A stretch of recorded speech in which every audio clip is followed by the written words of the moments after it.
Hey, all right. It is Greggy V. We are back for Across the Years coverage, live from Peoria, Arizona. 65 degrees, a little overcast, and possibly some precipitation later. And we're going to cut the camera angle here because I have a guest in the studio, and I'm not talking to myself. So, Yay! hello, guest in the studio. Tell us Hello, about yourself. Greggy. Hi. My name is Lisa Pozzone, and I am a local runner here. I am not running Across the Years this year. However, I am volunteering. My shift is actually supposed to start in 3 minutes, but I got my Oh. crew back there, so we're good to They'll, go for a they'll little bit. survive for a minute Yeah, or two. they'll be okay. Yeah, and I'm a local running coach, and I love helping women over 50 do crazy stuff like Across the Years. Nice, nice. Local running coach. How long have you been a running coach? I've been doing this for about 10 years now, and it really developed over time. I just started out, coaching in general, and then I started coaching women. And then as I've aged, because I'm going to be 55 in February, Oh, wow. I have just found that there's actually like a really nice niche of women over 50 who are either afraid to run, and they don't, they may not try it, or they try it and they get hurt and they don't know what to do. And there's so many of these great events and so many ways that you can learn to run properly and not hurt yourself and do Yeah. anywhere from a 5K to whatever you want. Awesome. And what made you first show up to Aravaipa, or what was your first event here? That's funny. My first Aravaipa event? Okay. My very first Aravaipa event was in 2011. It was Pass Mountain. I was training for my very first marathon. It was the Lost Dutchman Marathon. I don't know why I threw a trail race in the middle. I don't even know how it happened. Well, Pass Mountain's not that technical. The 30K course, I ran the night race. Yeah. It was the 25K though, so it was one lap around the mountain. And that was my first learning of Aravaipa and trail races, and I just got hooked from there. So I'm also a trail sister leader, so one of my missions in life Great. is to get more women out on the trail.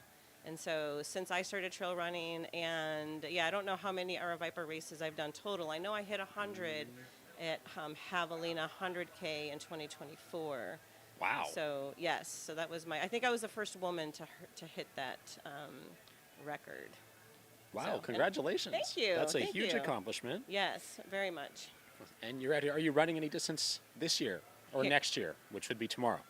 Here Yes. at Across the Years. Across the Years, I yeah. am not actually. It's been a couple got, years since I haven't done Across the Years as a race. I come out to volunteer every year. The last time might have been, and it's not a coincidence, my first 100-miler. Oh, wow. That was back in 2021.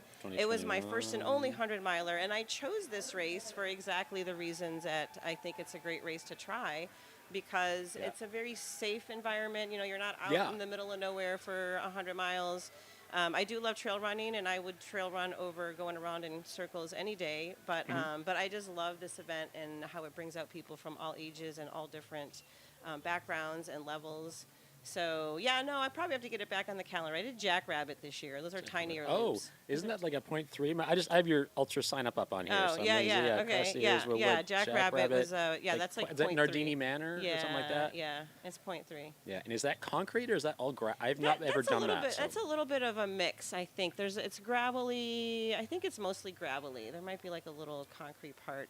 And I didn't think I'd like the smaller loops because I've done Across the Years before. I tried Nardini, and honestly, they're a lot of fun. And I'm all about the social aspect of running. I am not an elite. Actually, party Yeah. pace is my jam. Okay, that's great. Those are, and also when I train people, I'm not training you to qualify for Boston, training you to get to the start line injury-free and to have fun. That is Yeah. my MO. We're not trying to win the race Okay. here. If you want to Yeah. win the race, I'm not your coach. Just Yeah, gonna but say no, that this, right now. this is a great venue to come and do that and enjoy and just walk around and talk to people who are Yeah. out there.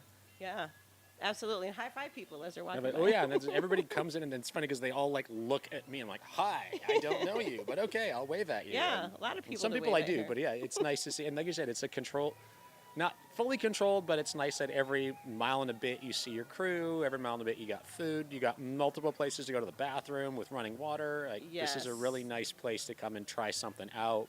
Yes, yes. And when I did do that again, 2021, that was on the old course because this is the second year here now. Yeah. At this course. So I have done a couple of loops last year. I haven't done one yet today because I just got here. I'm volunteering. I will do the midnight loop. The midnight 'cause loop, yeah. That's like a tradition. And it's such a really good way to end the year volunteering and giving back to our amazing community. And starting the year that way. So it just Yeah. sets a good precedent, I think.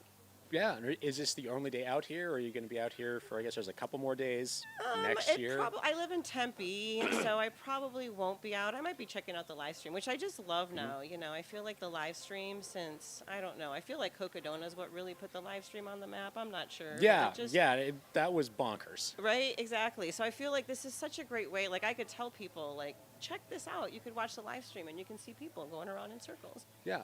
Yeah. But you can see other stuff. Yeah. This one's hard because it's just this, but it is with the bigger races, or Javelina, it's a loop too, but there's multiple things happening. Cocodona, there's stuff all over the place, cameras all over the place, runner cameras and all that. Like it's really cool to be able to see and participate, and also just check and see like what's happening in the chat. And Right. Yes. Yes. The chat is always fun to look at, although sometimes you have a lot of people. You're like, calm down. So Chris Warden's in the chat, and he Oh. says, if Javelina 2023 was your 100th Air Vipa event, you've done 115. Oh, he just counted them for me? Apparently. Thanks, Thank you, Chris. Chris. I Chris appreciate is that. working on New Year's Eve, so thank you, Chris, for 74 people. That's a new record. Yeah, thank To you, bet Chris. Kelsey's I appreciate eyebrows. that. Okay, yeah, awesome. Very cool. And I know Jan Rice, who's also one of my tribe Jan- members. yeah, She yeah, just- Jan is- She actually did, this morning she did the 6 hours. Again, Okay. I don't think she really had any goals but to come out and just have a good time, because she's got some big goals this year. So we always worry about that. You don't want to hurt yourself. So we're always very cautious Yeah. about listening to your body. Have fun, but don't ruin your A race.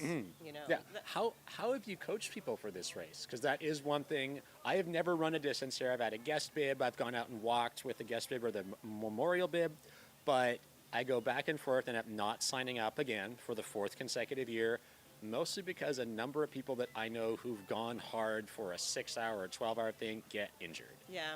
Yeah, that's actually a really tough one, and I'm not sure that I have completely. Most of the time, my people use this as a training run, so they're never. I don't know that I've ever actually trained somebody for this particular race. I did for Jackrabbit, because they'll pick this as a race to do at, like, I have to get 15 miles in today or a 20 miler. I'll just go do some loops around across the years. I will have them do some looping during their training, but also very cautiously. Honestly, it's one of the reasons I am not crazy about this race. Again, I love it, but I think it does have a high injury rate. And I think it's between people thinking that whole just keep pushing. And I think there's a point where if you have an injury, you just have to learn to stop. Like, I'm all about like not pushing it. And if you train and do too many loops, I think you're also putting yourself at that risk. Honestly, I feel like because it's so flat, that just that repetitive motion is really what can cause the injury. So it's a tough one to train for. I just Yeah, and it's a little different too, not switching directions like Camelback used to. That really adds a lot of stress. I mean, there's a little bit of zigzagging on this course, but there's still a lot of lateral motion with your left leg and not as much with your right. So. Yeah, and when I did the 100 miler back in 2021, I was like, I've only had 2 injuries in my entire life as a runner. I've been running for almost 20 lucky years. you. I know. I'll tell you why in a second. Why I think one of the reasons is, but after I did across the years, it was probably like 5 or 6 months that my body felt normal. Like after 5 or 6 months, I was injury. I'm a big proponent of, balance, right? I'm not one of these, like, I hate to say balls to the wall. Am I allowed to say that? I don't know. Like, Yeah, not I don't this care. crazy, Sounds like good I'm to all me. about walking in my running, so I feel like that helps you. But I teach chi walking and chi running, so also one of my big things I read is that learning book. technique. So if you learn how to move in a way that's a little less impactful to the ground, you're just going to be less likely to get injured. I mean, I can't, guarantee that you're not going to get injured. I mean, running's just, a higher injury sport. But I think you could do a lot of things to keep that from happening. So learning technique, strength training, I always tell my runners, I'd rather you give up a running day for strength training if you have to make a choice. Yeah. Because strength training is really Yeah, important. strength, mobility, all of that little tiny movements that you don't think about make such a huge difference and save thousands of dollars in physical therapy, dry needling, all this fun stuff like 100%. that. Like I say, it's prevention. We don't live in a preventative society with our whole medical system, right? It's all reactive after Yes, the fact. yes. But that's why I'm such a big proponent, especially when women are like, "Oh, I'm over 50. It's too late. I'm too old." I'm like, "No, you're not. You just No. have to do things a little differently because the internet has a lot of stuff out there for people, and it's great. Even with AI now, right? You could get a training plan from ChatGPT, but Probably there do are that in the some time that you're things talking right now. that you don't. There are Give me a training plan for a 100 miler. Right, exactly. Yeah, seriously, you could totally do it. It would tell you. But, you Yeah. know, again, if you're older, there's just other things you need to take into consideration. So I think learning the technique and strength training, mobility, all those things are, it's a holistic thing. And it's easy just to want to go out and run Yeah. only, but you have to do it all together. Yeah. And do you have a website for I do. anyone who might be interested? TheRunningUniversity.com is my website. Yes, I have a Okay. YouTube channel, which is also the Running University. So I actually Okay. I just posted a little strength training workout. It was the last video I posted on my YouTube channel. Again, my niche is beginner women runners over 50, so that's who I speak Okay. to when I'm there. I'm writing notes into the chat, so anybody Yeah. who's No, here, that's cool. if you miss the interview, it will be in the chat. So beginner runners over 50 female. Yeah. Thank you. I appreciate You're that. welcome. I'll be able to go back and listen The to this website later. is linked there as well. Okay. Timestamp's going to be 7807 on stream 11. Okay, cool. Well, it's funny because I put it in my newsletter today when I realized this was happening, but we started late, so I don't know if people logged in Yeah. at 3:30. Oh, It's okay. That's It's all okay. I mean, fine. they'll It'll be able to there. see it. I mean, it's 4:08, so Yeah, it's all that's good. what. If you're like me, I went back and watched stuff from last year and other Yeah. random things. I'm like, oh, that was cool. And Yeah, exactly. It's all good. Super fun. Yeah. Yeah, and did you notice it's now precipitating? I didn't notice because I'm focusing on talking. Okay, so to you I right can now. see it and I can hear it, and I was Oh, like, do see ooh, it. this could Yes, I can change see it on the dynamics. ground. Yeah. I was going to say, what made you decide that you want to be a running coach? That's a really interesting question. So I started my business over 20 years ago as a fitness trainer. So I started out at a gym, didn't like the gym atmosphere, used to go to people's houses, and I just started dabbling into running. And of course, like everybody else, you start running on the road. I started running on the road, and I decided to do my first marathon, which was Lost Dutchman, around my birthday. And as I started getting more into running again, I found out about trail running. And I just thought, like, running is such a great sport. You learn so much from it, right? Like anything from goal setting to how strong you are. I just feel like it's such a way to transform yourself.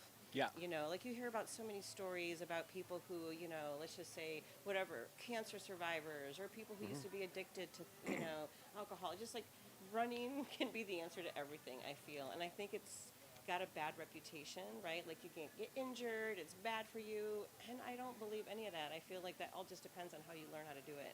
And so I just kind of got on a mission to want to help women over 50 do this epic stuff. Perfect, yeah. And do you have any big personal goals for the next few years for things you want to do? Like, I'm going to see you in the Cocodona start line or That is a really good question. Bradshaw Brute or something like that?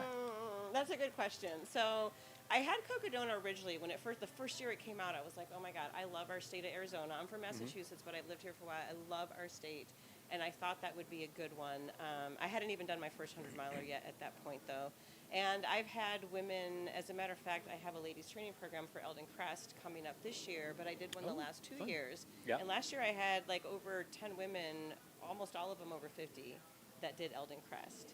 Wow. So I've been focusing on my athletes right now, and I think Cocodona might be a little bit too much. I feel like 5 days. It would take me the whole 5 days again. I'm the back of the packer. But Sedona Canyons, I think That's Sedona doable. Canyons is what I have my heart set on. It won't be this year, and hopefully next year. I've been prioritizing my business right now, and because it takes a long time to train. I believe in training. I'm not one of these people who's just going to show up.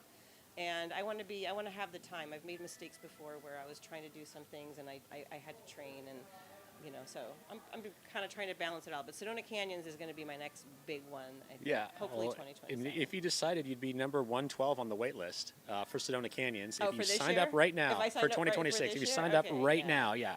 Yeah, no. and I'm going to wait till next year. Hey, if anybody wanted Cocodona, you would be number 800 on the wait list. So. Oh my gosh, are you kidding me? I'm looking at it right now. That is insanity. It was 8 something a while ago. I want to see. I looked yesterday, so I can tell you if it moved in one. It has not moved since yesterday. But because Josh insane. was here, he was 73, and he is still number 73 on the wait well, list. I will say, if you want to get your feet wet, ladies over 50, and you want to start out with Eldon Crest, I think my kickoff's going to be on January 14th. I haven't even put it out on fun. Facebook or anything. So if people want to just reach out to me, DM me. I know you put my stuff out in there. But I've had several women do their first ultra actually this last year. Sue did. She's 69. She's 68 at the time. She just turned 69. Yep. Her first ultra was Flagstaff Crest at 39. Wow. And she That's hiked the incredible. whole thing. Yeah. The whole thing. Yeah, that's okay. That's, Heck yeah, it is. I mean, you just outgrown to finish. I mean, You've got the there's, time, and that's what I love about most Ira Viper races is they just really give you the time. I am Yeah. doing my 8th Crown King this year. I'll say Oh, that. wow. Now that we're talking about, yes. Yeah, yeah, that's I've a got fun a one. love-hate relationship with that race.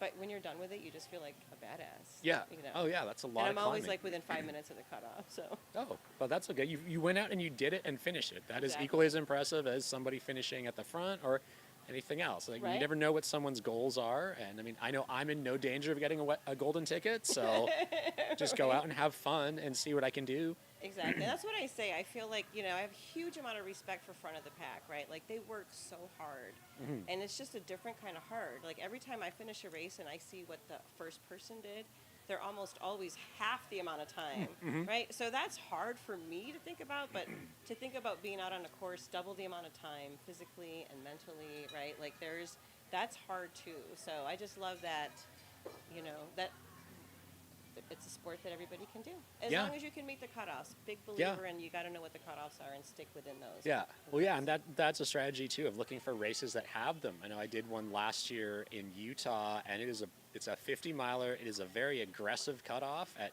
mile somewhere between 13 and 18, but we made it through that aid station and then out and then finished. But I get why that is such an aggressive one because there's a lot of places you could get lost in the dark out there, and that's Yeah. that. So. Wow. Yeah, definitely. Congratulations. Yeah, I think, yeah, definitely. If you're looking for something, check out cutoff times and whatnot because some are just open until you finish. Others, you got to be in certain places, certain times, and Yeah.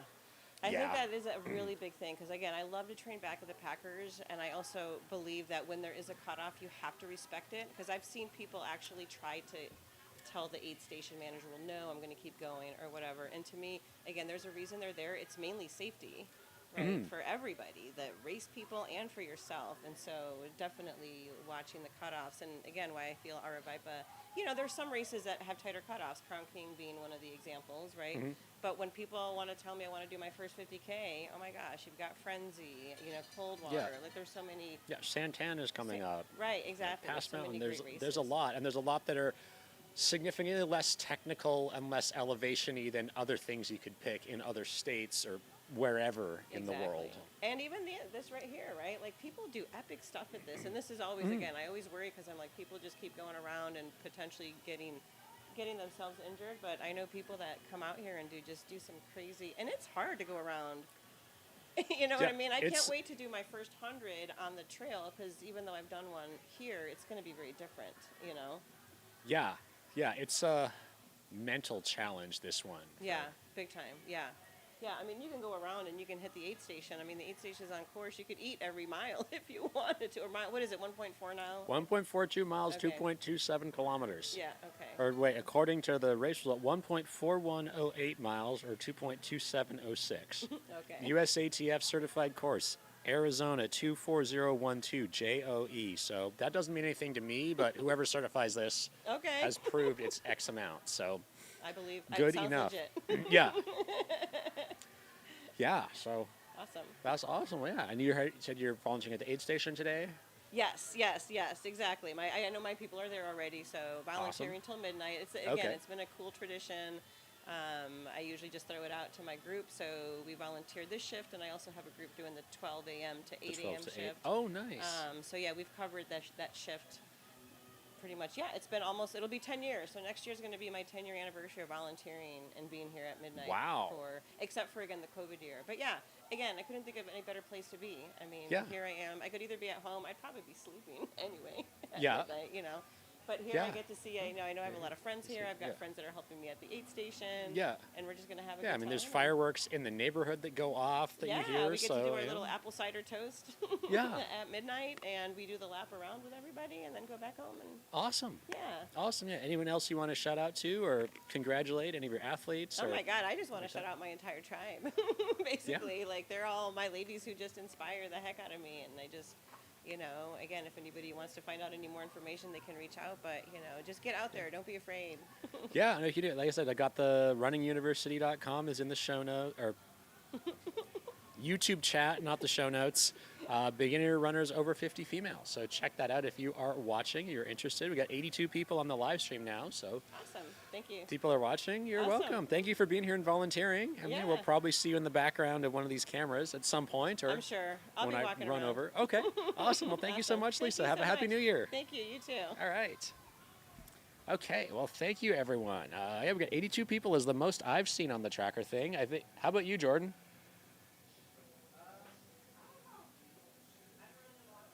Okay, well, it's the most I've seen, so we're going to go with that. Yeah. Oh, yeah. Yeah. Yeah, that's perfect. Yeah. Well, all right, thank you. Okay, take care. Oh, hey, pleasure. Yes. Yeah, I'm around. Yeah. Fun stuff. We saw the thing and I saw the thing online, hit the button. I was like, now I'm sitting here for the next 12 hours. So, yeah, Kelsey gets here as soon as Kelsey gets here, and then Wesley's here, and Sierra's here, and yeah, check it out. All right. You're welcome. All right, so like I said, we are here. Last person standing has started. There is 2 minutes until that, less than 2 minutes till that next loop starts. So if you're looking at the screen, what we got on your YouTube screen here, on the left-hand side, you see the start-finish line, kind of blocked by some of the people at the, that's the crew, off to the left is the crew area for last person standing. You can see the clock is there for 18:27. And on the top right-hand screen, you see just a little bit outside of the live stream tent where we are broadcasting from, people are running through the concourse of Peoria Sports Complex. And then the bottom screen with our dancing, is that Catherine dancing in the cowboy hat?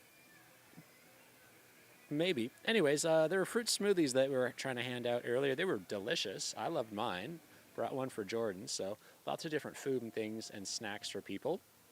But the big thing, and I'd imagine why our viewership has exploded today, is last person standing. 1 minute to get onto the start line and be ready to go out for, what loop is this going to be?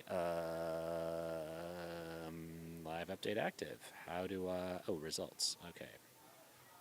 Live leaderboard. There we go. It's going to be loop 14. So what did I say? There's 25 people left? 25 people are left on the tracker right now.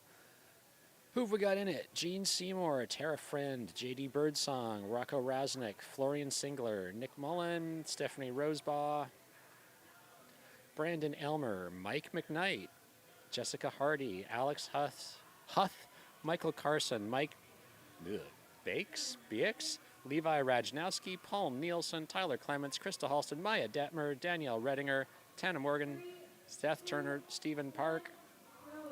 And they are off. They have 20 minutes to finish a 1.42 mile loop. There's Paul in the black tank top, Maya in the Air Viper racing shirt. I'll have to figure out who Superman is. Yeah, we'll figure this out soon. We have Tanner Morgan, Seth Turner, Stephen Park, Jenna Sulvey, Benjamin Niebla, and Jane Barry. Looks like Russell has already tapped out. He did 6 laps. This is currently lap number 14. It's an overcast day right now. There were some sprinkles of rain while we were sitting here chatting with Lisa, so we'll see how that plays out. If it does start to precipitate more, that definitely could have an impact on how soon people call their day. I know several of the people here have gone well above 120 miles, up to 155 miles in previous last person standing, so it could be quite a while that we're here hanging out broadcasting everything. But 65 degrees in Peoria, it does definitely feel cooler, and it smells like rain. Just trying to see if I can hear raindrops on the roof or the roof of this tent here over the music at the start-finish line there. I'd like to say thank you to Heidi Allen. Air Viper race director Heidi is out there in the last person standing tent, currently taking care of the runners and being on the microphone each time they come through for their lap. What else we can tell you for today? Oh, I know what I can do.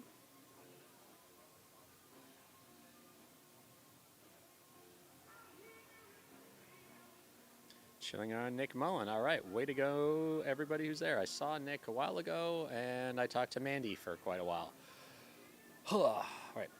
So if you are on your YouTube channel, at the top of the chat, there is a pinned link, Last Person Standing live tracking. If you click on that, it's an entirely separate tracker from the main race distance tracker. So you go onto that, and you can see how everyone is doing. It looks like 14 minutes or so for the average lap.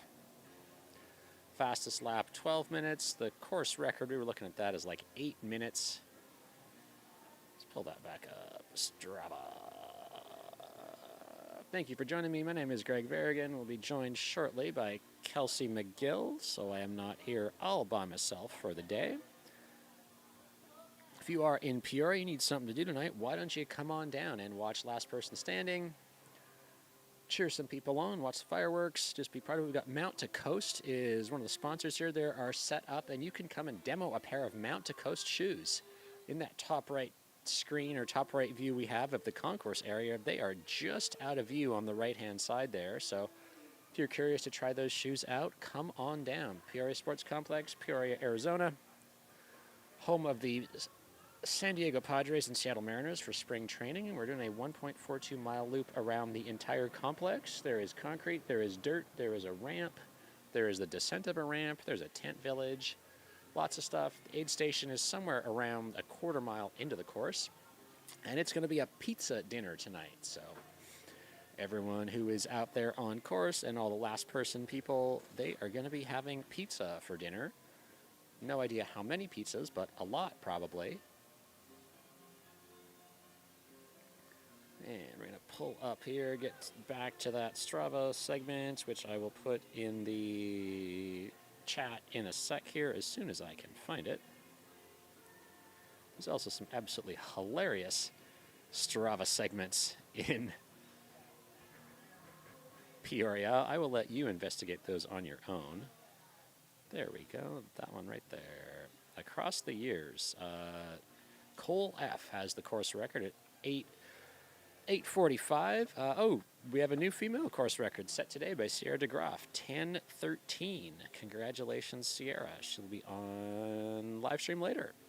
So I'm going to put that segment in. You better get back out here, Chris. Oh, thank you, Rebecca. Very much appreciated. Yeah, Chris, pizza's coming at sometime around 6. I'll have to confirm that. And we got 88 people here. That is a new record. We're eagerly awaiting Kelsey's return. We'll see if she's going to try to auction off eyebrows again. Jordan, do you feel like losing your eyebrows today? Oh, wow. We got, that's the coolest pair of shoes I can see getting ready to come out on course. And I do hear a light pitter-patter on the roof of the tent.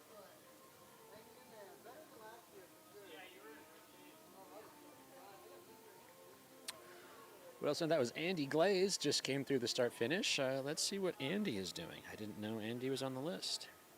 And also we got Mike McKnight is in Last Person Standing. That is a last-minute entrant. He was not on the list yesterday, and here he is today. Mike has also put in some huge miles. Yeah, so Chris, there is some debate over what the course record in Crocs would be and whether running the course in Crocs is possible to break that.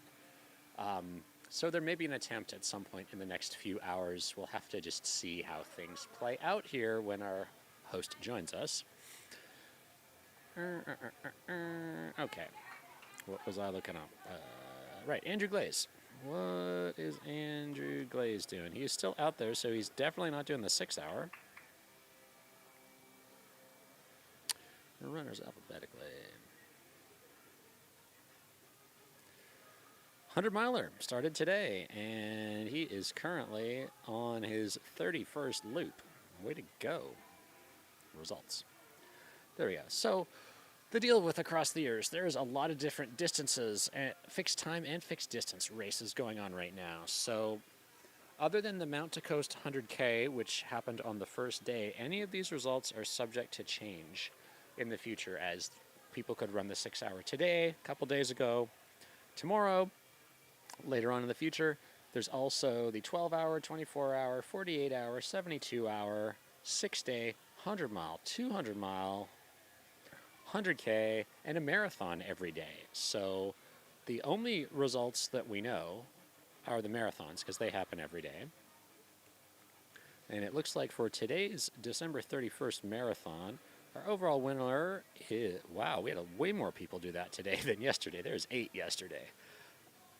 So today, Joseph Boucher, 309, followed by Caden Vandermeulen at 351, and Adolfo Figueroa at 355. That's your men's podium. Female podium, Mariella Wardian at 433, Honora Einhorn at 507, and Lisa Kravitz at 510.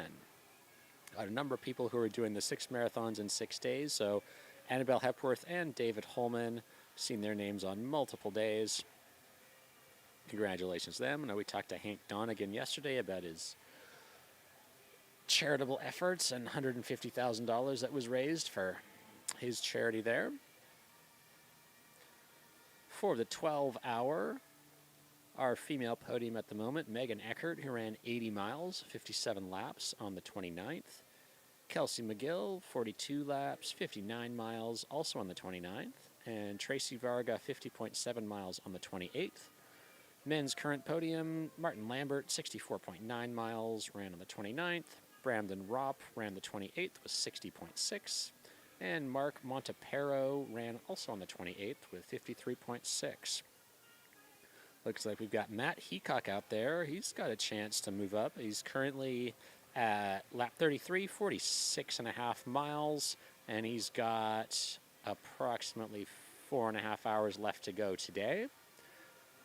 Who else started today? Sam Longson is out there, currently at 38.1 miles. Daniel Bunch is out there, 35.2 miles. Josh Sinekin, 32.4. Cindy Rollins, 32.4. Tony Johansson and Joe Judd at 26.8. Bruce Simmons at 25.4. We've also got Kyra Katabi and Michelle Ng at 25. Oh, no. Kyra Katabi at 25.4. Michelle Ng at 23.9. Jerry Genzer, 23.9. And Marilyn Magnus is at 18.3 for today's 12-hour. 100K, the Mount to Coast 100K, that was ran on the 28th. David Carta is your overall winner for that one. He did his 100K in a time of 8 hours and 50 minutes. Your female winner, Dawn Gwynn, in a time of 12 hours and 14 minutes. Female podium is rounded out by Stephanie Butner in 14:35 and Heather Williams in 14:47. Male podium, Casey Lewis, 15:23, and Andrew Beischlein in 16:57. Looks like we got a lot of last person love for Tanner Morgan, and Cole sniping the segment at a multi-day course. Yes. Going back to some results, looks like we are getting close. So those last person standing runners have about 10 minutes, just under 10 minutes, to get back in here for the countdown for lap. That's going to be lap 15. So they're all out on 14 right now. That is 18.34 miles so far. And course record being 155. We haven't even started to get started yet. It's still the warm-up phase. Thank you, everyone else, for joining us today on your New Year's Eve. If you're in the chat, let me know where you're from and what are you going to be doing for New Year's Eve. And will you be listening to me and whomever is Kelsey, Wesley, Sierra, whoever's here. Talk about what's going on. Going back to some more results. 100-miler, current podium, Rob Brigette Schofield, 15:41 for 100 miles. Jake Jackson, 18:11 for 100 miles. And Jacob Bear, 21:17. Women's podium at the moment, Lisa Heide in time of 27:21. Eileen Bloom in 28:38. And June Gessner in a time of 29:16. As for anyone who might be out who started today, hang on. Oh, wait, it's way easier if I do that.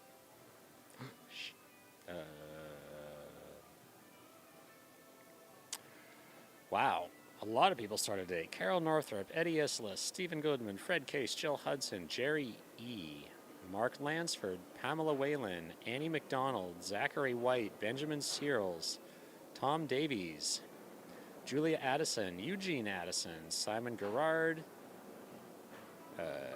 Jason Van Porpel, Jenny Turflinger, Nick Smith, Brad McDonald, Andrew Glaze, Ryan Kalin, and Robert Mueller. So we got a lot of people starting today, a lot of people still out there.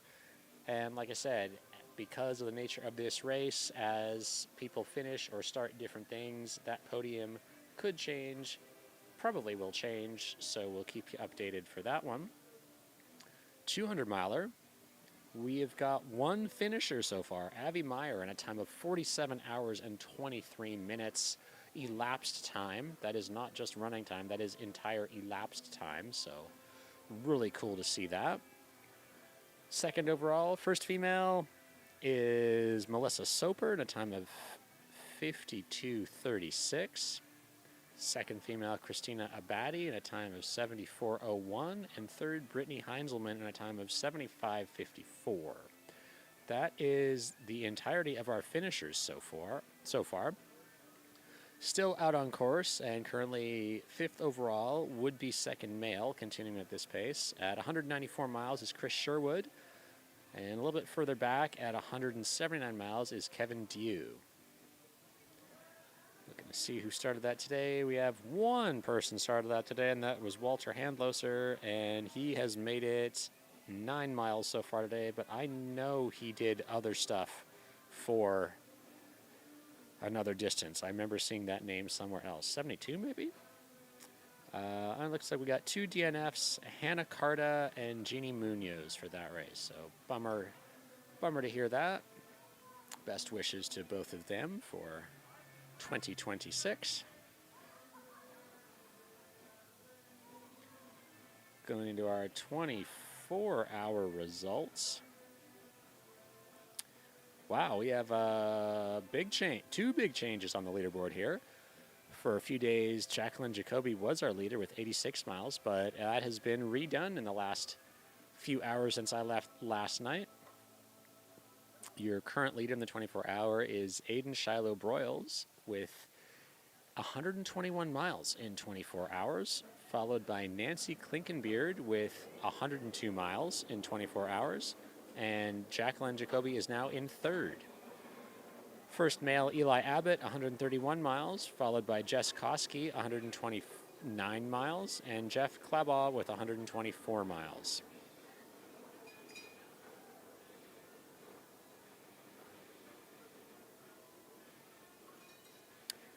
I'd like to say hello to Lisa Marie Fosdell Griffin, who came and chatted with me yesterday, told me all about the UTI podcast. If you are watching, come hang out again, tell us more about it, and get Kelsey on your podcast. Bet her eyebrows that she can be on her podcast. Checking the 48-hour results as we see a number of the last person standing entrants are coming through here right now. That top left screen is the one right at the start-finish line. You'll see Maya Detmer coming up in a amazing neon green skirt and Air Viper Racing shirt. That's Mike Melton with 6196 bib.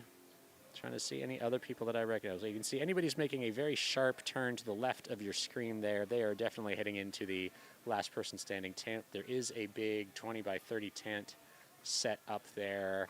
It is fully enclosed. There is a nice little propane heater in there, so it's warm. It will definitely cool down overnight. It's also raining, so you've seen a few people have raining off and sprinkling off and on. This isn't really rain. I grew up on the West Coast. This is not rain at all, but rain for Arizona, and enough that you could start getting wet. We'll see what the forecast does and how the weather does or does not become a story to follow here. Wow, thank you for all the stats, Chris. Walter did already run. I thought so. I know I've seen his name. Where do we go? All right, checking on the 48-hour results. Cole Crosby maybe won't get caught. 224 miles in 48 hours. followed by Eric Halston, 189 miles. I know Krista Halston is out there for last person standing right now. I got to talk to her yesterday, so go Krista. And Brian Booth currently in third, 132.6 miles. That is your men's podium as well as the overall 1 to 3.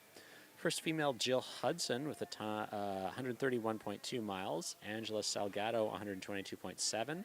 And Allison Walker with 110. Shout out whoever may have started that 48-hour today. Just looking for some names. There we go. Chris Bellavy, Amy Maurer, Al Johnson, Abby Horvath, Christy Upsonsaya, David Ellsburn, Dado Kibi, Paul Bojikian, Jan Haran, and Maya Bordeaux. Good luck to all of you out there on course today. And the 72-hour, there it is. Walter Handloser came second in the 72, or currently second in the 72-hour with 200.345 miles. And he's out there now doing another event. So kudos to you, Walter. But first overall, 72-hour, James Nally with 213 miles. Second overall and first female, Christine Tokars with 201 miles. Walter was third, 200. Deneen Huntley, fourth overall, second female, 174.9. John Spaneth currently is third male, 165 miles. And Lynette McDougall, 152 miles. And we've got 4 people started that event today. Claire and Steve Derrimer, Doug Vaughn, Stephen Park, and Patrick Johnson. And what was the deal with Stephen Park? Is the only person in last percent who was featured on the cover of Ultra Runner magazine. That's pretty cool.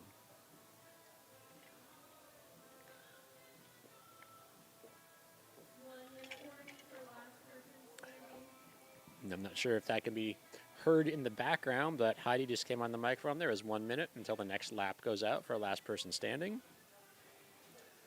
I'll have to go wander up shortly here and see if we've had any attrition for that.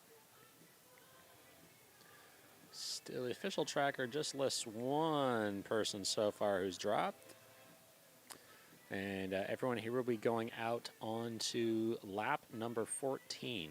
Or lap number 15, so they'll cross the 20-mile mark right now. You can see everyone lining up to get ready to go. Everyone seems to be moving pretty good from here. Got some interesting physical therapy moves and mobility going on there. They're right over by the wiffle ball diamond where there may be a game later on. 10 seconds, I mean. 3, 2, 1, go. Getting it done. Tanner, what is Tanner wearing? I am not familiar with Tanner, but if someone in the chat can tell me, that really helps me out.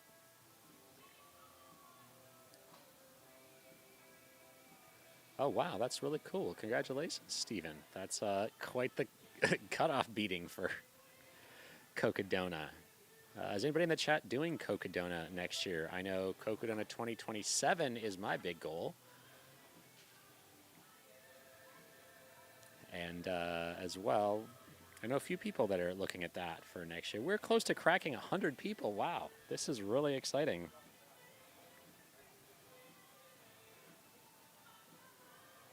Again, thank you very much for joining us. My name is Greggy Varigan, hanging out here in Peoria, Arizona at the Peoria Sports Complex, enjoying being in the covered protection and not being rained on. And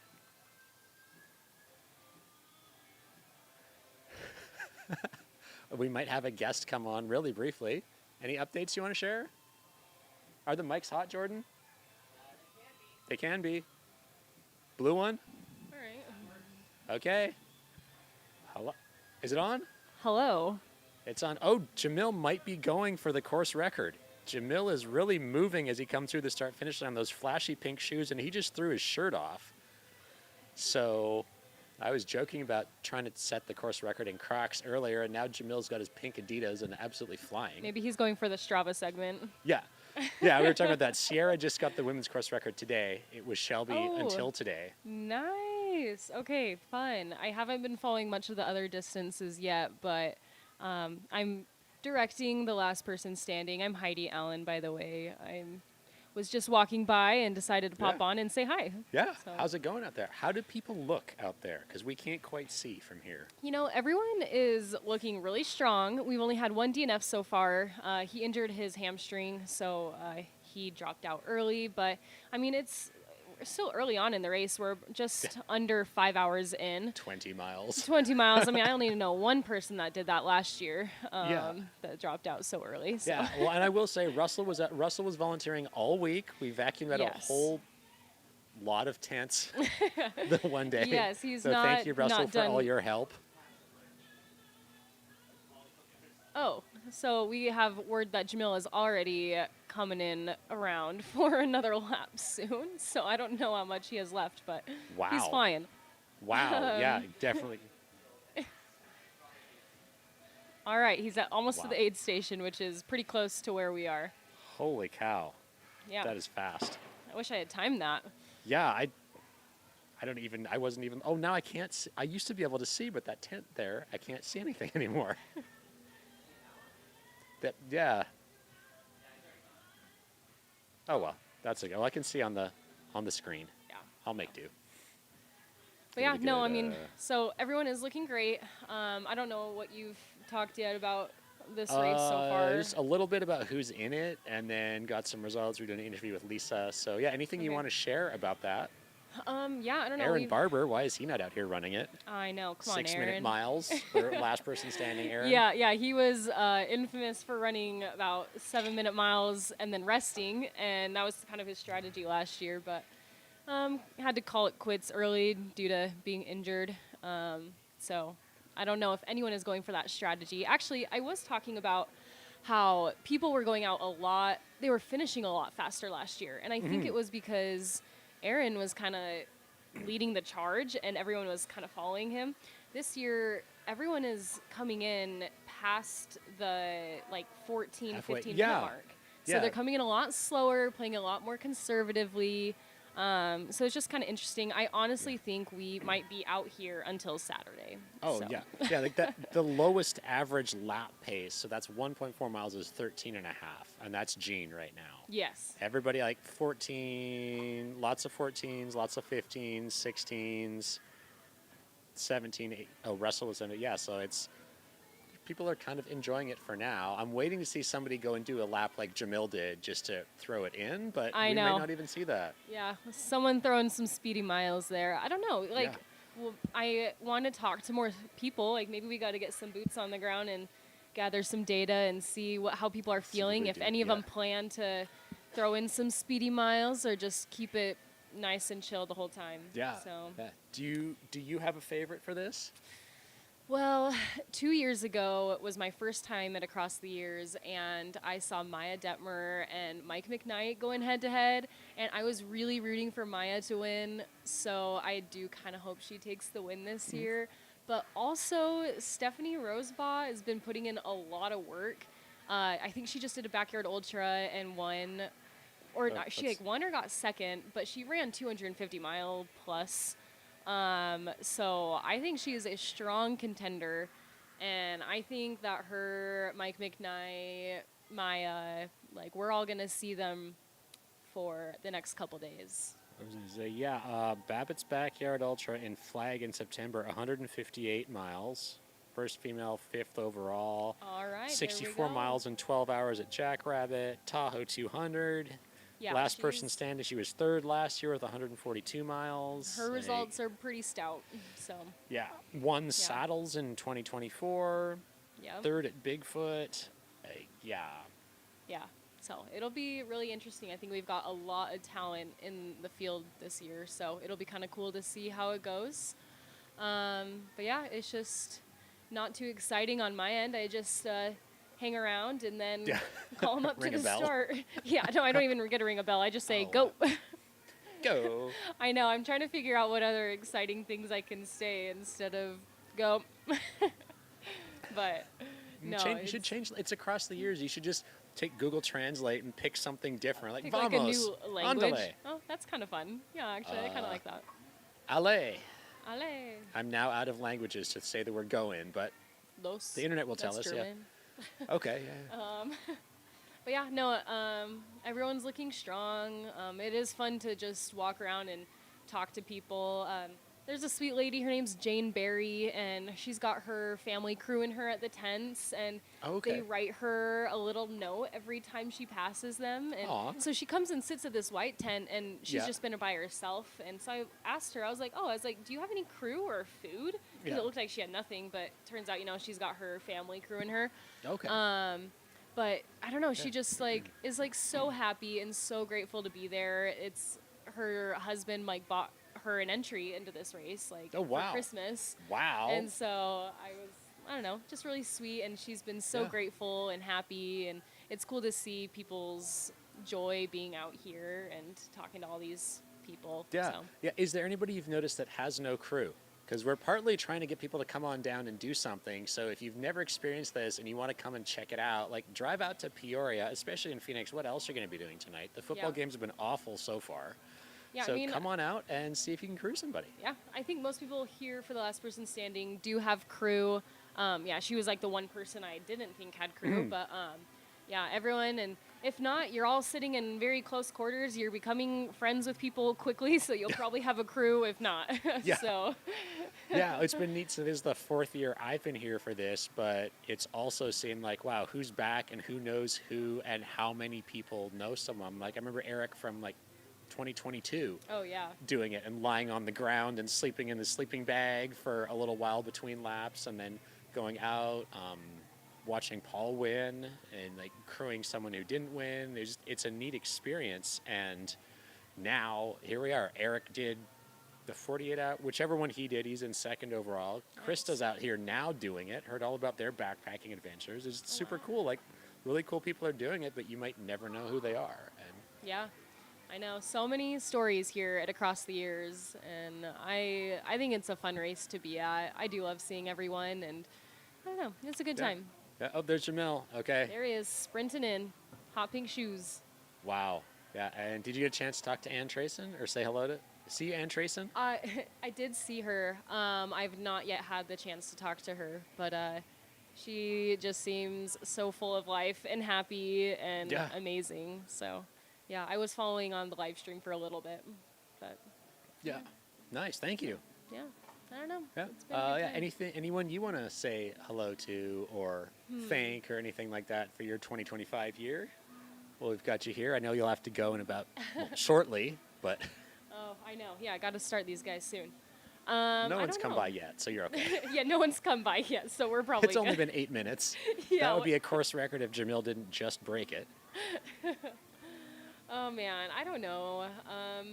It's been a big year. I just started race directing with Air Vipa, so that's probably where my Yeah. biggest thanks have to go to is the whole Air Vipa family for giving me so many opportunities and for being such a great, basically family. That's what Air Vipa is. I think we are such a cool community to be a part of, and so I love everyone that I know through these races and whatnot. And so yeah. I'm grateful for everyone. So, Awesome. Grateful for you too. I met Awesome. Greggy Thank you. at Javelina, 3 years ago now? We met. Is that 2022, 22? 23? Yes, we met in 2022 with Mac. Yeah. And then 2023, I paced you. Yes. Yeah. So, this race is just. Yeah, you never know what's going to happen when you show up and meet people. So if you are curious, bring your ass out and show up. And, Yeah, I know. And see. And on that Javelina note, are you going to be doing Javelina? Are you going to be sitting at a laptop at 12 o'clock and 1 second today to hit the register button? Oh man, I don't know. I mean, I am really tempted. I would love to run Javelina again. So we'll see. I'm not saying no. Yeah. I'm not saying no. It might happen. Yeah. But You never know. I mean, I just got an ultra sign up email with all the stuff that opens today, so that's an open browser tab for stuff to talk Oh, about yeah. later. Oh, yeah, Or we have not, the- by today meaning in the next 8 hours. the Sonoma Fall Classic, I think, Yeah. opening up soon. So that's really exciting news. That one might be on my bucket list for next year. Shoot, I had it open. Now I don't have that tab anymore. Oh, did you put your name in the High Lonesome lottery? Oh, What's up? That's the UTI podcast. They I did- invited me on yesterday. oh, that's exciting. Yes. And no, I did not. apply for the lottery. I think it's right before Tusher's, which I'm going to be The- traveling a lot this summer, so didn't see it on my summer goals this year, but Yeah, that's Yeah. okay. that's all right. Yeah, Yep, lots of another year. time, lots of cool races, lots of stuff There to do. are So how do you so fit many it all races in? out there. Yeah. So don't get discouraged if you don't get in any lotteries, because there are a lot of cool races out there that also are well deserving of a lot of attention. So Yeah. yep, you're Yeah. not missing out if you don't get in one. There's like so many. No. So Yeah, I'm trying to estimate this ultra sign up list from their email that came out today. I'll put the link in the chat. There's probably 50 All right. races, maybe more. we You got probably got to Jamil go. walking over here, and I Uh-oh. also probably should go. Maybe we Uh-oh, can look busy. snag Jamil onto a chat. Yeah. All right, thank you guys. All right, thank you, Heidi. Bye. Have fun. We'll be cheering for you. Okay, so if you are curious for what you can, that money that's burning a hole in your pocket, if you need to do something with it here, why can't I send a message to the chat? Did you go for the Strava segment?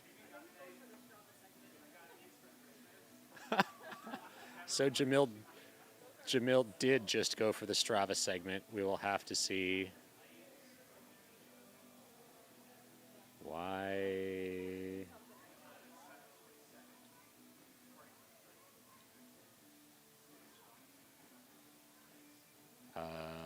Subscribers only mode. Okay, I thought I subscribed. I'm trying to put this in the chat and it's not liking me. But there we go. Okay, now we'll see if that'll let me put in the chat. So yeah, check out all those races that open up today.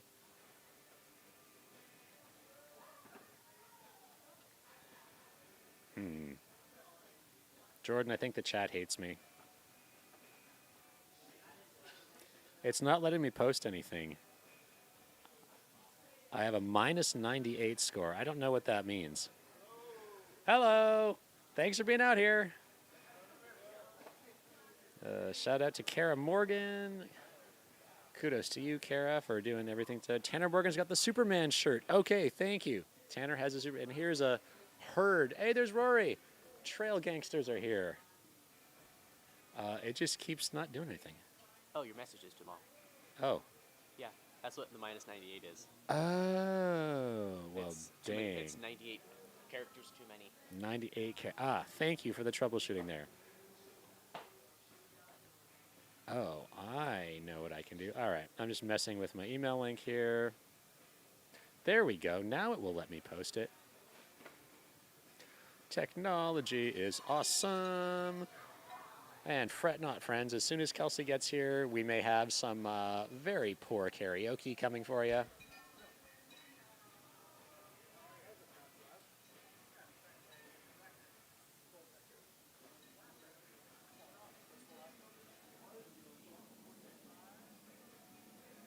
Okay, and let's see if we have a new course record on the Strava segment. Hasn't updated yet. But yeah, Sierra DeGraff did set the women's course record on this Strava segment today with a 10:13 for this 1.42 mile lap. So congratulations to Sierra. Oh, there's Tanner in the, hey Tanner! Not hearing me, but lots of people cheering for Tanner. So Tanner will be entering your screen shortly here. The top or the big one on the left-hand side there. There's Paul Nielsen is in all black. He'll be coming into the screen here shortly as well. That link that I just dropped into the show notes is what you can click on to see anything that opens up today. But yeah, we got whoever the shaved head guy is. If you could move a little bit, we could see the screen. But we got 5 minutes for the next lap to start.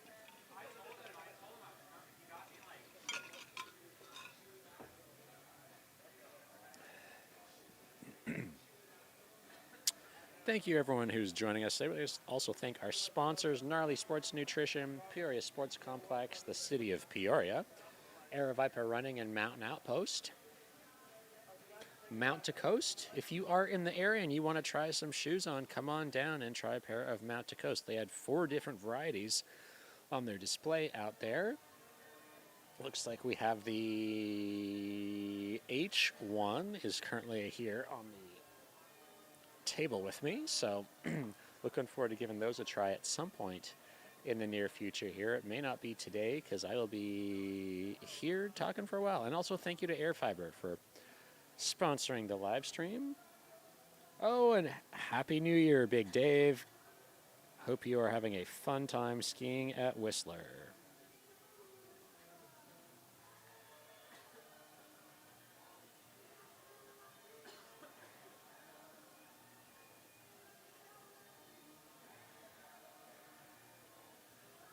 Wow, what else do we know? There and 5:29 pace. Okay, so I think there is a wow. There's a new course record, 7:47. All right, what else do we know? Yeah, lots of stuff is opening. If you are in the area and you're thinking of volunteering, if you need some credits to do some of those big races that you are looking into next year, like we said, Javelin 100 registration is going to open in less than 7 hours and 2 minutes. Is that right? Yeah, 7 hours. There are still open slots. There are still open slots for cameras. What else have we got? There were some aid station shifts here at the main aid station, that bottom right-hand view on your television screen there. Oops, that's not the right thing. Across the years. Aid station. Yeah, one spot's open Friday, January 2nd at 12:01 a.m. until 8 a.m. and 2 on Saturday, January the 3rd. That same time, there's also some breakdown slots open. So if you're in the area, you want to get some volunteer credit, come out and maybe make some new friends. Who knows? Maybe you'll meet your future lover or partner or someone who's got a job for you or who knows what. But come on down. We got a minute until they head out again for another loop for last person standing. Oops, let's do the refresh here. We are now at 19.75 miles. This will be across the 20-mile mark with this lap starting off in 1 minute. And yeah, that course record that Jamil just set is 7:47. You may have seen him go flying by. There's average pace of 5:27 a mile around the 1.42 mile loop. And Sierra's average speed, 10:13 for that loop. Her average speed, 7:09 a mile. And they're all off the 20-mile loop. Lap 15. You can see lots of smiles. There's Tanner in the Superman shirt, Maya in the green skirt. Michael McKnight with the black and the orange armband on. Jamil in front of the live stream cam there.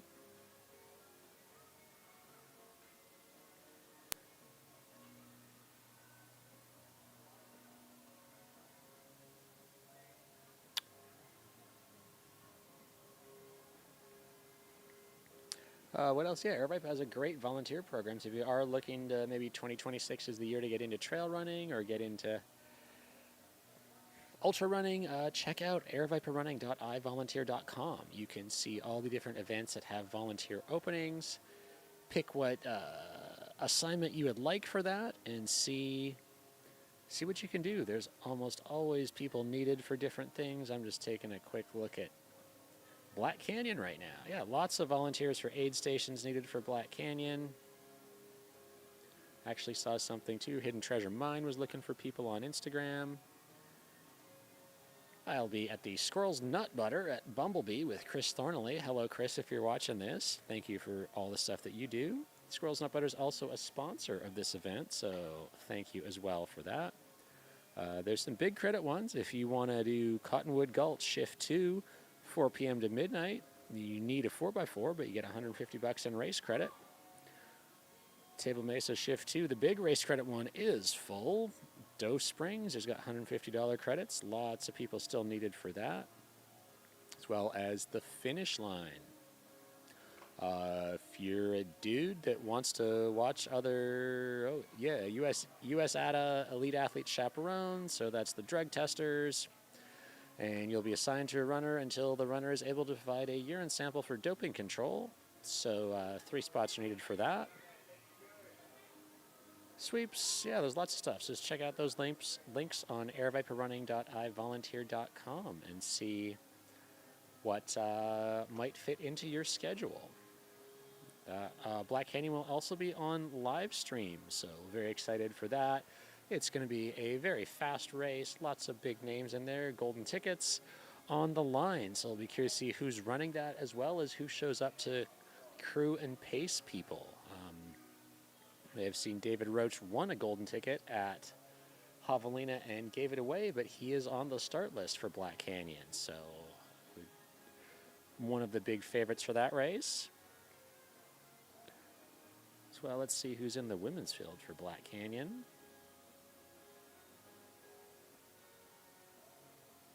Whoops, if I could spell properly.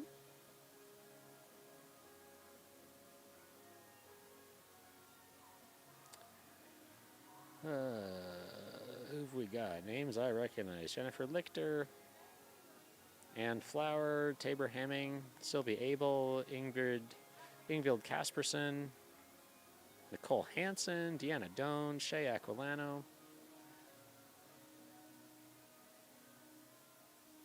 Natalie Sandoval just set a record, Corinne Shalvoy, Lindsay Dwyer from Cocodona.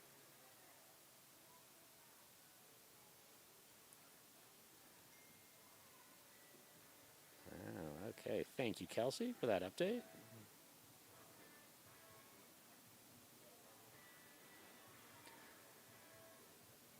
Wow, but yeah, so it will be fast. It will be fun. Will you be there, Jordan? I'll be there. Maybe. Maybe. Ooh, it's starting to get chilly now. Oh, boy.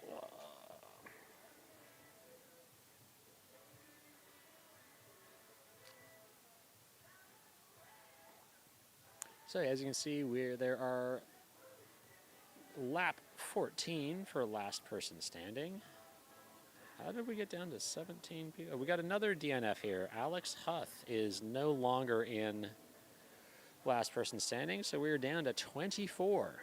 24 after 5 hours.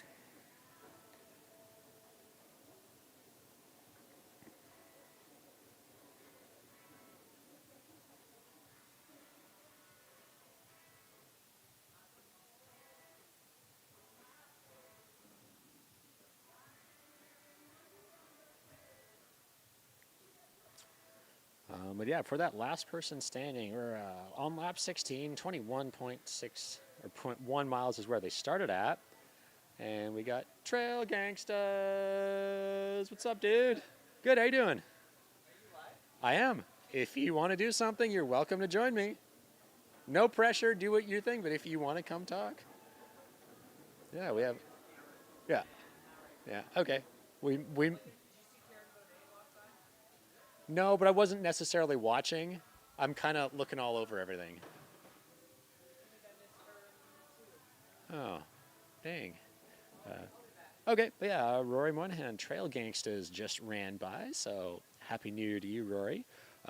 Before that, I was mentioning the average lap time, like Heidi was saying when she stopped in here. It's a slower pace than last year. The lowest average lap pace is 13:35 for the 1.4 mile loop. We got 13 to 17 minutes. People doing that. Remember, you have 20 minutes to do this loop, and then however long it takes you to finish that loop, you have that extra time in the 20 minutes to hang out at the crew tent, maybe do some massage gun, get some food, get some drinks. The interesting part of this, there's a mini aid station up in that tent right at the start-finish line, which I just realized is not on camera. It's off to the left of the camera view on the left-hand side of your screen there. There's some Coke. There was Gnarly Fuel, because thank you, Gnarly, for being the sponsor for this race. variety of small things, and then the runners pass. The aid station is a quarter mile, 0.3 of a mile from the start finish line. You go around the outfield of the main spring training field, which hosts the games, like the exhibition games that are played during spring training. So come around that, you go down that little wheelchair ramp, and then the aid station is there before you make a hard left turn and then run out in between a number of the different practice fields. So you have a chance to get some of your own stuff here at the start finish when you come through, or when you're hanging out just waiting for the next lap, as well as grab something as you pass through each time you're at the each loop you're out there.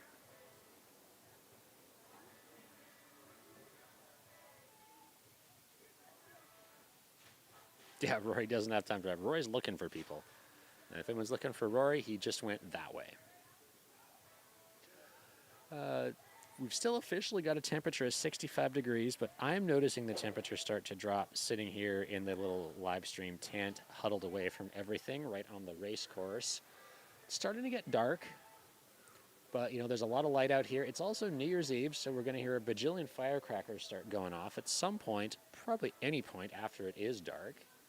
It's kind of a weird thing. I did not grow up in a place where fireworks or crackers were legal, so driving into the grocery store to get some stuff today and seeing a massive fireworks tent was surreal, but kind of cool. So we'll see how New Year's Eve stuff plays out. If you're on the chat and feel like chatting, what resolutions or things do you have, and or what races are you waiting 6 hours and 51 minutes to sign up for? Do you think we can talk Kelsey into doing Javelina 100?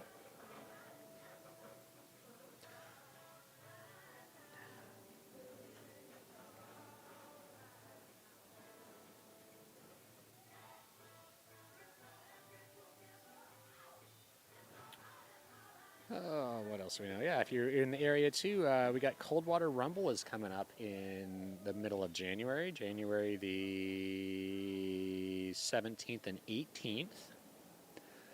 There's also several volunteer spots available for that if you're interested in hiking or running into an aid station or driving into an aid station. Lots of spots available. Horse Thief is looking for people. Course sweep, lots of stuff. I may do a distance there, I might not. We'll see how things shake out and how I'm feeling around then. But it is an early season 100 mile if you're looking for one. Number of different distances at that, and there's some gorgeous trails out there in the Estrellas on the south side of the Metro Phoenix area. Those are some very different mountains from Javelina 100 or from the rest of Arizona. But yeah, Coldwater, you could say, is the smaller, punchier younger brother of Javelina. But that same kind of idea. If you're doing the 100-miler, there's 2 10-mile loops and then 3 longer 27-mile loops, or in rough numbers. But you come through the start-finish line multiple times, so that is one you can get a camping permit and be parked right on the course with all of your gear. Even stop and take a nap, get in your truck, and then head back out. So again, if you're looking for something, check out Coldwater Rumble. You can find that on Ultra Sign Up, or you can find it on the Aeroviper Running homepage.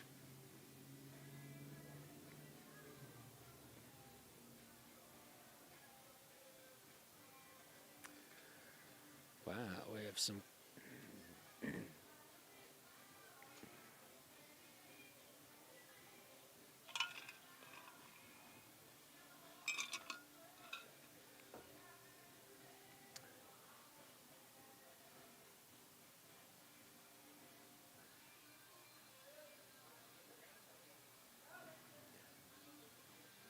And Trayson keeps getting the cooler and cooler pants every lap that Jordan, check out her pants. You might have to stand up. She's just going by the tent right now. Oh, no, yeah. And Trayson has the coolest pants that are out here. I could go get my zebra pants and put them on. They would pair with my rattlesnake, my Javelina shirt here. That would be great. You can't see them if I'm broadcasting here. I also would like to thank Jubilee Page, Javelina 100 race director, for this amazing shirt that I'm wearing. It is my favorite shirt now, Jubilee. Thank you. It means a lot to me.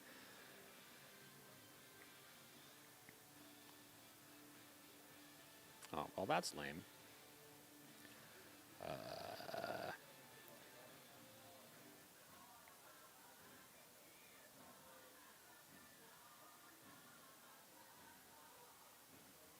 Wow, anybody who's interested in bowl games, looks like Arizona State lost in their bowl game today. I was watching part of that a little bit earlier. No bueno, but that was a back and forth, no defense game. Everybody just kept scoring, so kudos for that.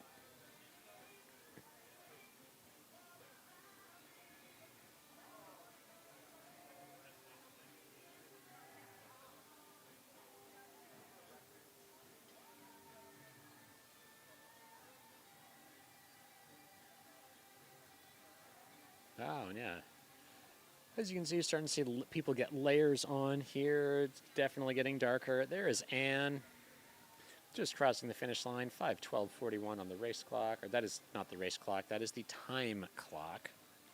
And hopefully you can see how amazing those pants are. We'll have to find out where she gets her pants, because they're pretty freaking awesome.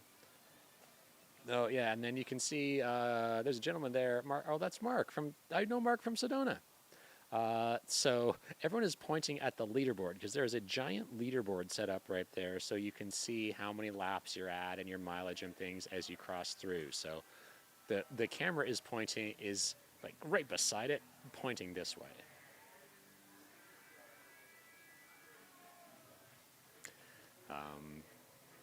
Yeah, it looks like we got Andrew Glaze going to be coming through the finish line shortly in his jorts. What's really cool for this race is with so many different distances and things happening, you might do a lap with someone who's in your race. You might do a lap with someone who's out walking for a little break on their 6 hour. Could be anyone doing anything. There's Andy Glaze going right through, trucking along, a smile on his face, as he is known for.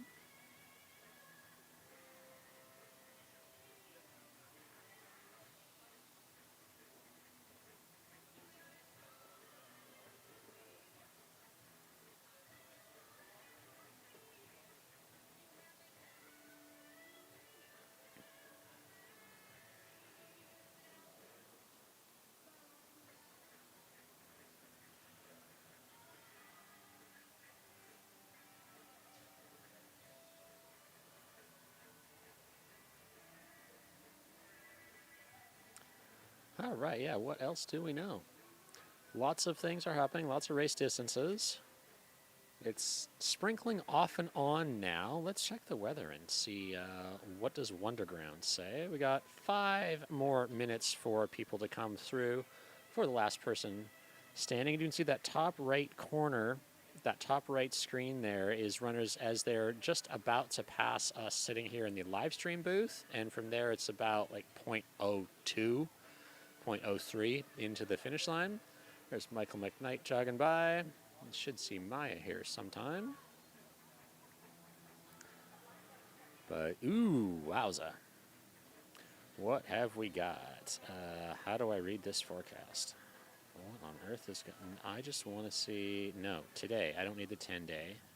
Here we go. Showers in the vicinity. Yeah, no flying hallelujah. It's raining on me right now. Rain likely for the... Huh. So it says 0% precipitation, but then it says rain likely for the next several hours. So I'm not sure what's going on there, but... Oh, there we go. 82% chance of precipitation, 0.21 of an inch. Rain early, then remaining cloudy with showers overnight, low of 58, winds light and variable, rainfall around 1/4 of an inch. It looks like most of that, according to the hourly forecast upon which I am looking. Light rain until 11, with showers until 7 a.m., and then that drops off. It's going to be fully cloud cover. Sometime around 3, we might get some clearing mañana, and then mix of sun and cloud. It sounds like a Vancouver forecast. Winds are about 5 miles an hour, 70% humidity right now.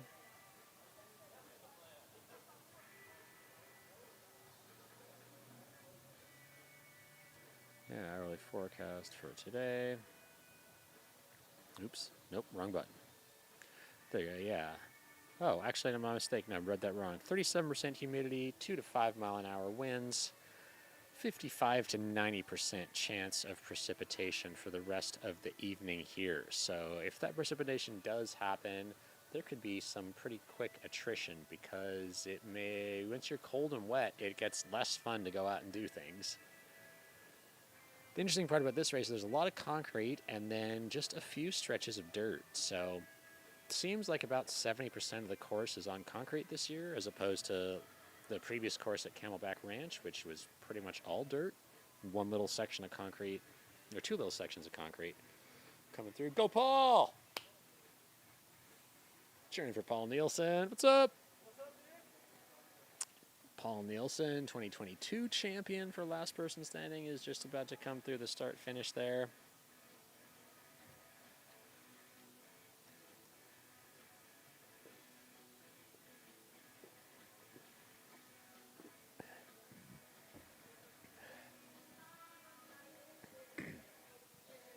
Is anybody out there going to come out and do last person standing next year? Last person standing 2026.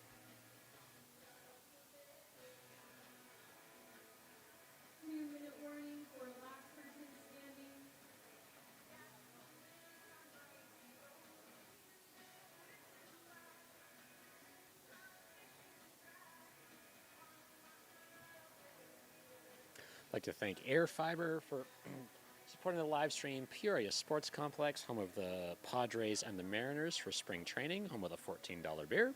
I'd like to thank Mount to Coast for putting things on. We've also got Air Viper Running, Mountain Outpost, Gnarly Sports Nutrition, Squirrel's Nut Butter. Thank you, Chris, for squirreling your nut butter. Wonder if we're going to see Chris Thornley down here today. If you are Chris, and if you're out there listening, please come and chat with us. I know Rory's out there somewhere. He was going to head back and chat when he can. He was on a mission to find somebody. And then I'm going to entertain myself with my Trader Joe's peanut butter cups because I bought a surprising amount of them.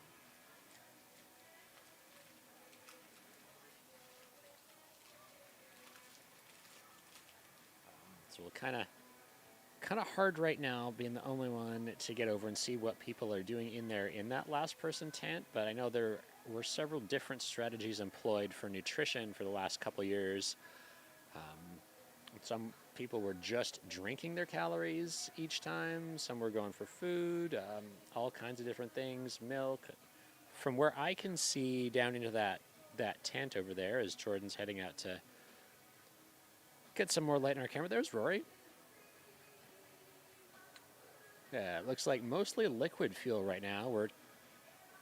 How long are we? We're on lap 14. 21 miles, I believe. 22.57 miles are in there gone so far. And there they go again. For the next one, I still got 14. Most people are 14 to 16 minutes average time for the lap there. For this 2.27 kilometer or 1.4108 mile loop. And if you are watching the live stream and you want to see that tracker, at the very top of the chat is a pinned link. You'll see that top chat 50XP button, the blue Mountain Outpost logo, yellow at Mountain Outpost, LPS live tracking. If you click on that, that will take you to the live tracker for the last person standing. It is a different link than to check out the live tracker for other distances, so just be sure to not confuse those two. You know, race director John Bullock set that up yesterday, so we're excited to see how well it is working.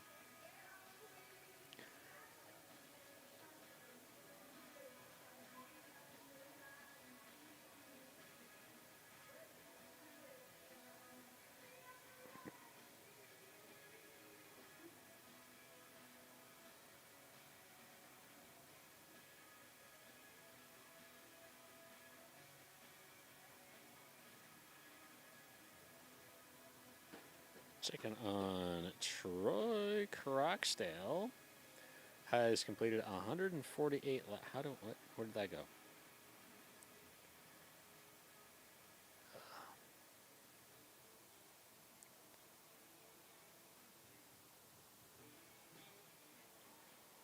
There we go. Troy Croxdale, hike with Punisher. Just checking on him. We had a number of people asking about how he is doing. He is in the 6-day, currently at 208.8 miles. I haven't seen him for a while, so I presume he's taking a nap or maybe getting some food. Some other names you might recognize: Ed Eddinghausen, the Jester, in the 6 days at 221 miles. Same as Lisa Marie Fosdell Griffin, who invited us onto the UTI podcast. Very exciting times. Other people that I know, people asked about: Paula Olson, Aravaipa, at 140 miles. Andre Lee, fixture at Aravaipa events, also has been in some doing some massage over in the team store. He is at 108 miles so far on the 6-day. Where is Chris Warden? Lori Robinson, 79 miles. Hello. Ann Trayson is at 70 miles now. This is incredible because I've got my little sheet here, and Ann's goal was to do a 50K, and she's now doubled that, 113K. So she is out there doing her thing, trucking along. Great to see that. Who was there? Connor Dyer. Live streams Connor Dyer is just under 60 miles right now. Great work for him. Peter Curry's at 50 miles. Oh, Tristan was out here running again today. Got 36 miles now. Chris Warden's at 32. Jamil's got 21 and the new course record. Congratulations, Jamil, for your course record on Strava. And Mike Santos is back of the pack there with 9.8 miles. I see Aaron Schmidt, 8.3, 18.3. Yeah, neat to see so many names that I recognize. Thanks all 92 people who are joining us. If you did just tune in, we're at hour 80 of this 6-day event. I'd like to thank our sponsors: Gnarly Sports Nutrition, Mountain Outpost, Aravaipa Running, Mount to Coast, Squirrel's Nut Butter, the Peoria Sports Complex, and the City of Peoria, as well as Air Fiber for the internet. I'm gonna sneeze.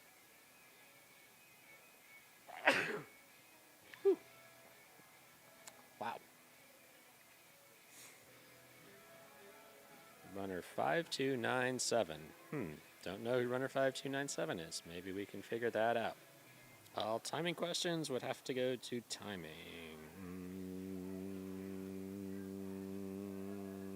I think you can search by bib number. All right, if you are on the My Race Result page and trying to track your runner, if you click on the Participants tab in the middle and then Runners by bib number, 5297. 5297. Who dat? Weird. No entries found. Wonder if that's a race day registration. I do not know the answer to that.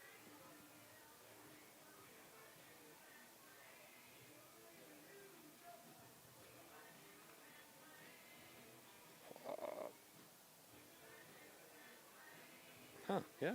Crazy. There is no 5297 I can find. Interesting. Oh well, we'll figure it out.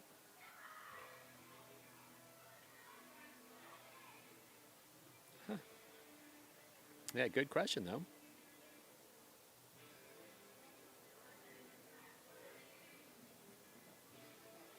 Oh, I wonder if 5297 is in last person standing. 5257 is Paul Nielsen. Yeah, I do not see a 5297. But if the person you see is all in black, that is Paul Nielsen for last person, the previous champion.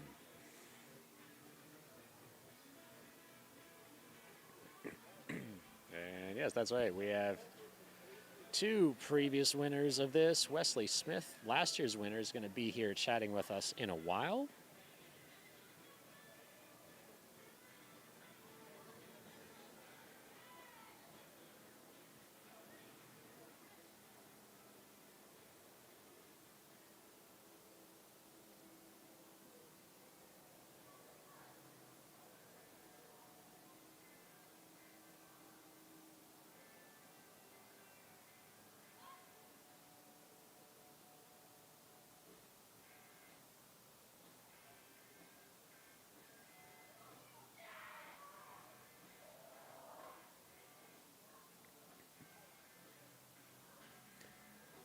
Yeah, we still got some sprinkles kind of coming and going.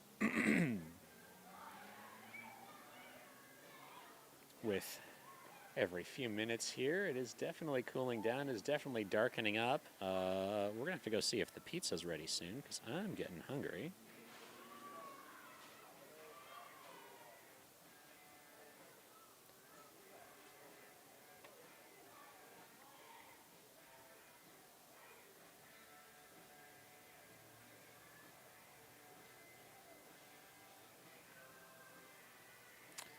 Oh, yeah, and yeah, what races are people looking to? Oh, hey, Jenny, or Steggy, nice to see you in the chat again. Happy New Year.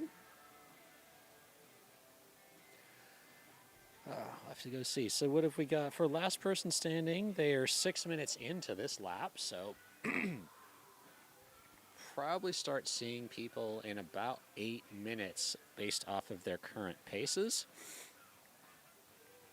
And again, that last person standing live tracker is pinned at the top of the chat. That is not the same tracker as all of the other distances are on. There is a separate link and pin for that. So I'm just going to put all the other races into the chat as well. Not LPS are available.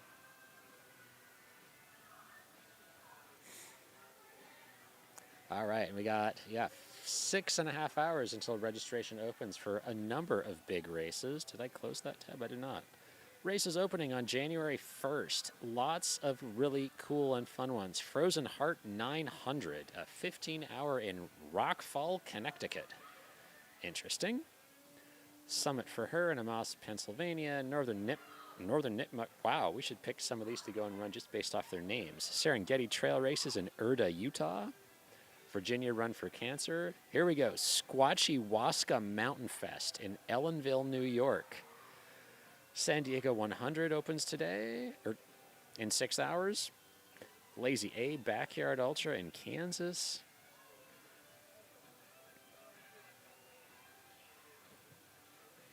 The PCT 50 in the Cleveland National Forest in California, a 50-miler. What else have we got? Freedom Backyard Ultra Marathon in Bourbon, Missouri. If you ever want to go to Bourbon, that's a great reason to go check that one out. The Wild Woman Trail Race Weekend in Trout Lake, Washington. Half marathon, 50K marathon, and a marathon relay. White Pine Solstice runs, Alpine Solstice, Logan Peak Trail Run. Oh, I wonder if Aaron puts that on. Let's find out. Finger Lakes 50s. Coal and Coke Fireworks 30 and 10-miler, Black Wolf Backyard Ultra, the Squatchy Surprise in New Jersey, Soapstone Assault, wow. Waldo 100K, Register Bracket Lottery, that's tomorrow. What else do we know? Enlightenment Mountain Run in Angel Fire, New Mexico, that's going to open tomorrow. Y East Trail Fest, that's a big one on the West Coast. Pajarito Mountain Run up in Los Alamos, oh no, what did I just hit? Whoa. Dang. Oh, there we go. We're back. Old Ephraim 200. Who was telling us about that yesterday? Someone was telling us about it yesterday. Lisa Marie or Krista Halston, maybe? Wildcat Ultras, Bad Beard Events, Oli Kai, 3, 6, and 9 hour in Chattanooga, Tennessee. Man, there are some hilarious things I want to go and do just for the names. If anybody wants a really cool belt buckle, I was messing around on Ultra Sign Up, and the Mesa's Hideout 100 has what I think is a really cool belt buckle. So I might have to sign up for that just to finish and get a buckle like that. Go Tanner Morgan. Yes, Tanner Morgan. Tanner Morgan has the Superman shirt on. That's the best intelligence I've got so far for who's in it. Maya Detmer has the neon yellow or green skirt on. Mike McKnight was in all black with an orange strap on whatever those armband strap things are. Wild Woman is great. Okay, that's fantastic. Good to know. Thank you, Molly. And yes, Jamil did just get the Strava crown. He put on pink shoes that he got for Christmas and went flying around the course in an average pace of 5:29 a mile. So he is your new Strava crown. And the women's crown was also repossessed today. Sierra DeGroff captured that crown from Shelby Farrell, who got it last year. It might have even been today last year Shelby got it. So congratulations to Sierra. Happy New Year to Shelby and Jason, wherever you are, somewhere on the East Coast.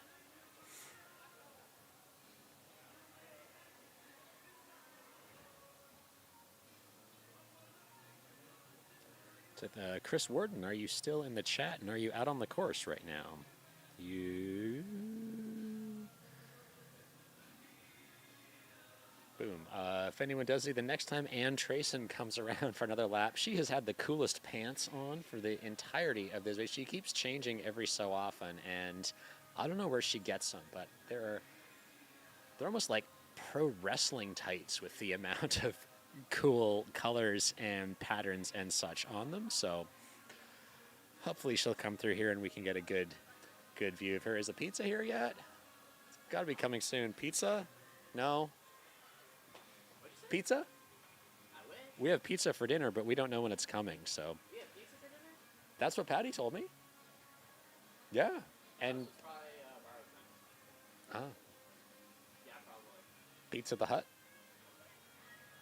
Not sure about his appearance. the long lost cousin of Jabba. Do you hear them making a second? Jabba the Hutt?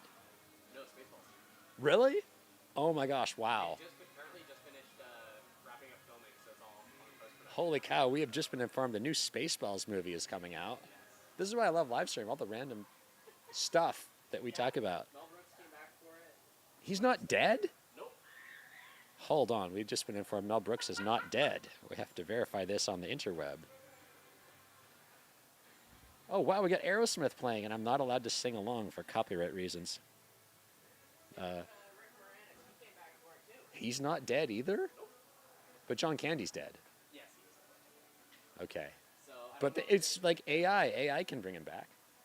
I don't know how people would like that in the current. True. But yeah. And Chris Farley can't. Son of Barb. Okay. Chris Farley can't play him because he's also dead. People need to stop dying. Yeah, Michael. Yeah, we have Son of Barb one, I believe. All I want is someone I can't resist. Okay. So yeah, Mel Brooks is confirmed to not be dead. Filmed some absolutely hilarious movies. Jenny, or Steggy, you should totally drive out and have some pizza with us. There's an empty live stream slot. You could grab a microphone and we could do some commentary and talk about long trails. Oh, hey, Tasha. Hope you are doing awesome on this lovely, I almost said Christmas Eve, New Year's Eve. There we go. Now the cameras are back up. Way to go, Jordan. Jordan is fixing all the cameras. There goes Jordan in the background.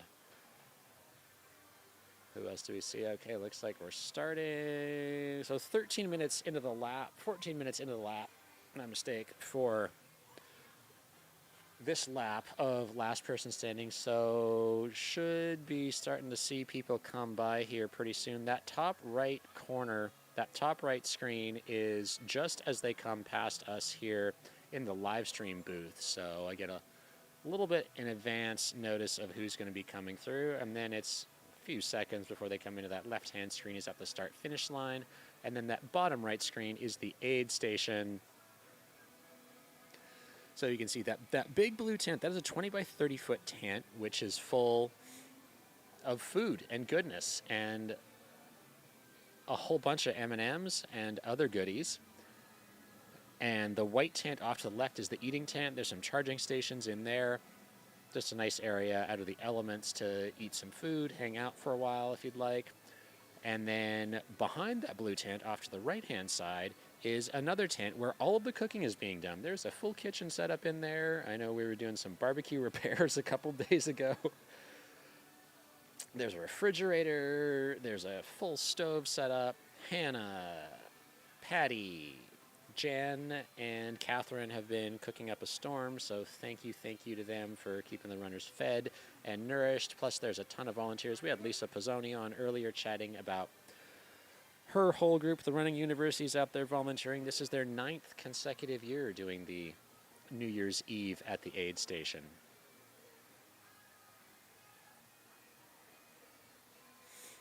Hit the wrong button there. Okay, yeah, that is news. Apparently Mike McKnight did drop. Hey, Jordan. Mike McKnight dropped.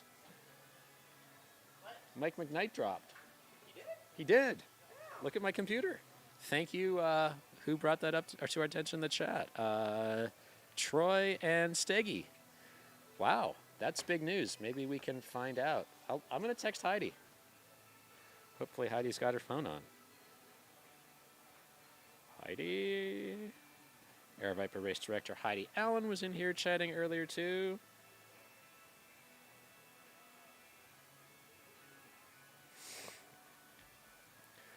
We'll verify that. Hey, Steggy, you got a crown now. How do these crowns work? Was the most comments? Top commenter. Congratulations on being the top commenter. Go Maya! Maya's just going to be entering her screen there, along with Rory Moynihan, Trail Gangstas. And it looks like we got Yolanda Holder is going to be coming through that finish line as well soon. Let's check and see how she's doing. What an incredible story. What am I looking for? 6 day, I think. Yolanda Holder is currently second female, 228.5 miles. Well, actually, she'll be at about 230 when she goes through the tracker here. Age 67, absolutely crushing it out there in the 6 day. She would be 10 miles back from Melissa Montague right now in first, and Lisa Marie Fosler-Griffin is 6 miles back of Yolanda, 222 as of right now. And we've still got 3 days for that event to go. They're at 80 hours. 72 and 72 is 144, so like 60 odd hours left to go, something like that. Oh, can't see Yolanda because we got people blocking the screen. And Yolanda is somewhere in the background there. Oh, there she is, holding that white thing in her hand. That's Yolanda in the all black, walking behind our very enthusiastic teenagers there.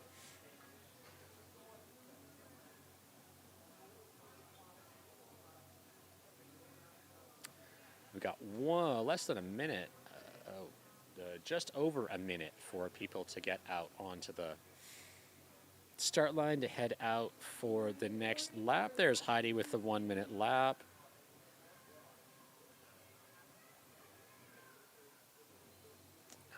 Okay.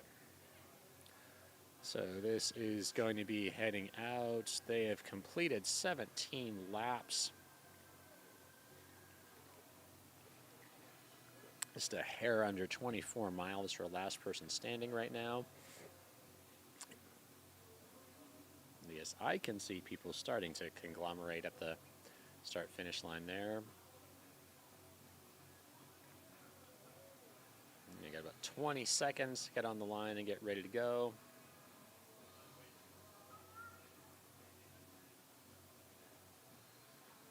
There's Trail Gangsters with the guest bib looking directly at the camera there. Wave at the camera, Rory.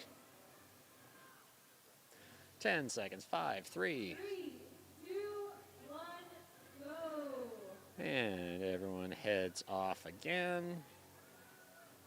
That's Paul Nielsen, all black with no hat. Maya Detmer in the green.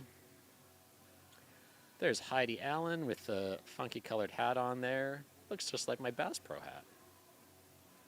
Thank you, Tony, from a Bass Pro hat. Can the event hear me? Sometimes yes, sometimes no. Thank you, Clover Chambers. Let Tanner know he's doing good. We will find a way to get that for message over to Tanner. Lots of people cheering for him. Tell us a little bit about Tanner. Then we can share it with the rest of the people here. Hey, Jim. What's up, dude? Ooh, wow, we got AC/DC. This is pretty awesome. My name, go Krista, yes. Stardust and some guy. Stardust and some guy. Telling me all about their adventures yesterday. All right, I'm going to disappear for 2 minutes and be right back.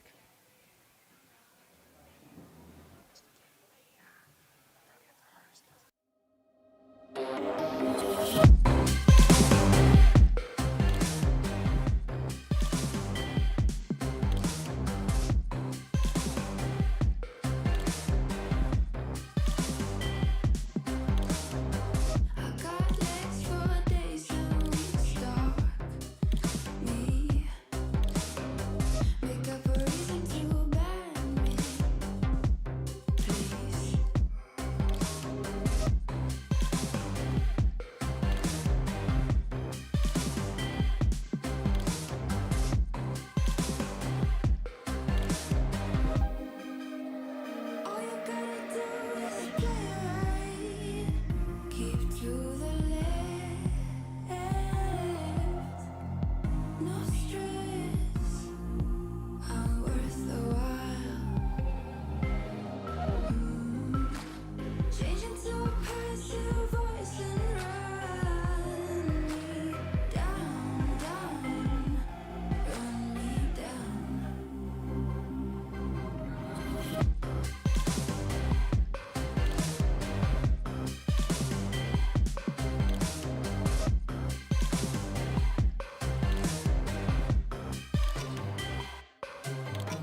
seeing? Do you think I'm reading? If I did, I'd leave them on red. Can't believe they thought I want them. Like who? Me? Her? She? I don't really care if they hate me now. I'm on my way out, but you're way out my league. Cause I'm hot and pretty and I got nice. Hot and pretty and I got nice teeth. Hot and pretty and I got nice. If I die happy.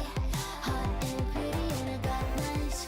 Hot and pretty and I got nice teeth. Hot and pretty and I got nice.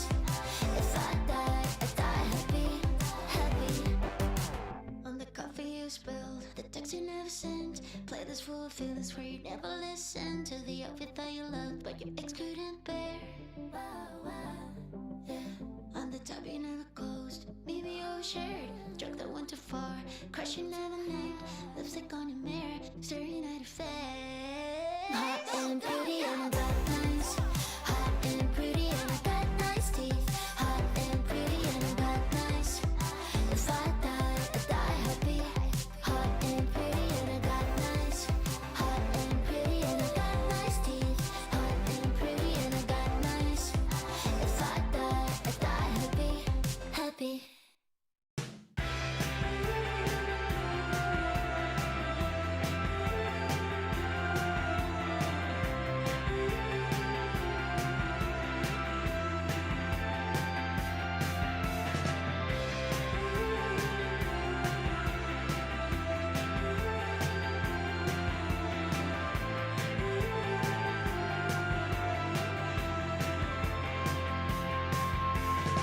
They turn our homes into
quick break for station identification and to get something else to drink, I am back. Greggy V here on my own, but my live stream compatriot will be here soon, so it will no longer just be me talking to a microphone. Hooray! Hey! What do we know? We got big news in Last Person Standing is Michael McKnight is no longer in Last Person Standing. The update that we got is kaboom, kaboom, kaboom. Go to that message. Didn't want to push anything, so he is out. And just catching back up with the chat. Yes, that is correct. 1 lap every 20 minutes, 3 laps per hour. Each lap is 1.42 miles. So do the math on that. If you are curious to see where everyone is, there is a pinned link at the top right of the chat, or the top of the chat. There's a blue Mountain Outpost logo, yellow Mountain Outpost with the whatever the @ symbol is called. Blanking on that one. That will take you to the Last Person Standing results. That is a separate set of results from all of the other events which are currently going on, so just be aware when you click on that. We have had some attrition in that Last Person Standing, so McKnight is down. We are down to 22 people, and it looks like it's a pretty, no one is out running 6-minute miles, except Jamil. And we have got, 22 people still in it. Krista Halston, trail name Stardust, she's still in it doing pretty well. Paul Nielsen, 2022 winner. Maya Detmer's throwing up some big miles here. Danielle Redinger, Tanner Morgan in the Superman shirt, Seth Turner, Stephen Park, Benjamin Niebla, Jane Barry, Tyler Clements, Mike Biix, Levi Rajanowski, Michael Carson, Jessica Hardy, Brandon Elmer, Florian Singler, Nick Mullen, Rocco Rasnick, Stephanie Rosebaugh, J.D. Birdsong, Tara Friend, and Gene Seymour are all still in it. Thank you, everyone, for joining us on your New Year's Eve. I guess we are out here on Arizona time. It is 5:56 p.m., eagerly awaiting the arrival of tonight's dinner. What's cool for this race is that there is a full aid station cooking food for people, and there's different stuff every day. So tonight is pizza. We're very excited for pizza dinner in about 30 minutes. As well as those different meals that are cooked, there's standard aid station fare, so there's some gels, bars, potato chips, M&Ms, ginger chews, hummus avocado wraps, and turkey wraps are there when I was just there. Coke, Mountain Dew, ginger ale. Gnarly is the nutrition sponsor, so I've got Gnarly Hydrate in my bottle. It is my favorite drink. There's also Gnarly Fuel 2.0 for the more calories on that. And then there's actually a water station outside a liquid station outside the aid. So if you just want to grab some drinks, you can get water, Gnarly, the other Gnarly, without having to go in and get kind of bottlenecked in that aid station. Oh, hey, you got pizza too. Way to go, Jaybird on the run. I actually made pizza. I have homemade sourdough pizza in my truck cooler. If we ever get a chance to go back to the truck. Actually found Trader Joe's was not insanely busy today, so that was really nice. The traffic was bonkers, but Trader Joe's was nice and quiet when I was in there, so appreciate that.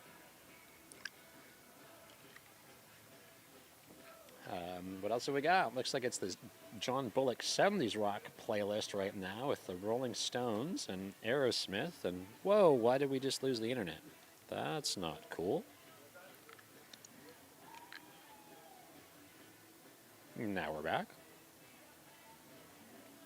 All right, thanks all 91 of you who are here joining me on New Year's Eve. Does anyone have big New Year's Eve plans in addition to hanging out here watching what's going on across the years? Anybody going to come and do across the years next year? If you are looking for something to do and you have the availability or the proximity to it, we got events going on. You can come and sign up tomorrow. Race day registration, 7 to 9 a.m. You could do a 6-hour, 12-hour, 24-hour, or a marathon. So come on down and do that. Prices are listed on the main Air Viper running website. Bring your credit card. You don't even really need to bring too much except a cup or a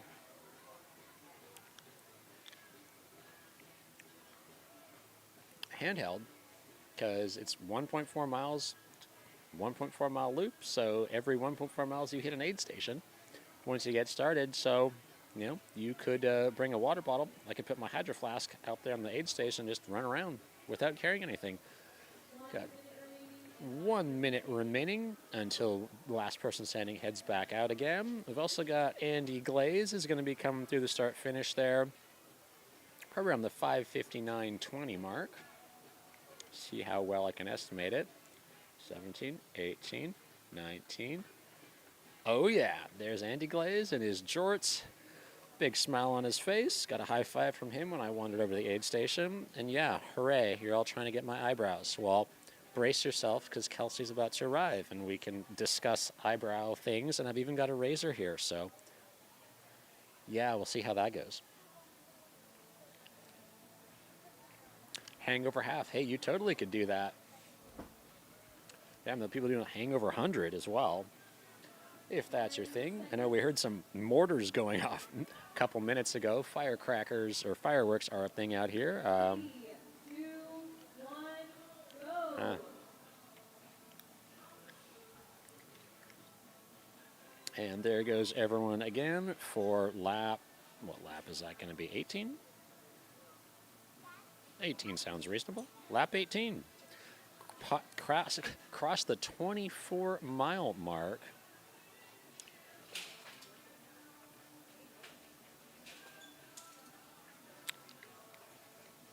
Hmm. 5297. Oh, there's Tanner. Tanner with the Superman shirt. Messing with the camera there a little bit.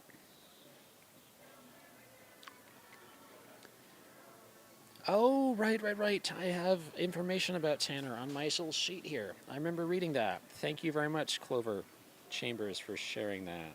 Where is it on my sheet?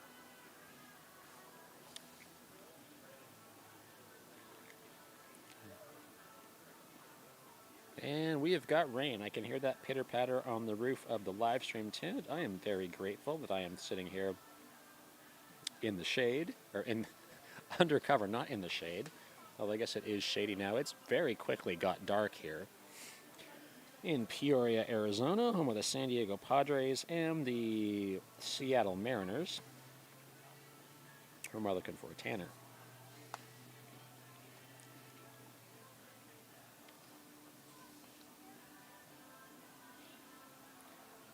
Okay, what else I can tell you? Jenna Sylvie, I just came across her thing.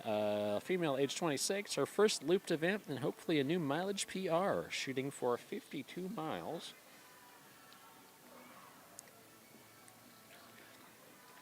Can a runner do multiple events? Yes, they can. There's a number of people who are doing a marathon a day for the 6 days. Walter Handloser did the 72-hour, and he's now out doing a 100-miler. We're at Krista Halston, also known as Stardust, excited to run her third different race at ATY's, got a goal of 50 miles. Gene Seymour, last person standing, former high school math teacher that lives in Tucson, likes to play guitar and write music, going for 100 miles. Tyler Clements, a glutton for punishment, fourth ATY, last person standing, going for 200. Nick Mullen was second to last year, and he is here for redemption, 200 miles. I know Mandy chatted with me for quite a while last year, and I saw her and chatted with her briefly earlier, so we'll see as it gets later on. She may come back and chat. Who am I looking for? I forget.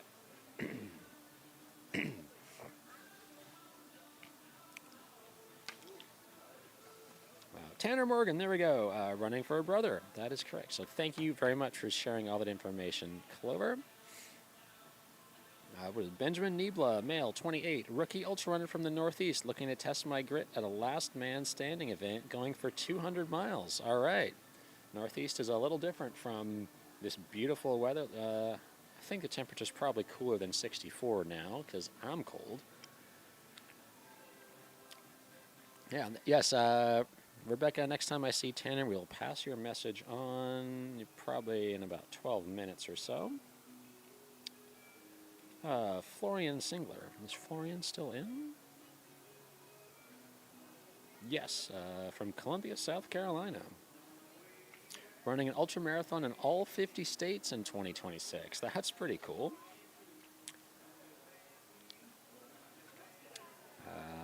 Andrew Garber. Actually, don't see that name. This is not started.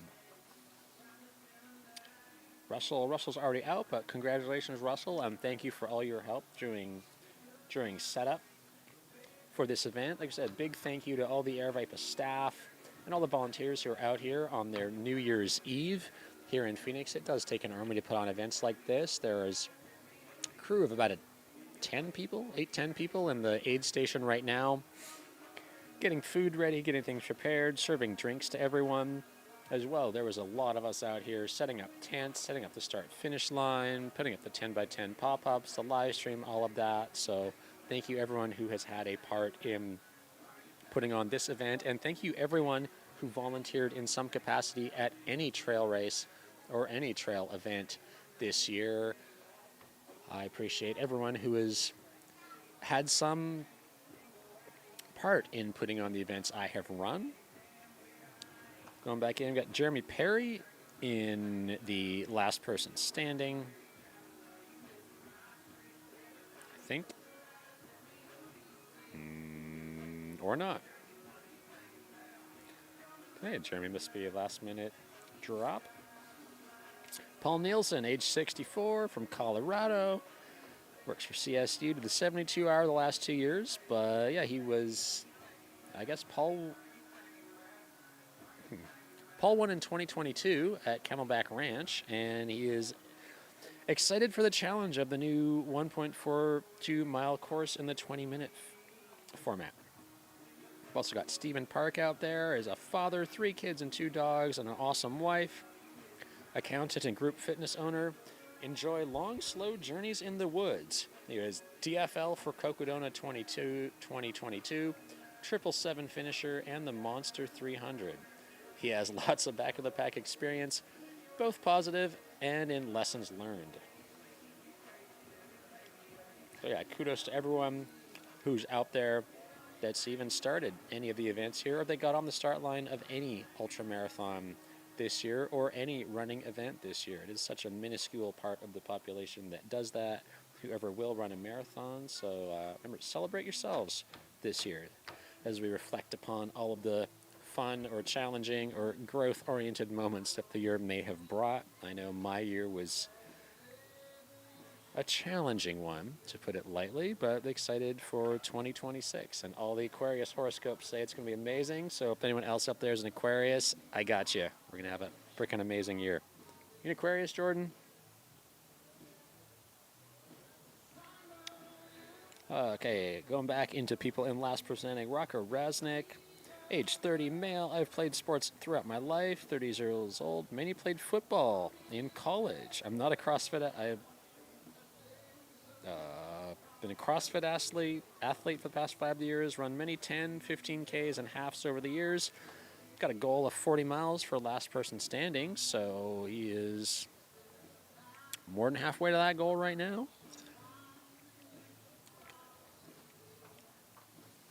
Levi Rajnowski, age 28, currently in school for his 2nd degree in nursing up at Northern Arizona in Flagstaff, Arizona. Originally from Grand Junction, Colorado, lived all over the West. Began running in the spring of 2020 before his first 50K in September of that year. Wow, that is huge.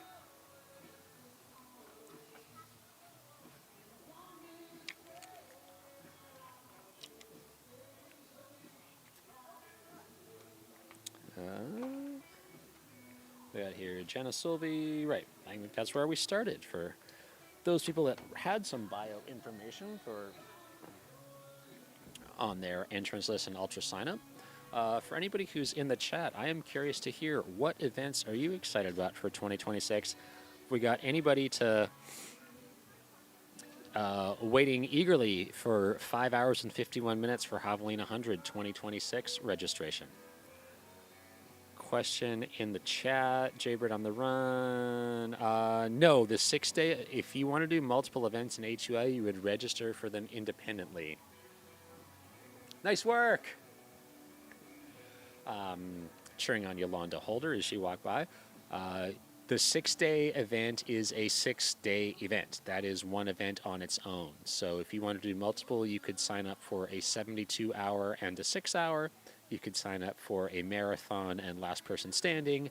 You could sign up for a 24-hour and a 200-mile.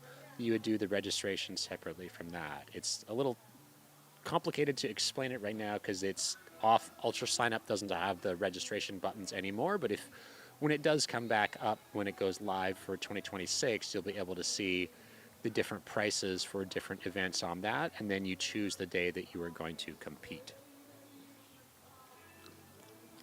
Good question.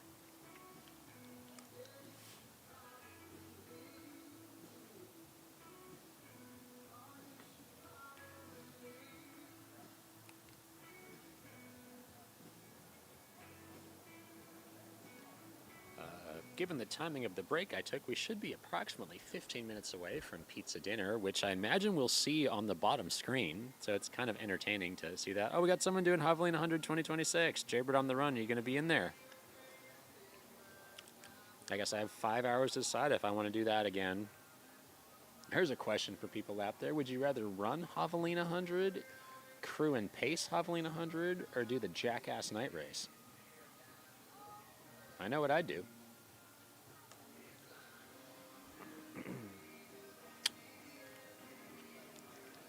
Oh, you're not? Are you going to be out at Javelina in 2026, Steggy?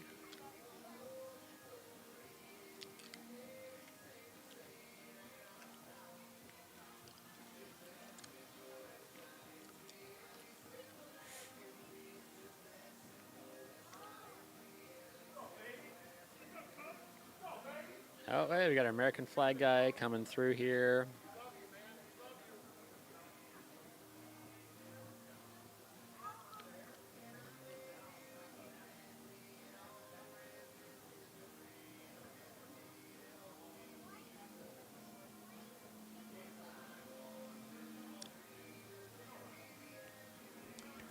There's kind of a lull in the course right now. What's interesting about this race format is we've got the big tent village, kind of like Javelina's, right on the course. And we've also got the RV camper area right on the course. So at any point during the longer distances or even the shorter distances, you can pop into your camper, pop into your tent, take a little nap. There's a big nap zone that's in that top right TV screen that you've got right there showing the nice metal barricades. But at the end of that, there is a sleep station where you can hop in. There's some cots set up. There's some nice skirt. You're going to see, I think that's Aravipa's Paula as we walk him through the start-finish line in a sparkly silver skirt. But yeah, so you do have all those options right on course as well. There are showers here. There are multiple different bathroom areas on the concourse that have running water. So, if you need to go in, if you got sticky hands, because if you're like me, your gels like to explode in your pack or on you. I haven't figured out a good, wow, that is quite the costume, Paula. Wow, you should, oh, you're not going to see the screen. You got like, your matching person is just walking through there. A matching, well, Paula's got that's who I want to introduce you to. She's like just walked through and is hanging out. She has a sparkle skirt on. Welcome. Sure.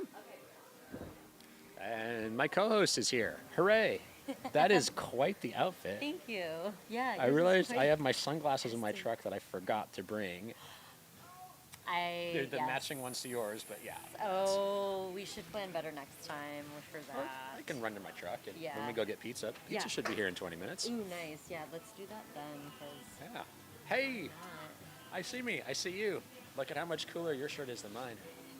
And thank you, Jubilee, for this awesome shirt. I'm going to stand up. Walk up the camera. Sure. That looks like a nice Javelina shirt.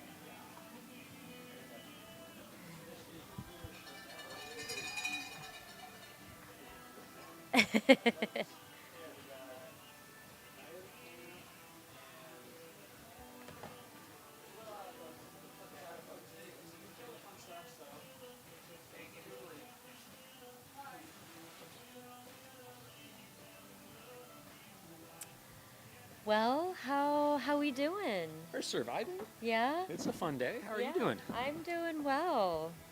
I am here and it's just such a fun day. This is like a very exciting day to be here. Candy yeah, cane? sure, why not? Yeah. Mine as well. Peanut butter cups are Yeah. here. Actually, I don't know if you have Oh, I thought. that. one? Yeah, that'd be great. Yeah, for Thank sure. you I'm so in much. charge. So yeah, no. It's Anything been, you need. Yeah, you've had quite the afternoon. Yes, it's been eventful. Oh. Also, these, and I have more cough drops. If Oh, great. You start losing your Thank voice. you. Yeah, Thank you're you. welcome. Well, yeah, love to hear. Update me. Update Update me. you. Since I'm So we have last person standing. We have started that. And Great. the big news is that Mike McKnight just dropped out of last person standing. Okay. The champion from a couple years ago. okay. So that was 2 laps ago or so. Okay. It's a much slower last person standing than last year. We got average lap time of like 14 plus minutes. Okay. No one is running a 7-minute mile like Aaron Barber did last year and blowing himself up. Smart. Take it slow and smart for last But person. also, happy New Year's Eve, Aaron Barber. Jamil set the course record. Hello. Jamil set the course record on Strava just a little while ago. He came and changed into pink shoes and then ran a 5:29 average. Okay. Well, put Connor and a few others. Yeah, because Alex Johnson Yeah. and Connor Dyer wanted to get. They had those the last couple days, and Jamil just going for Crushed it. Yeah. That's awesome. Yeah. Sierra set the female record earlier Yes, too. saw I just have that. to. Okay, you got that one. Amazing. That's the big news we've got so far. Got lots of people finishing, lots of smiling faces, lots of people I have no idea who they are, smiling and waving every time they come by. Love So it. that's entertaining. Welcome it. Yeah. We got our friend Steggy is in the chat. Are you going to crew and pace? You should totally crew and pace and come volunteer, Steggy. What else have we got? The description of what's on my shirt. No, it's hard. The camera's out of focus. It's actually like all the different animals from Javelina. So there's Angry there's a snakes. rattlesnake skull for Rattlesnake Ranch. There's a Javelina. There is Coyote Camp. And There's I'm a trying to find the skull. jackass. There's a skull. There's There's the a skull Javelina there. logo. And then there's a cactus. Oh, there's... Yeah, I have no idea what that is. Yeah, I don't. Footprints and leaves and Those look like twigs. javelina footprints. Oh, yeah, there we go. Yeah. Well, yeah, so thank you, Jubilee, for this amazing shirt. Amazing. 520. The course is 1.4 miles. Mm-hmm. So the 529 mile, it was 7:47, I think, is the time. I'm just trying to pull it back up because I started looking at other stuff on Strava. Oh, so that's a good clarification because if he ran a 5:29 lap, that would be probably a world record for a mile. Yeah. So Yeah. probably 5:29 for the mile, and then you mentioned Yeah. just over 7 minutes for Yeah. for that Okay. segment. So funny. There's been some interesting activity for that lap this year. Multiple people just being like, I'm just going to go out super hard for this first lap in my 48-hour event, and then I'm just going to chill for the rest of the 47 and a half hours Yeah. and Walk for a while. hang on. Yeah. So for comparison, the women's course record that Sierra set today, that is an average pace of 7:09 per mile across the 1.42 miles. Awesome.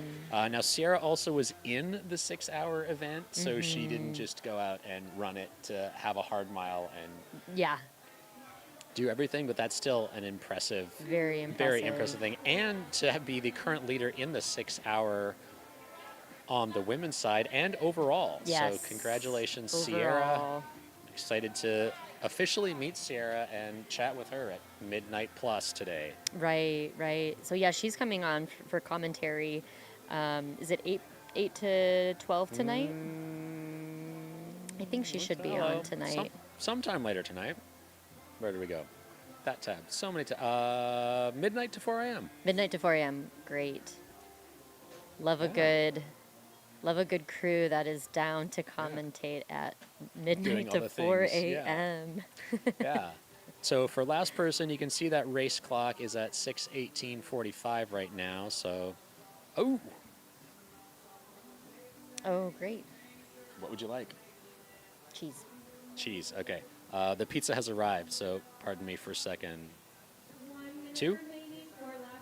2 would be great. Thank you. You're welcome. So yeah, let's take a look and see who's in that last person standing. Take a look at some of the folks there. We've got some really strong folks in that event today. We have the winner from last year. She's here again. Paul Nielsen, 2022 winner. Yes, He's yep. in all black. Yep, We got amazing. lots of fans for Tanner Morgan in the Superman shirt when he comes by. And then we should see everyone lining up on that start line right now because they got 19 seconds to get onto the line. So I'm pretty sure that's Stephanie right in the center of the frame in like the crop top and shorts.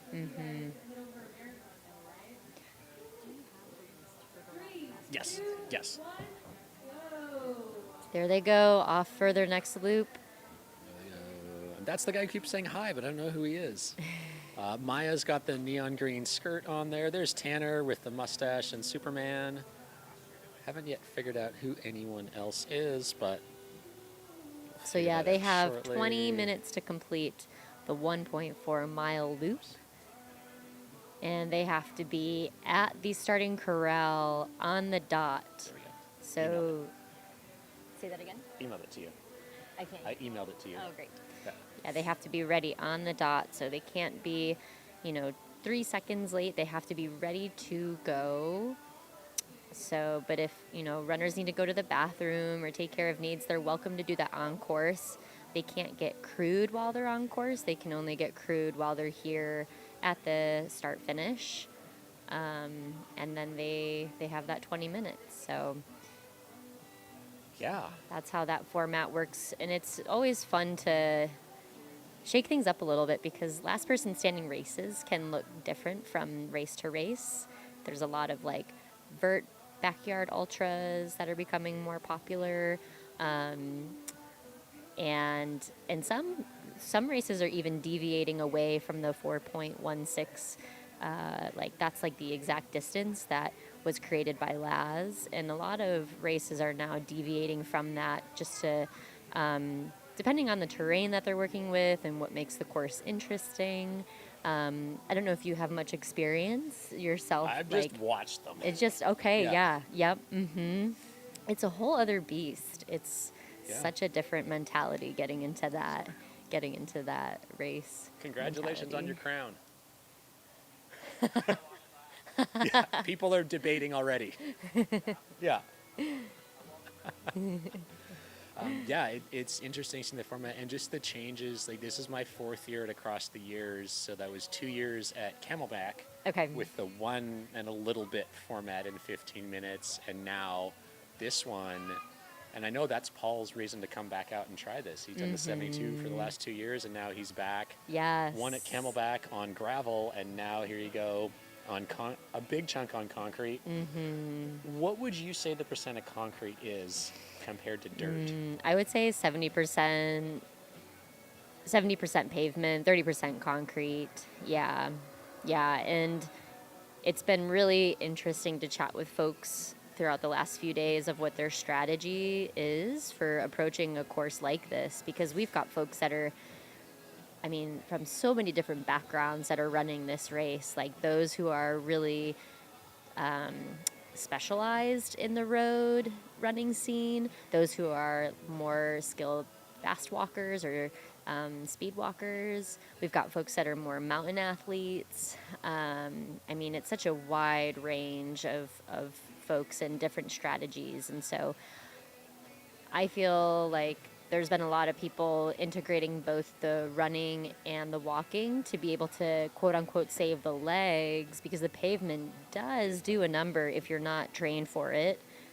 myself. Yeah. So, yeah, you're currently second female in the 12-hour. Congratulations, you did amazing out Oh, there. thanks, How are you feeling a day after? Or 2 days, yeah, 2 days after, yeah. Much better. Dom's delayed onset muscle soreness was a real thing yesterday.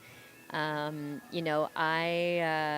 don't run on pavement like ever, and I am, you know, I approach it of like we're just gonna surprise ourselves and just run on pavement for the first time in probably 3 years for more than like Oh. 3 miles. So I rarely ever run on pavement because I love the trails. So, that's definitely not advice I would give folks to like, like run on the terrain that you're planning to race for. But I sometimes break my own rules because I'm human too. So. Yeah. Well, hey, it's 59 and a bit miles in 12 hours. That's incredible Oh, performance. thanks. Thank you. Yeah. And you were smiling the whole time. It was really Even when it fun. didn't look like it was going well, you were smiling. So Yeah. that was wonderful to see. Yeah. I mean, I feel like the community, the atmosphere really makes a difference. Like having friends pop in and out. Thank you so much. Thanks, dude. Folks to pop in and out and like have fun and like laugh at the absurdity of running in circles for days on end. For me, it was just hours on end. But just really, it's such a fun environment and so inspiring. Like you see people out here for days, all hours of the day and night, and you just that's a rare opportunity to be in an atmosphere like that. Yeah. Yeah. And what are, besides sore muscles, did you have any other things, like no actual injuries, just Just a little bit of Concrete was tendonitis. hard. Like Okay. tendonitis pops up for me a little bit on these flat races, but like other than that, just the usual hamstring, quad soreness. But everything else was pretty groovy. So, but yes, the pavement is a real Is that thing thing, to yeah. train for, or not train for it, and Yeah. you can be in my Show up, position. Yeah. And did you go use the massage chair at Planet Fitness today and all that? Great idea. That's a great idea. There is also a massage table here at the event. Have you been able to see if there's still? I don't. I can walk over and see right now. I know they've been in and out. I saw Andre here earlier. I saw Ruth, and I forget the lady's name with the pink and purple hair, but one of the massage people. They were here. I should wander over and see. Yeah. Yeah, it'd be good to let folks know. That's a great idea. Yeah, just a really. I'm so glad that races are integrating more of that because the body definitely feels the pavement. Yeah, I know the last few Aerovipa trail races I've been at, Athletico Physical Therapy's been out there with free stretching for all finishers and things like that. I know I Nice. am driving to get some gigantic needles put in my glute on Friday, so Ooh. very excited for that. If that's your Yeah. thing, dry needling helps me a ton. And Yeah, great. Yeah, well, very, another cool day here, which has been a welcome change, I think, for many, since it's been pretty Yeah. warm in the afternoons. Yesterday was a little bit cooler, but yeah, that little bit of cloud cover really helped people. And even just taking a look at the mileage on some of the races, it seems like there are slightly higher mileages. yes. I know two of the top three for. Actually, 4 of the top 6 in the current podiums on the 6-hour happened today. So, woo! What's up? We're being invaded. So good to see you. Lots of Yeah. good folks coming in. This is yeah. definitely, I think, correct me if I'm wrong, that like this seems like the really popular day to be here. Like folks really like to show up on New Year's Eve and then do the community run at midnight and like Yeah. start the new year and be with good people. It's a really fun way to ring in the new year. Yeah, having no idea when I first showed up, I was like, I don't know, I don't have anything better to know anybody, and now here I am, year 4, going to Yeah. do the same thing, and 4.5 hours left to debate if I want to try and have Ultra Sign Up open on that lap and Oh, sign up that's for something or not. right. And Ooh, are you yep. gonna do Javelina this year? So I have other goals, but I'm gonna do the Jackass 31K. Ah. So I'm gonna do that this year. But yeah, I've got a busy year this year with other races, so I'm not gonna be quite recovered for the 100. I'm trying to be responsible. Oh, Trying. that look on your face says it all. Can't make promises, but trying. Yeah, well, you'll have to have your phone open. Yeah. Actually, yeah, no, right at the midnight. Jackass, that might not sell out. I don't think the Jackass will, but The 100 do. will. The 100 might. This year, I was kind of keeping an eye on it. I think it was like mid-January when it did sell out, because I was trying to wait till it sold out and then get high on that wait list so I could take the entry a little Yeah. bit further away from the holidays when you spend a lot of money know on the it, yeah. holidays. But for the 31K, that will stay open. However, the crew tents at Javelina, those are very limited. And so if you're trying to get a crew tent at Javelina, I would recommend registering for that ASAP. And that's another really cool thing about this event and Javelina. You can have multiple people that you're crewing in one tent. You don't have to have your own separate tents. And in fact, it would be kind of a waste of space to have one tent per person at Javelina, especially because the space is so limited. But for here and there, you can buddy up with folks and just makes it fun. You and make lots of new camaraderie. friends. Yeah. I mean, and multiple times a year I ran it in the Facebook group. You will not have your own stuff. Be Yeah. prepared to be an adult and say hi to people and talk to Yes. them. And, Yeah.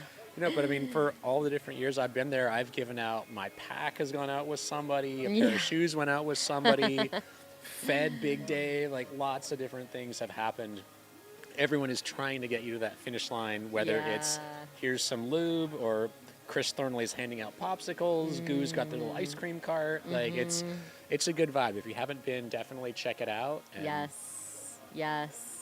Yeah. And it's such a great way too, buddying up with people to strategize and see how other people problem solve.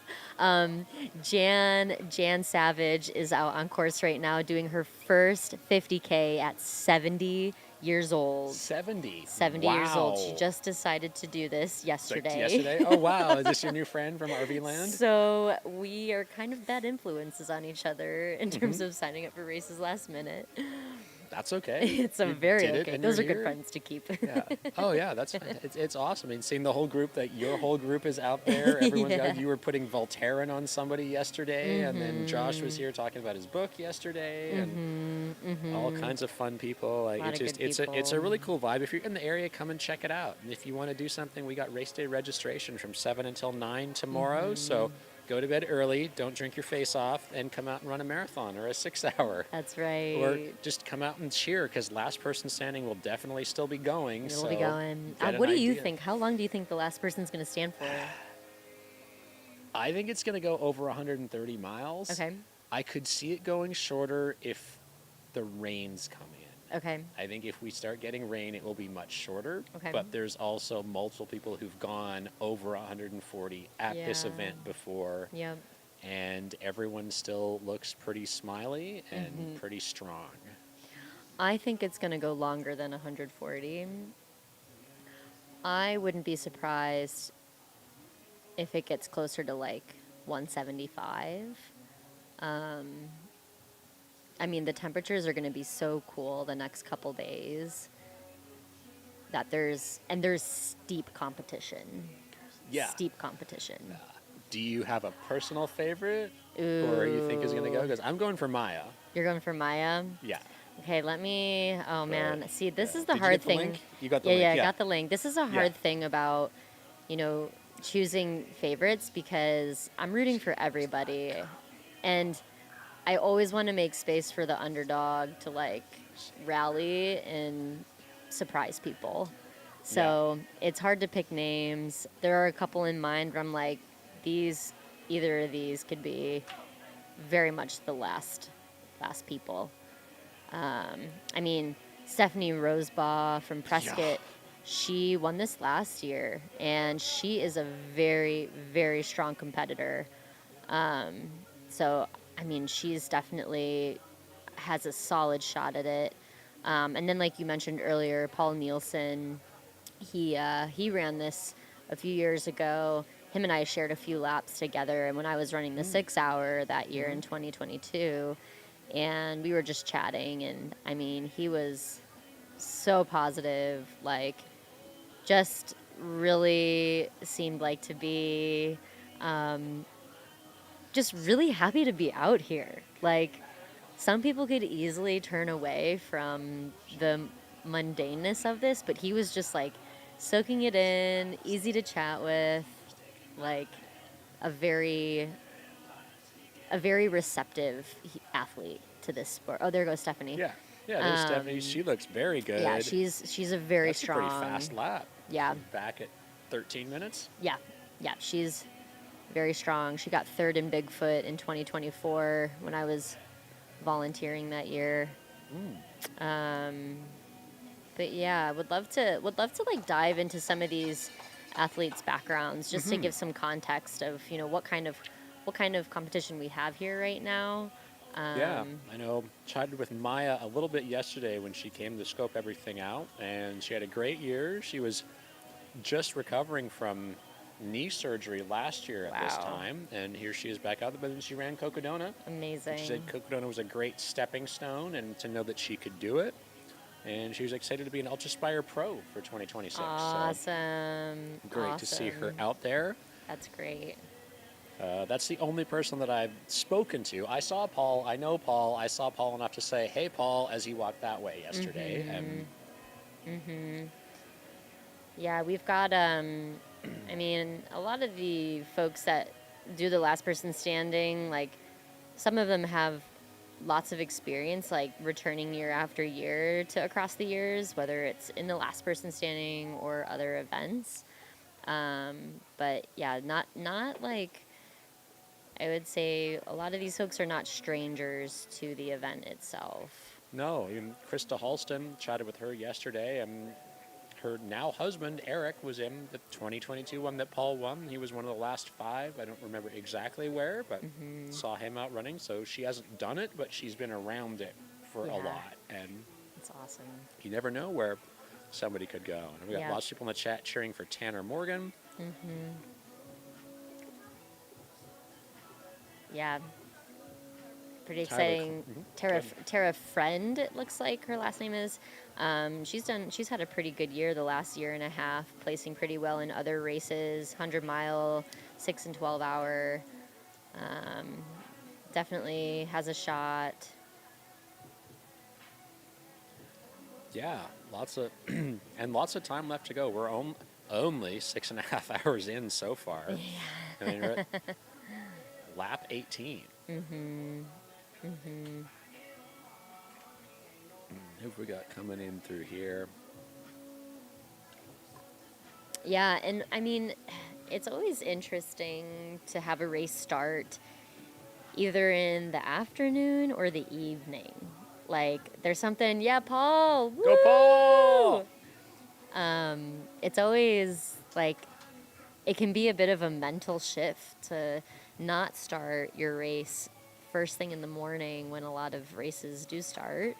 I don't know if you've had that experience where, like, you start late in the day and you're like, wow, I'm only 30 miles in and it's midnight. Like, this is weird. Yeah, I did an overnight Yeah. virtual run. I was like, oh, I love running in the dark, but it's different than being up at 4 a.m. to be on a start line in the dark Yes. and decide, am I going to take a headlamp or not? You're like, oh, do I take a headlamp or not? But for a different reason. So it's neat. And for this one, especially having the crew here, it's not like you're going to do, hypothetically, Javelina, where 4 miles for an aid, 6 miles for an aid, 2,000-foot climb for an aid. You have a massive 27-foot elevation gain on that one little ramp, and then a mile around the loops. Or Yes. 1.4. It's So it's- very different. It's different. And the concrete on this, I think, is going to play a role as we Yeah. get, like, tomorrow at 9 a.m. or tomorrow at noon once we've hit 24 hours. Yeah. So the math for when we get to the 24-hour mark for these folks in the last person standing. So they got to do 1.4 3 times an hour. 3 times an hour, And yeah. then 24. So they'll hit 100 miles when they get to that 24-hour mark, which you see that a lot in the last person standing events where once you get to that 24-hour mark, you reach that distance. It's not always the case, but it's pretty darn common to see that. So that's what these folks will get once they get to that 12 p.m. Mark tomorrow. Yeah, anybody who's watching the screen right now, that is Chris Warden in the Under Armour shirt. He was chatting with us yesterday, and he's going back out to get some more laps, and he was giving lots of great information in the chat earlier today, so thank you, Chris.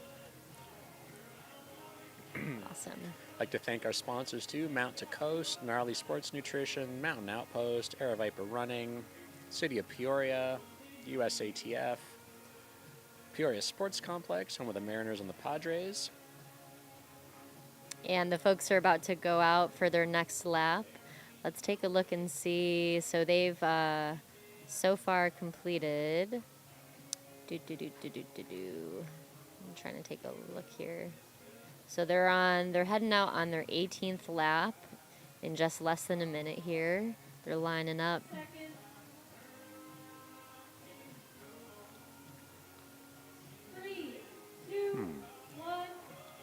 And they're off for their 18th lap. Down to 22 folks. Yeah, so lots of smiles and things. You got Tanner's been waving at everybody and waving at the camera every time he goes by. That's right, I got to tell him when he runs by that his whole family's cheering for him on the live stream. That's great. It reminds me of Cocodona with Tag's whole family chatting with me. Thank you all 88 of you who are hanging out here on New Year's Eve, 81 hours into Across the Years.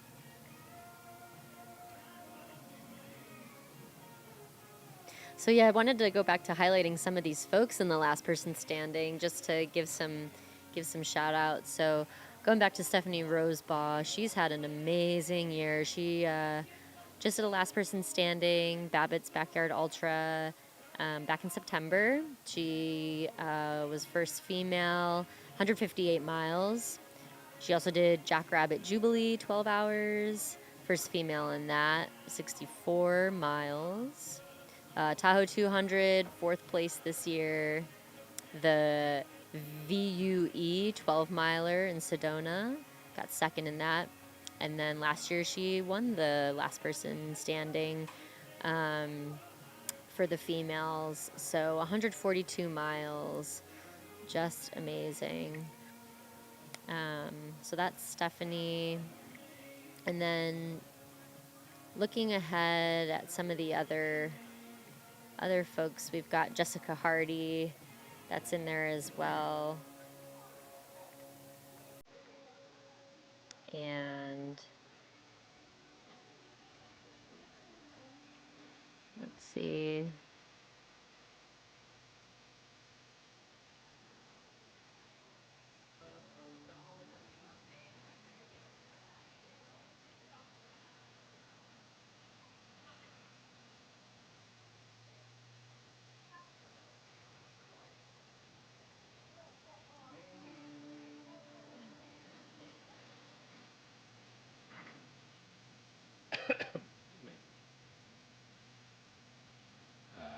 I'll chat about Maya for a minute. She's got tons of results Nice. on Ultra sign up. I know she was excited for Jackpot Ultras, the 48-hour coming up in February Awesome.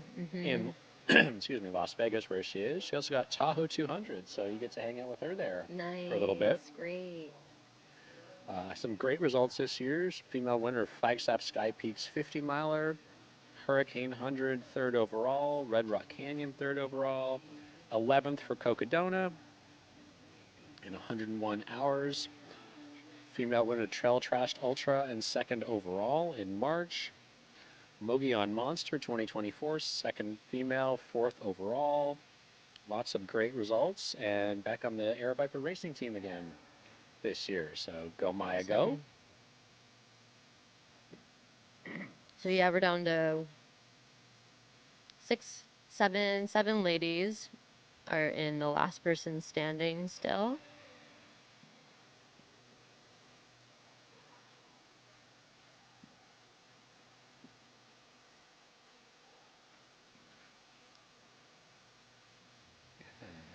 Oh, and looks like I stand corrected. They should be on lap 20 now. Yeah, the tracker seems to The be track- doing Yeah, some weird strange things. things. So I apologize that Yeah, I and misspoke about that. yeah, it's not the standard Aravaipa one, Yeah, so it's a little yeah, funky. bear with us. Yeah. And like we said, that link for the last person standing is pinned at the top of the chat, but it is not the same link as all of the other results. Mm-hmm. Yeah, it's doing some interesting things. Like, it's not giving some. I guess if you see that the total time, my hunch is that that's just the time that they're on the loop itself and then finishing. Like, so I wouldn't pay too close of attention to the total time if you're like, why are these numbers all over the board?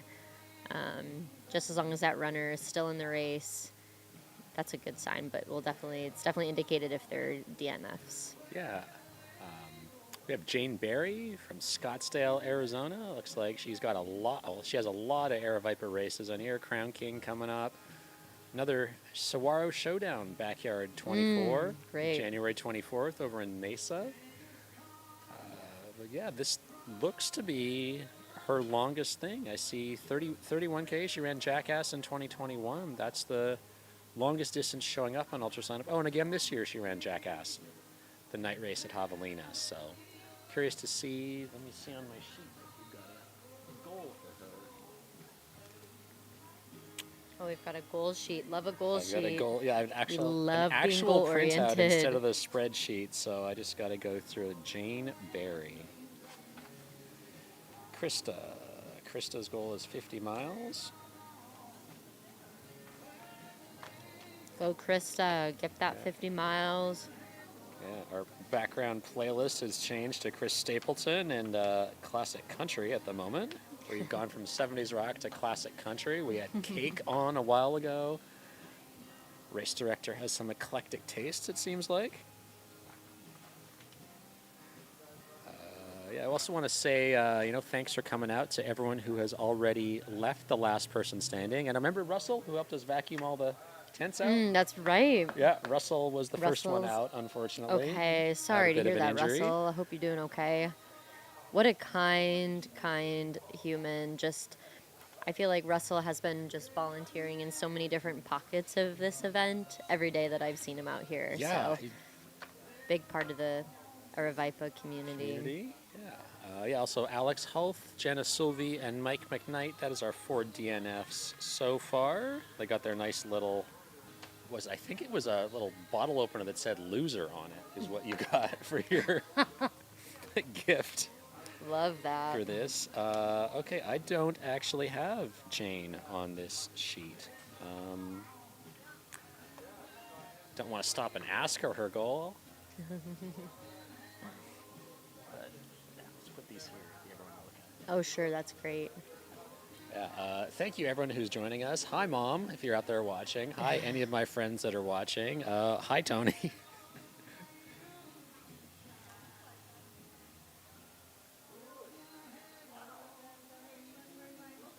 Oh, wait, looks like we got more people I know in the chat. Where did the chat go? Did I close the chat? Oh, nope, I'm just doing it wrong. Hi, Nicole. Hope you had a good day today. Tanner Morgan, yes, I gotta go to say hi to Tanner. They should be coming through. Oh, no, it's only been 6 minutes. It'll be a little while.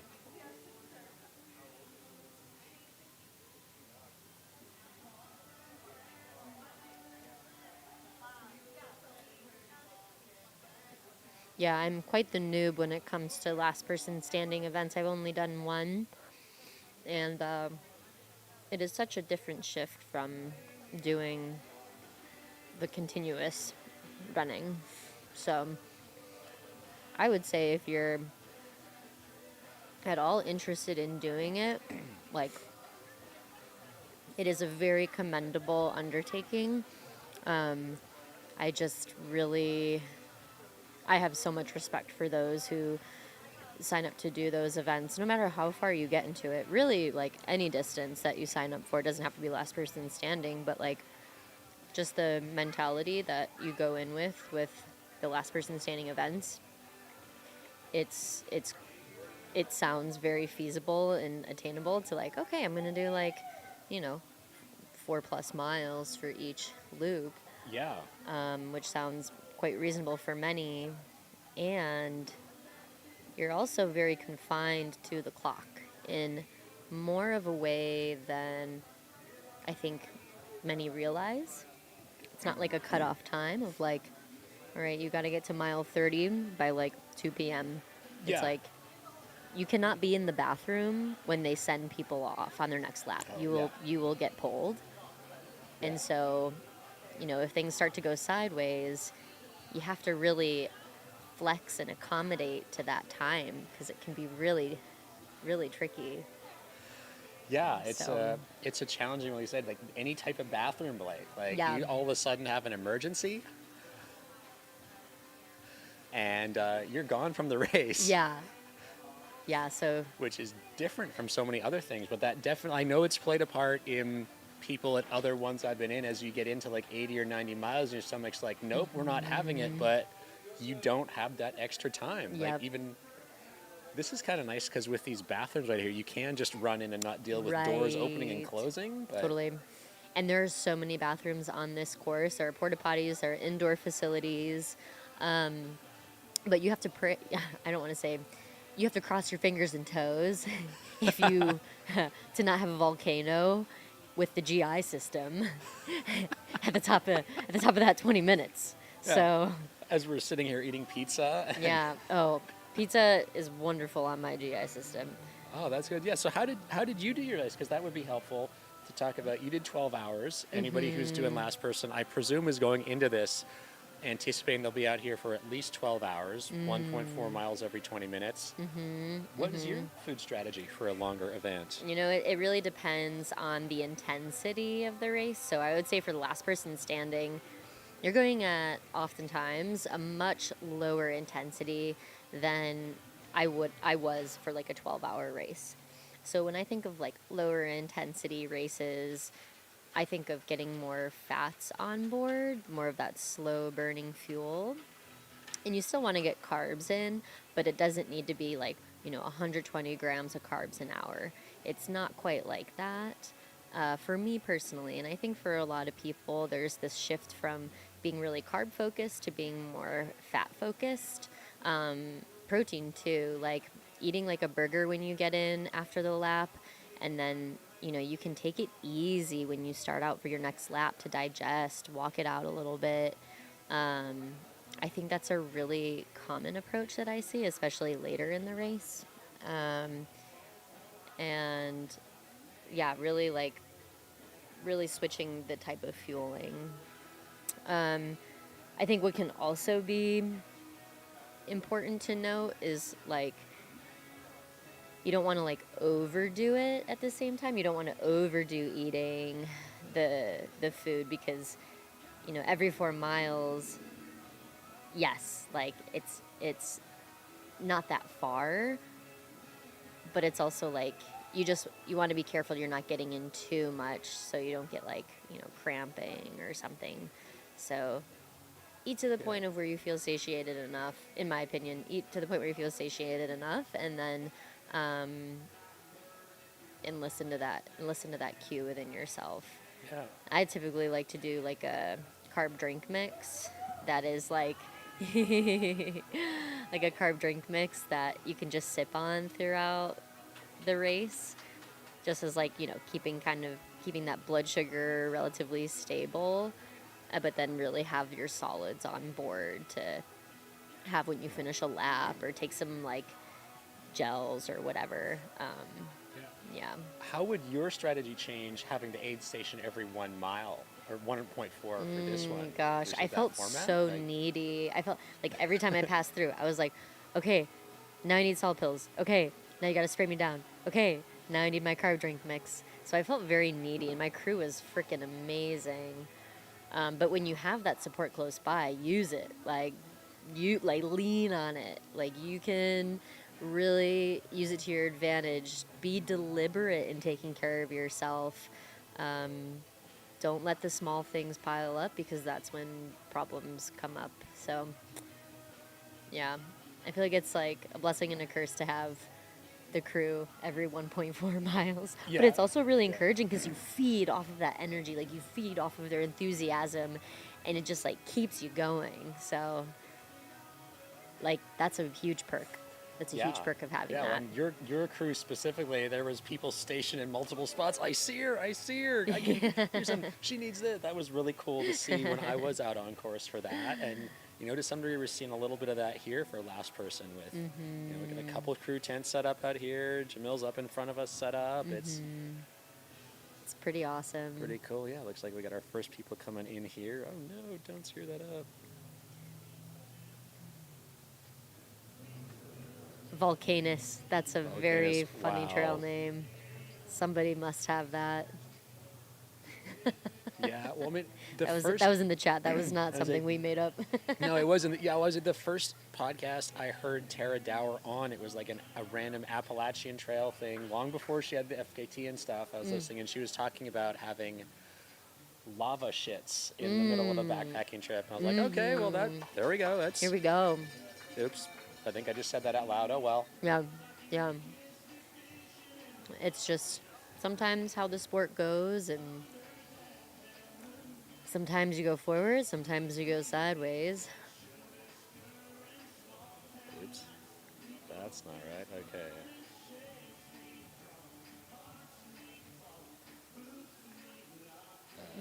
Okay.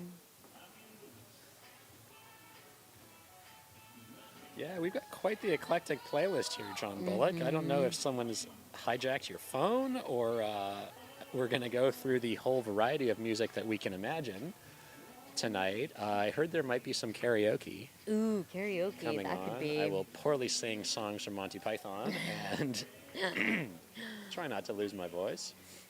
That's Abby. Nice. There they go. What's We've got Abby's some goal? folks. So Abby is doing the 48. 48 hours, and she is just left foot, right foot. That's her goal, just left foot, right foot.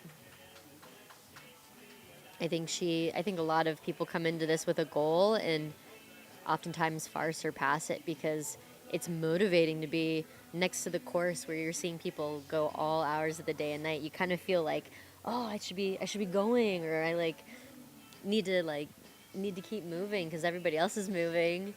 And so I think she's going to surprise herself for sure. Okay. Yeah. I have that almost ready to go. Nice. Love it. So yeah, if you're on the Instagram, check out this post I'm about to do. You can see how much fun we're having Nice. for everything. I'm going to put my Instagram in the chat here. Put your Instagram in the chat. Someone Yeah. wanted us to bet my eyebrows again. Ooh, let's do Can it. we talk about that? What Let's- about your eyebrows? My eyebrows are up for grabs. Gorgeous. Eyebrows are up for grabs. I don't do a darn thing to them. Wow. Yeah, what should we do Oh, for wait, first I need a song. What's your favorite song? Or what's my a favorite song? song? Go Trail Gangsta! We're going to heckle Rory here for a little while. Because once upon a time when I DNF'd a 100-miler and smashed my face on a floor, the scar that I got looked just like that Trail Gangsta's logo there. What?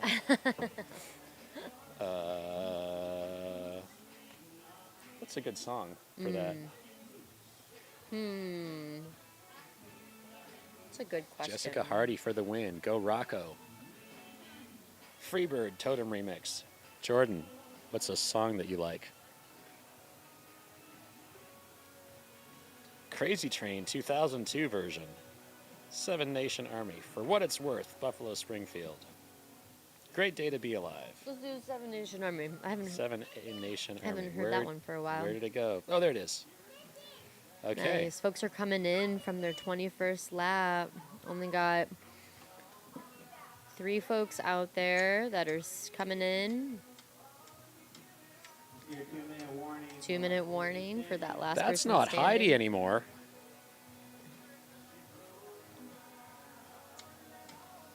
I definitely know that there's not Heidi Allen's voice at the finish line, so All right. Any of you who are following stuff, I just shared something. You can follow it. What are we going to bet the live stream, anyways? What do we got right now? What are we gonna bet? 94. Wow, that's a new record. Is 94. We're So they almost really want your cracked 100. eyebrows gone. Yeah, there's been people have been asking all day. Were you not listening? Oh, Love it. you were running 2 days ago. Yeah, I was that running the 2 whole days thing for ago. the entire day. Hey, When is people, Kelsey coming back so you Thank can you lose for your keeping eyebrows? this alive. Keep it alive. It's not No, my those are some eyebrows they nice want to see gone. They've been asking for yours.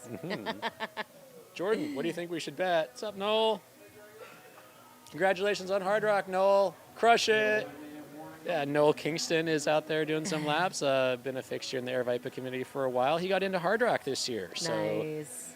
and he found out, I think that's 2 years in a row. I've been at McDowell Mountain Frenzy. 1 year he found out he got into Western States when he finished, and Oh, then this year he funny. found out he got into Hard Rock when he finished. So if you want to find out, if you want to win a lottery, you need to run McDowell Mountain Frenzy There you go. and be there at the finish line. Oh, Jordan, we still got that cardboard that I brought. I brought a giant piece of cardboard so we can write Oh, you write messages did? for people. Oh, yeah. Okay, I have an idea for eyebrow separation. 94 of you out there. If you can guess, I don't know if this is going to be quite fair. How many boards would the Mongols hoard if the Mongol hordes got bored? Not exactly sure how to respond. And I totally But cut you off. What All I you. was thinking, all right, they're off on their 22nd lap for the last person standing. All right, if you can guess the exact laps that the last person standing ends, it's kind of like how many gumballs are in the jar. If you can guess the exact number of laps, Greggy will say goodbye to one of his eyebrows. So I get to pick which one? You You can. get to pick which one. I get to pick one. That's Yeah. very generous of you. But do you notice the difference in the eyebrows? No, not I necessarily. think it's on this side, or it's around the eyebrow. No, the whole eyebrow. The whole eyebrow will go, but Yeah. there's a difference in like this side has a giant scar, and or Oh, one I don't side even. has a scar. I didn't. I don't even notice. Yeah. Okay. Well, you get to decide. Hooray, You I get get to to decide. decide. And So that you would heard also mean people- that someone needs to start donating. How would I fix my eyebrow for? That's been like a You gotta month for it to grow back. Pencil it in. All right. So let's see some numbers in the chat. Guess the number of laps, and you have until. Let's give it a time cap for it because we don't want to have every yeah. number, and you only get one guess. One guess. Till Are you sure you're up for this? I don't care. What am I gonna do? You're a I champ. deleted all my dating profiles, so yeah. I continue going to the gym and running by myself. So So if you can guess by 8 p.m. tonight what the exact number of laps is that the last person standing needs to finish, Greggy will say goodbye to one of his eyebrows. But you have until 8 p.m. Mountain Standard Time to do that. So put some numbers in the chat. okay.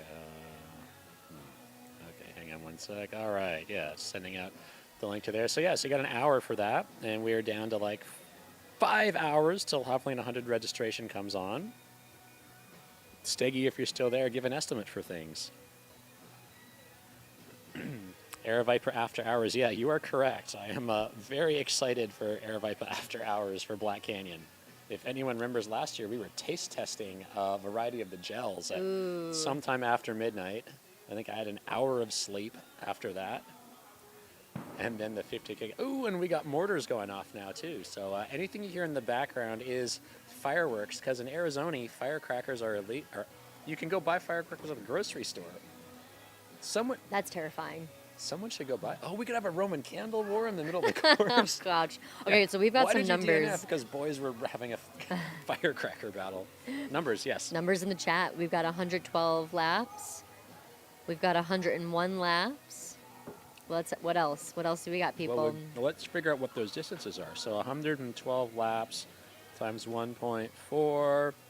There goes Who's that? Deneen. Deneen. 156 miles. So that would be a new course record if it's 112 laps. Oh, Steggy's got 123. Here we go. 1.4. 172 miles for that one. 101 laps would be 141.4. Yeah, I think it's interesting. I think it's a more difficult format in the 20 minutes with a 1 and a 1.4 than. Well, I guess my only other experience is being at Camelback watching a 1 mile 1 in 15 minutes. So at some point I'll be at an actual backyard, but we'll see when it shows up. That's a good point you bring up. Like, how does it make it more challenging with the time being different from like a typical backyard ultra where they have like an hour to do 4.1 miles? I think it can be both ways. I think it could be more difficult and less difficult. And I think about like the hour format.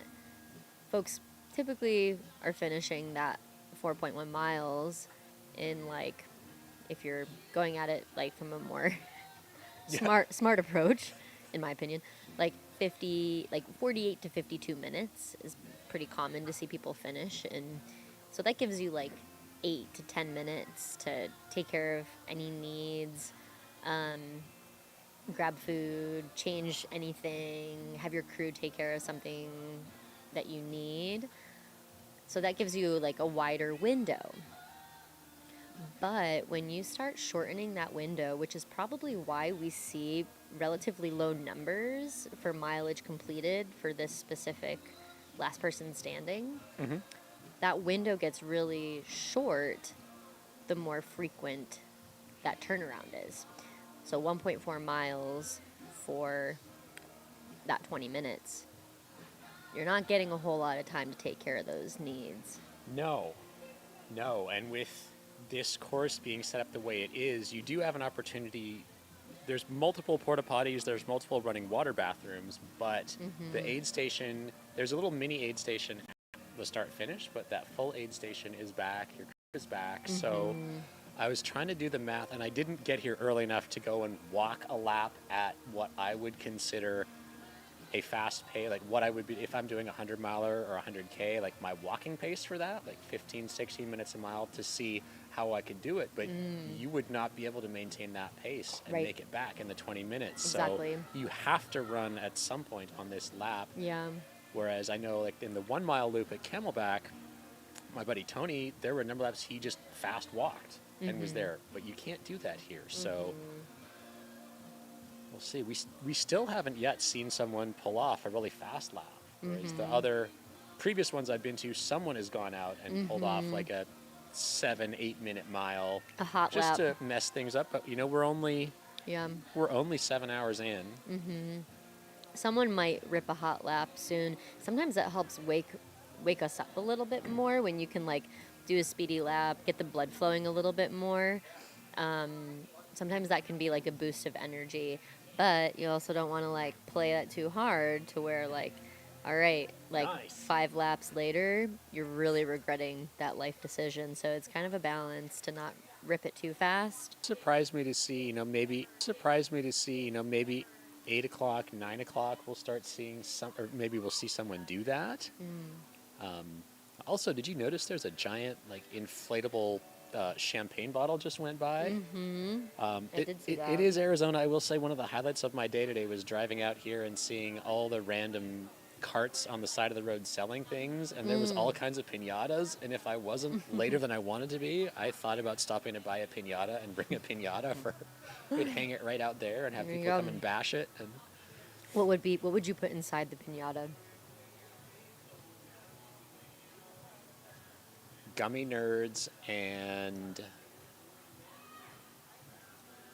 those pickle shots. Ooh, love a pickle shot.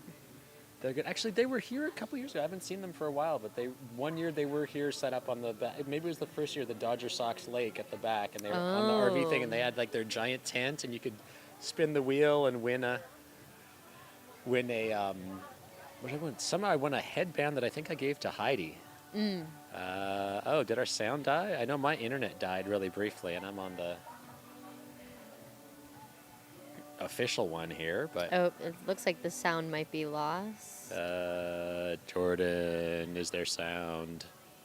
My live tracker's back. I'm on the mini rack.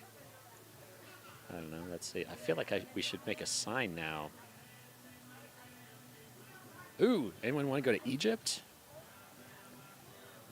And making sure you're not on the waiting list, so you still choose to join us. Oh, I guess I got to decide if I'm going to Egypt soon. Should we get our matching glasses for Yes. a quick intermission? Yes, we're going to take a short intermission to pause for station identification. And what was that? There's audio. Okay, that's good. Yeah, we're going to take a short little break, grab some food, use a bathroom. We will be back. Thank you for joining us on New Year's Eve. We'll see you in a bit. Doing good? Yeah. Awesome. Just feeling the dogs. Yeah. Feeling the dogs. I'm gonna go look for mine because I know I threw them somewhere. But I know exactly where mine are. I usually don't throw things when I'm like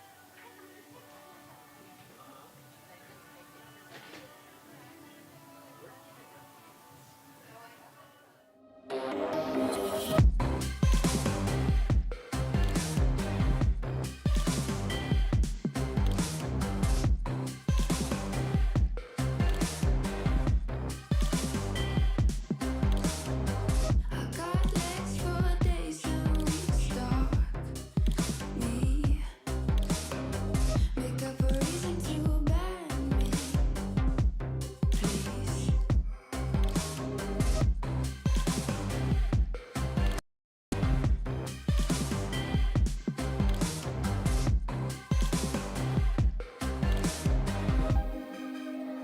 All you gotta do is play right. Keep to the left. No stress. I'm worth the while. Change into a passive voice and run me down, run me down.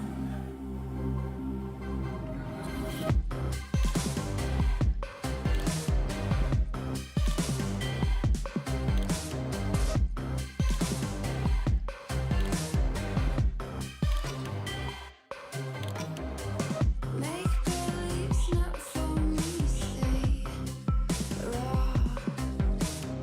I need much more substance for it to make sense. Crush crystals, lose decimals.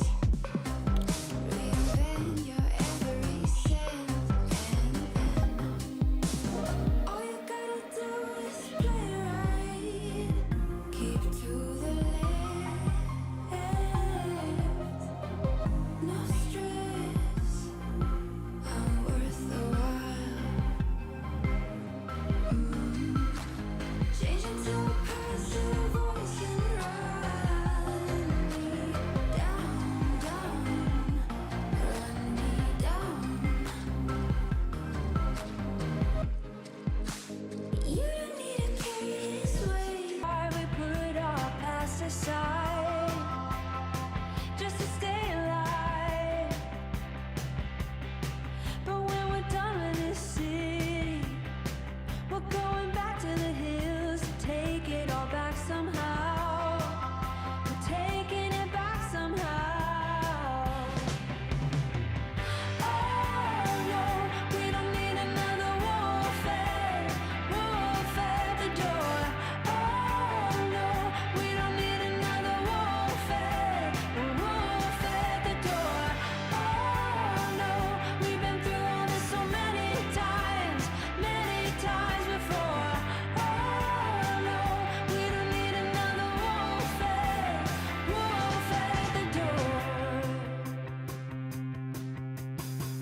Just like an old elephant, we're going back to the start. Find a place in the shade. Oh, in the shade.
We are back. We are back. Happy New Year. Thank you for joining us, everybody. Well. Here we are. Everyone just took off on their 20th lap, 21st lap. They just passed a 50K. I think they're on lap 22. I heard new race director Lee Robinson say, you have just passed a 50K, and I am in the process of very poorly multitasking to put an update on the Instagram with the whiteboard for last person standing. Go Abby! Yee. Who am I tagging? Mountain Outpost. No, Air Vipa. So it looks like we still got most of the people in it. I was able to do a quick chat with Maya Detmer as she ran by. She is feeling good. She is looking good. Jed, she's surprised how many people are still in. Andy Glaze just passed by, looking super strong. He only runs a little bit. Just a little bit, and you'll see his giant smile at approximately 35 seconds on the race clock there. There's Abby crossing through, and there's Andy right behind her in the jorts. He was such a nice guy. Looking I did so strong. about 2 miles with him at a 100-miler a couple of years ago. And he was talking and smiling the whole time. And I think he's trying to get sub 20 hours for 100 miles today. oh, wow.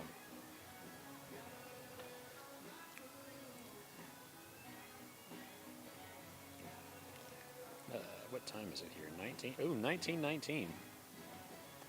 Yeah, did anybody up there buy a Powerball ticket for that giant Powerball lotto and you might have won something?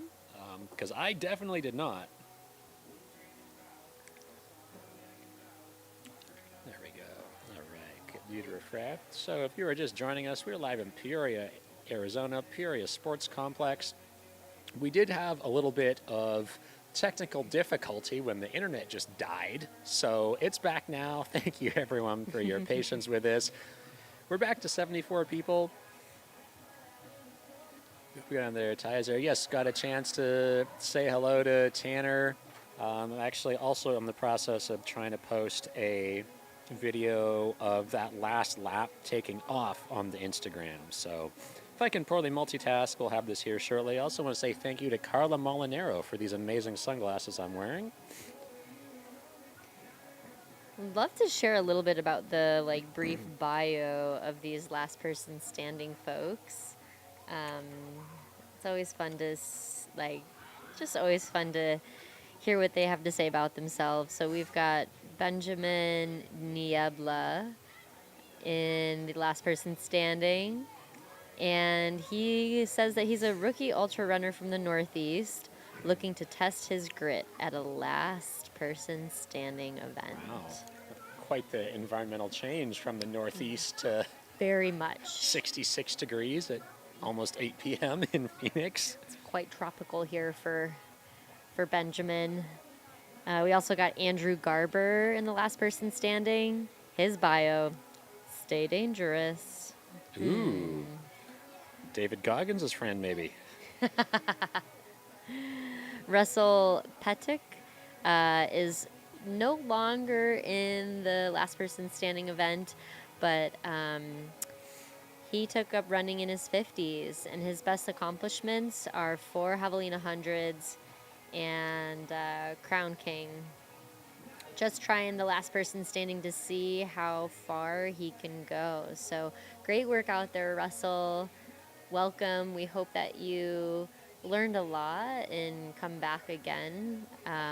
This is definitely a challenging undertaking. Lots of people are starting to get cheery as we get close to midnight and cheering folks on. We've also got Jeremy Perry in the last person standing. And some of his accomplishments in bio are he's done 16 marathons in 16 days. 16 in 16 days? Yes. Good God. Yes. It says times 3, so I'm not sure if that means he's done that 3 times, but I apologize that I'm not exactly sure what he wrote, what exactly it means, but he also has done 81 miles covering South Mountain, North Mountain, Camelback, and Piestua. Is that how you say that? Piestewa, yeah. Piestua in Arizona. I apologize, I'm not from here. Um, and has experienced running in a really high temperature of 114 degrees. Whew, that is toasty.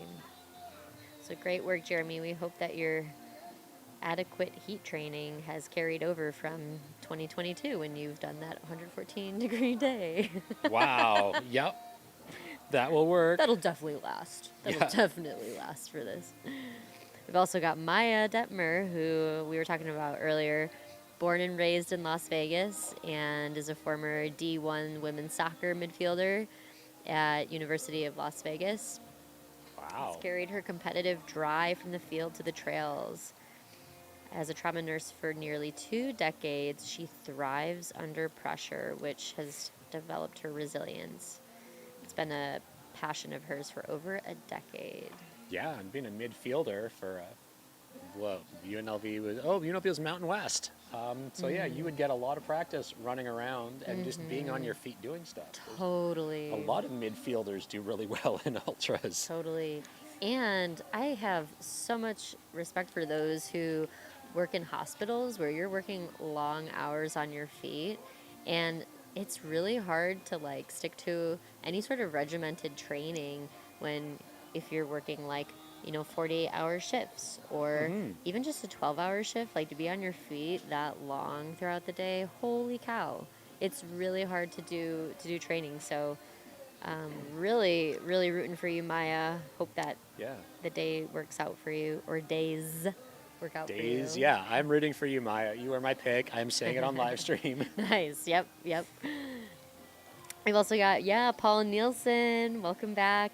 Did the 72-hour the last 2 years, but wants to make it a challenge of the new 1.4-mile course in this format. We're rooting for you, Paul. Stephen Park, also in the last person standing. He's a father with 3 kids and 2 dogs and an awesome wife.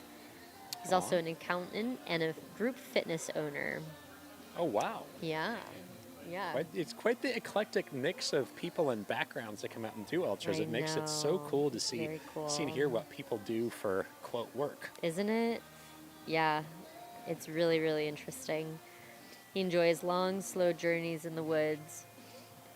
Was dead frickin' last at Cocodona in 2022. That's an incredible accomplishment. That makes me Right. tear up to see the Yeah. DFLs. Well, and in the chat earlier, Chris Warden said there was 4 minutes left on the clock. Oh my when he gosh! I'm going to cry as I say I know. that. I like, literally the just started amount of feeling time tears. Yeah. for that Wow. that's crazy. Wow. So congratulations on that finish. Amazing. And I'm curious now. What I totally missed the name, but I want to see if he's going to do Cocodona again. Stephen Park, Stephen Park. and it's All right.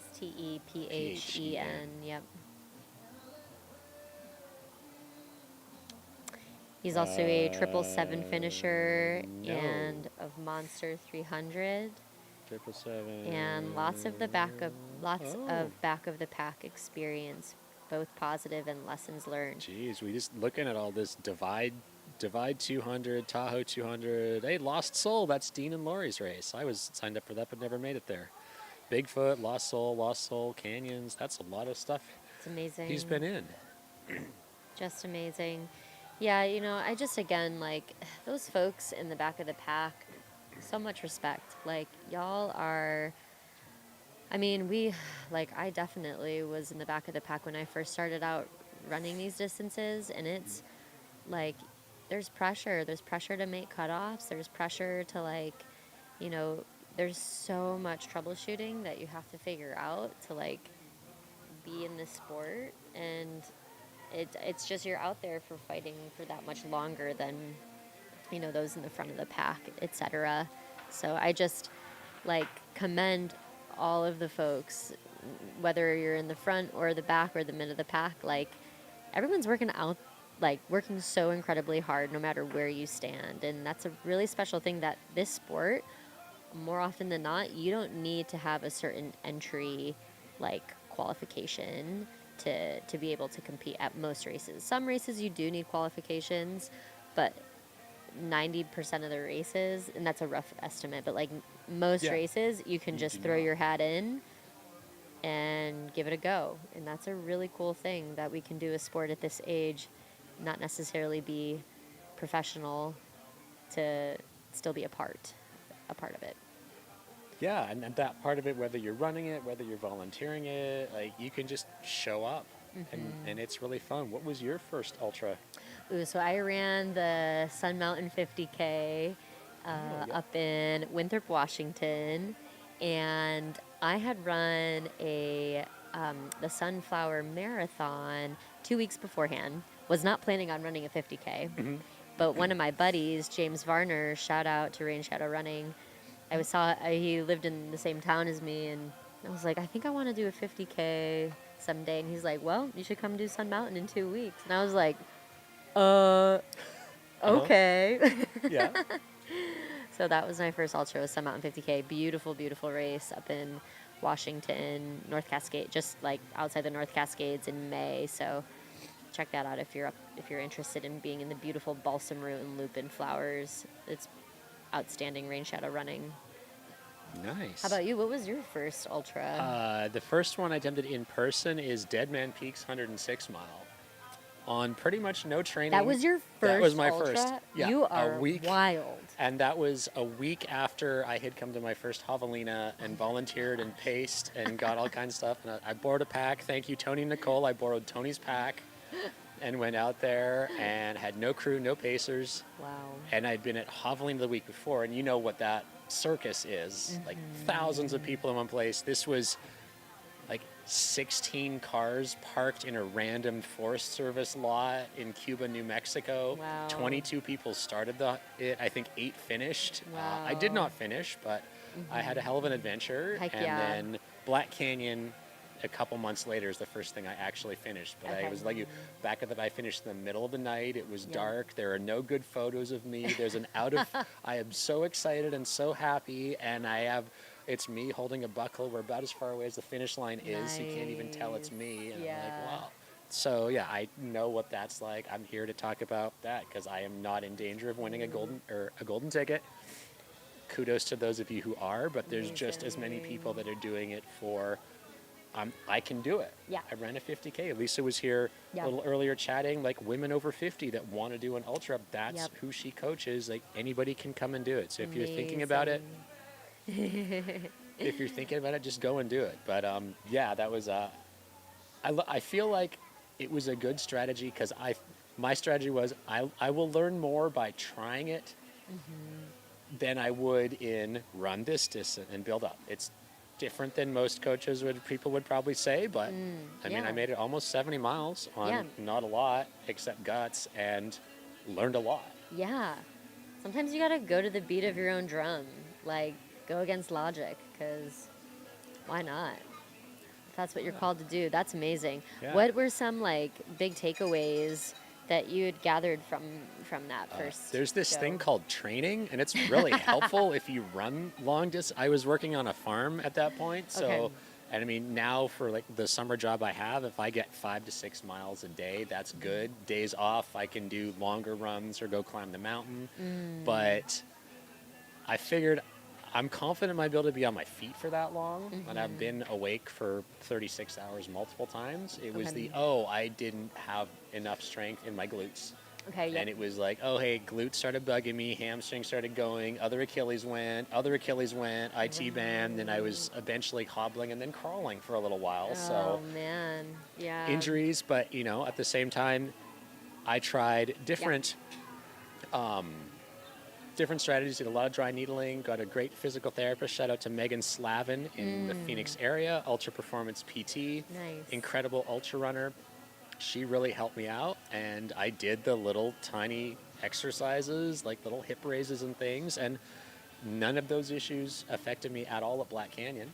Right. Now for 100 kilometers, I kicked every single rock on that course with my right big toe, and it was bruised for a year, but Ooh.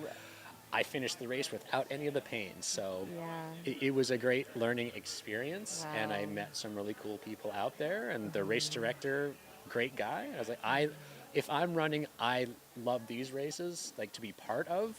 But if it's my choice on what I am going to run, I will run something that's small, no crew, no pacers, show up, maybe have someone there at the finish line, maybe not, and just run. Yeah. Yeah. Love it. Yeah. And that's the cool thing is like you can be as independent as you want with so many of these races, or you can lean as heavily as you want for some races. Some races are harder to crew than others, but it's a really neat. There's a lot of Go variety. Tanner, your family loves you. Hi Maya, thanks for... Maya's been chatting with us. I just noticed that as we've been chatting, Maya is chatting with us in the chat as she's out love doing it. laps. Love it. There's so many things that have happened. I know there were multiple people during Cocodona who were on course also chatting in the chat as they were running. Yeah, what do you think the reason is for that? Like, do you think they like to be in the know about what's going on? Yeah, or race? entertainment or something. Yeah. I mean, I guess I'm honored that people are listening to me and people listening to us as they're out there on their laps. But I think too, for this one, that's a good question. Yeah. Because it's a loop, definitely like Cocodona and things like that. It'd be interesting to know because depending on where you are in the pack, like myself being towards the back, it would be very helpful to know, oh, hey, Rachel and Harry are already up here, but it's snowing up there. Oh, now I know. It's a little bit of foreshadowing, but it's good to know, or just to hear of what's happening, or, the aid station's going to have this. Like, people get excited about what's the magical dinner going to be tonight? What's breakfast going to be tomorrow? Yeah. That's a really neat, like having it be more interactive, not just for spectators, but also for runners. It is pretty helpful to have that feature when you get service. So, very cool. Keywords when you're in service, because there's a lot of the Cocodona course that is not in service. Yeah. No cameras some places. Yeah. The camera followed Noah, but yeah, it's fun. And we'd like to thank everybody who's out there. Yeah, actually, got Maya out there. Lots of people cheering for Maya in the chat out here. Yeah, awesome. We've got, like I said, we got Tanner's family is here in the chat, and then some breaking news. Rajpal Panu will join Chad Lassiter and Zach Bitter for the USATF 100-mile national championship at Jackpot. Awesome. That's exciting. And then I heard Maya's going to be out there at Jackpot as well. Hometown heroine doing her thing. Great. So great, and I'm pretty sure Jordan, Jackpot's going to be live streamed. Is that correct? It might be. I think so. I wonder. Yeah, so we're down to the 1 minute countdown that Leah's giving us to. And we're at 22 people. Oh wait, there should be 21 people. Yep. So one person has removed themselves from last person standing. JD Birdsong is out. They they did not go for this last lap. So we're down to 21 folks. They're about heading out in 30 seconds for their 24th lap. Okay. And we're just going to keep going down the list of these wonderful folks in the last person standing. We've got Rocco Rasnick. Rocco has played sports all throughout his life. He's 30 years old, mainly played football throughout middle school, high school, and college. 2, 1, and there they go for their 24th lap.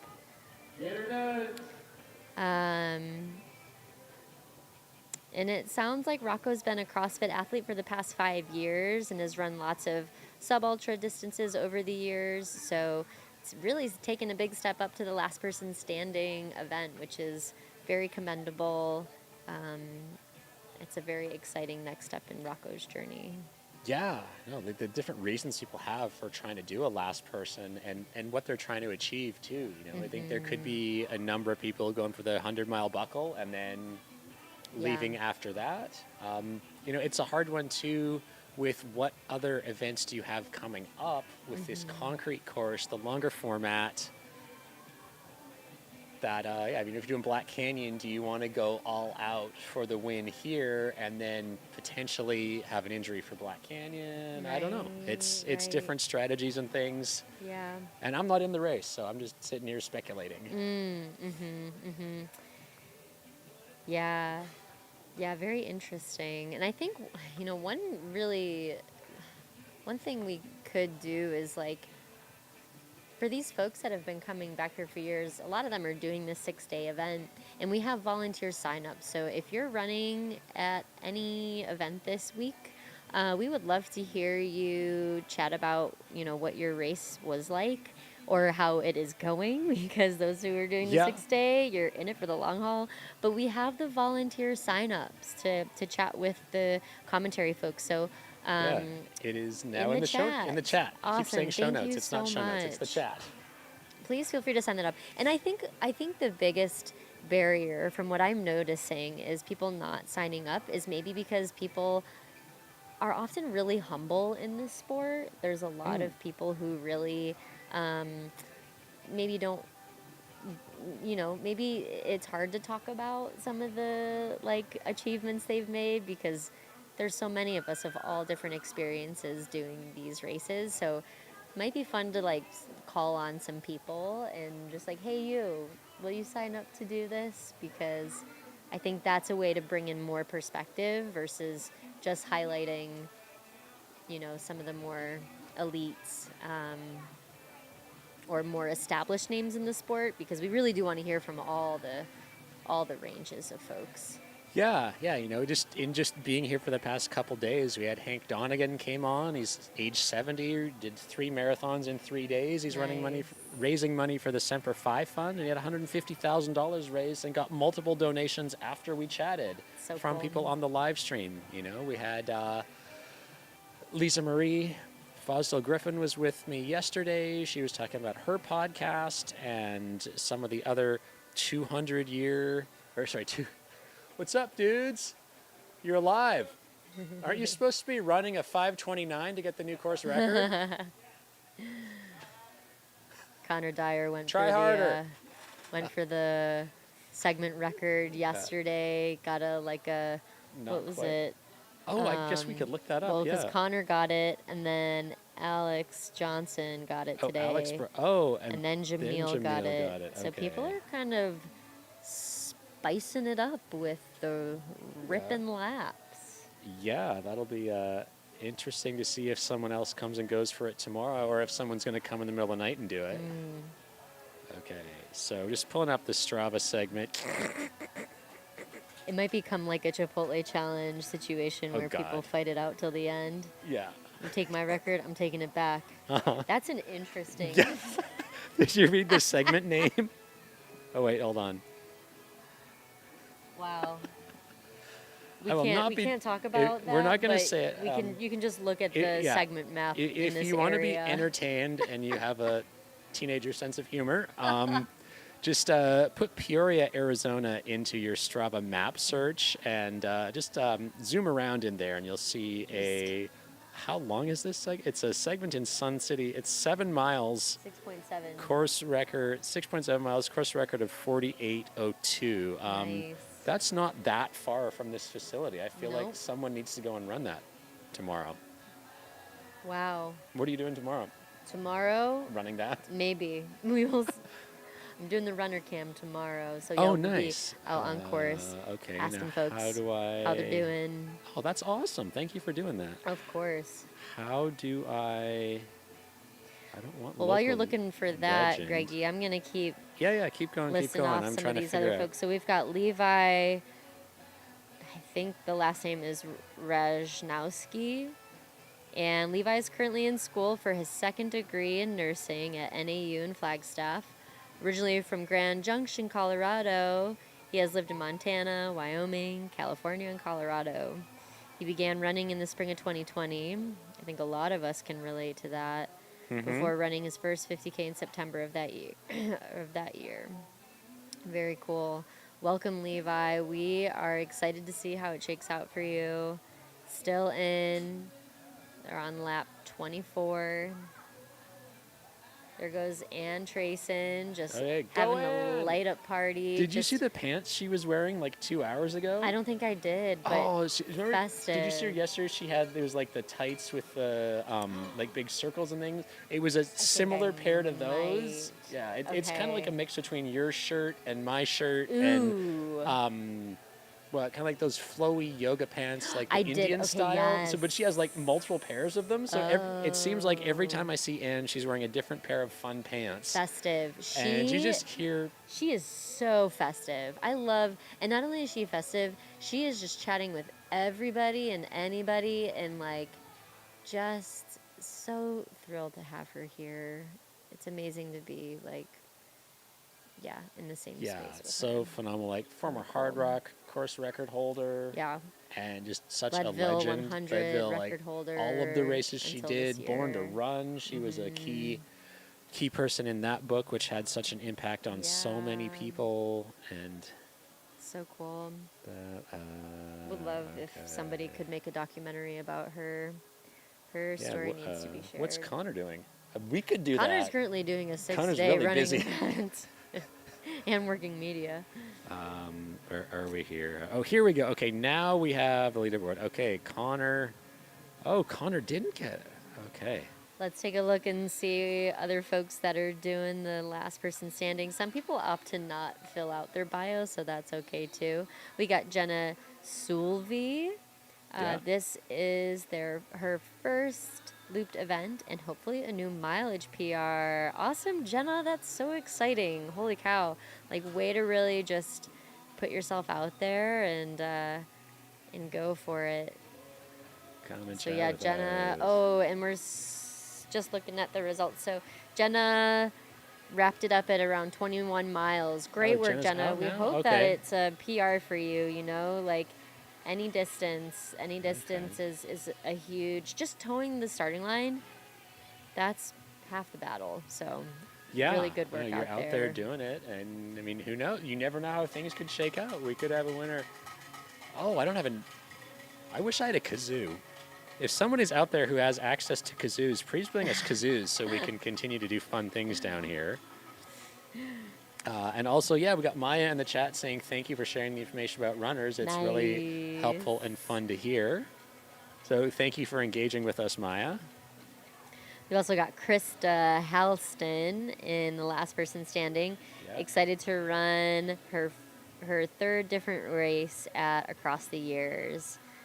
Yeah, and, Nice. Krista and Tyler were here chatting with me yesterday. So Krista, also known as Stardust, Love it. and Eric is some guy, and they met hiking the PCT, and they were married last month. So congratulations to the That is newlyweds. so I exciting. wasn't paying a ton of attention. I presume Eric is in there. I know he did this 48 or 72 hour. I'd have to look at the results Okay. again, but he's probably Good to in the know. tent. Wonder if we get him to come and talk.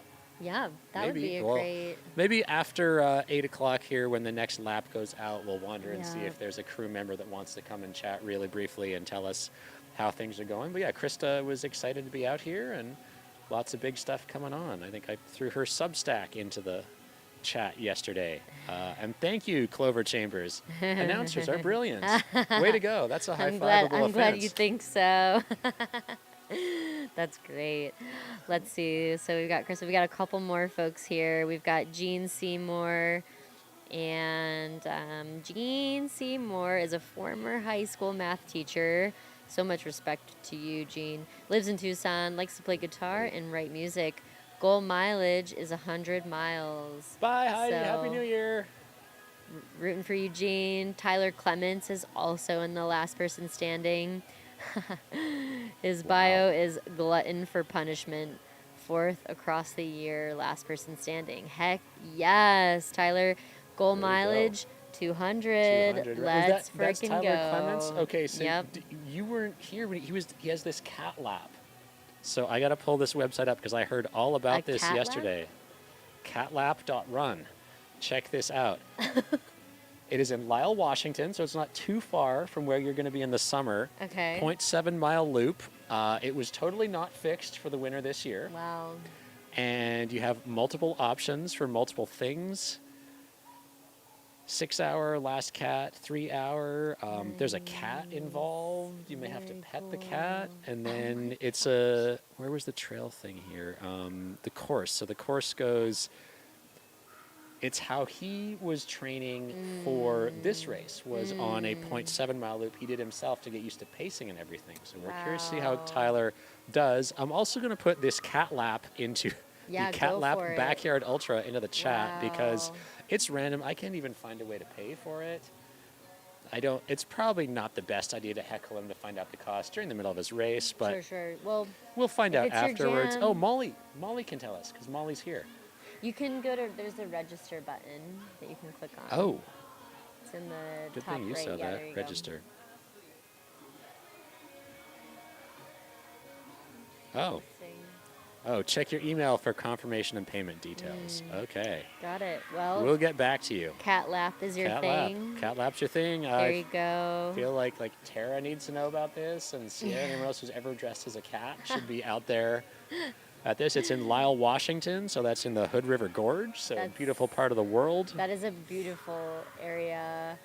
While we're on that note of Backyard Ultra, I'm a race director for Oh. it's more of a vert Backyard Ultra, but it's called Klein Buttes Trail hold on. Races, CLINE, Klein Buttes in Bend, Oregon, and it's a pretty quirky event. You can do Hey, that's you. one lap, Uh-huh. which is a 5K.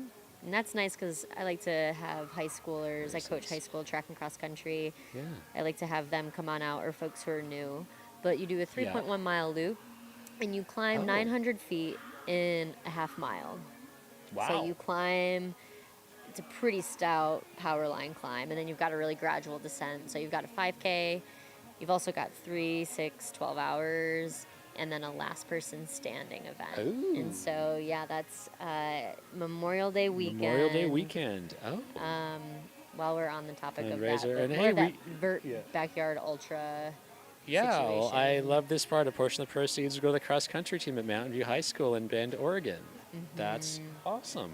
Yep, yep. Kudos to you. Is there camping available? Yeah, Or so you can park your truck yeah, and you crew can yourself? park. You can park and crew yourself depending on what distance you're doing. Mm-hmm. I have it organized to where the people who are doing the last person standing are parked closest to the start finish. Mm-hmm. 12 hour is the next closest, and then the 6 and 3 hour are furthest away. So that's there, but yeah, it's a pretty fun event. End of May. And yeah, if that's your jam, Vert Backyard That's your jam. Ultras, Check it out.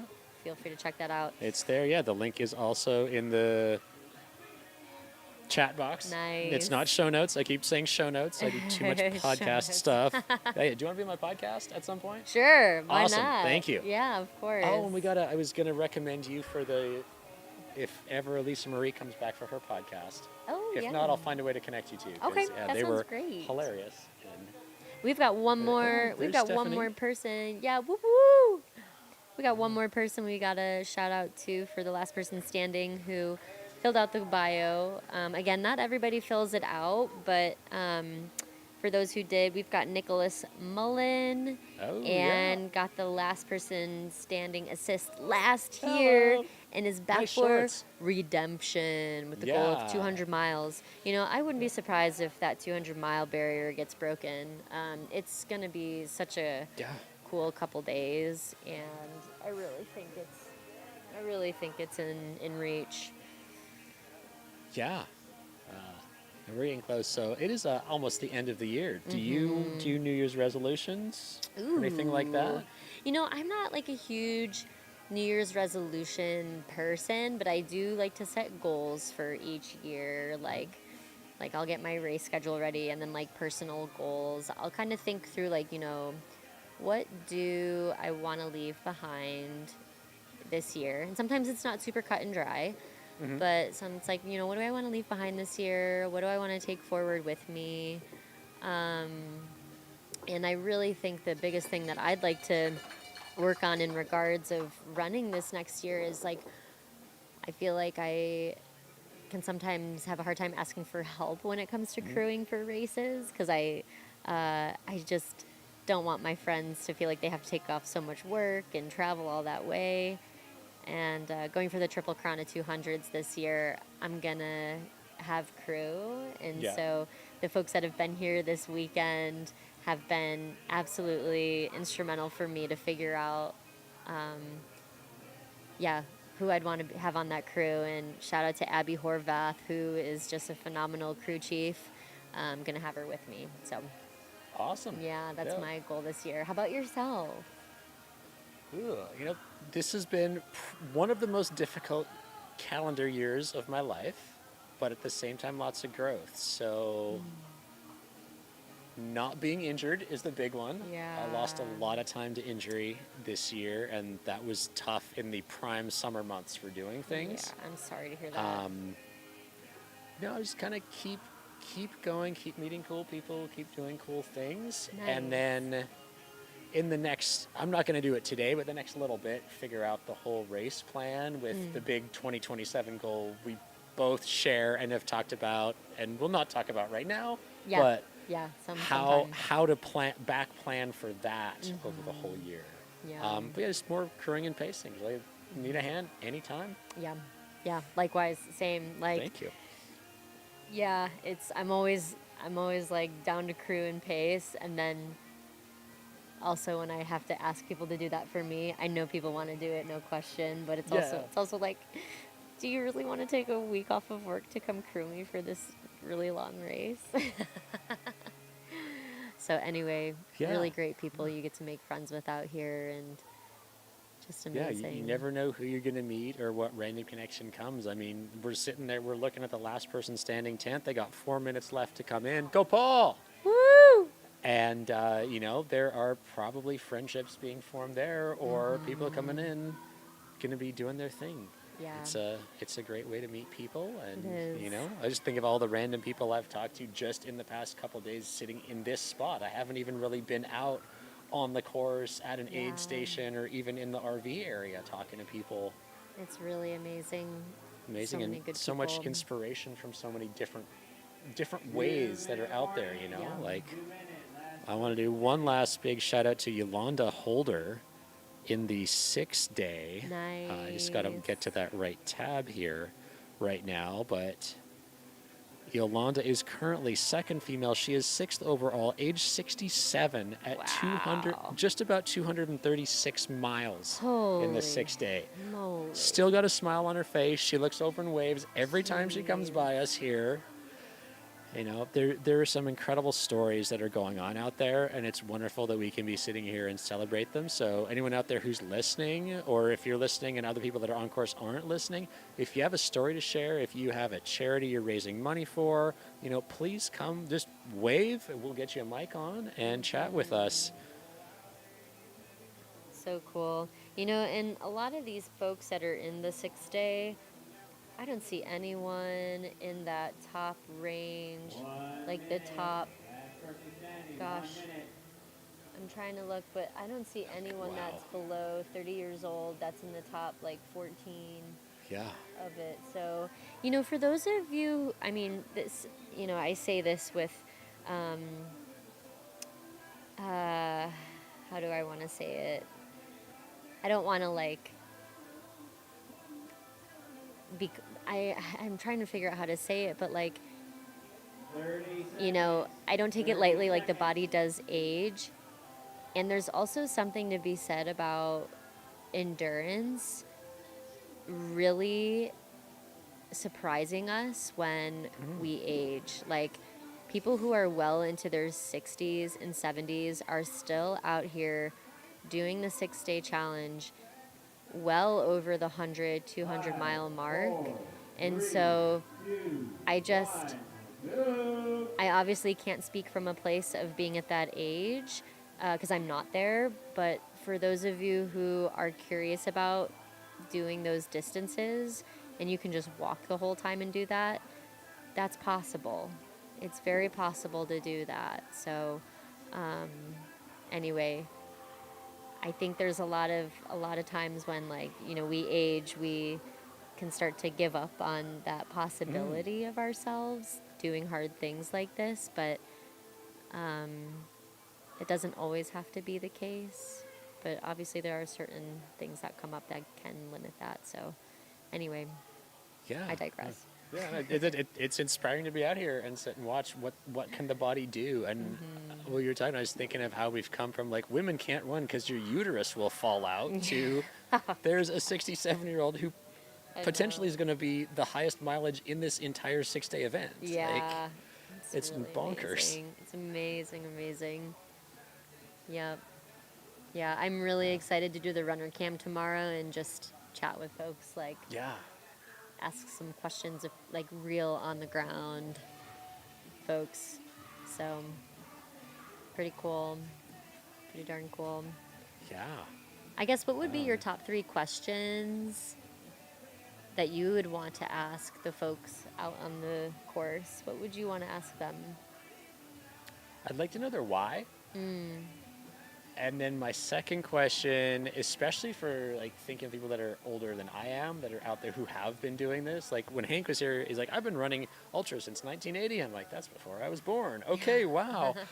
How has that changed with time? Because I know even for me, I have not been running ultras that long. Long story for another time, but it has definitely changed, and I'm not that old. So this is why. Oh, now this is why. Now it's I enjoy being outside. I want to do it injury free and continue to challenge and push myself. It's a different goal than I must be on a podium. I must do this. I must get sponsored. I must not. And for me, none of those were ever really a possibility, anyways. But to see how do you keep up the training? How do you keep up? I get up at 5 and run in the dark before a heavy manual labor day. Yeah. What does that look like as you get older, but that you can also still enjoy it? And you can also still have that friendship and, those connections with people. And I guess my third question for people would be, what keeps you going? Yeah, So kind of similar, but kind of different totally. of, hey, this is your 15th year at ATY. What the community keeps you coming back. Yeah. But is there another reason behind that? But I mean, Yeah. that's me. I'm into the psychology behind For people and what makes you sure. tick, and Yep. that's way more interesting to me than how many medals Totally. you have or Western States wins you have or Yeah. or something. But I agree. Yep, it's a pretty amazing process that can happen. And like I was just chatting with Jan Savage this morning as she was towing the starting line. And her son had passed away 3 years ago. He was heavily involved in the ultra running community, and Jan comes to a lot of these races to feel more connected to her son, and she crews and volunteers and just is such an integral part of this community now. And this morning she looked at me and she started tearing up, and she's like, I'm inspired by myself. This doesn't happen.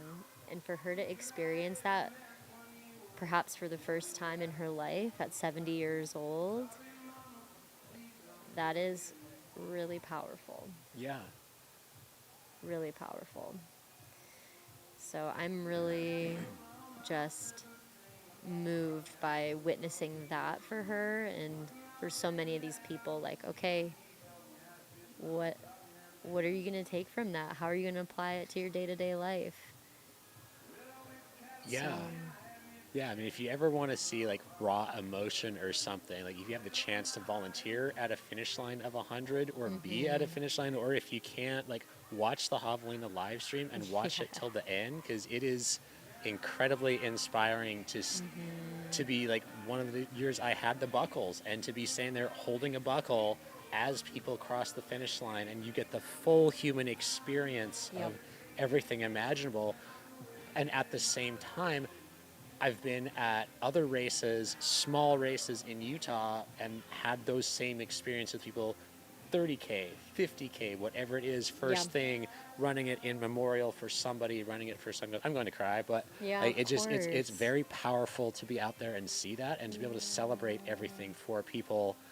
That's a big part of it. And that's what keeps, it's just a very different community Yeah. than, other things that are there. I think of volunteering at a recent road marathon, not the same as being at a trail race or something like this. And Right. not that it's good or bad, Right, or better or right. worse, just it's a very different experience.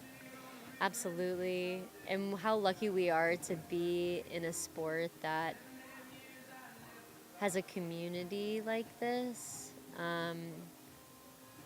you know, it's not perfect by any means. There's a lot of work to be done still of making it more inclusive and more equitable. And so there's definitely like an important part of mentioning those pieces for sure.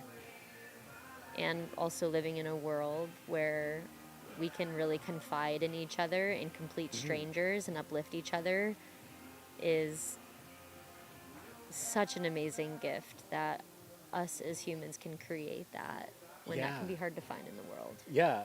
Yeah, and has it been your like I know my experience, but like getting out, 30 miles in, 50 miles in, all of a sudden I have no idea who you are, but we're best know. buds, and I I'm hearing know. your whole life story, and this Yeah. happened, and that happened, and then that, and you're like, oh, Right, and then you can follow And then each you- other on yeah, Strava and then like everybody's stuff because you're like, I'm rooting for you, man. Yeah, You're the yeah. best. well, It's yeah, really it is cool. pretty cool that It hey, I is. did some laps with this person here, I volunteered with this person here, and then Saturday in July, open up Yeah. your Instagram, and you're like, whoa, Kelsey's finished this race, and this person's doing this, and whoa, there's a podium over here for Heidi, and Yeah, like it's it's special. I'm gonna start yeah. crying because I just love this sport. It's the best. Yeah, pretty cool. Well, thank you for joining us, folks. We really appreciate you all sharing this space with us. We hope that by observing this event, you can take these things that you're witnessing to carry forward, whether it is to set goals for yourself or uplift someone close to you to do a hard thing that they want to go after. It's just really appreciate you all being here with us. So Yeah, thank you. very much. And remember, it that little act of support or kindness or telling someone you believe in them, whether it's starting a business or going to do it their first. I mean, we're looking at January 1st, so are you? I'm going to run a marathon this year. I'm going to run a 10K this year. Whatever it is, like support somebody. There's enough Yeah. things trying to tear people up. We don't need any more of that. But like, Right. show up, smile, Yeah. cheer. It's little acts of kindness that can have such a huge difference Yeah. and make such an impact. Yep. Definitely. Well, on that Yeah. note, we are at 8 after the hour, and we're getting close to that 12-hour mark for those in the 12-hour.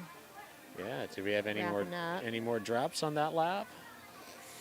We got a Let's take request a to interview look. Eric. Yes. I got distracted, so after the next lap goes out, we'll see if I can find Eric and bring Yeah. him on here.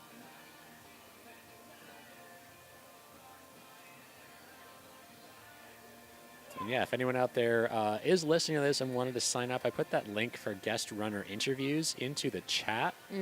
So as of right now, there are heaps, and all of the slots are available. So 11 to 4 tomorrow and Friday. You can just pick whichever time you want to come in, sign up for that. Come on. Or if you're down. unable to do that, just kind of wave, because most of the time we can just have you come right on here. We're sitting right on the side of the course. Lots of people are smiling and waving at us as they go by. Yeah. It's a very interactive atmosphere right here. I will say it's super fun. So, come on down. Don't be Come on down, shy. Yeah. We would love to hear what your experience has been like, and Yeah, and we've got some. we've got snacks. There's snacks. I've got pizza. What else do we have? Oh, I brought candy canes. Thank you, Air Viper Christmas Party, for the candy canes. I didn't win the race I wanted to win, but I won a candy cane. So Ooh, that was. that's when you know you're in your prime.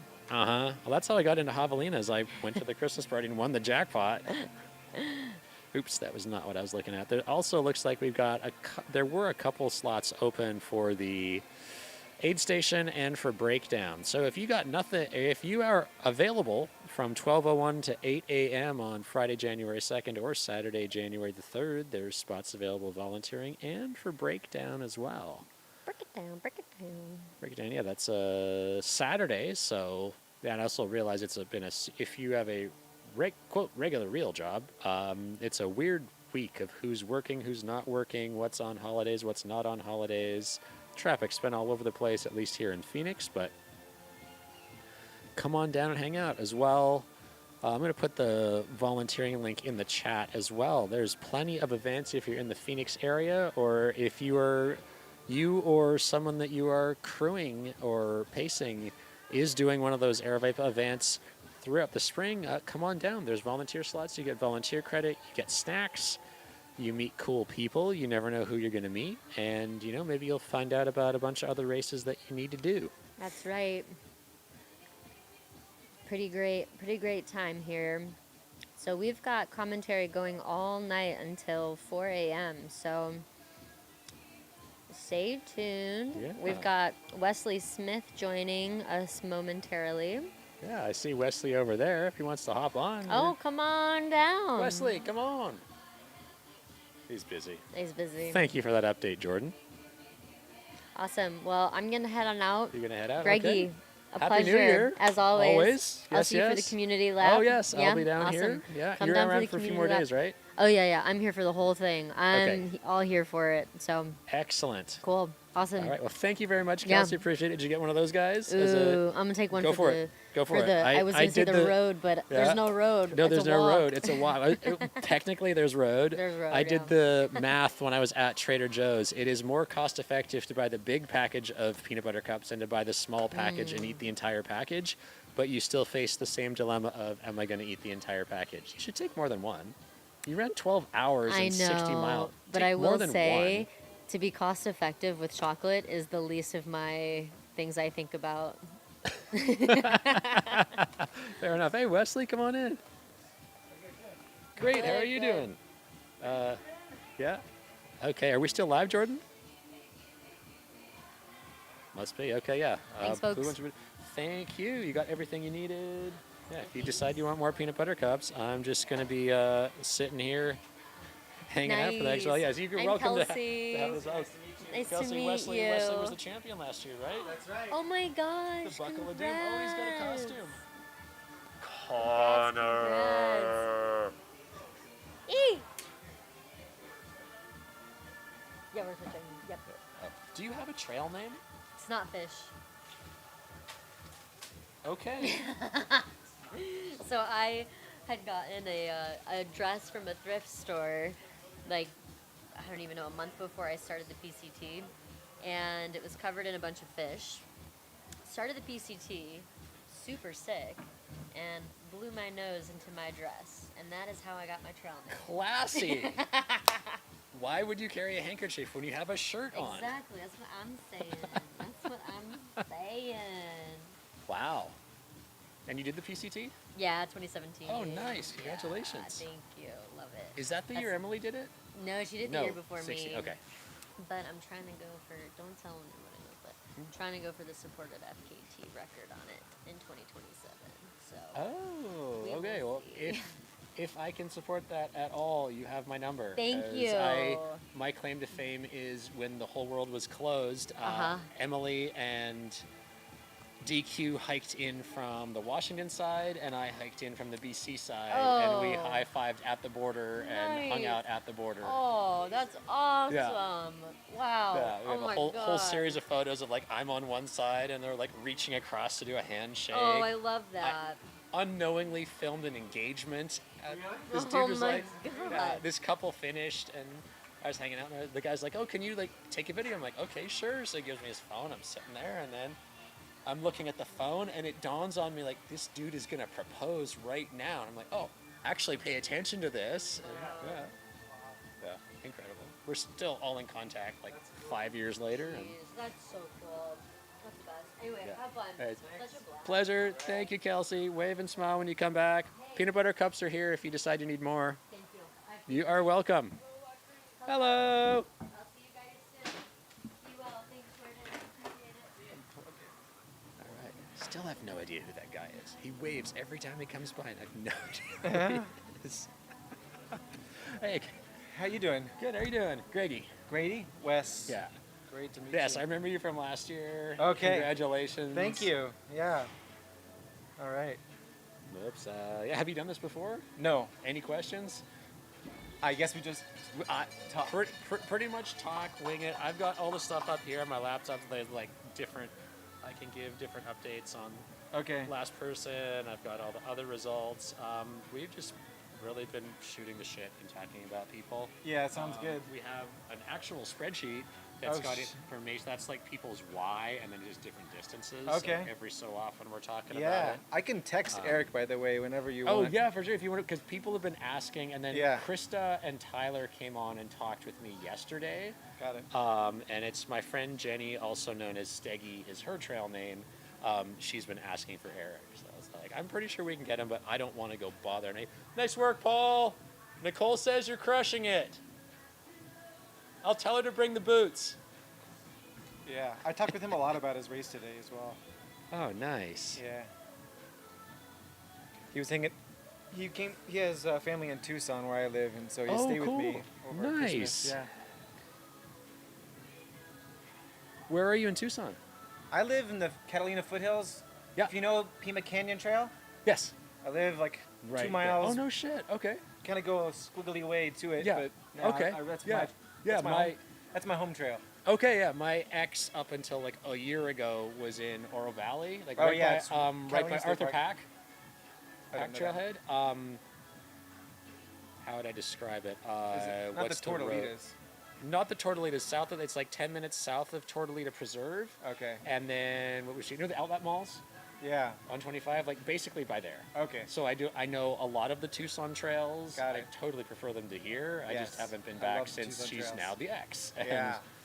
that, but no, Tucson's they're amazing. It's So much nicer. amazing trail systems Yeah. down there. I love Yeah, it. and they're quiet like all the time. Yeah. I've never. Well, no.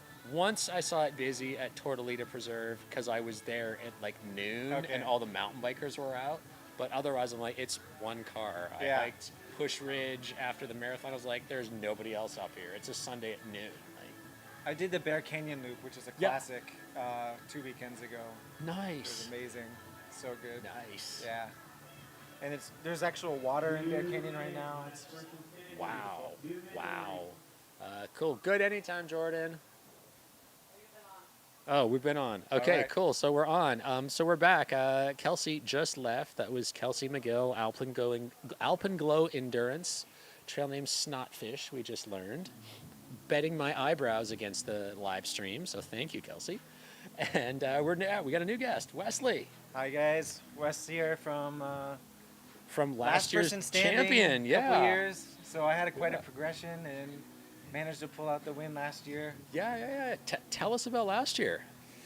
So 3 years ago, I did my So- first one, and my goal was just try and I don't know. I had overly ambitious, ridiculous goals, but I managed to pull out like a PR for distance at a little over 100K. Because when it gets to 3 a.m. in these races, and you'll see a lot of people are going to start dropping after the 50-mile mark. People are just hanging on for 50 miles, and then it starts to get super hard in the wee hours, 2, 3 a.m. Always my worst hour. So that's typically when I'll drop some caffeine. Okay. I had my slowest lap last year at the 3 a.m. mark. 3 a.m. Okay. And I popped some I was doing like 11, 12-minute miles, and I popped some caffeine and had my fastest lap to date at that point. Wow. Yeah, it was just like, I just felt the juices flowing after that. Amazing. Yeah, so that brought me back to Nice. life. And from then, you get to 7. When the sun comes up, you start feeling good. And then it's just a couple hours till the 100-mile mark, and you just kind of like get in the flow state at that point. Because the real racing begins for this after the 100-mile mark. Yes. And I would say the beginning of the real racing, because typically there's like 5 or 6 people hanging on to 100 miles. If you go by the last couple years. Yeah. And then about 120 miles, I think, is when we really started just like gritting our teeth and just like Yeah. pushing hard. And, Yeah. so last year was like Stephanie, who's in the race this Yeah. year. Stephanie looking very strong Shoot, still. I raced against her at Babbitt's in Yeah. end of September, and she's doing it here again, front running almost every lap here. There's some other strong runners who are neck and neck with her on these laps, and I would play games with her last year. Oh, nice. Because she would always come back like 2 minutes before anybody else. So I'd pretend like I was gonna like sprint out, and I'd just like run as fast as I could up the ramp, because you got the ramp to start the laps. And what that did is it kind of made it fun, but it also like loosened my legs after sitting down for a couple minutes. So it's kind of a good strategy that you sprint out, and then you can kind of make a game out of it. Like you're gonna like outrun someone, and sometimes I just keep running. And 2 years ago when Michael McKnight won, he was really flagging pretty bad, and Eric told him, Mike, why don't you just run?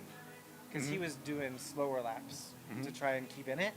And so he's like, oh yeah. And so he started running, and he just ran away with the race at that point because he realized running felt good. So I think one of the most difficult things about this race is mental variation, mental and physical variation. So you can kind of get in a groove, and that was the death of me my second year. So I made it to like 103 the second year, which was like a great 40-mile improvement. Yeah, that's huge. And 100 was my first goal. And then that's when I realized any goals in this race are going to kill you. As soon as you reach your goal, your body gives out. Like, I don't know if you've had that feeling in a race. You're like about to finish, and you cruise in, or somehow you find the will to like make it in. And then as soon as you cross the finish line, your body's like, I'm done. And you just like fall over. Boom. Yeah. And that's really the hard part about this race is you can't let your body know that you have any goals. So you really have to practice a couple weeks ahead of time. Just like every time you go out for a run, try not to have any goals so that your body knows not to push back against you. Okay, and if it starts to push back against you, you mentally have to start pushing back. And so in my mind last year, there was this kind of like pressure I was pushing against in my mind where I was like, the fear and the pain was creeping in, and I'd tell it no. And I like push back against it. And I do that by either running harder. Every once in a while, I'd let out a primal scream. Yeah. Which is. Yeah. And I'd scare a few people, and then I'd apologize afterwards after I passed them. Because I didn't mean to startle people, but I had to do it. I knew if I didn't do that, I wasn't gonna like make it. Okay. And then my last 5 hours, I basically like developed a mantra like, I feel no pain. I have no fear. I'm not. Well, this is what it was. I am not afraid. I am not afraid. Nice. So I repeated that to myself for 5 straight hours. And when we reached the 36th hour, I felt like that was like, it's a round number. You're at a little over 150 miles with the way the course is set up. Yeah. But when you reach 150, the 36-hour mark, it's a big milestone. It's like reaching the 24-hour, 100-mile mark. Yes. Oops. And so I knew that Nick, who was hanging on with me, was probably hanging on for that. And his body was going to resist at that point. And if I ran it, so I ran my fastest lap at that point. I ran like a 13-minute lap. And I felt amazing. And that he just didn't make it in time. I think he was like 22 minutes on that lap. So, the mental games are real. But it's usually, it's with yourself, really, in the end. Although I will say that Nick came in every time. He would prepare himself before I saw him. He just like looked strong. I was like, what's going on? Is he going to break? Yeah. Because he always came in with like a minute, 30 seconds left. He never like had time to fuel. So I was like, at some point it's going to keel break. Over. Yeah, what's going to happen here? He's like, is he getting enough food? I don't know what's going on. Is he a robot? Wow. But, the body did resist at that 36-hour mark and finally... Hey, Josh! Couldn't quite make it back in time. Wow. Yeah. Well, yeah. And what was your strategy? Because that was your my third one last year. Yeah. What was your strategy in training? So besides, you said not having a set distance for your body's used to. Did you have anything else? Like you went and ran set up a 1.4 mile? A couple times, yeah. So I did. I basically simulated the loops. I did like just a 4-hour run of simulation. Okay. Nothing crazy. But that October I ran Javelina. Oh, nice! Congratulations. Thanks. And I almost my goal was like 20 hours. I hit 20:40. And it was hot. It was like 100 degrees. It was. I ran that one too. Yeah. It was really hot. Yeah. And I think that race prepares you mentally in a number of different ways for this race. So I highly recommend running Javelina. Yeah. in preparation for this race because the heat and the exposure to sun challenges you mentally. It's a looped course, so you do have to repeat yourself. It's 5 times, so not as bad, but still, it's daunting. Yeah. When you're done with loop 1, you're like, I got 4 more to 4 go. more times. Yeah. You know, so that's really daunting. And so managing that mentally is good. And just like the amount of triage you have to do on yourself to deal with the heat. Yeah. And so like at one point, I think after lap 2, I started to feel like I was going to faint from the heat. And so I sat down, drank a bunch of, I spent like 10 minutes just chugging Coke and ginger ale. The color came back. I got myself under control. And then an hour later, I was like, man, I feel amazing. Yeah. And and then I just started hitting like 10-minute miles after that from the rest for the most of the race. And I realized, okay, it took me a little over an hour to go from my lowest low to my highest high. So when I come to this race, that's 4 laps. If I'm gonna give up, I have sort of a timer, a countdown, 4 laps, and then I'll really give up. But I have 4 laps to triage. Okay. So you That's have a like good plan. these tricks where if you feel like you're gonna give up, don't give up right away. Start a process, and then start trying to figure it out, and usually you'll come out of it. And so then you just keep continuing, and you reset that clock. Nice. Yeah, and so there was like things like that I would practice. I also realized that if you run a little faster, it doesn't hurt anymore. So you can go from like 11-minute mile to like a 10:30. As long as your heart rate isn't spiking, it's not gonna hurt anymore. Yeah. So I and you're started like 30 seconds more rest. Yeah, started like leaning into the pain a little bit in javelina. Yeah. And just like being like, okay, it doesn't, you know, and just like, that was my mantra during javelina, is like lean into the pain. Don't be afraid of it. Because if it takes over, you're going to start slowing down and braking, and you're kind of leaning back. Yeah. And that was the kind of mental pressure I was playing with in my head. Okay. Was that That's a good feeling one. of like being in control of the pain, even though I felt it. And when it started to push back against me, I would really consciously try to grab a hold of the pain and push back against it. Okay. Yeah. Nice. So, Congratulations on that finish. 2040 is amazing at any point, let alone it's 106 in the desert. I was very proud of that one. Yeah. Yeah. That was awesome. Well done. Yeah, That was thanks. not an easy day to be out there. No. When David Roche passed me, Yeah. lapped me on my second lap, I was like, oh my Oh, god. yeah, I remember that. David, did he have a pacer when he? When he was past me, he was on lap 3, so he didn't have a 3. pacer Okay. yet. But the biker was like cruising oh, in front yeah. of him. And Okay, I was just yeah, like, Jesus Christ. Yeah, me, it was lap 4, and I was somewhere between Rattlesnake and the finish, and I was just doing my thing, and then the next thing I know, like, I see this guy, on your left, I'm like, okay, yeah, thanks. It goes by, and I'm like, pacer bib? Who's got a pacer bib? What? And then I look over, and, like, David Roche goes by, and I was like, oh, wow, okay, yeah. And I saw this, yelled huzzah, and, like, David just head down was doing a thing, but the pacer, I guess it's that Teddy guy, was like, huzzah, like the loudest thing I've ever heard, and then gone. I was like, well, all right, I got lapped by David Roach in a 100-miler, hooray. Yeah. And to my knowledge, that's the only person who lapped me, so, like, that's my claim to Amazing. fame. But, yeah, it was still, like, it was a hard day to be out there. It was really And, hard, yeah. Yeah, this year I was like, oh, wow, it's only 83. But were you there this year? I was not there this year. I was there. I didn't end up pacing, but volunteer and all that stuff. It felt hotter to me this year than it did running it. Amazing. But in saying that, when I was running it, I had a sun hoodie on for any You were sunlight prepared. hour. I had never worn an ice bandana. I had an ice bandana on for the whole duration. I never really felt that bad. Whereas this year I was like, oh, I'm in a tank top. I'm not concerned about hydration. I've got a camera doing this. I'm like, I'm dehydrated. I'm hot. What is wrong with me? Yeah. Yeah, I So- get that. Man. Yeah, there we go. Okay, had a couple questions here. What have we got in the questions? How many runners are still in last person? We had 20 as far as I know. 20. Looks like Jane Berry is a new DNF after that last loop. So congratulations to you, Jane. Thank you for coming out.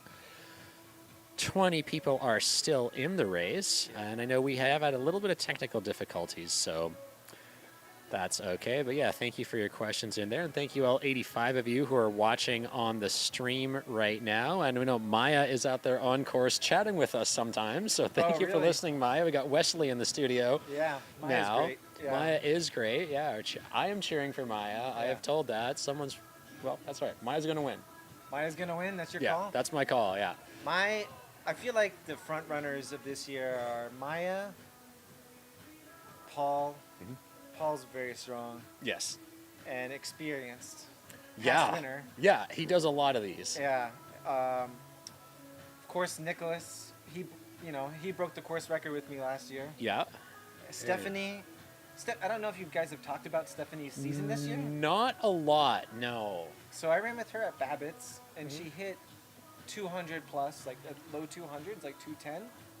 And then her body kind of gave out. Yeah.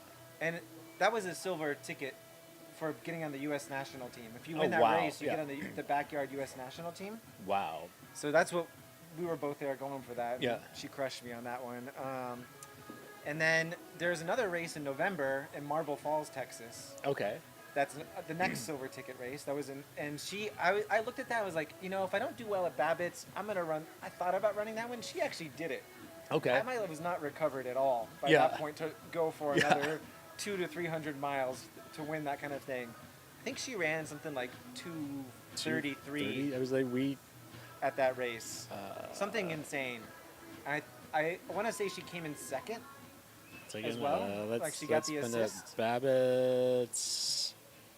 I'm not sure. It shows up in Ultra Yeah, it's not on Ultra Sign Up. I don't even know how to find it, but yeah, wow. 158 at Babbitt's. Yeah. Winner at Jackrabbit Jubilee. Fourth at Tahoe 200. So she. Third last year at Last Person Standing, 143 miles. Third at Bigfoot 200. Sixth at Cocodona. Winner of Whiskey Basin. She's really strong on the 200s. Yeah. This is Sierra Prieta. Yeah, and she still looks good. I mean, she's out there still smiling. Doesn't look like her braids have moved at all. Okay, so this 40 is miles? it. I got Yeah. the stats here. They're Okay. on her Instagram. Instagram. Okay. So it's called The Last Dance Backyard, 279 miles. Sorry, I undercounted by a lot. Good Lord. 67 Wow. yards. Second place. Good enough for second place. It's Bog- mind-boggling. mind-boggling. Like, ugh. And the thing is, there's also, for the backyards, What's up? there's 7 silver ticket spots, Mm-hmm. 8 at-large spots. Okay. So if you happen to run above a certain threshold, you also get on. Oh, But that nice. threshold's like 350 miles. Oh or my God. 330 miles right now. Wow. Yeah. So Wow. 279 second Yeah. place doesn't Yeah. cut the Try mustard harder. at this point. Yeah. Wow. Yeah. That- And that's because there's a lot of runners who were already on the team who ran the previous year at Big's Backyard who Yeah. ran 300 miles. wow. And they're just not running the silver ticket races. yeah. So they're kind of automatically in for the next year. Gee. Yeah. Wow. It's really intense. Wow. It's such a different world It is than. a different world. I actually found it harder than this format, to be honest. Really? Okay. did. What do you think made it harder? I got thrown off by the fact that you're out there on the course for an hour, so you don't come back as frequently, and I felt like I lost my focus a little bit. Okay. And even though this is shorter, I felt like I was just in the zone when I was Yeah. back and I was eating. Yeah. Whereas on that one, I kind of got like a little hyper about trying to sleep and rest because I had like 12 minutes, 10 minutes every time. It was too much time. I was just so used to this format. It was too much time, Yeah. and I couldn't handle. I just couldn't handle it. So Yeah. I'll That would be adjust better next time. different from, whatever, 15 minutes. Yeah. You've got food, you've got stuff too. You've got an hour, you got to bring more stuff with you or Yeah. wear a pack Yeah. or something. Yeah. Yeah, And all the little here, nuances. During like the night, I brought a little sleeping mat. Yeah. And just take like a nap for like a minute or two. From like 2 a.m. to 6 a.m. Yeah. And honestly, that helps a lot. Just that minute or two, Yeah. your brain just kind of relaxes There's and Stephanie. you feel refreshed. Yeah. You just close your eyes, and even though you're not sleeping, you actually feel refreshed. It's Wow. shocking. Wow, Really that's shocking. awesome. Yeah. Wow. Wow. And did you do any events, or are you doing any events this year? I have no idea who that guy is. Every single that's lap he Gene. waved. That's Gene. Oh, that's Gene. He's okay. from Tucson. Tucson. Oh, He's running okay. the last person standing. Okay. It's like I don't know who you are. Every single lap he's come and waved at me. We're friends. Okay. We're friends Okay. via Tucson Tucson Trail Runners Crossing or something. And, Yeah, he ran the last person standing last year as well. he did. Okay. Yeah. Nice. Let's see his results. This is the fun part of finding out about all these people I Yeah. didn't know until I 10 don't minutes know ago. how far he went last year. But when I see him, Watch 2026 Javelina this year. yeah, he ran Javelina. Ninth at Whiskey Basin. Yeah, 2026. Yeah. Ninth Copper Corridor, 9th Whiskey Basin. Okay, 63 miles last year. Yeah. So he made it to the 100K and 100K, yeah. 100K mark. That's like 3 a.m. ish. Yeah, it's when right in that weird part, do I keep going or not? It's and really that hard big, because you're like you pass that point and then you're like, okay, it's a long way to the 100. Do I keep going? Or do Yeah. I feel really depressed and kind of give up right now? Yeah, okay, there's Krista walking by. Krista Haskett's looking pretty good. I think that's her with the backwards hat, if I'm correct. Hello. Jesse. What's up, dude? But yeah, so we are 8:36 p.m. We are 83 hours into the 6-day race, and for the last person standing, we are on lap 27. So, there's Krista going. 26, I mean. Oh, looks like Gene was the first one through on that lap. There you go. Wow, man, we got average lap time. What's 14. So what's funny about his Strava is we have the Rillito River Path in Tucson. It's Yeah. like nice flat running. It's kind of like, this course a little bit. He's always doing these like 10 mile, 6:30 runs, and he's like easy run. Not kind of walk in the park run. I'm like, Wow. what's up, dude? 6:30 for a 10 miler. Yeah. Wow. So he's got some endurance. I think he's been having a little bit of since Javelina, his recovery's been a little bit rough. Yeah. So Well, yeah, a 20-hour javelina is a toll on your body. it takes a toll on your body, and it's good to see him out here cranking along. Seems like he's doing pretty well. I was like, now that I know who he has waved and smiled every single lap he's come through. I think he really loves this format in this race. He was asking me if I was going to come back next year, which I'm definitely going to. Definitely back. If I can, I will be here. Yeah. Yeah. And did you run? Are you doing something this year? I or- ran the 6-hour this year. Oh, nice. How did that go? Let's Really find out. well. Let's see where your standings are. 6-hour. That was 6-day. Yeah, I'm running Bandera in 10 days. Oh, wow. Which is why I decided not to sign up for the last person. Oh, hey, standing. there you go. Wow, second place or second male right now. Excellent. That's yeah. you. So I ran the first 2.5 hours with my daughter, Oh, cool. and she's never run more than 4 miles before. She finished a half marathon. She did 14 miles. Today. Wow. And how old is she? 11. 11. Congratulations to her. Yeah, I was really proud. Yeah. So, I just wanted to help her. How am I saying that? Isoline? Isoline. Isoline. Okay, yeah. Congratulations to her. Yeah. So she was really afraid. She's like, I don't know if I can do this. So we ran a few short 2-3 mile runs together. Yeah. This week. Yeah. And she's, but she blew my mind today and just Well, kept that's on going. incredible. Yeah, 14 miles. And Yeah. all of that at 11. At 11, and tonight she was like, you know what? Next year I want to run a marathon. I was like, okay. Awesome. And then she was like, we got to do some training. She's Yeah. already thinking about how she can achieve her next Wow, goal. that's fantastic. Yeah. And does she want to come here and do the marathon here at ATY? Yes. Oh, sweet. Yes. That's fantastic. Yeah. But her true joy is trail running. Okay. When we're doing in Pima Canyon, Yeah. or we did Ventana Canyon over Yep. Christmas, she's like hopping on all the rocks, running ahead, and Yeah. she was cruising up some of these like steep ones. Yeah. And when we were coming back, she just like ran the whole 2 miles back, jumping all the rocks. Wow. And 15 minutes before everyone else got back to the car. Huh. Yeah. Good for her. Yeah. Wow. So if you see on the screen there, your left-hand screen, that is everyone starting off last person standing. What did I say? Lap 27? Lap 28? Lap 27. So we are 8 hours in. Yeah, wow. Just going to keep going. Oop, what do we got? A new question here. 2-minute nap. Yeah. My friend Steggy says 2-minute nap is wild, but it works. It does work. It does work. It remain skeptical until you try it. Yeah. And then when you try it, you're like, wow, Yeah. shocking what a difference it makes. Yeah. I've heard and like read people's race reports or talked to friends. Who are like, hey, yeah, you're allowed to sleep for 2 minutes or Yeah. 5 minutes Yeah. or just lay down and then like, don't tell them it's only 5 minutes. Kick them, wake them up. I'm like, Yeah. I feel amazing. That's And right. yeah. So I'll have to try that if I need a cat nap sometime later on tonight. I paced a friend for Cocodona a couple years ago, and from like Sedona to Fort Tuthill, Yeah. and I was giving him 5-minute naps along the way. I was like, okay. Okay. Yeah. He's like, I can't see. I was like, okay, 5-minute nap. yeah.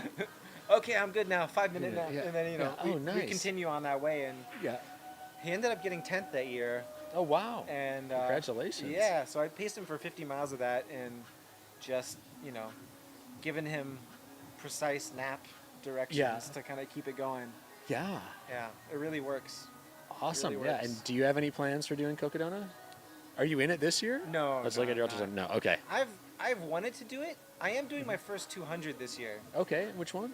It's called Tras las Huellas del Jaguar, or in the other name for it is the 200-miler of Mexico. Okay. So it's in Oaxaca, Mexico. Yeah. Tras las Huellas means in the footsteps of the jaguar. Oh, So cool. the race is built around the jaguar, Mayan jaguar warrior mythology. Wow. And it starts about an hour north of Puerto Escondido in Mexico. And then you go up into the mountains and 50 miles.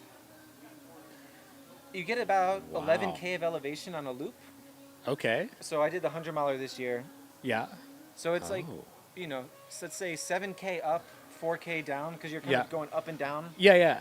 Oops. Oops. wrong way. And Oh wow. That yeah. is way down there. It's pretty far south. It's about 3 hour flight south of Dallas, due okay. south. Okay. And it's a really cool community out there. There's maybe 30 people in the race. And I went 2 years ago. I got food poisoning the night before the race. Uh-oh. So I had to go back for redemption. Yeah. I was- Did you start the race? I did. Or, oh, I did. I made oh. it 10 miles. Yeah. like- And then there's this section from mile 10 to mile 25 that's a 3,000-foot climb. It's at like 8 a.m. when you do it.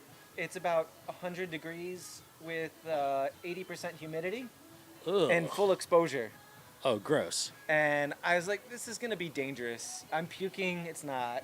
Yeah. So I turned around at that point. I couldn't Okay. do it. Yeah. I tried to run, and I couldn't. Oh, yikes. And so I was like, this is not a good idea. Because at that point, you either bail at mile 10 or you bail at mile 50. There's nothing in between to bail at. Oh, dang. Okay. It's pretty That's like hard. rutted mountain roads that Yeah. you're running on. Yeah. It's not really single track. It's just like single lane dirt roads with like a lot of water kind of carving up the road. So it's like really slow to drive on. Mhm. So no one can kind of come and get you and extract you. Jeez. Wow. That So- sounds intense and Yeah. awesome. I actually ran out of water on that section this year. And I took 3.5 Okay. liters. I ran out of water. I found Wow. someone who was able to give me some water, and I made it to the next aid station. I talked Wow. to the winner of the 200-miler. Yeah. He carried 5 liters on that section. It's kind of like the first part of Cocodona.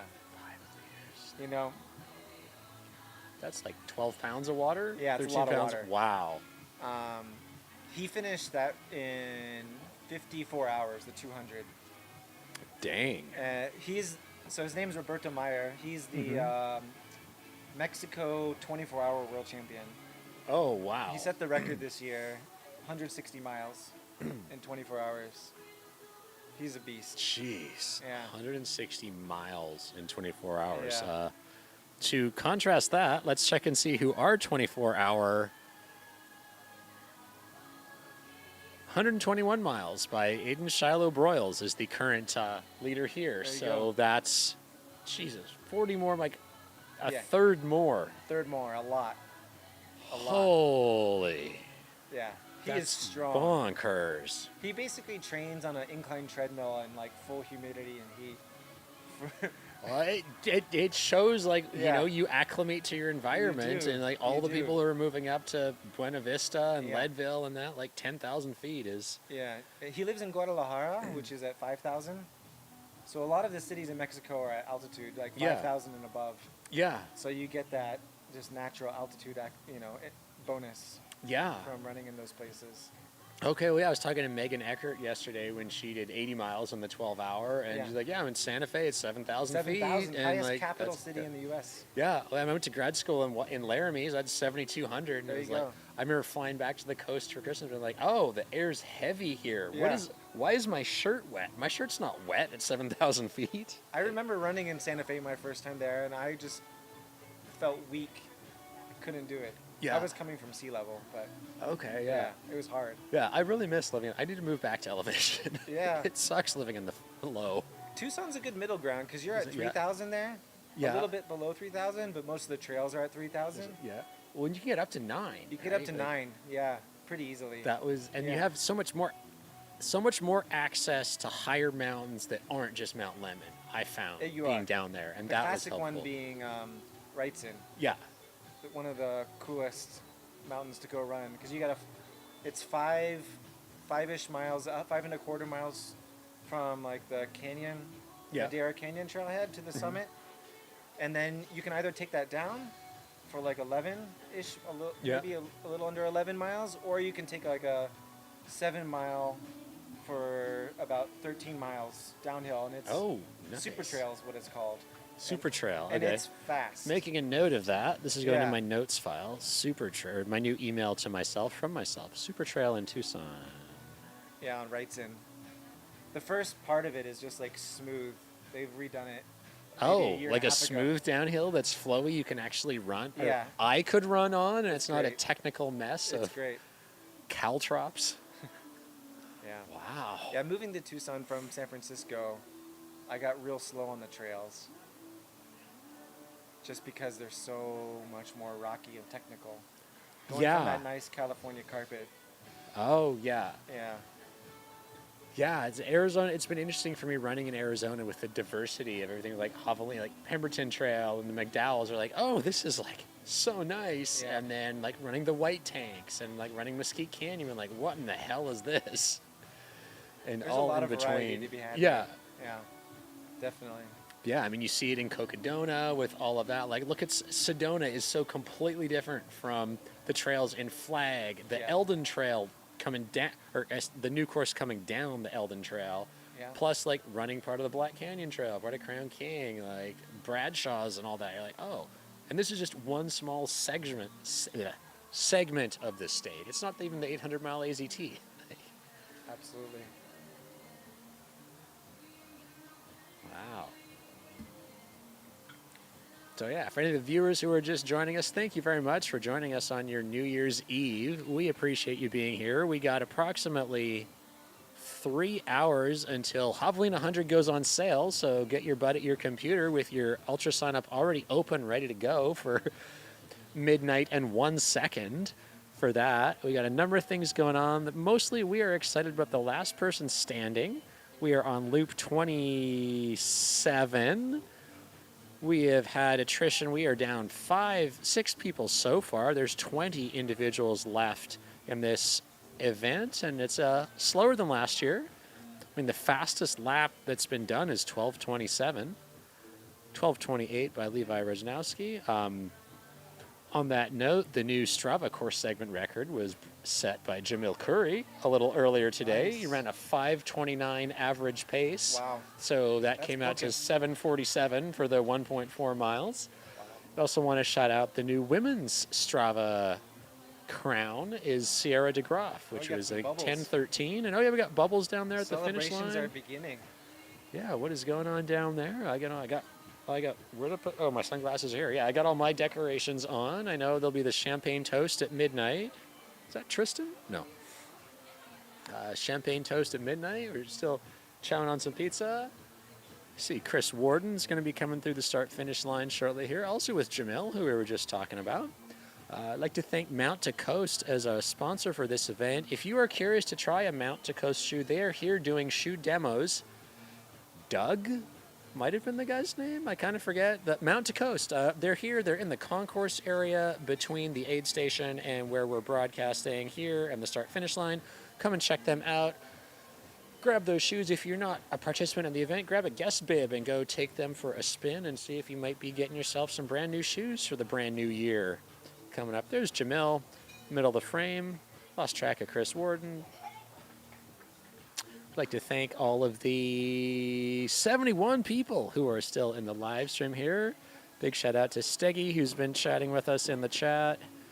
We got Tyler Clements' family is out here cheering for him. I know he interviewed, I was chatting with him yesterday at some point in the afternoon. I totally forget the timestamp on that one, but anyways, you can watch yesterday's stream and see it.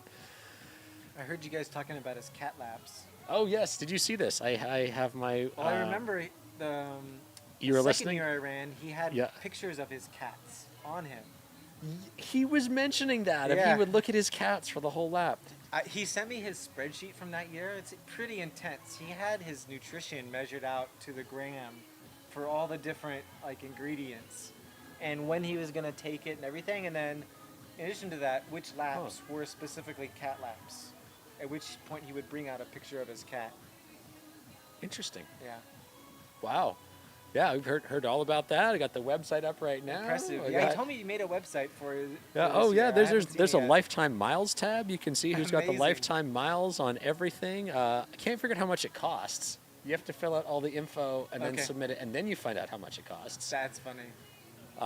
He yeah. he and I have joked that because there's the 1,000-year jacket. Or sorry, Yes, 1,000-mile jacket. 1,000 Yes, mile- yeah. Lisa Muir had one on yesterday. We joked about getting that jacket only via last person standing miles. Oh, wow. What an achievement that would be. Yeah. Yeah, the way it's going now, that potentially is just 5 years of last person standing Exactly. for things. Wow. Because how many lifetime miles do you have? So if you Are you? So I Can I got find the spreadsheet? I had that. I don't know if they count them, to be honest, because I didn't have a bib from last year that showed up when I signed up this year. Okay. I didn't have a bib number already for some reason. You have 270 points before today. Before today. Yeah. So add 35 to that. 35. Okay. Yeah, so I'm a quarter of the way there. 52. 252 Yeah. is your quarter of the mileage. way. Okay. Getting close there. Yeah. Yeah. Yeah, I mean, 'cause I know we saw. Well, I was looking at this a while ago. John Giesler is still out there, and that started with 6,500 this year. Jesus Christ. That's amazing. It's insane. I was trying to see. Oh, so Bill Dickey. I did not personally know Bill Dickey, but I know I ran a few laps with his bib. Okay. I saw the Fireball shot box on Oh, course. okay. Someone that's on- new. Okay. On the back side of when you just finish going around the dirt part of the baseball fields Yes. where the tent area is, someone on a table had a shot box, the Bill Dickey Fireball shot. Oh. I don't know the story behind it, wow. but I definitely saw that. Wow. Okay. That is new because that was not there. I ran the loop yesterday early, so Okay. it was not there yesterday early. Okay. Oh, that's big. Football fan? Okay. Huh. Craziness. All right. Yeah, good stuff. Like we said, it's a 1.4 mile course. It is diverse. Did you ever run the old course at Camelback? Yes, my What are your thoughts? First 2 Did you years. like this course better? The other course better? this one I like better, despite the fact that it is more concrete. I thought I was gonna hate it when they changed it, especially when I saw the video. It's like, oh, this does not look great. Yeah. But I actually really like it because there's more turns. There's a bit more. There's more variation. Hey, Gene. Hey, Gene. In the one last year, or the previous one, there was just these 2 long straightaways on the backside, and then when you come up where the cars drive, Yeah. to the back where they would park on the dirt parking lot, Yes. those just felt endless, and they would really mess with you. And they were long and straight. They were long and straight. They felt so endless, and so I really appreciate this course for that reason. It's just got more turns and variation, and that kind of keeps you a bit more engaged. The concrete didn't bother me so much, and honestly, the other course wasn't too much to look at. It did have more foliage, like there were some trees and stuff like that, Yeah. which was kind of nice. Yeah. But the atmosphere is the people who are here. Yes. That's what really matters, and you still get Go that. Maya. You get that here just as much. Yeah. So it doesn't really matter. There are nicer facilities, like there's better bathrooms right on course. There's showers. There's a lot of reasons. Mhm. The one thing I do wonder about this year, though, is the setup with the food tent. So the food tent is now at like the halfway point, kind of, maybe a third. And last year it was right by the warming tent where the last Yeah. person standing people were. A bit easier access for them, Yes. although you don't really have much time anyways, but you can kind of cruise through that. Mhm. And also at the old course, it was on that last Right, straightaway. yeah. Yeah, you're right there for So I was everything. a little worried about that for these guys. Although I do recognize that there's more space where the food tent is, and that's probably a good reason to do it. And also, there's kind of like a cafeteria eating space next to it, which there wasn't last year. No.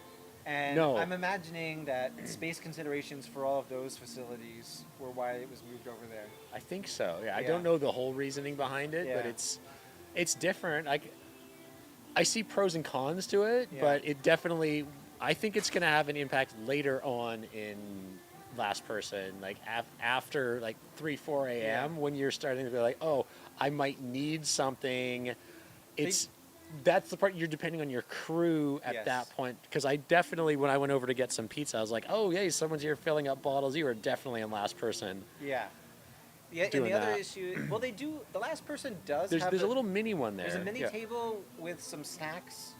Nothing like the hot food or anything like that. No. But there's water. There is, a sports drink.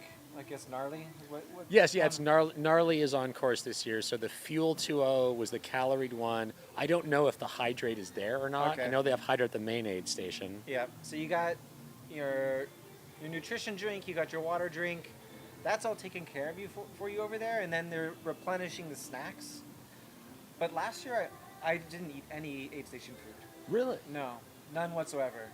Really? Yeah. That's impressive. So I- 155 miles was 53, it? yeah. 53, yeah. Yeah. So you don't need it if you come prepared. So you usually No. just bring a giant box of nutrition. I also I bring these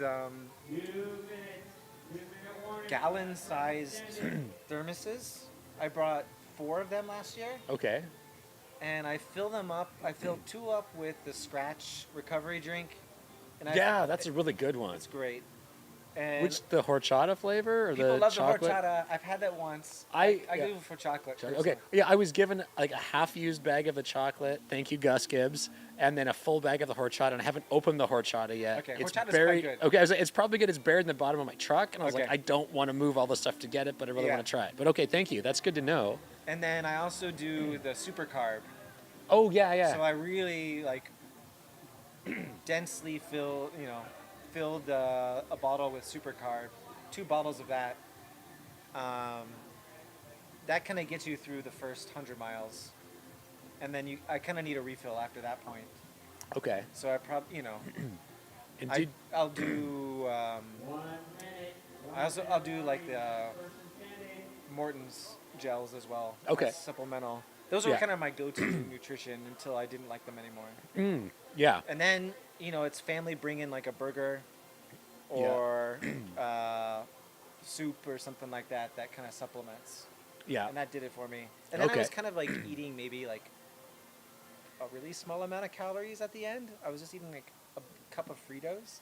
Okay. And Oh, not there'll be a much- little aid station shot glasses and of some Fritos ginger ale, and not much else. M&Ms. Yeah, it wasn't great. That's okay, but But I don't know that I could have eaten much more. It was kind of getting hard, but I felt good.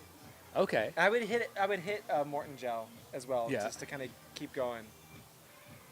Okay. Yeah. Especially the caffeine ones. Oh. Those okay. really, I would alternate every other lap towards the end. Yeah. Here we go with the next There lap. we Last go. person Wow. standing. Okay. Next lap going on. Looking 1, 2, good. 3. It People looks are like there's smooth. less people, but yeah. Stephanie's added a layer. Yeah. Paul's still in his tank top. Superman Got some Tanner's still bubbles. going. Every lap he does that. He does that and he looks at the camera. So thank you, Tanner. I know your whole family is out here watching. I know Maya's chatting with us, so thank you, Maya. Yeah. And towards the latter part of this race, you'll see some people kind of stiffly run out. Yeah. And other people are still smooth, like Stephanie's really smooth the whole time. I remember there was a comment on Instagram on one of the from last year where there were 4 of us, and the comment was, "Why does Stephanie look so good and all the guys Like awful. terrible?" 'Cause I didn't feel as bad as I looked, but I was hobbling in that video. Oh. It's nuts. It's crazy how the body responds. It is. And or doesn't. And I mean, like I said, we're 9 hours in right now. 9 hours in. It's a long time, but it's not a long distance. Woo! Look at those sparkles. But the thing is, even though it feels like a long time, honestly, at this point in the race, everyone's still having fun, and it hasn't felt like a long time. No. Because you're running as like a group. There's a big group still, so you're probably running with rotating between 2 or 3 different people who are running your speed on the lap. Yeah. And you're having different conversations, and that makes things go so fast. Yeah, it's crazy how much just being out with somebody or having someone to talk to can really transform your run in some capacity or not. That is Kelsey McGill just off the live stream that was just walked out of the shot in her disco jacket there. Maybe she'll walk back into the camera shortly. Thank you, Kelsey, for being part of it down here and trying to auction off my eyebrows. Thank you. But yeah, I mean, we still got the fastest lap is 12:27, and that's the last person that's standing? good in the last person standing. That's yeah, really fast for last person standing. Because Yeah, you kind of don't want to 12:30, go much faster 15. and wear yourself out. 'Cause Yeah, you, will, I you mean, we're- slowly degrade, right? yeah. I mean, we're And maybe it doesn't feel like it at the time. On the other hand, running a fast lap every once in a while will wake you up, but I feel like it's a little early in the game to do that. yeah. I mean, the lowest average time across the 27 miles or 27 lap, 38 miles right now is 14. The average. Yeah. So Wow. average over that 38 miles is 14 minutes a mile. That's the lowest. And then Okay. we've got a couple 17s. Okay, they're donezo. 1808 Stephen Park, 1808. He was DFL at Cocodona 2022. He's got 1808 average pace. There you go. 1931 was his slowest, but he is still out here. Yeah. Calgary, Alberta. I feel like, for me at least, 17 minutes per lap was the sweet spot. Okay. Between 16 That's and a good, 17. yeah. That's a good amount. Checking back in on the 6th day, we were mentioning Yolanda Holder earlier. Yolanda Holder is now in a tie distance-wise for first place in the 6-day race at age 67. Way to go, Yolanda. Amazing. Just continuing to trek along. We got Justin Montague is the overall leader at 292 miles, but Melissa Montague and Yolanda Holder at 238.4 as we are 84 hours into that event. So incredible to see. Lisa Marie Fosdell Griffin, our live stream friend, 6 miles back. A couple of people to check on. Troy Croxdale, Punisher, who's got 10,000 trail miles, and I think we just saw him go by a little while ago with a bunch of hullabaloo and camper and van lifers. 210 miles. Very much looking forward to seeing that documentary on him coming out soon. Okay. When I don't Connor know. gets that done. I did not know till I got here. Okay. Hiking with Punisher, but he did 10,000, all 3 big trails this year. Wow. Plus another 2,000 or something around, or 1,000 around California, and he's here for the 6th day. And So I heard about someone doing the big 3 this yeah, year. I didn't know who that it is was. him. Okay. Yeah. If he comes by, I'll holler at Excellent. him. Yeah, Kelsey's friend. Okay. Yeah, there's a whole bunch of them. Then Connor. Oh, there's Ann Trayson. There you go. Go Ann! Oh, I didn't know that was Ann Trayson. Yeah. Are you serious? I'm dead serious. Yeah, seen her out here all She's day. been out there all day. She's been out here all 6 Oh days. my She's God, had. that's She has amazing. all these different pants. She keeps changing her pants, and she's got these like fun, colorful, like, stereotypical like 30-year-old white girl yoga pants, like the Wow. little flowy ones, but they've got patterns. She's got You're lights on blowing her my walker. mind Yeah. right now. Yeah, I no, had go no say hi. idea. Yeah. Yeah, That's okay. And amazing. to check on that, as Anne is coming by, now her goal on our little spreadsheet here was to do a 50K Okay. in 6 days. Where That is amazing. I've definitely. is. Yeah. Where did she Wow. go? How is Zarek Damn it. Zimmerman doing on the 6th day? Hold on one sec. Ann Trayson is now at 73 miles with her 50K goal. Crushing it. So again, Zarek, Zarek. 211 miles. 211. Okay. He was out here last year doing Yeah. the 6th day. Okay. Yeah. He was also at Babbitt's. Oh, no way. Okay. Yeah. And we can check the 12 hour. The 12 hour just finished 6 minutes ago. So anybody who started today. So we have, wow, in the 12 hour, we have a new men's number 1. So Megan Eckert is our still overall leader and female number 1 in the 12 hour with 80 miles in that 12 hours. Nice work, Chris. Matt Haycock today got 70 and a half miles in the 12 hours. So he is your current men's number 1. Other people that ran today, Sam Longson put in 57 miles to be just outside of the men's podium right now. Like shout out Kelsey McGill, live streams Kelsey McGill. She is still second female overall. Some other results from today, Josh Sinekin, 35 laps, just under 50 miles. Cindy Rollins, same distance, just, looks like they finished at the exact same time. I wonder if they did this all together. Daniel Bunch today put in 45 miles. Tony Johansson, 42 miles. Jerry Genzer, 38. Kira Katabi and Michelle Ng, 36.63. Bruce Simmons, 35.2. Joe Judd, 31. Marilyn Magnus, 31. And that concludes today's 12-hour competitors. Fantastic to see all those results. What else could we check on here? We got about 14 minutes before that next loop goes out for the, lap 28, I think. 48-hour race. People that ran today. Who's out on course right now? People that started today. Chris Belvy's got 55 miles. Amy Maurer, 53. Al Johnson, 51. David Ellsburn, 42. Krista Upsensaya, 41. Abby Horvath, 36. Jan Horan just passed a marathon. Dado Kibi, 18. And Oh, Paul Dado, that's a friend of mine. Daddy, oh, yeah? Yeah, so just my got wife 18. and we have two Yeah. friends visiting from Paris Oh, wow. over the holidays, and my wife wanted to do some participate this year, so she's Okay. walking over Yeah. the 2 days. Oh, And nice. our friends Dado and Paul are also Yep. walking. Oh, sweet. Yeah. And you talked them into this, or they did it of their own volition? This has kind of become a family affair, nice. and Your daughter ran? my daughter ran. So last year, basically what happened is Nick and Stephanie both have kids in the 11 to 13 year range, Okay. which is the same age as Yeah. my kids. So there's an amazing, number one Yeah. reason I love this course, Yeah. there's a baseball, like a little league kind of Wiffle baseball ball. diamond. Yeah, we played yesterday. You can over watch us on the here, live right stream. by- it's so awesome to watch because all the kids are just out there, just like hanging out, Mm-hmm. playing ball. Sometimes there's a football, sometimes it's wiffle ball, whatever.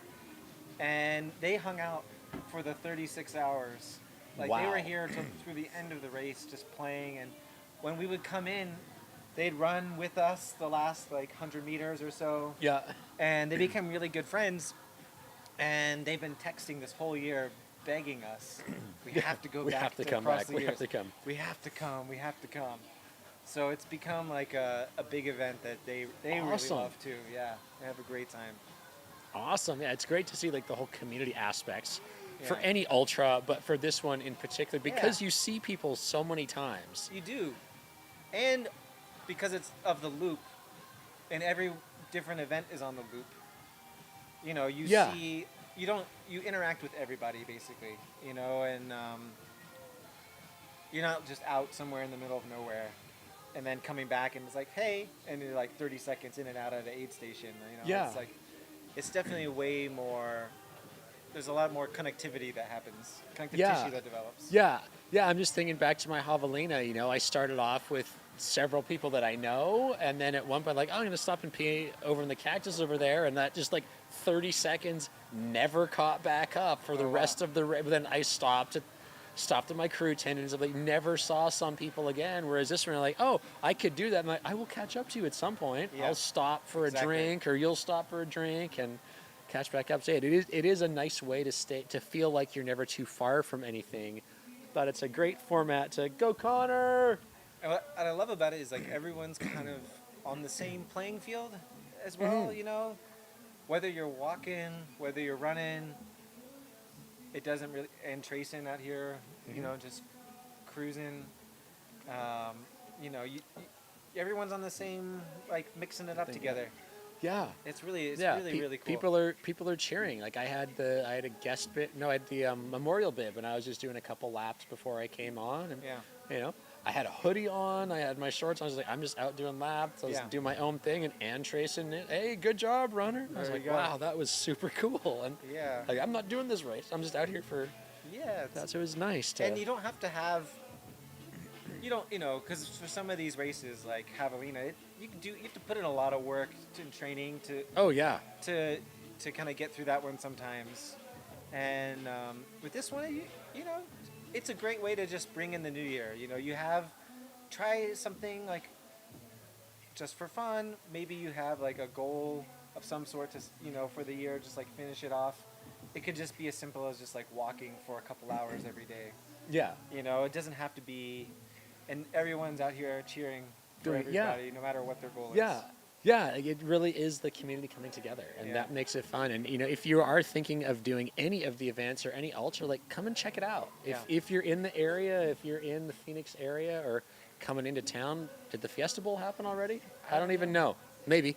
You can I know. sign up day of. You can too. sign up, 7 to 9 a.m. tomorrow, 7 to 9 a.m. On the 2nd, you can come down. You can sign up for any of the events and come out and do it. If you don't know what you're getting to, come on down anyways. Try on some Mount to Coast shoes. Get a feel for everything. Talk to people. It's a very welcoming and open environment. People will chat with you. Like we have one of the greatest runners of all time is out there on course cheering for everybody. You don't see that in other sports. Like no NFL players are going to cheer for me. No one's going to clap as I'm trying to hit a wiffle ball out here. And you know, we got some big names that are playing wiffle ball, and or that wanted to stop their race and play wiffle ball. Absolutely, absolutely. Hey, can I take an at bat? Totally, dude.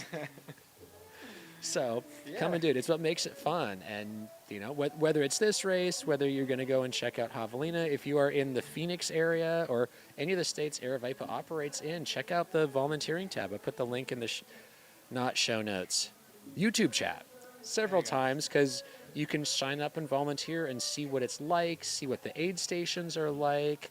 I mean, you get paid to walk around the bush, the mountains, the desert, have snacks, talk to people, see coyotes, see cactuses, whatever it is, and you're outside, you're being active, you're getting fresh air, you're making new friends. What have you got to lose? Happy New Year, Chris Warden. Thank you for being in the chat.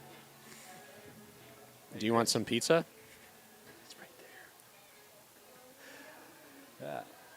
Yeah, wow, there's Stephanie coming through. Looking good. very good. Yeah. 14, just over 14-minute lap. So last year, what took her out was nausea. Oh. So she, around mile 115, I want to say, walked up to the start-finish area and just puked all over the place. Somehow got it together and continued on for another 10 miles. Wow. But her race ended after puking more, and I think her stomach was just like in a lot of pain. Yeah. And she ended up having to go to the medical facilities. Oh, wow. Like she got kind of taken off. I don't know if she got taken off, but it was not pretty. Maybe not 100% her choice. Yeah, exactly. I mean, she's really tough. So she seems to going 277 miles in the backyard. Oh my God. She seems to have that figured out now. Yeah. So I'm really this will be curious. interesting. She's got to be another front runner. Oh yeah. For that reason. That's okay. Well, that was. I mean, she's still average lap 14:45. Her last lap was 14:06. So that wasn't even. She looked fast to me. Yeah. I granted have not been paying attention for all 27 of the laps, but go Abby. And Nick's just about to appear on the camera at the. Is that Nick in start the white finish line. shirt? Is Nick's in the white shirt? Yeah. Going by? Okay. Thank you. I got. Because, yeah, people are starting to change what they were wearing. Nice work, Paul. Yeah, Paul Nielsen looking pretty good still.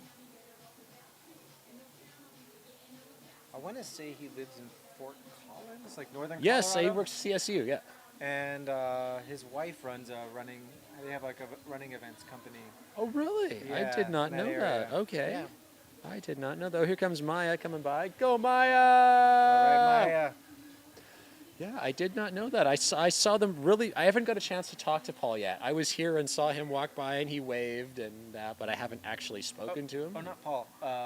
Nick's wife. Nick. Oh, yeah, yes. Run Windsor. Yes, because I Yes. remember talking to Mandy Yeah. extensively last year Yeah. about that and mud. And then when I was checking on things earlier when Heidi was race directing, they were chatting and she was like, Yeah. "Oh yeah, I remember Windsor. That's right. Windsor, That's yeah, where they live. yes, yeah." But yeah, Paul was up in that area too, Yeah. doing stuff for that. So yeah, we're curious to see. Nick's last lap was 15:27. Where's Paul on my little tracker here? Paul's was 14:28. Yeah, hello to any of my friends that I texted the live stream link who are now saying hello. Where's Andy Glaze? Andy Glaze, people say hello to you. Andy Glaze is coming around the corner right now as that comment popped up.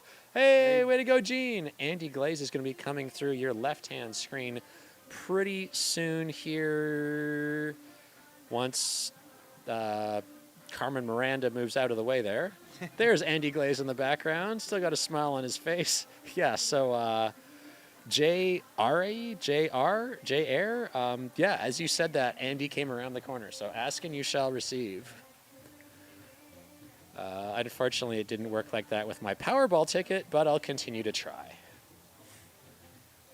What else have we got? Big shout out. Thank you to our sponsors. Air Fibers got us hooked up with the internet. We've got Mount Dakotas here trying on shoes. So if you're doing an event, if you're coming down to Kura Pace or just check things out, you can try on some Mount Dakotas shoes. We've got Gnarly Sports Nutrition. I'm going to have to go get some more Gnarly Hydrate shortly here because I drank my whole bottle and I'm talking a lot. We also have Mountain Outpost, Air Viper Running, and Squirrel's Nut Butter. Big thank you to Chris Thornley for all that he does for the community. Big sponsor of a lot of different races. They're out at Javelina. They're out at Cocodona, Black Canyon, Western States. I met him for the first time at Babbitt's. Oh, yeah? I got to talk to him a lot about lube. It was great. Because, man, chafing is not... Exactly. Grease your crease. Chafing is... at that race, sucks. I chafed so bad, I stuck Leuco tape on my crease. Oh, wow. Just to keep it from chafing anymore. Because it was beyond repair at that point. Oh, yikes. That saved my crease. Let me put Yeah. it, let's tell you that much. Yeah, no, Chris So I has was done... asking him about it, and he was giving me the lowdown on the various natural and, if you really need it, silicone-based lubes. Okay. If you really need like extra strength, Yeah. you know. That he has quite the sense of humor. So does. thank you, Chris, for all that you do. I haven't seen him down here yet. Not that he hasn't been here or around, but yeah, I know he'll be at Black Canyon. That is the spot that I picked to be, is where he is for Black Canyon. Yeah. So if anyone out there is running Black Canyon this year, Chris Thornley and myself will be at Bumblebee Ranch, mile 18.7. So say hi. If you are someone going for a golden ticket, you probably won't, because you'll probably just get tossed a new Cruise through vest there. as you dump your vest off Yeah. and continue on. But anyone who's not going for a golden ticket, stop and say hi and high five. I'm usually over by the drop bags, organizing drop bags. 30 seconds. 30 seconds. Last person standing. 30 seconds left for everyone to get back to the start-finish line for last person standing. Thank you all 71 of you who are here at 9:20 Arizona time. It's also always interesting to watch who steps into the box first, who's kind of ready to run. Some people are just like take it last second, and they're just like, oh, with 10 seconds left, they'll step in the box. 5, 4, Yeah. Other people are ready to go. 1, 2. Yeah, all right, yeah, there's Tyler taking off at the Tyler first. start of Yeah, the pack there. Krista was up at the front there. There's Maya in the back. Nick, yeah. Tanner, always thumbs up to the camera, saying hey to all his family. Okay, that's Steven in the back there. I saw that Canada flag on his shorts. Big shout out to Lee Robinson, Aravaipa's staff, with the fancy hat on there. He is the current race director now that Heidi is skedaddled for the evening. Enjoying things. Anybody who's out there in the live stream chat, what races are y'all signing up for? Races that go live in approximately 2.5 hours. Are you going to do Gaspin through the Aspens or Mountain Lakes 100? Umatilla Rim Ripper?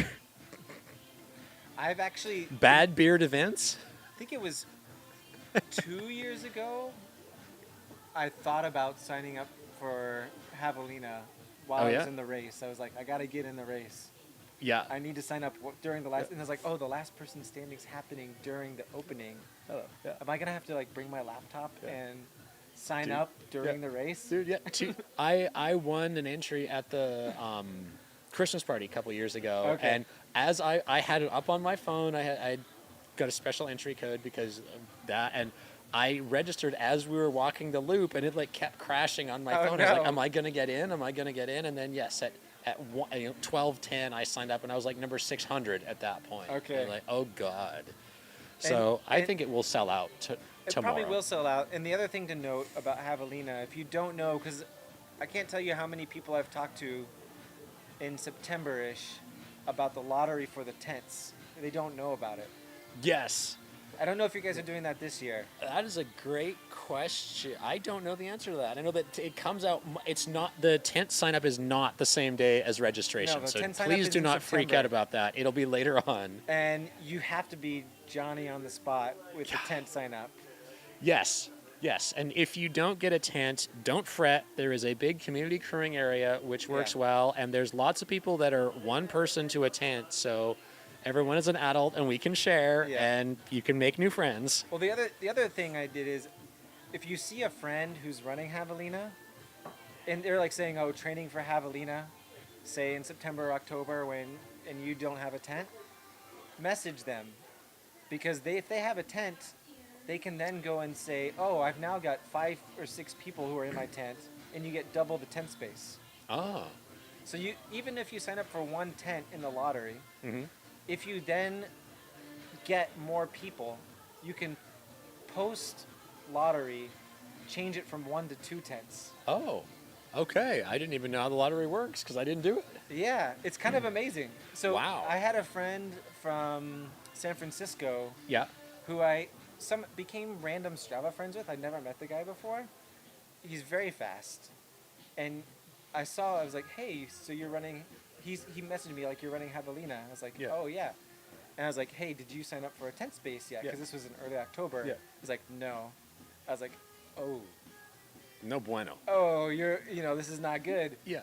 Because I managed to get one, even though it was crashing constantly. I somehow got one. And I actually got 2. Oh. And I messaged the race director being like, somehow got 2 because things were crashing, and Yeah. maybe 2, the refresh went through somehow, or I don't know exactly. And he was like, hey, guess what? You can actually change it from 1 to 2 because you're going to be 5 people. Oh, wow. And I was like, amazing. So I did it. Totally works. No problem. So we got back-to-back tents. Oh, yeah, that's a good setup. And it was great. And he actually won the 100K. No, he podiumed the 100K. Oh, wow. I think his name's Jojo Roldan. Huh, okay. I think Cool. This was last year, so second or Last year. third? Second or third. Something Okay, yeah, and like I that. have no idea because I was out there. I have no idea what happened because I was running it that Yeah, year. yeah. The only year I don't know anything about anything. Yeah. Huh. So, Well, that's cool. So that worked out really well. Yeah. And I made a new, we became in real life friends after that because Oh, sweet. we hadn't met each other in person until Yeah. we met at the race. Yeah. Yeah. Yeah, well, and that Javelina is such a cool environment, and I mean, the years I have been there for 4 years, I have sent out a pack with someone, shoes with someone, given all kinds of random things that I have in my truck.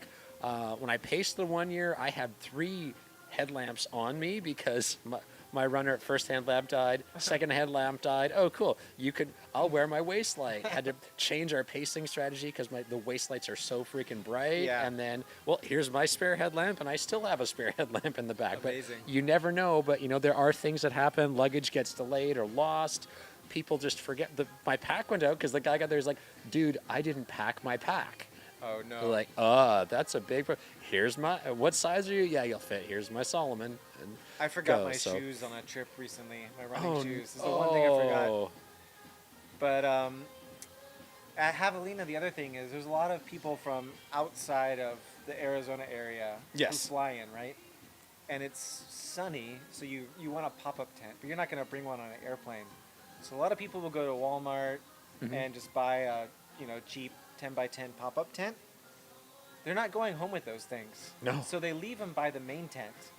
And if you hang around, once everyone's kind of cleaned up, there's a whole pile of free pop-up tents. Oh, nice. And you can just, they're clearly marked. You're not taking someone's thing they're packing up to put in their car. Yeah. They're clearly marked as, take me. Please take me. Do not throw me in the landfill. Yeah, so, that's another great thing about Javelina is you can get a lot of lightly used equipment if you live in the Arizona area. Yeah, lightly used for somewhere between 12 and 36 hours tents. Exactly. It's great. Yeah, well, and especially the way that things happen at Javelina, and you might have your whole crew and family of 7 people show up, and it's 3 minutes, you're gone, or not 3 minutes, but hey, by the time you get to Jackass on Loop 1, you are out. Or what I noticed running it, and this was the year that we both ran, so 2024, 106, that second loop being out there, I passed 3 in progress with a medic attending the person incidents, Jesus. plus I lost count of how many people were like lying down in the shade or disoriented or straight because they're in a saguaro shadow or something. Yeah, because there isn't much else. Yeah, out there's there. not much other. No, I was like, yeah, okay, cool. I'm doing my race. Hey, yes, I get it. There's a medical thing, but also you're responsible for yourself and all that. I was like, cool. I'm doing my race. I am doing my race. You are out here. If you need water, I've got extra in my pack. I've got extra electrolytes, but like, if it's a medical thing, medical will come get you. Yeah. And I gave lots of directions about, have you seen that? Yeah, the cactus about a mile back. Okay. Yeah. That was a lot. It was great to see the new safety patrols and stuff going out this year, and there's people on bikes. Which is great and for people getting out there fast. People just walking or running for doing things. But yeah, some of the camp hosts, Jeff, oh my gosh, can't think of her name. Jeff and Claire, whoever, that's the same couple has been at the, there's those 2 RVs parked. Okay. Oh yeah. That like the camp hosts, they're Yeah. there and they're big mountain bikers, so they love that event. Okay. So yeah, That's cool. Big kudos and thank you to all the volunteers and MedStar Solutions and the camp hosts, Jeff and Ann. That's it, Ann. Wow, that For guy all the is help they give. cruising. That guy's cruising, yeah. Maybe he's not going to get Jamil's course record. Oh, What is he running? Do you know? I didn't see a. Do you? Oh, have, I do see a bib. Do you have the when he passes the start finish? It's. I can figure it out. Yes. 'Cause he's been. I've noticed him last couple hours, and he's running really well.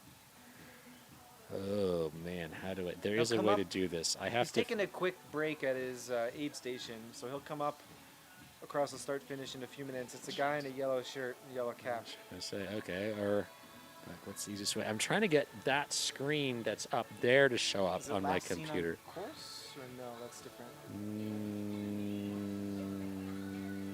That probably is it. Yeah. Okay. Okay. So that's Ed the Jester. So if Yeah. Ed Eddinghausen comes up now, then we'll know shortly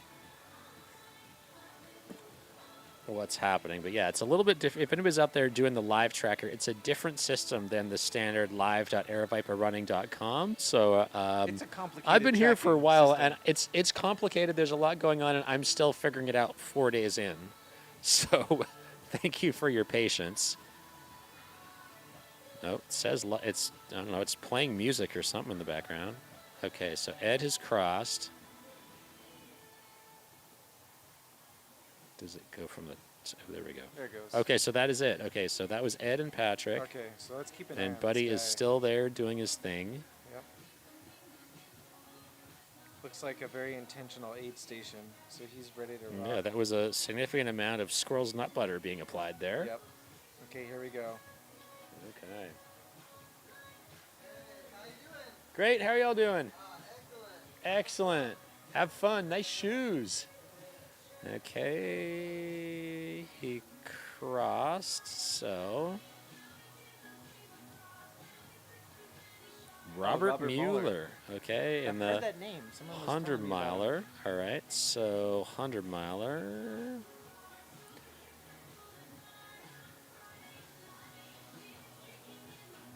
He was at mile 81 just now. 81. Oh, they're already done. Oh, wow. Lots of already done. Okay, mile 81. There we go. Robert Mueller, 12:30. So he's gone 16, 17 hour 100 miler. Yeah. Absolute rough numbers based off the math in my head. Kevin Sherrill still out there, 88.8. And he started today. Wow. So that's 81 miles in 12 and a half hours. Solid run. Dang, that is that 81. Oops, not what I wanted. 81 and 12. Wow, that is he would be on the podium if he did the 12 hour Amazing. with that amount of time. Wow, Amazing. he would be second overall with that. So that's impressive. Because I mean, Not Megan. far behind Megan Eckert either. No. I mean, she ran with a smile on her face and didn't. The only time that she kind of slowed was she saw us playing baseball and was like, "I need to play baseball tomorrow. Oh. Play." And She's incredible. I she's watched incredible. her at Big's backyard Oh yeah, this year. yeah. Man, Well, she was fun. She came and chatted here yesterday, and Really? that was it was great to talk to her and hear about everything yeah, and all of that fun stuff. Yeah, you're saying Big's backyard. yeah. I think she. Let's At find Big's out. Backyard, there were two women who were pushing the backyard women's record. She was one of them, and I believe someone from Europe, I think, was with her.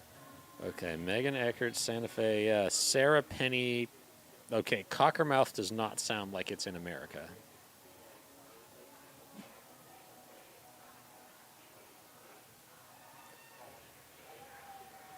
What in the heck? Too many people have the same. Oh, here we go. Female 34. Huh. Okay, yeah. Yeah, that's probably it. That's her, yeah. Wow. Happy New Year, Chris. Wow. Impressive. Did you do bigs? You did not do bigs. No, well, my goal at doing Babbitt's this year was to try and make it 2 bigs next year, Okay. but I was well shy of that goal. Jesus. The top 9 people went over 400 miles. Yes. That's insane. Yeah, it was pretty wild. Oh, and look at all the people from Europe in here. Mexico City. Yeah, the Belgians are always really strong in Belgians. backyard ultras, and then of Huh. course, you've got your Australians as well. Wow. Jeez, there are more people from not in America than from in Well, America. So it's the International Yeah. World Championships. Ah, So this makes sense. This year was the individual World Championships. It alternates every other year. Okay. So this year, international, like individual, means that the top people from all of the countries, there's a qualifying, I don't know exactly how it works, or come to bigs. And if you're on the U.S. national team, you go to bigs as well.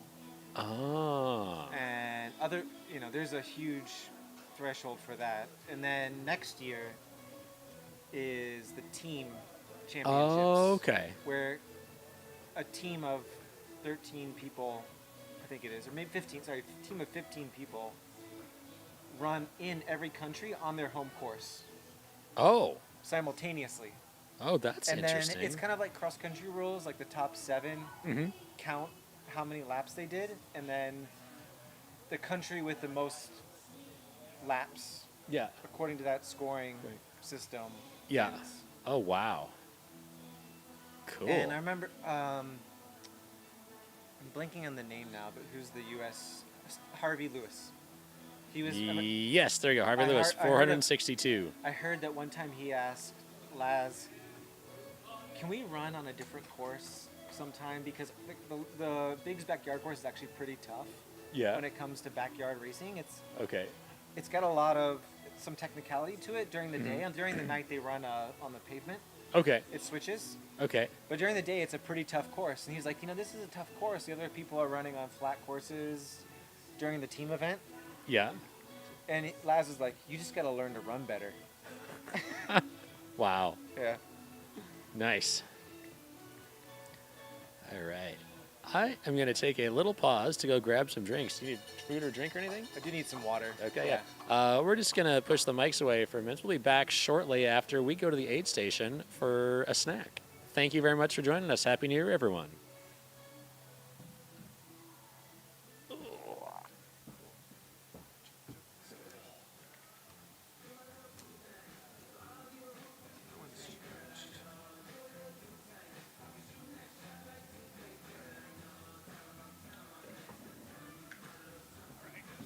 Right, to the aid station.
you.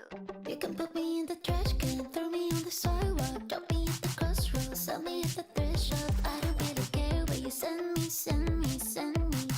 No, I don't really care. You can drop me in the ocean, leave me in the alley, hide me in the basement, or leave me at the lost and found. I don't really care where you lose me, lose me, lose me, or if you choose me. I'm a genius, didn't even graduate, don't have a blue check, not verified, but when I go out, I feel satisfied.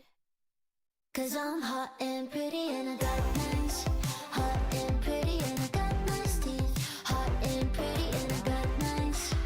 If I die happy, hot and pretty and I got nice, hot and pretty and I got nice teeth, hot and pretty and I got nice. If I die happy. All these dummies on my DMs, oh my god I see 'em. Do you think I'm reading? If I did I'd leave them on red. Can't believe they thought I want them. Like who? Me? Her? She? I don't really care if they hate me now. I'm on my way out, but you're way out my league. Cause I'm hot and pretty and I got nice, hot and pretty and I got nice teeth, hot and pretty and I got nice.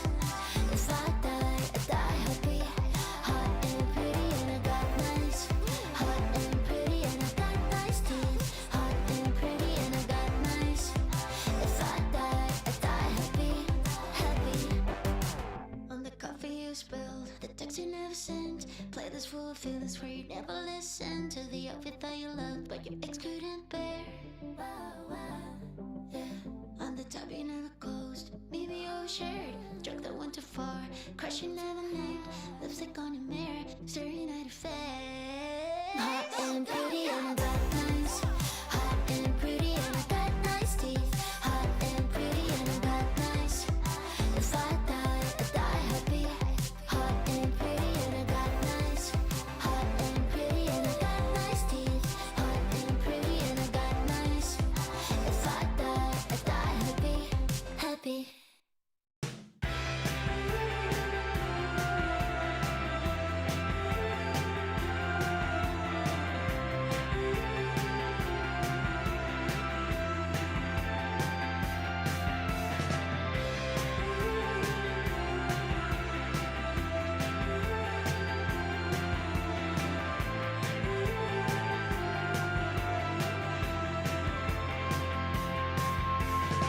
They turn our homes into ashes. We fled out the back door. We ran towards the city lights. Oh, the city lights. Still not used to all this concrete. Abandoned cars in the outskirts where we sit and eat. We sleep in the backseat. Oh.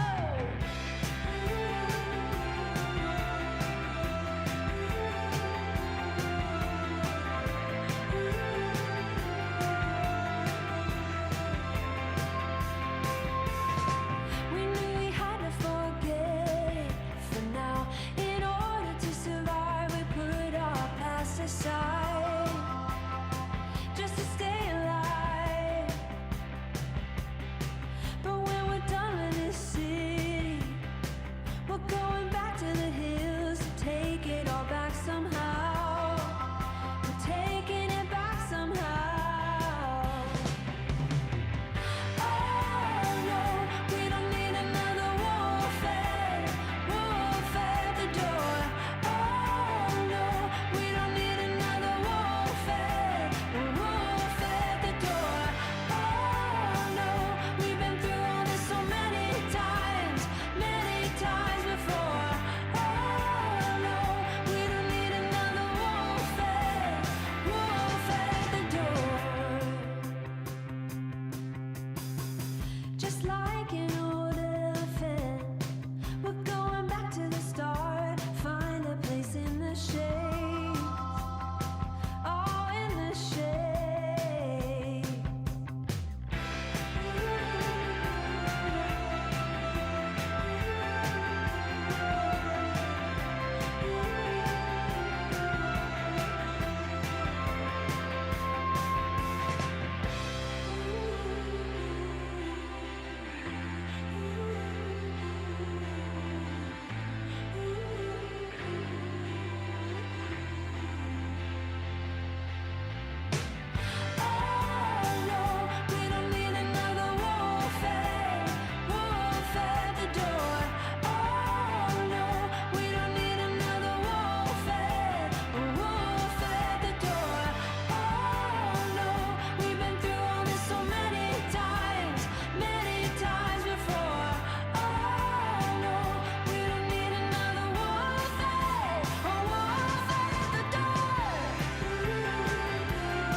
right. Thank you, everyone, for joining us. We are back on New Year's Eve at Across the Years. It is 9:49, and we have a guest in the studio now. All right. A guest Hey, that has guys. done this event before. I am Greg Varigan, also known as Greggy. I'm Wesley Smith. And I'm Eric Halston. Eric, all right. Thank you for joining us. You will see us in the bottom right-hand corner of your screen in the lovely live stream studio.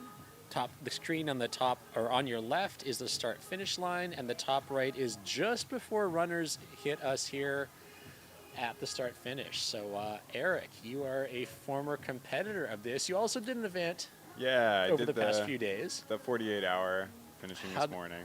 How did it go for you? It went okay.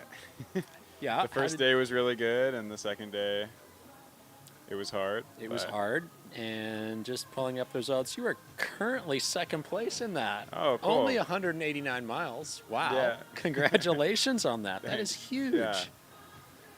What was your strategy going into this race, and what happened? Yeah, I pretty much followed the strategy the first day. My goal originally was to do 120 on day one and 100 on day two. Wow. Day one was close. The first 100 miles were great, and then I slowed down a little bit in the early morning. On day two, my hip or glute kind of seized up. And Oh, no. wasn't really able to run the second day, but Still mostly, did well? Mostly decent. Yeah. You kept Yeah. powering through that. I saw you out there just chugging along. Yeah. Yeah. Yeah. Wow. 108 is a huge achievement, so congratulations. Yeah, It Yeah. congrats. Thank you. Yeah. Yeah. looks It was amazing. fun. And you're out here. Are you crewing now? I'm crewing. Yeah, not very well, Oh. but I'm keeping them company at least. Yeah. My wife Okay. Krista is running the last person standing, Yeah. and a couple other friends. Yeah. It's her first time doing that event, isn't it? Her first time. Yeah, she's never done a backyard or anything like it. And that did you give her format any before. tips? Or has she Um, learned from watching the last couple Yeah, years? yeah. Well, she's been here each of the last 3 years also. The first couple years I participated in it, and then last year we were both crewing and just hanging out there. So she's seen it a lot, and definitely learned from it already that way. Yeah, Nice. she's excited. Yeah. How's she doing today? She looked decent when we just saw her go by at the Good. aid station. Yeah, yeah. Her plan is just to have consistent, like, medium length laps basically, and eat regularly. She's got a gel brand that she likes that somehow she can just eat the same thing forever and enjoy it. So she's really consistent. Yeah. Okay. She's doing great. Nice. That's Excellent. that's awesome. You've been hanging out in the tent for the last couple hours. Mhm. What's the vibe like in the tent right now? It's nice. It's pleasant. It feels like the right temperature for the people hanging out in there, but some of the runners have been complaining that it's too warm. Oh yeah, Wow. it's a little But- bit warm temperature-wise in general right yeah, now. yeah, yeah, Yeah. Nice. And does Krista have a strategy she's going for, like longer term? Has she got a goal? She doesn't She's in it have to win it, or not a particular mileage goal. Yeah, she just wants to go as far as she can. That's the Yeah. best Those goal are to new. have. Yeah. That is new this lap. She Yeah. was not wearing butterfly wings the last lap. Oh yeah, she just put those on. Woo! Yep. Stephanie's got her butterfly wing. Got to mix it up. You know, Yeah. in the backyard races, there's a Phil Gore has this thing where there's the tutu loop Right. for lap 22. Yeah. Oh, yeah. So I don't know if that's something special Was- for this particular. Yeah, event. maybe. I didn't that- ask her about it. That was lap 30. So Okay. 40. Oh, that's the marathon lap, I guess. Oh, You're hitting maybe your that's what that marathon is. now. I think they're in the 30s. No, they're way up beyond that. 30s for laps, but 42 for miles. That's beyond marathon. Oh, okay. Yeah. Yeah. Okay. 42 miles. Yeah. Yeah. Yeah, went from 40.9 to 42.3. So you've Okay. now run a marathon. I guess technically an ultra marathon. Well, they would have passed the marathon a few hours ago, right? Yeah. They would have. Why am I so confused? It's all 42K. right. It's all right. That's okay. Yeah. Nice work. But yeah, you've had a pretty exciting year, Krista was telling us yesterday. Oh yeah, yeah. We did a lot of hiking this summer. We hike a lot every summer. This year we did a trail called the Hot Springs Trail through California, Nevada, and Idaho. That was really neat. A lot of new areas we haven't really been in before, and yeah, it was really fun. How many people have done the Hot Springs Trail? It's now up to 10. 10. Three people did it this year. 3 people. Yeah. So So- were you guys 9 and 10 or We were 8 and 9. 8 and 9? And then another guy who started a little after us finished later this Okay. summer. Yeah. And does everyone go in the same direction? As far as I know, everyone's gone northbound basically. Okay. The other guy who did it this year, he flipped. So he went most of the way northbound and then flipped up to Canada and finished up going south. Gotcha. So the trail starts in like north of Santa Barbara? In Is that- Santa Barbara. In Santa Barbara. Yeah, right on the pier. Goes through the Los Padres National Forest, Mhm. backcountry Yeah. that no one hikes. Yeah, not really. It's pretty brambly back there, I imagine. All the chaparral and that kind of stuff. Yeah, a lot of chaparral and overgrowth and too much poison oak. Too much poison Oh, oak. Yeah. gross. Surprisingly, a lot of ticks too. Okay. The most ticks actually I've ever gotten on me was in Los Padres, Oh my god. Wow. which was kind of surprising. Yeah, that is surprising. I didn't really think of them as being bad in California, but No. they were there. Okay. Yeah. And then you cut across past like Mount Whitney. We weren't super close to Whitney. Okay. Let me think. So after Los Padres, it joins the PCT for a little bit, Okay. kind of through the Mojave. I gotcha. And then it leaves the PCT and goes through Kernville, and then you enter the Sierra along the Kern River. And it Okay. takes kind of like a parallel route to the PCT through the Sierra up Gotcha. to Mammoth. And then from Mammoth, you cut east into Nevada. Okay. Yeah. And then from Nevada, you basically end up in the middle of, like, width-wise, Yeah. the center part of Idaho, or Kind of western Idaho. Western Idaho? And then you follow that just straight up through the Panhandle. Okay. Up to Canada. Yeah. nice. Yeah. And what time of year was that?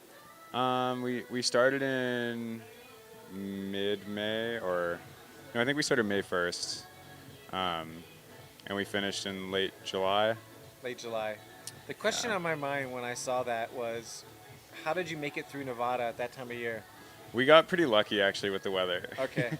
Past hikers have had it a lot worse. Okay. We were in Nevada in like May and June, Yeah. and it's really exposed. Yeah. Most of the time, but most days it was like only in the 70s, so we got pretty lucky. Okay. Okay. Yeah, it was actually hotter in Idaho. All of our like 90+ degree days were in Idaho. Okay. And you were in Idaho like July? July, pretty August? much, Because I'm yeah. in like June, July. southwestern or southeastern BC, but like right above like Whitefish. Okay, yeah. In that part, and it was cool and wet most of the summer that we had. Oh, interesting, Like, it yeah. didn't get hot until the middle of August. Oh, So yeah. if you were out there, I was thinking, oh wow, yeah, I was cold and wet most of the actual Yeah. summer. Oh, that's funny. Yeah, it was pretty hot in Idaho most of the time we were there. Okay. Yeah. And do you have a favorite hot springs from that adventure? Ooh, yeah. Let me try to remember. There were a couple really nice ones in southern Idaho, or southern central, like around the Sawtooths. There's a lot of really nice hot springs. There was one, I think it was called Chattanooga, where the hot spring itself is like a waterfall. Oh, damn. So it's like a hot waterfall coming down like this That's rock face. amazing. And they built a little pool at the bottom of it. That's amazing. Yeah. There was another one in Nevada called something mile, like 6 Mile Hot Spring or something like that. And it was like an Olympic-sized pool where Okay. the whole pool was hot water. That was really Wow. cool too. Beautiful. Yeah, there were some good ones. Are those are on the trail? Mm-hmm. And Yeah. are they far from anything, or like how accessible are they if you're just kind of trying to Yeah, it depends on which ones. Most of them are accessible by like 4-wheel drive, find it? Okay, but some are a lot more popular than others. I gotcha. Some of them we go to and there'd be like tons of people out camping and Okay. setting up using them, and some of them are pretty quiet. Only a couple of them were like really truly remote that like you Okay. had to hike in a long ways, but those ones felt extra special. Yeah, Nice. yeah. So that was your big adventure this year. Mhm. Last year you did a bike/hike tour of Europe, right? Yeah. So what do you have anything on the radar for this year? Yeah, this summer we'd like to do a route called the Four Corners Loop, which does a big loop around these 4 corner states. Okay. There's sort of a ring of mountains around the Four Corner States. If you like zoom out on a satellite map, you can kind of see this like vague ring shape. Okay. So there was a guy who drew a route out over several years. His name's Kevin. I don't know him actually, but he's got a website and stuff. Yeah. Okay. And, Totally legit. Yeah.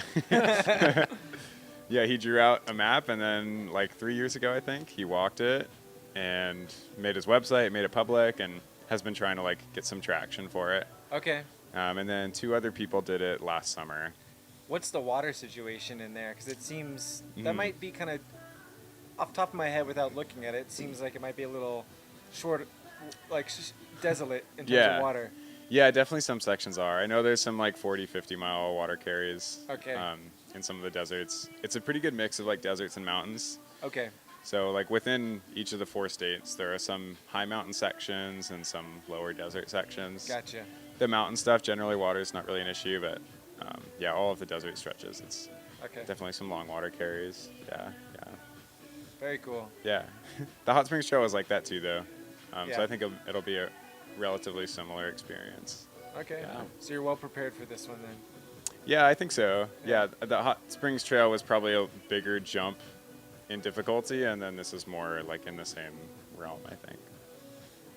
Nice. Yeah. What's the base elevation of the desert? It's parts? all relatively high. Probably the lower points of the trail are like 3,000 or 4,000 feet, Okay. and most of the trail's higher than that. Yeah. It gets up to like 13 something in like the Uintas in Utah, Okay. and some in the Rockies in Colorado. Very cool. Yeah. Oh, that's exciting. Yeah, it should What be time fun. of year are you guys planning on? We're gonna start in May again, Okay. so it should be like May to August probably. Yeah, yeah, Amazing. yep. Another good summer trip. Yeah. Dang. That's awesome. And Krista was saying you guys do seasonal work for a while and then off for a while. So this is Mhm. your work season now? Or? Yeah, usually we work over the winters and save up some money, and then we can hike in the summer. Yeah, Nice. it's worked well so far. Yeah. It's been worth it. Yeah. Yeah. Wow. What made you pick the Hot Springs Trail? We just heard about it on a couple of hiking podcasts, and I know one of the people who did it a little bit through Instagram, and he's got a really good blog of his trip. So we got a lot of info about it that way, and it just sounded like a really cool experience. Sounds fun. Yeah. Yeah, and the guy who made the route, Zoner is his name. He wrote like a really legit like 600-page guidebook for the trail. Wow. Oh, wow. So we got that, and it has like turn-by-turn directions for the entire thing, and all the information about like water and resupplies and stuff. That's incredible. Oh, yeah. The Yeah. definitive guide to the Hot Oh, did Hot you find Springs it? Trail. I did, yeah. It's kind of hard to find. Area Zoner? Area Zoner? Yeah, I don't know how area, to say this or properly. Aria Zoner. Yeah, the variety of results I got from searching Hot Springs Trail, Yeah, usually you need to like wildly inaccurate. put his name in also to find it. Okay, yeah, $49. Could yeah, have it on Sunday on Amazon. on Amazon. Yeah. Yeah, yeah. Dang. Yeah, I recommend it to people who have through hike before that want to try something that's a little quieter. Yeah. It's a really cool route. Yeah. Yeah. I remember you were telling me your favorite section was Nevada. Yeah. Nevada was really cool. Yeah. What and why was that? It just felt so different than anywhere we'd hiked before. It's like so desolate. Right. Yeah, just empty. Is desolate in terms of people? You mean? In Or- terms of people and, plant life, Okay. wildlife, everything, it's just so empty. Yeah. And it's kind of, surprisingly, Nevada actually has the most mountain ranges of any state in the U.S., but they're all like relatively small mountain ranges. So you kind of go from one to the next to the next. And each one is sort of like a traverse of that mountain range or like a crossing of that mountain range. And then you walk through like a big flat desert valley to get to the next one. And Yeah. that's sort of the pattern. The basin and range. Yeah, yeah, yeah. Yeah. Wow. Yeah. What were the animal highlights? You see wild horses or there's A lot of wild horses and burros in Nevada. Yeah, Yeah. yeah, that's always fun. The coolest animal we saw was a wolf in Idaho, which I've never seen before. wow. So that was really neat. Apparently, talked to some people there, and apparently they have a pretty big wolf problem, specifically in Idaho. Oh. And yeah, we got to see one, which was like really cool and also very scary Yeah. because I didn't, I don't really know much about wolves. And it was like this huge black, like jet black wolf that had sort of been following us Oh, wow. in central Idaho. And we turned around and like yelled at it a little bit, and it kind of walked away.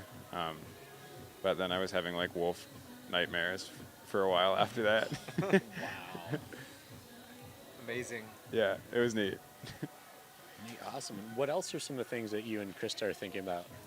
Like In the other future. trips. Other trips, yeah. Yeah. There's a couple other like shorter international trails that we want to do next year also after the Four Corners Loop.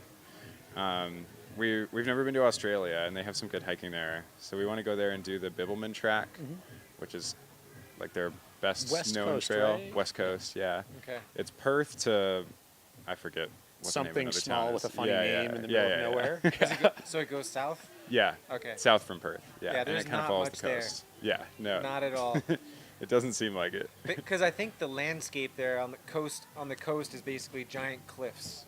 Yeah. Yeah. So there's no harbors. Yeah. There's no reason to settle anything there, and I Right. think it's like pretty much no water Uh-huh. as well, like aquifers. Okay. You know? Yeah. So it's pretty desolate out there. Yeah. Like yeah. I remember reading up about it, and the people who were exploring it were like, "This is the most desolate land ever. Yeah. What are we doing here?" Yeah. Yeah. That's cool. Yeah. Yeah. Yeah. So that'll be fun. And then there's also a relatively new trail in Eastern Europe called the Trans-Caucasian Trail. Oh yeah, I've heard about that. Okay, Someone cool. did a FKT. Oh yeah. On it yeah, I saw that. recently. Yeah. Yeah. And there's like the people who created it are putting a lot of effort into making it really nice and Yeah. publicizing it. It goes through, or at least it's like planned to go through Georgia, Armenia, and Azerbaijan. Yeah. The Armenia section is the one that's like the most completed so far. Yep. So I think we're probably going to do that section of it Okay. Cool. later in the Nice. summer. Yeah.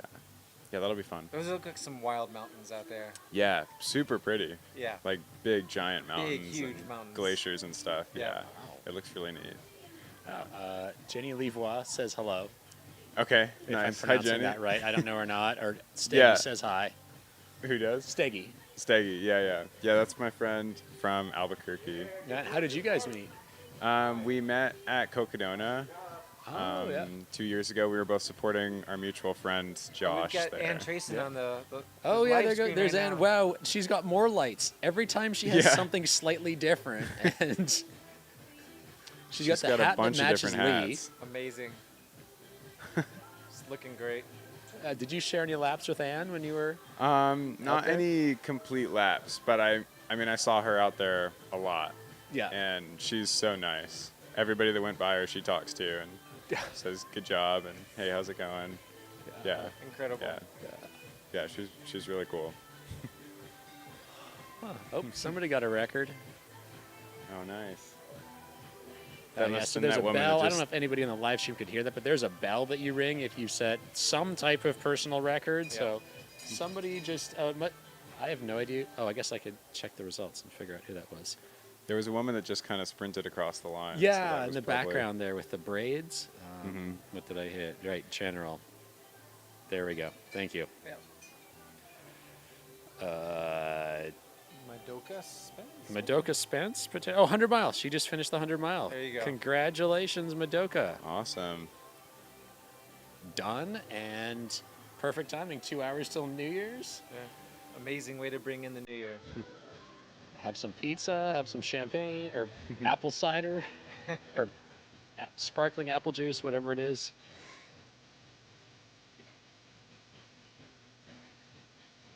Yeah, are they gonna set up the champagne flutes again? I forgot to Couple ask hours? where it's going to be because it's always Okay. been like everything is in the same area. Right. So I It's haven't gotta be at the seen start any finish. tables move around. Oh wait, I do see a couple empty tables off to Yeah. the left there. So gotta be at the start it's finish. probably that. Yeah, they've got some time to set it up still. Yeah. Yeah, plenty of time. I know there's still pizza at the aid station. Nice. which is very nice. Yeah. Yeah. Pizza party and stuff helps out. Yeah. Did Good you have a stuff. favorite food or anything you were craving when you were out there? No. No. No. I ate like pretty much just gels for the first like 16 hours, and that started getting gross. So I switched to like a little more variety. I brought a lot of pastries too. Like I have some different cookies and muffins that I Yeah, I like. saw you munching on cookies. Yeah. So I switched to kind of gels and cookies for most of the rest of the run. Okay. Krista also went to the store and got a couple other things on the second day. So I had like a whole quart of butternut squash soup, which was so good. Nice. Yeah. And like a couple pints of ice cream also, I think. Amazing. Wow. That went down pretty well. done. Those were probably the two highlights in terms of food. Yeah. Yeah. Do you ever mix your soup and ice cream together? I haven't tried that. No? Is that something you do? You know what I used to do? So in Austria, did you go through Austria on your? A little bit, yeah. Did you ever have Kürbis kernel, pumpkin seed oil? Oh, okay. It's like a brownish green liquid. Okay. So Styria in Austria has these special pumpkins that are different from our normal pumpkins. Okay. And they press the seeds into this oil, and it's everywhere in Austria. Huh. They even put it on their popcorn in movie theaters Whoa. in that part of Austria. Yeah. It's kind of like our butter and Okay. liquid butter. Yeah. And if you put it on vanilla ice cream, Uh-huh. it's amazing. It goes so well. Okay. Interesting. And Yeah. what is this called? Kürbis kernel. Kürbis kernel. Kerbis. Kernel maybe? Whatever the word is for seed in German.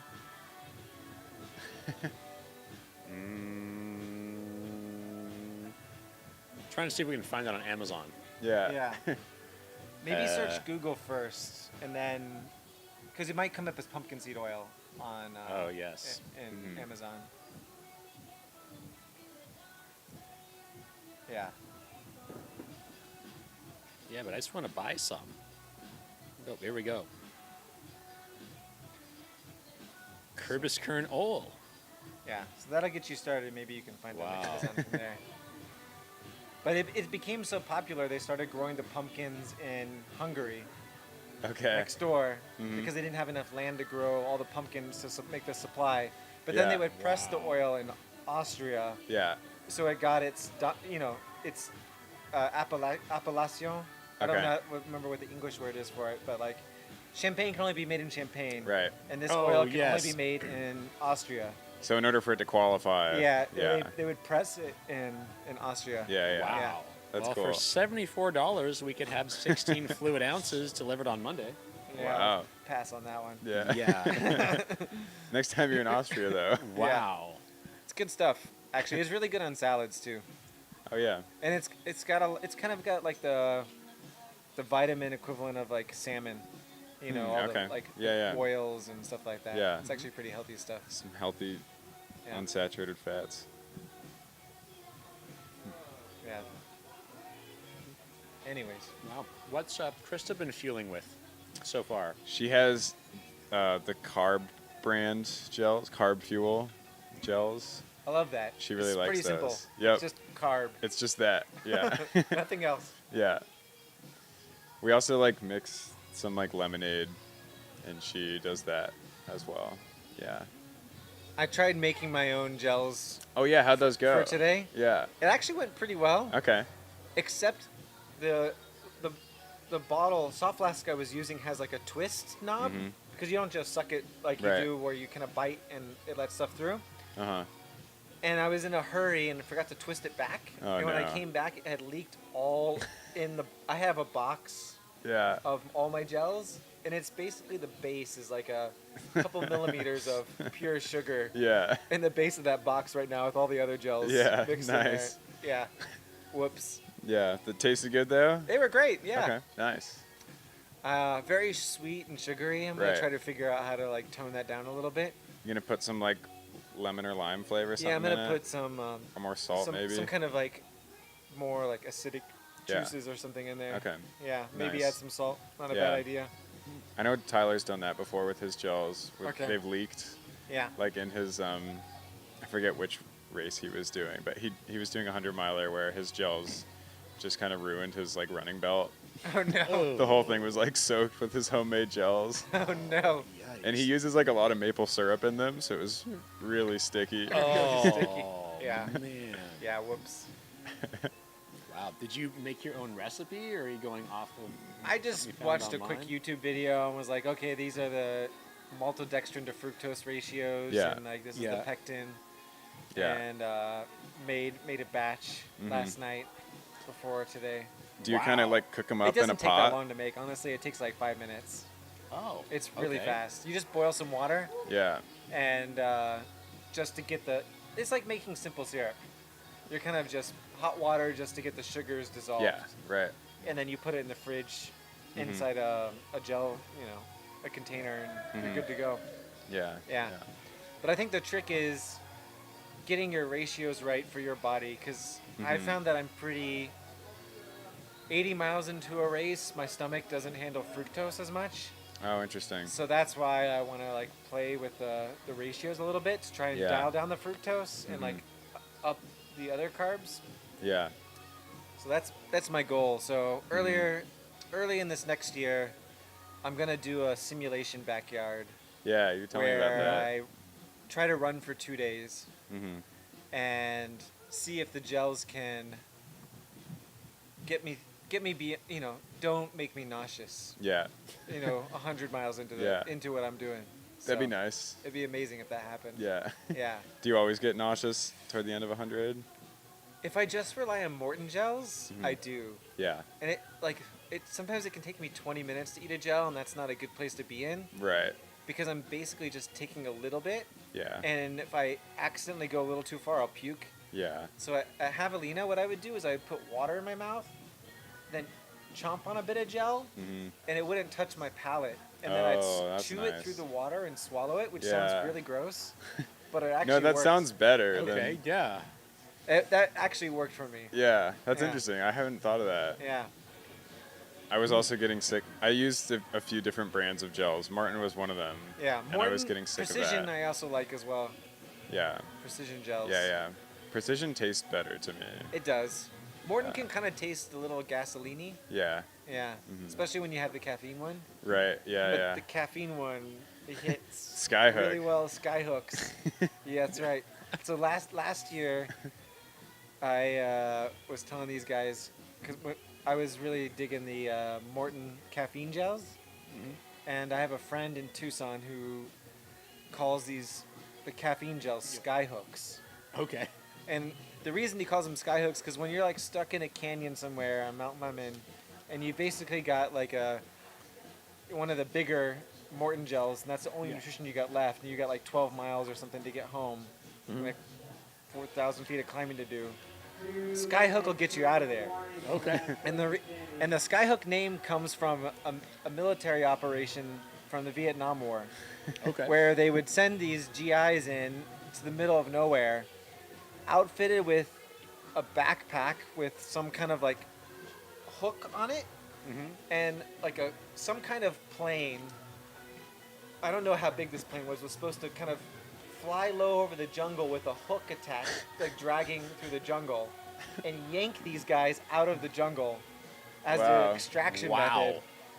Sometimes it broke their backs, sometimes Yeah, it killed them. That sounds like it wouldn't work. It sounds like it wouldn't work, but it's called Operation Skyhook. There's a Wikipedia page on it, and so Looking for it right now. so yeah, so Morton gels will save your ass, aka the Skyhook. Yeah. I forgot that's where the name Yeah, came it's on from. Yeah. the That's official wild. CIA website. There you go. Reading about it right now on the Skyhook CIA extraction website. mechanism. Nothing is going to go wrong. Oh yeah, it's even got pictures of it. Yeah, there you go. 1940s drawings.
wonder if some of these folks who are on the start-finish camera are waiting for a finisher to come through for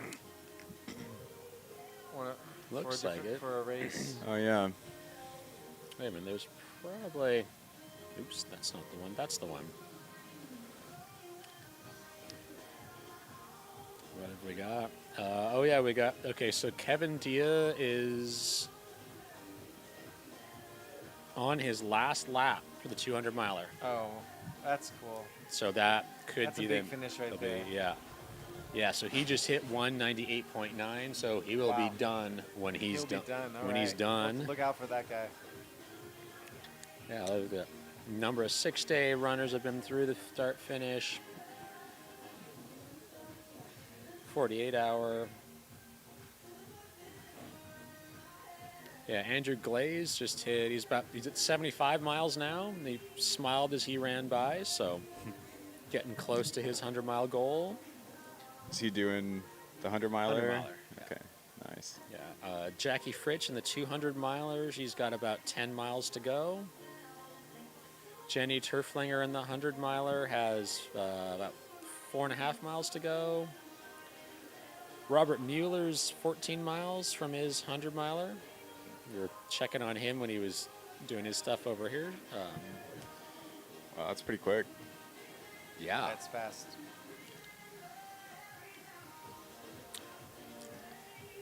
Anybody else close to Ryan Kalin, 100-miler? He's getting close, 30 miles out right now.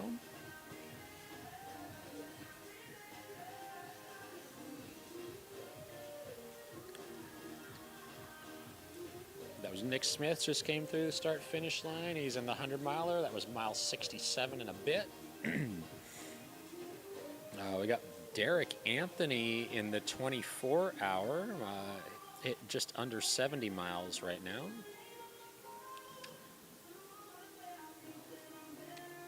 That's pretty good, because what is that?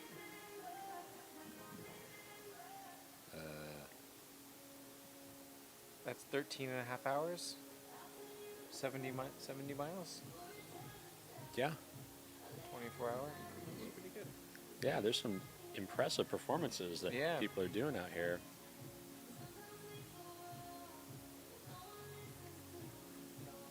If anyone's interested in High Lonesome, that lottery is now open. I forget how long it goes for, but I have that open on my website. You got about an hour and a half to think about if you want to do Javelina 100 this year. Have you done Javelina? Mm-mm. Any No. desire to? Yeah. Probably. Someday. Probably at some point, yeah. I've been there a couple times supporting people. It's a fun race. Yeah. Do you guys know who this guy is? The British guy on the Mount to Coast team? With the white Montague. shirt? Give me one sec here. Justin Montague.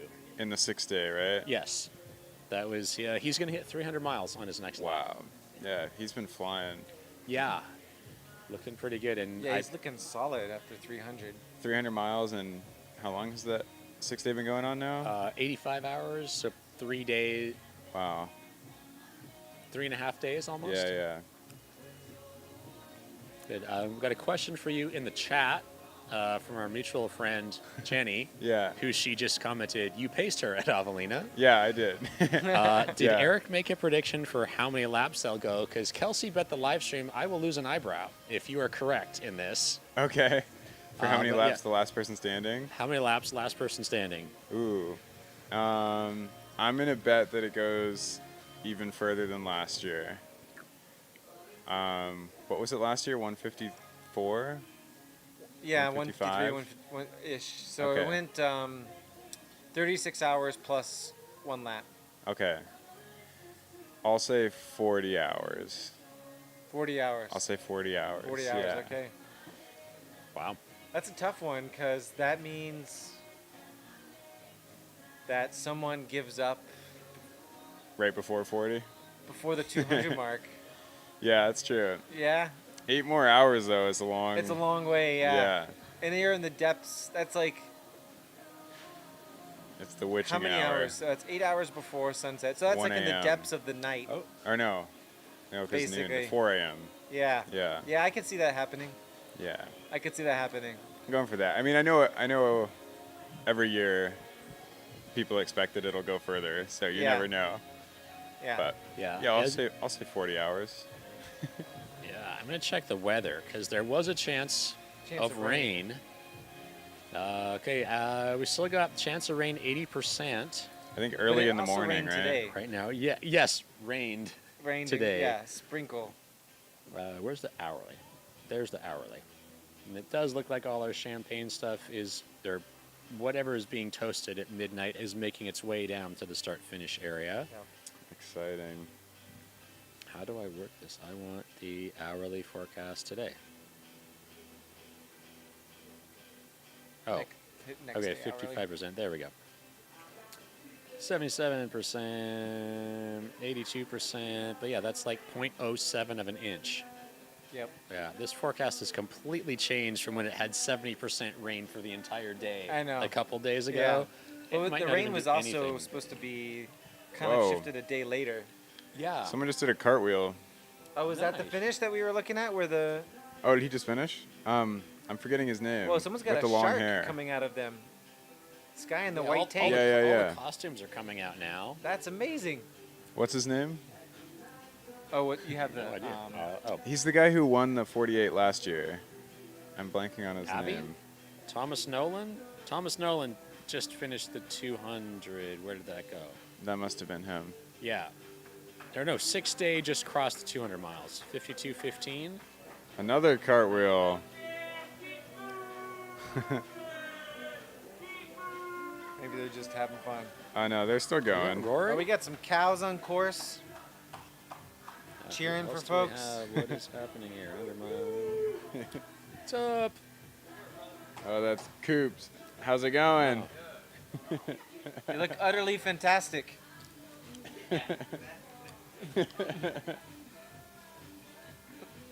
Yeah. Little Other dad people- joke there. Yeah. Other people that just came to finish. Benjamin Rojas is getting very close to his 100 mile. He's at 97.3.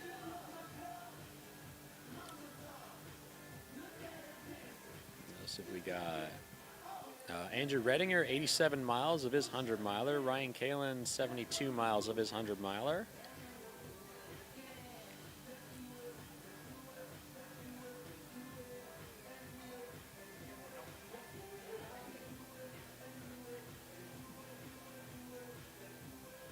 As Jeffrey Foote and the 200 miler just went through, 134 miles so far. Oh, okay. New question from the chat for you. Do you think Krista will do more miles than you did at that's a last great person question. standing? I'm gonna So say yes. What's your all-time on last person standing? 123 or 126. 123? Okay. I can't remember 126. exactly, Yeah. but about that. Okay. I think Krista can go further. Yeah. Yeah. She's done a few 100 milers and a lot of longer stuff also, and yeah, I think she can do well. Excellent. Yeah, okay. And thank you, Chico311, watching from Texas. See Kevin Dio finish. He is on his last lap, so sometime in the next 15, 20 minutes, we should be seeing that. I know it was on the tracker. Oh, there we go. He was through about 9 minutes ago. So, Should start seeing some. There we go. I There was we about to say, are. should start seeing some last person standing yeah, folks it's come a through cool now. jacket. Was that Lotus Levi's? Fast lap flowers from on top. Levi, yeah. That is really fast. Yeah. That's a It's like 12 probably minute 8:30 lap. 12-minute pace. lap. That's really fast. Maybe he's changing his shoes or something. Or... All right. There goes the tiger.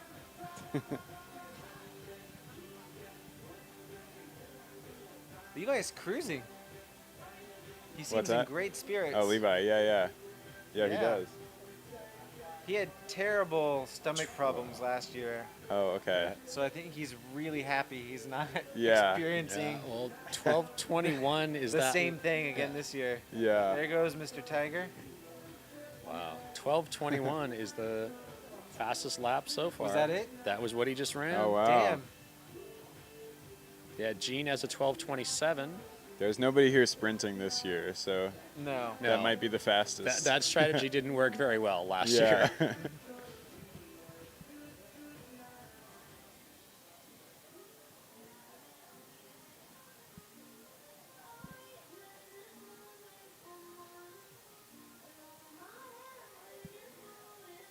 Is that Tara? I think so. Yeah, she's been coming in at the front She has, yeah. a lot too. She's Yeah. a friend of Levi's from Flagstaff. Yeah. Oh, nice. Okay. And Let's see what here's her lap Tyler. time- Tyler coming Oh, there in. goes Tyler. Doing the run and then walk it in. Yeah, there's Yeah, Nick. his strategy said is walk the whole last pavement stretch here. Oh, he did that last year too. Yeah. Yeah.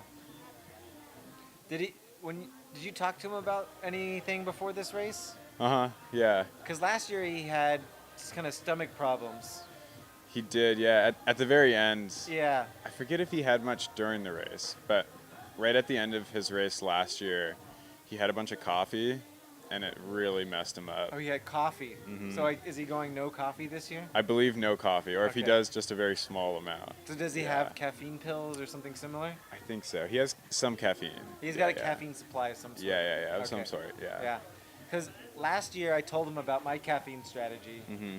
which was abstain from caffeine for 2 or 3 weeks before race day Mm-hmm. so that it hits real hard on Mhm. race day. And I know he did Gorge Waterfalls this year, Mm-hmm. and he had a pretty stout time on the 100K. Mm-hmm. And he messaged me afterwards and said that that caffeine strategy really paid off. Oh, cool. It gave him like extra wheels Yeah. halfway through the race. Yeah. Wow. Nice. But it's really difficult Nice work, Gene. to not drink coffee. I for know, those it's 3 hard. weeks. It's really Yeah. hard. I do that before races also, and it Yeah. kind of sucks. It sucks because you're like, man, it would be so wonderful just to have a little. Do you do decaf coffee still, or No, just never nothing? do. No, I don't do decaf coffee. I drink coffee 3 days a week Normally. nowadays. The last Okay. year. Okay. Yeah. And in between, when I don't drink coffee, I chew on cocoa nibs. Oh, okay. Nice. Cocoa nibs have a chemical that's similar to caffeine Mm-hmm. that gives you that like vein opening feeling of euphoria. Okay. But it's not caffeine, so it Okay. doesn't hit the caffeine headache receptors, whatever Right. is doing that, Oh, okay. the same way. Okay.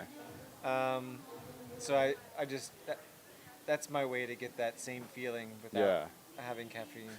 That's Yeah. cool. Yeah, I have just like a bag of cocoa nibs on my desk. Yeah. I'm just like Nice. chomping on those while I'm working. Right. I used to be able to find like whole cocoa nibs, Mm-hmm. or not nibs because nibs are the chunks, but like whole dried cocoa pods, Okay. and I would eat one of those. Yeah. And it would be strong. Wow. Huh. Yeah. But the place that I would get them from doesn't do that anymore. Okay. Oh, man.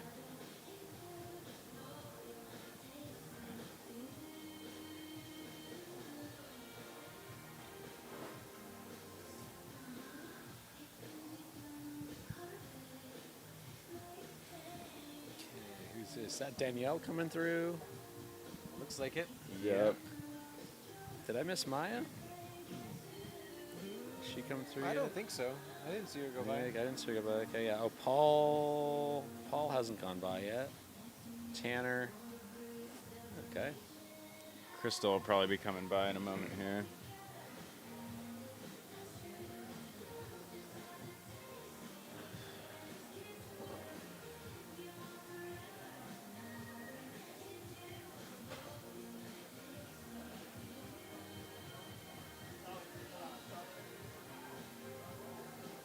There goes Zarek Okay, doing here- 6th day. There's Go, Maya! Zarek is in the gray tank top over there? Yeah. Okay. He's doing. He always does the 6th day. Okay. There's Paul. Go, Paul!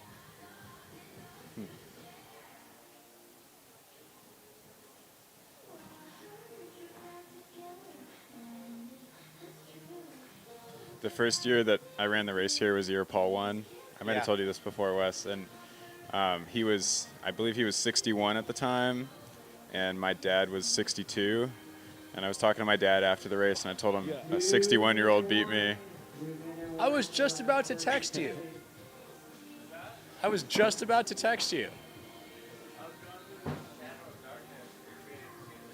Hey, Walk through the valley of the shadow of death. Yeah, do you know Good, Tony? good. Yeah. Good to see you. I'm doing good. Yeah. I'm staying in his spare bedroom. Hey, man.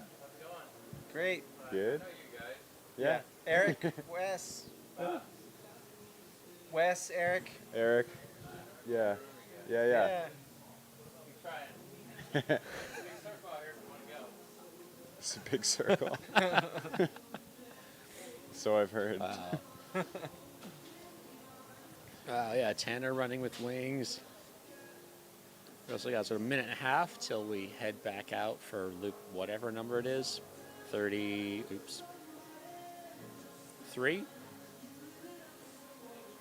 Nice. Yep. Looks like Yeah, we got- 36. 1 minute Bring it at warning. We got midnight.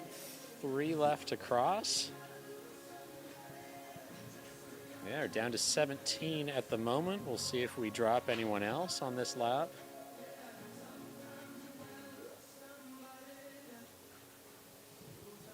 Yeah, a couple people cutting it close this time.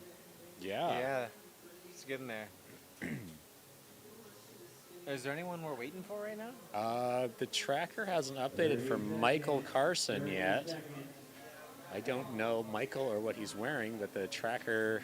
I'm assuming we haven't had anyone time out yet. We've more been in the chair so. quitting. Yeah. Yeah. Yeah, it's got 14. I don't even know who Michael is to say yes or no, but the tracker has not updated, so could be another one out. That would take us down to 16. 2, 1, go. Okay. Here they go. There we Yeah, go. everyone's looking pretty good. Smiling and waving at the camera. Most people still in t-shirts. Yeah, I mean, the coldest place in the entire facility is right here, Yeah. and we're not moving. No. Yeah. And then you see everyone walk by, I'm like, oh, it looks so warm out there. And the minute you step outside of this tent and start moving around, like, oh, it's nice and warm. Yeah. Yeah, well, In the tent's quite warm as well. So yeah, that you're not nice gonna, big propane heater in there. Yeah. You're not gonna. I remember last year I had them move a propane heater away from me. Oh, Yeah. It wow. was too hot. I just Yeah. couldn't do it. I was like, I'm just gonna get sweaty. It's gonna get cold. I didn't put on a long sleeve shirt until about 3 a.m. last year. Oh, wow. 4 a.m. Wow. Yeah, I think most people will be in t-shirts for a long time. Yeah, again. because you start running and you're warm. And The then when start you're stop not- is hard though. What's that? The starting and stopping is kind of hard for that. It is, but when Throws you you're in the off a warm little. tent, Yeah, that's true. it's okay. Yeah. You just don't want to get wet. That's the thing. Right, You don't want yeah. to start sweating, because then when you step out in the box before the lap starts, Yeah. get a little chilly. Yeah.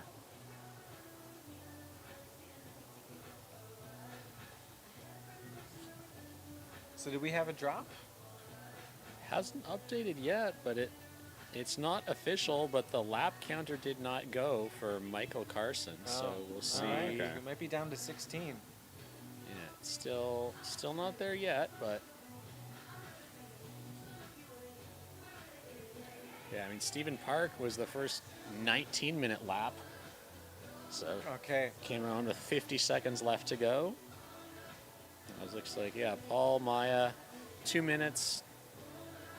Levi's 12:21 is the, That guy's cruising. yeah. That's he the is Mount looking. Coast. That's the Montague. Yeah. Yeah, he looks really strong. Yeah, and we should be seeing Dieu's finish pretty soon here for the 200 miler. All right, so. Yeah, Just that was hit 300. 300. Man, he was Wow. Wow. But So he must be going for 500. that was a Something like 16-minute that. lap. Wow. It's really Yeah. good. Yeah. Wow. Yeah. He's been running pretty much the whole time. Wow. Yeah. I haven't seen him walking much. Do you know anything about his background at all?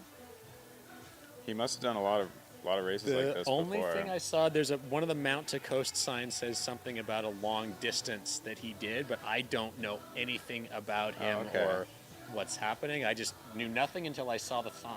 Okay. I wonder if he did the joggle in the UK. The joggle. The like end to end, Oh. like you run across the whole country. Hey, how's it going? Hey, man.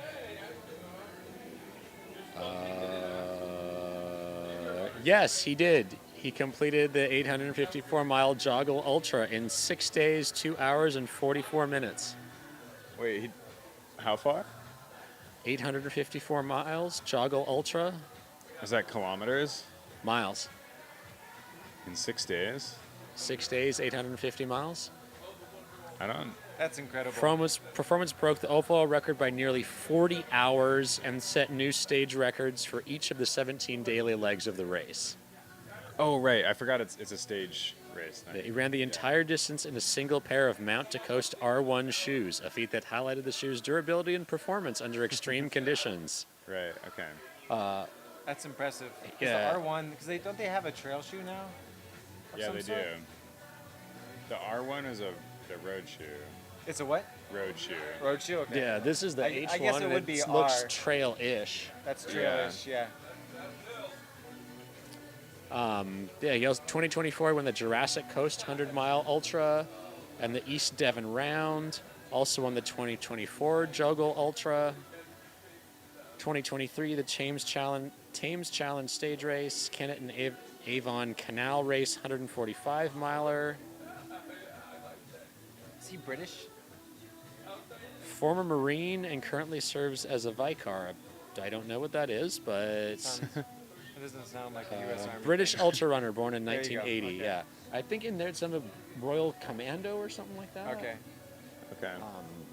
Yeah, that's mind blowing. Yeah. One pair of shoes, so I'll have to try a pair on tomorrow. If you're in the area, come down and try on a pair of Mount to Coast shoes. Take them for a spin. Tom Evans was in the British military too, I think, man. Yeah. Something about that turned Yeah. you into an amazing ultra runner. Yeah. Well, yeah, that's I did interesting. Kines Prof. I did one Ultraman multiple times. Yeah. That was my first year Kines Prof. I'm like, oh, this guy's cool.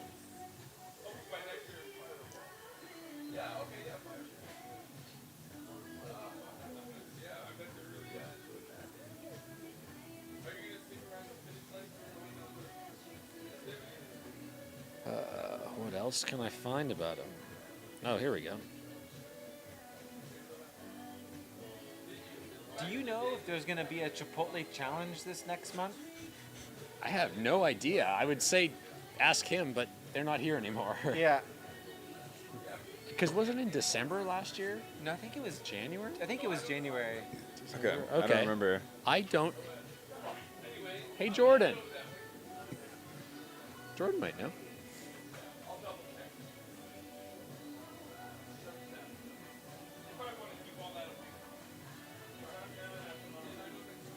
What? January 2nd for Chipotle. We'll start. Okay.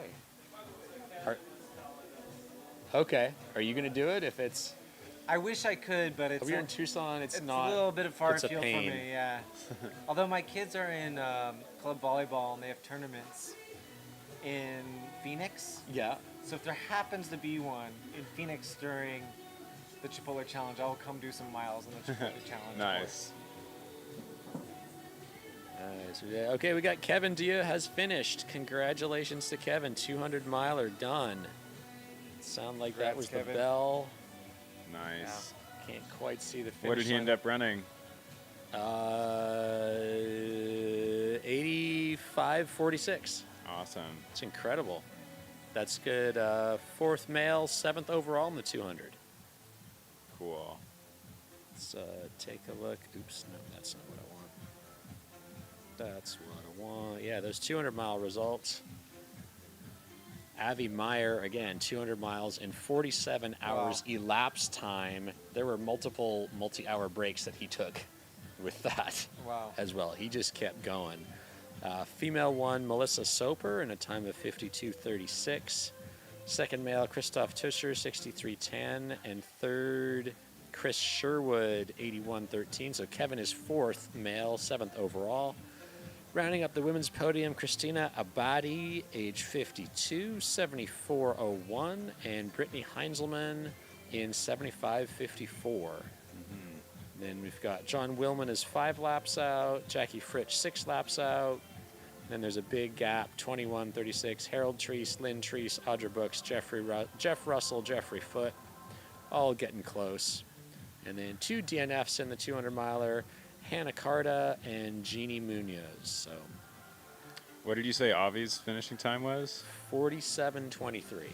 It's amazing. And with that, he took a 5-hour 47 lap at one point, Yep. and a 3-hour 26-minute lap. Yep. Yeah, I ran with him a little the first day that I was running, and he told me his goal was 60 hours. Okay. Yeah. That's incredible. Yeah. Crush that. Wow. Wow. A question for you: are you going to be back for next year? Do you think? Is this now your New Year's tradition? Yeah. This is the 4th year in a row I've been here, so I'll probably be back next year. Yeah. I don't know what I'll run, but I'm sure I'll be here. Excellent. Okay, we'll see if we can get Jenny to come and run something. I'm asking her right now. Oh, yeah. Yeah, she should. We told her to come this time, but it was a little too late. She couldn't take the time off work. She did say yesterday that she wished she was here. So maybe Okay. next year FOMO's she'll make it. good. Maybe next Yeah, year, yeah. Yeah. I had some FOMO at the start of the race today. Yeah. It's like, oh man, if I was in it, we'd have 3 of the last 4 winners in the race. Yeah. Yeah. Michael McKnight, Paul, Yeah. and then that would be me. Mhm. Yeah. Yeah, I guess there's 2 of the past winners doing it, and at least 2 assists 2 assists, yeah. doing it. Yeah. Yeah, because that's really Paul cool. would have the assist, and then the win. Oh, right. Yeah, yeah. And Mhm. Maya had the And assist. Maya had the assist. And Nick, And Nick, yeah. yeah. Yeah, yeah. Oh yeah, I was gonna say earlier when Paul won, I told my dad that my dad's 1 year older than Paul. Yeah. My dad was like, "Oh, wish I was 61 still." That's a great punchline. It's like a year ago, I could have done that for sure. Excellent. Oh. Jenny wants to come. All She right. needs to know which event to do. I suggested last person. Yeah, yeah, that's I good. think you do really good at it, Jenny. I think so too. Yeah. She got under 24 hours at Javelina this year, which was her goal for Amazing sub 24. There the you last like Javelina. 3 years at Javelina. Yeah. So she This she is a did lot that. easier 100-miler to hit. For sure. 24 hours, Yeah, yeah, too. yeah. Much easier. That's the cool thing about doing the last person standing is you get a 24-hour 100-mile finish Yeah. under your belt if you go for a day. Yeah, Yeah. yeah. Yeah, I think everybody who's out here doing any distance whatsoever has got Andy Glaze going through the start finish again. Race director Lee Robinson, wave at the camera. Is that him with the hat? Current, Okay. current acting last person standing. Okay. It was Heidi to start. Now it's Lee. I don't know who's doing that next. Do you guys know the story of the guy with the American flag? No I idea. do not. I Yeah. know there was a couple races I was at, and there has been someone carry. I don't know if it's the same guy or it's a Oh, different okay. guy. And I Yeah. tried to grab a bib number when I went by and didn't see one, so Uh-huh. I don't. Okay. Maybe somebody who's out there, if you know the Maybe story of somebody that, knows, yeah. you could let us know, or somehow we'll figure out a way to grab a guest bib and do a lap. Multi-day would totally be fun, Steggy. You should totally do multi-day. Yeah. There's Kevin Dia. 48-hour or 72-hour. There's Jesse Ellis, photographer, messing with the camera. Happy New Year, Jesse. You know, living the dream. Yeah, it's definitely cleared out here. We got a clear view into the start-finish line area. We haven't had that for the entire day until now. Thank you to all our sponsors for this. Air Fiber for hooking us up with the internet. Gnarly Sports Nutrition. I got a nice big jug full of their hydrate that's keeping me alive right now. We got Hikes with Punisher just walking by here. What's up, dude? Looking good. Who else we got sponsors? Mountain Outpost, Air Viper Running, Mount to Coast, and Squirrel's Nut Butter. Thank you, Chris, for lubing everyone's nether regions. Also, thank you all 78 of you joining us. There goes just Levi over on an another hour. hot Wow. lap. 13 Wow. minutes, 30 seconds. Wow. Yeah, followed closely by Stephanie. Yep. Stephanie's always pretty fast. She is. And Tyler coming in. Oh, is that Tyler with the bandana wrap? Yeah. Oh, wow. Interesting. Have you guys talked about Stephanie's backyard from earlier this year already? Yeah. 270 miles or something, right? 277, yeah. It's amazing. It's amazing. Wow. Especially since that was 2 months after going 210 something Wow. at Babbitt's. Yeah, Yeah. that's amazing. Yeah, her husband was telling me that over the last year she's worked a lot on her mental game. Yes. I don't know what that's entailed exactly, but I know she's been on a podcast or two recently okay. where she has talked about it. I haven't listened to those yet. They're on my Okay. on deck Yeah, to yeah. listen to. But she did tell me that something in her flipped mentally and she's reached a new level. Yeah, Oh. yeah, Yeah. Wow. That happened to her at Babbitt's. yeah. Yeah. So really curious of this. I also know she just wrote a book and she's really? she's a She's a marriage and Psychologist? family therapist, I therapist? think. Yeah. Yeah. And so is her husband. They both are. They like yeah? share a practice. Yeah. Okay. Oh, wow. Her husband also makes spice mixes. He does. He was showcasing them earlier. Yes. They're really Oh, good. What's the company? Prescott, Prescott. Spice Company, I think. Prescott They live in Spice Prescott. Company. Oh, Yeah. okay. Yeah. Yeah, he's got some samples over there if you want to Okay. try 'em. What? Yeah, yeah. Oh, wow. I was telling him about my spice mix adventures. Yeah. I make. You should make spicy gels. Oh, you know that man. wine? You know what? As in cayenne pepper? Yeah. Have you ever had a chiltepin? I don't know what that is. Okay. So maybe? A chiltepin is a native plant to Arizona. Okay. They look like poisonous berries on these bushes, and they're in the desert, especially around Tucson. But they're spicy berries. Oh. Tiny And- little red berries. Yeah, they're really spicy, like habanero level spicy. And we Really? have a bush at home, and I have way more chiltepins than I know what to do with. So putting them in running gels might. I would totally Give you try something some. to do with them, yeah.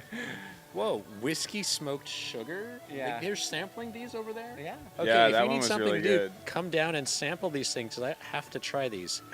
Raw turbinado sugar that has been cold smoked. Hey, congrats. Excuse me. Great job. Cold smoked using whiskey barrels. This gives the sugar an amazing, unique, and smoky flavor, unlike any other. Yeah, I need to try that. Nice work, Tanner. Brian says hi. So, do you ever go out for ramen at all? No. Okay, so if you ever do go for ramen, there's these little kind of skinny, cylindrical, red spice, I don't know, spice jar kind of Sticks? thing. Okay. And it's called shichimi togarashi, which basically means like Japanese 7-spice. Okay. And Go Maya! Hey. Hi, Tony.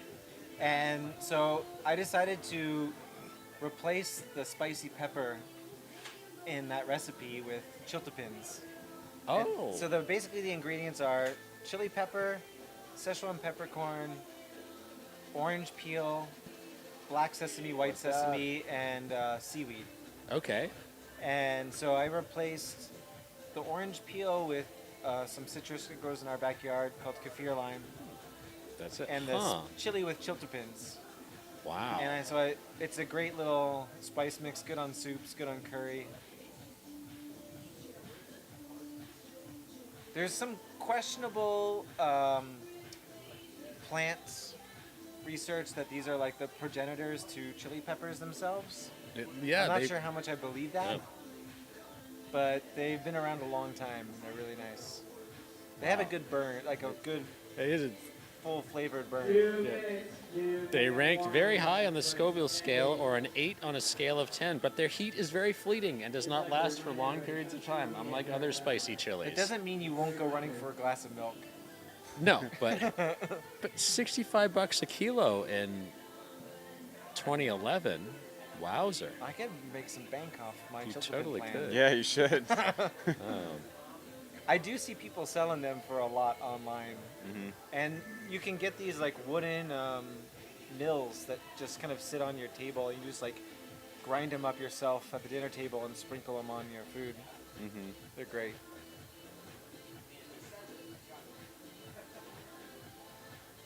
There's some chiltepins on the top of Blackett's if you ever run in Tucson. I don't know, have you been to Blackett's? Yes, I did black. Ooh, did I do? I don't know if I did Blackett's. I'd have So to check my Blackett's is like the Strava. turnoff from Phone Line and Sabino Canyon? Sabino Canyon.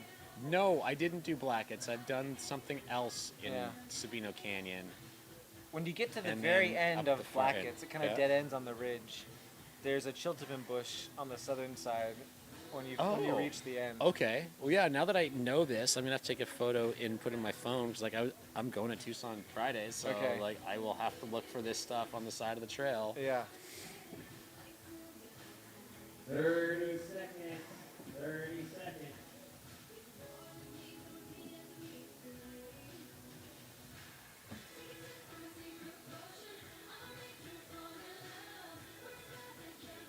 I'm about to head out, getting back in the box.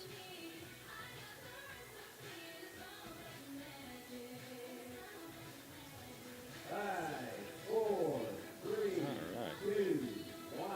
Oh, we gotta check and see. They're off. Yeah. One more hour Oh, till midnight. yeah. Just shy of. Oh, Levi's in a purple Yeah. jacket. That was looking Oh, pretty definitely swanky. got some He has a lot of slowing different down. shirts. Does he? He's been rotating through quite a few already. Man. Okay, well, Levi bring in the wardrobe game this year. Yeah, so we're still not sure what's happened with Michael Carson because the tracker has him at 31 laps, which would have him done. Yeah. But I might have to go wander over there and check. Or if anybody is listening and wants to wander over here and let us know the update on that.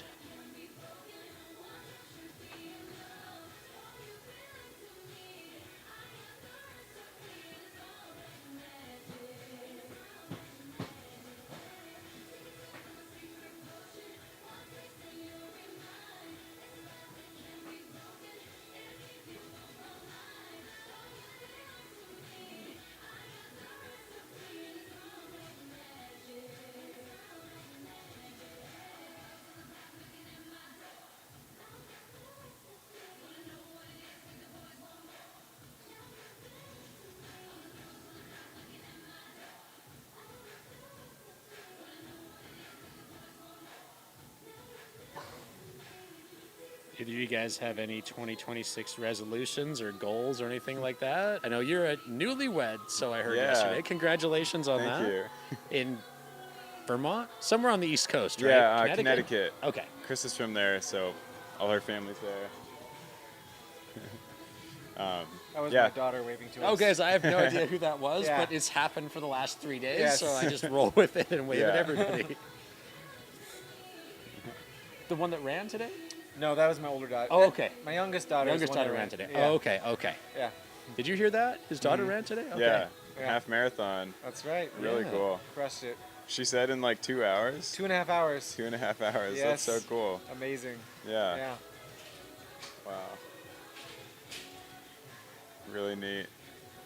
So I don't know. Did you get cut off there when you?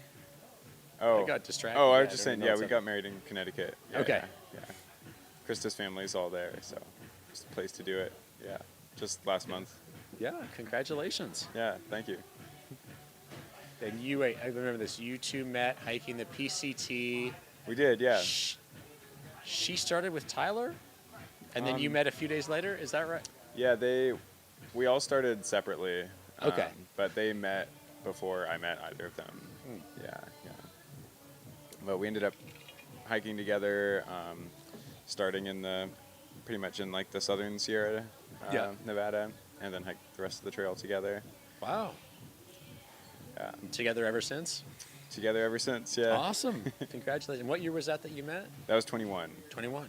Nice. Yeah, yeah. So when you finished that year, did you then got to the terminal or terminus and then went back to Washington and got out like through Stehekin or Yeah. the lake I can't think of right now that I can see in my head? Ross Lake. Yes, thank you. Yeah, we didn't go by Ross Lake exactly, but yeah, with like the Canadian border closed for COVID, you had to backtrack and walk like 30 miles back to Hart's Pass. It's like a dirt road that gets out. Yeah. Wow. And that border crossing is actually still closed since then, which is kind of annoying. So everybody who hikes the PCT now has to walk Go an extra back. 30 miles at the end. I also heard Stupid. recently that the southern terminus of the AZT has a border wall around it now. Yeah, I heard saw about that. On Yeah. I think it was the AZT Association Instagram Yeah. had that. Yeah. So, Yeah, it's too bad. Yeah, it's terrible. Yeah. and there's a giant missing chunk in the Grand Canyon as well. And Yep. Yeah. quick race note, Michael Carson is an official DNF now, so we are down to 15 people Okay. out on lap 34, hour 11. Nice. It's definitely cleared out down here in Spectator Alley. Are you running any races, resolutions? Any 2026 plans of note? Better than 2025, but it would not take a lot to be better than Okay. 2025. Thinking about a couple things. The big one, Coconut 2027 Oh yeah. is my plan. Okay. So then kind of back planning how to accomplish the training over a year and a half Yeah. for that. So there's nothing I have to decide today other than I guess do I want to try to get into Javelina, but Do you know what a lot of people do for Cocodona training is the triple 50 in Tucson? I would love to do that. That is on my list one day because Yeah. I have done the full loop as a training run of Old Pueblo. And Okay. that was hard. Yeah. That was harder than spending a day in all the mountains. Okay. There's a lot of rocks. Yeah. Have you done that? I haven't done the triple 50. I've done the Colossal Vale 55K, Okay. but I haven't. Yeah. So I haven't done the Oracle Rumble, which is the second Right, that's race. January, right? Yep. Yeah. And then the Old Pueblo's March. I believe. March. Yeah, like the first Saturday in Yeah, March or something like that. something. Yeah, it's usually the same week as Mesquite Canyon. Yeah. Colossal Vale's early December. Yeah. Yeah. Yeah, no, I would like to. It's the getting there, and Yeah. at this point, it's the longer than a month range planning of things. But I know these things are going to be happening in the future. Yeah, that would be good. Or just time on the AZT, I think, Yeah. is great training. Exactly. For Cocodona, and Yeah. then who are we talking? Yeah. So for those to? who don't know, the triple 50 takes place on different sections of the AZT. Yeah, it is gorgeous, those sections, too. Yeah. It was rough and rocky and challenging, but it's also gorgeous. Yeah. And, I mean, that's what's cool about Tucson. They have so much access to different parts of the AZT within 2 hours that you don't really have Yep. here. I guess you got to drive to Sunflower is about the closest. Have you done the AZT? I've not. You? Yeah. A lot of it's rocky. Yeah. Yeah. Yeah, see, I ran Black Canyon. When I ran Black Canyon, I kicked every single rock on the Oh course my with God. my right foot. So My toenail, I- my big toenail was purple afterwards. Yeah, mine it hurt too. so bad. For a year. Yes, It it was takes a- black for a year. and my toenail So- had just gotten from purple to clear before that race. Oh, and it got purple again no. for another year. Yeah. Yeah, so like I did Black Canyon. It was fun, but I don't ever need to do that again. But I have a February birthday, so at some point it Yeah. will fall on my Somebody birthday, finishing and I up? will do it. Here, what's going on here? All right. Wow, look at all this Got a whole stuff. crowd of It looks like animals. Kelsey's changed her pants. Oh. Wow. And who is this that's going to be finishing? Jan Cur- So Jan Haran Jan Haran. signed up yesterday for her first ultra, and she's finishing right now.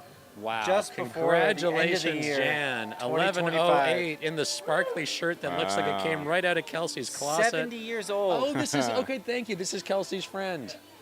Amazing. Wow, so We cool. got Tony the Tiger there, or Alex Just the hit Tiger. 50K. Wow. Way to go, Jan. There we go, Jan Haran. Amazing. 31. Nice. Oh, it looks like Al Johnson is our flag. Oh, crap.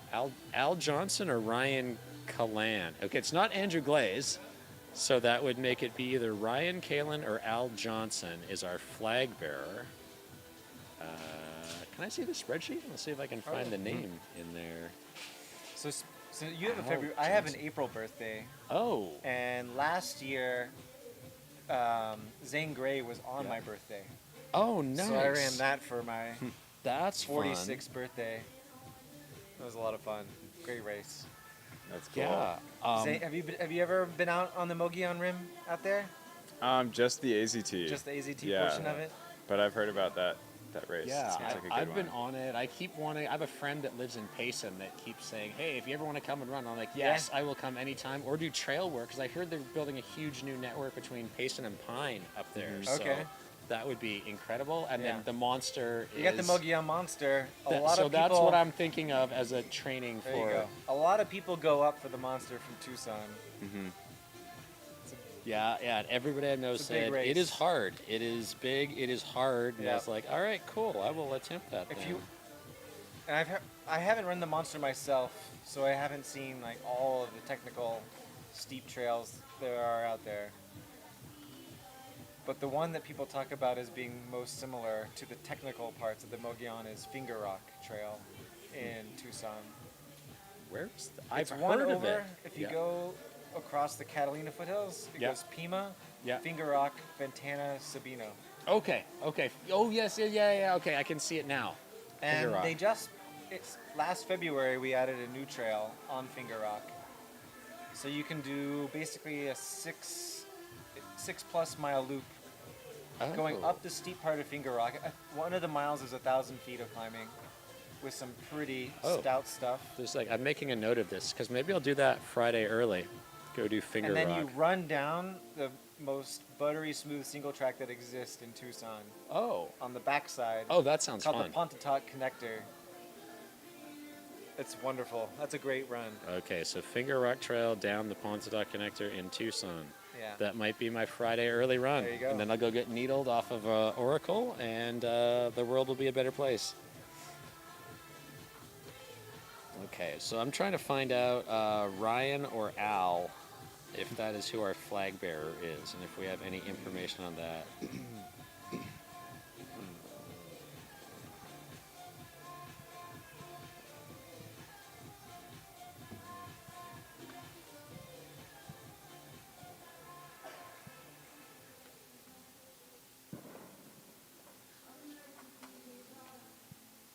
Someone messed with the camera here.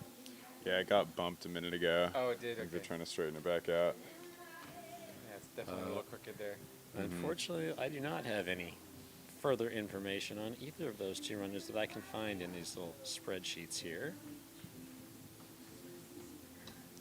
Do you guys know much about this Mount DeCosta athlete woman coming in right now?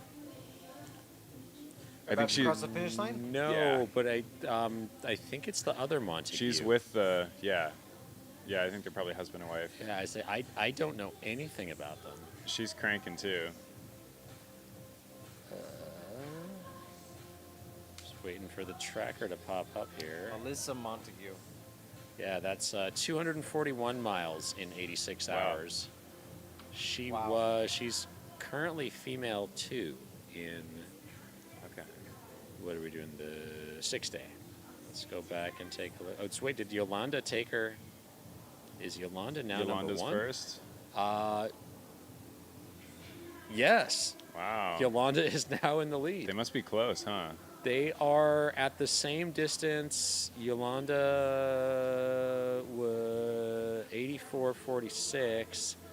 Yolanda might be sleeping now, but they are at the same They're at distance exactly right the same now. mile. Oh wow. Yeah.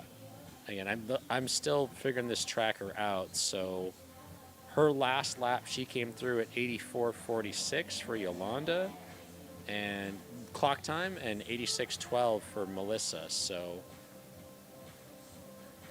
to Definitely me, seems that's like a something sleep like break. yeah, some type of break. There goes. We got Stephanie. Stephanie Yeah, and Stephanie coming in. Coming in Tara. first, I think. Might be just crossing the finish Yeah, line. looks like her. Oh, wow. So yeah, Yolanda and Melissa tied, and then Lisa Marie Fosdell Griffin is 4 laps back right now for women's third. Justin has a 30-lap lead in the 6 hour right now. Wow. Who does? Justin Montague. Montague, yeah, Okay. the other Mount to Yeah, Coast, yeah. yeah. So Wow. that's a 42-mile lead. Wow. But Who's the second? there's still time. Yeah. Who's the second male? Second male, oops, I just clicked out of that. One sec. Second male is Stephen Redfern, 258 miles, and he's got 12 miles on B Brandt. Okay. I know ISO Ukra has been up there Yeah. in the top few. where he's from? No, but we can ultra sign up. I saw him. Redford was that guy with the long hair that I was trying to remember his name earlier. In second.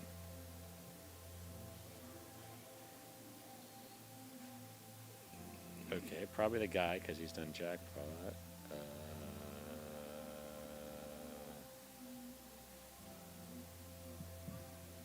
Bolivia. Bolivia. I thought I saw a Bolivian flag. I was wondering. Okay, now that I know cool. exactly who that is now that I Yeah. say that, but I could not have told you had we not put up I- that all together. Yeah. I yelled animo as he passed, and he looked Yeah. back confused. Why is someone yelling at me in Spanish right now? What does that mean in Spanish? Animo is like the let's go, or Okay. like same thing as ale in French. Yeah, Yeah. Oh, okay. Cool. Yeah.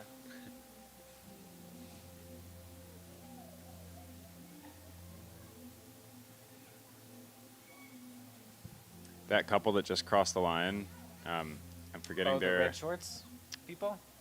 the guy with the red rain jacket on. It Oh, looked like. red jacket. Okay.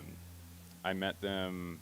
They're Phoenix locals here. I met them last year at Soul Sports, the shoe store I was working at. Yeah.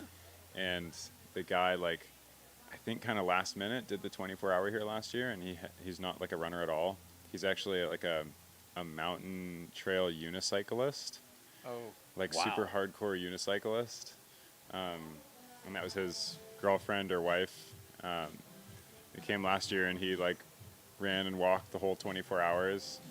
And I guess they're back this year, so that's Amazing. cool. Yeah, I got to say hi to them when they walk by again. Goes Nick and Maya coming in on the last person standing. 16 minutes, 30 seconds for their lap. Pretty impressive. Krista coming in right behind them. She's still Yeah. looking good. She's smiling. Yeah. Yeah, this is And about that is a fast walk. about the pace that she's trying to do all of her laps in. About 17-minute laps. She's been practicing fast walking and training. Yeah. We both Is that your? I wish I had a fast walk. Yeah. She didn't used to so much, but one day a week we'll do a couple hours of just fast walking, Yeah. and Yeah. she's You have gotten to hers a practice lot it. better. Yeah. Yeah. It's like if Yeah, you don't you could- run, you can just do fast sprints, 5 Right. by 20 Right. seconds, and increase your top speed. Yeah, yeah. You just gotta practice it. Right, right. Yeah.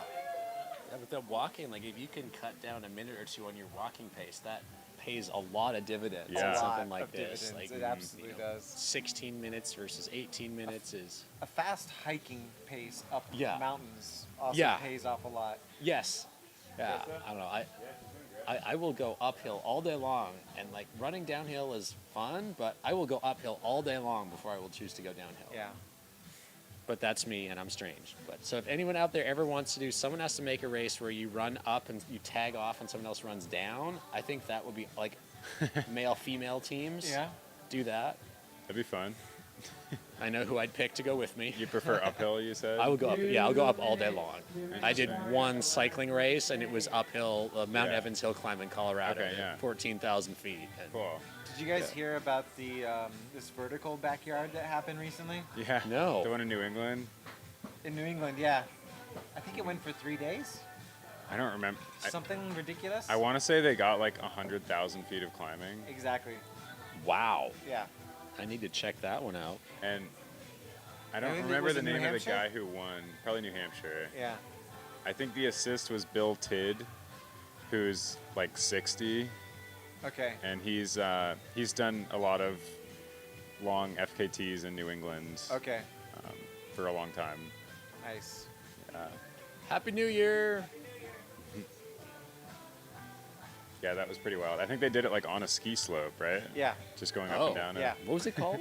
I don't remember the name of the I don't race. remember. Vertical backyard. New Hampshire. Yeah, I've never been to the East Coast to do anything like this. Nice work, Ann.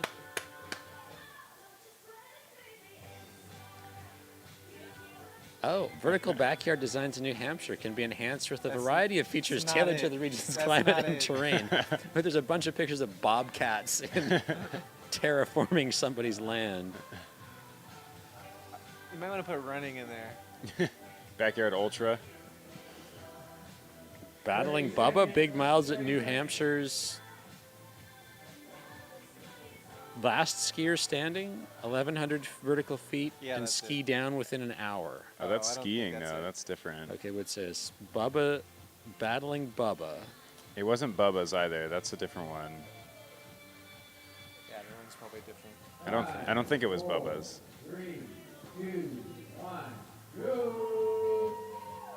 If anybody And they're off. knows what the Two race more is, laps for the last person standing until midnight on the Oh, 50 yeah. mile mark. did we lose anybody?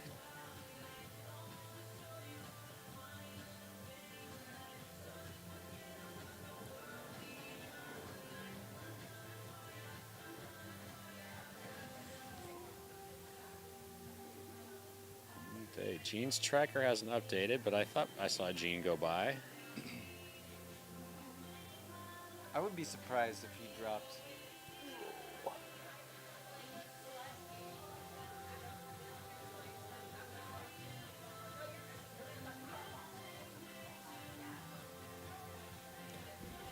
Reminder that we do have massage therapy available for anybody who's out there on course, as star massage therapist Ruth rocks by us right now. If you are interested in taking advantage of that, it sounded like it was $2 a minute, and they are in the area where registration is. So feel free to check them out. Oh, no! Great That was Gene who. Wow, Gene. Gene Time's just out. missed the timed out. cutoff. Wow. Dang, that's big. Oh, man. We're down to 15. He was cruising earlier. He was. Can you find what he did last year? I wonder if he PR'd. Yes.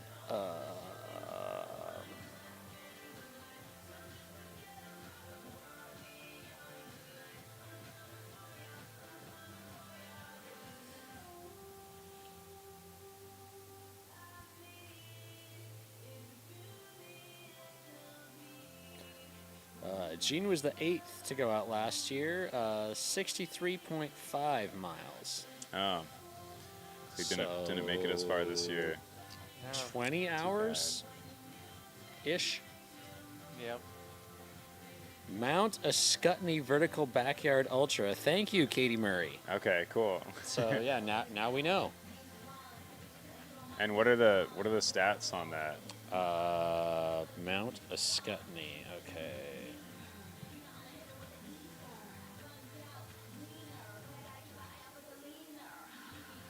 Brownsville, Vermont. Okay. Here we go. Ultra sign up. Runners have 1 hour to complete each lap and must be the start line. Laps are short, between 2.25 miles. between. 2.25 miles with 1,200 feet of gain. Why 1,209 feet per lap? If anyone can make it 24 hours, they'll have equaled the ascent from sea level to the top of Mount Everest. Runners will have the ability to do 3 laps up the T-bar path, 403 feet, or 1 lap up to a spot on the hiking trail much higher on the mountain each hour. Oh, that's interesting. Oh yeah, you have a choice. They So have you a- could go... Oh, you could take a different route? Is Yeah, that so what it there's says? 2 Two routes routes. you could do. Oh, okay. Huh. Yeah. Okay. So then, interesting. small prizes for runners who hit different things. If you get a Mount Washington, 6,288 feet, 5 laps in a little bit, you get a prize. A Mount Nice. Whitney, 14,505, is 12 laps, or Mount Everest is 24 laps. So And so what did the winner do? I think it was over 100,000 feet. 30,225 feet. Uh, I'm in, I'm What was kind the of Mount Everest? confused. The Everest is 29,000. Okay, so The that 24 laps, went- so okay. 30 laps. It looks like they did, right. but They I went am. just over a day then. I think they went for Unless- a few days. I thought so Wait, too. is this backward? Is this upside down? Like, because it's got 30,000 at the top, but then there's 108,000 at the bottom. So did they just Oh, put it okay. backwards? And yeah, 77,000 for female. Okay. Okay, so Wow. 108,000 days. over Yeah. 1,200. 3 days plus. Over. Yeah. Pretty wild. Wow. Climb 100,000 feet Clearly, they in 3 didn't days. expect anyone to do that. Yeah. No. Make it 20 Yeah. Right.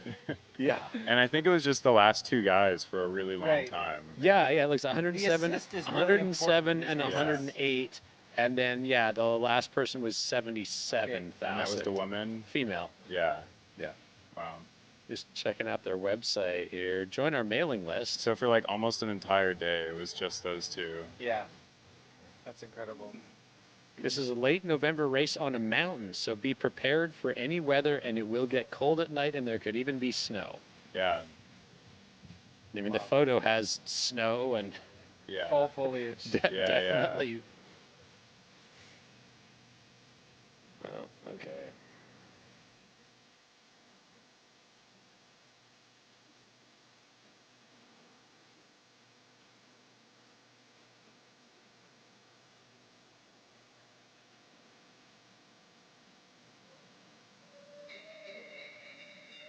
Oh, we just had a bell rung. Got a PR. PR. Oh, yeah, let's see if we can get through the... Nope, that's my last person standing.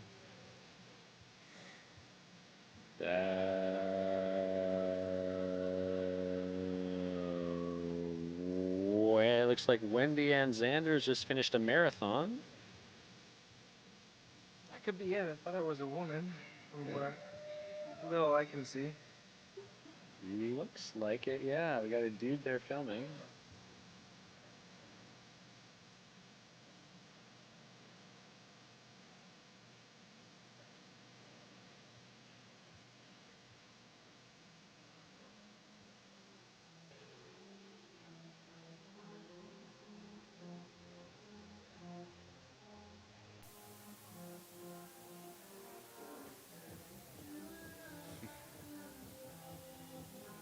For my New Year's or racing game plan next year, Mm-hmm. I doing the Cruel Jewel in Georgia. Oh, I've heard about this. Yeah, which is a hard rock qualifier. Nice. A nice and humid one. I don't know if it exactly goes. I don't think it goes on the Appalachian Trail, but it's kind of Appalachian Trail adjacent at the very least in Georgia.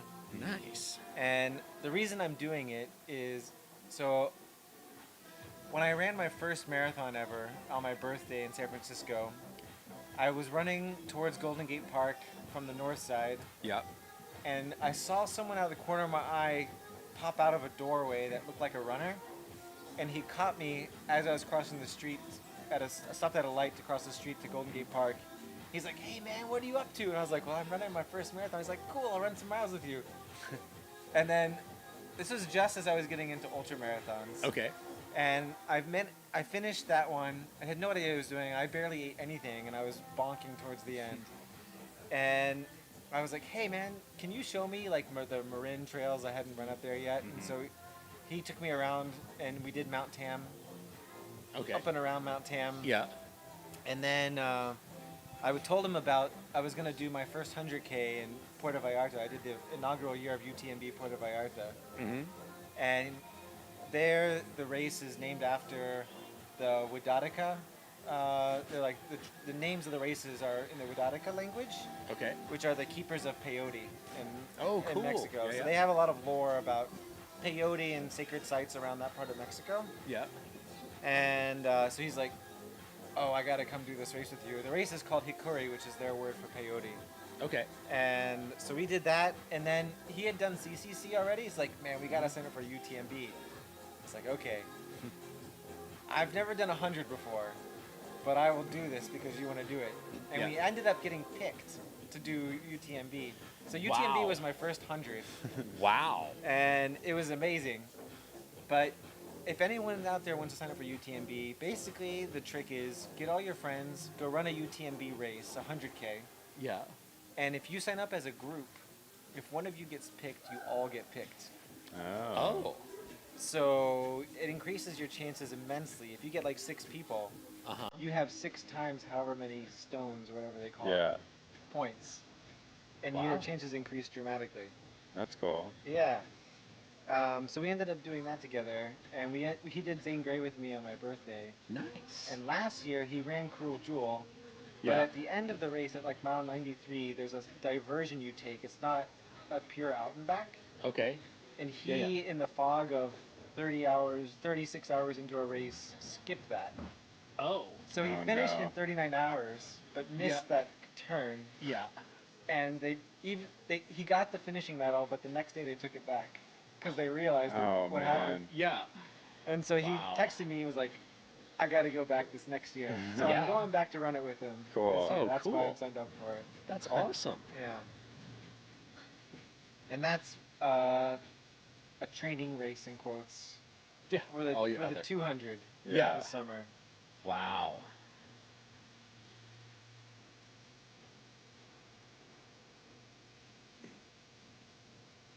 For the 200, do they have another, like a different participation prize? Like they had They that have knife. a belt buckle with the Mayan warrior saying on it. I Oh, forget what cool. it says right now. So you got that knife from the 100 miler, right? I have a knife, a jaguar head knife. Right, yeah. Yeah, Yeah, that thing's pretty cool. it's badass. It's one of my favorite things. Do you have a Yeah. picture of it? I do. Does it- I've been like looking at races. Like, what does your buckle look like? Yeah. I found the Mesa's Hideout one. Hang on a sec here. Bandera has a really awesome belt buckle, actually. Where'd it go? Where'd it go? Where was it? No. There we go. Yeah. It's like a. So yeah, I want that one. Oh, yeah, that's Because cool. the buckle's cool. Or there we go. There's the actual buckle. Oh That's wow, like that's badass. Montana or Sheridan. It's like an act. It's like Nice, Montana yeah. Silversmith's level. Here it is. Oh, right- holy cow! Yeah, so it says Trust Las Huellas de Jaguar. Wow. And then there's the jaguar head. head on the knife. The brass. Wow. Yeah. Dude, that's awesome. Dang. Don't mind the mortars in the background. It's just New Year's in Phoenix here. I thought we had a few sprinkles of rain a couple minutes ago, but I think I am wildly inaccurate.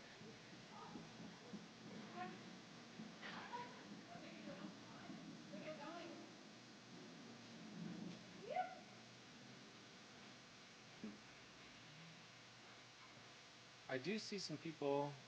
I thought I saw a sprinkle just now. Yeah, it's weird. Like you can kind of hear it on the tent, but with the music, I can't tell if is it the beat of the music or is it Yeah. that. Like it was easier earlier in the day. But yeah, there still is the potential of rain, but I mean, otherwise the temperature's still warm. It hasn't dropped as much as it did yesterday when the sun went down. That cloud But it cover's got definitely really helping. hot today. No, it never got really hot. It never got. It was pleasant most of the nice weather to run in. It was beautiful And- weather to run in. Great weather for course Cloud records to cover. drop. Although and, I have yeah. to say, I was like, kind of want to need some sunshine. Really? I'm Yeah. my vitamin Yeah. D right now. That's what happens when you live in the desert. Yeah. When I lived Get in used Santa to that. Barbara, they used to call it June gloom. The fog comes in, Mm-hmm. and everybody is depressed for a Yeah. month.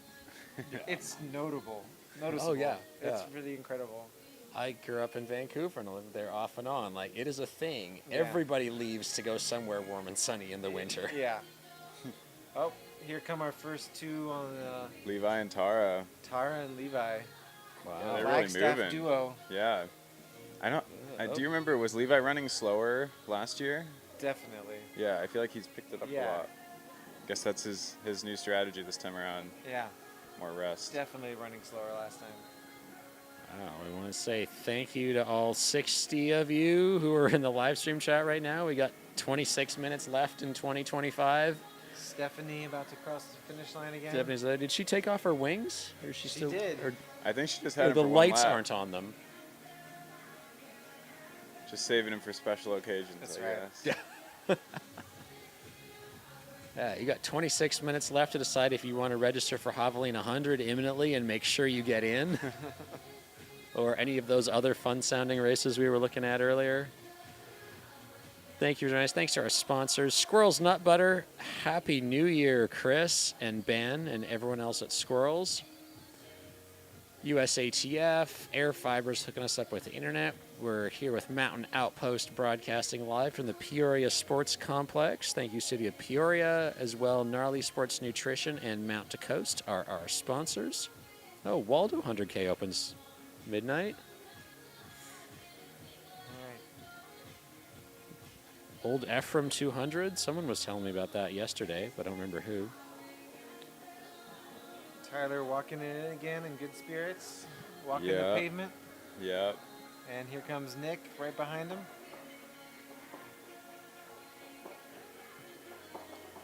I might go grab something to eat now. Yeah, go for it.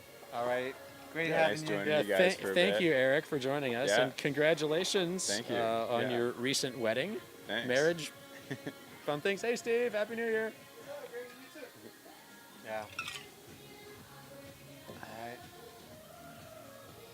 Wow, and you're going to be around hanging out in that tent Mhm. indefinitely? Indefinitely. Yeah. For 40 hours. I 40 love hours, when yeah. people ask me about, well, so, I tell them I'm doing a race, whatever, some weekend, and it's one of these races. They're like, so Yeah. how long's the race? I'm like, I don't know. Yeah. They're like, what are you talking about? What on earth are you talking You mean like a about? 5K, right? They're like, Yeah. you didn't check? Like, you didn't ask them how long it was? And this for Babbitt's backyard, because I go through, I use Shoes Up, so I was like, I was planning for a long race. I was hoping to go a couple days. Didn't end up happening. So I was gonna change shoes frequently. I bought 5 pairs of shoes for that race. Wow. Yeah. And I was like, listen, 5. yeah. I don't know how long I'm gonna go, but I'm gonna use them up anyways. Yeah. I've probably got like 2 pairs left to keep running on after. Okay. Yeah. Mhm. But I told people that they're like, "What are you doing? That you're gonna use 5 pairs of shoes?" Well, I'm like, I just don't know Yeah. how long it's gonna go. You never for. know what's going to happen. Yeah. You might need 5 pairs of shoes. I mean, I went through 3 at Javelina, not on Yeah. purpose. I started with 1 pair. I was like, nope, I'll trade them. And then that pair mangled my feet. And I was like, well, brand new pair of shoes. You're going out right now. Yeah. And Well, and also the foam kind of doesn't quite have the springiness after 50 miles. True.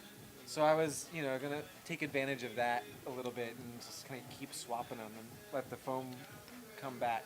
Mm-hmm. Wow, everyone who's come through so far looks pretty good. Just saw Maya come by and Paul, Is that Jenny? Danielle sorry, walking it Danielle. through. Yeah.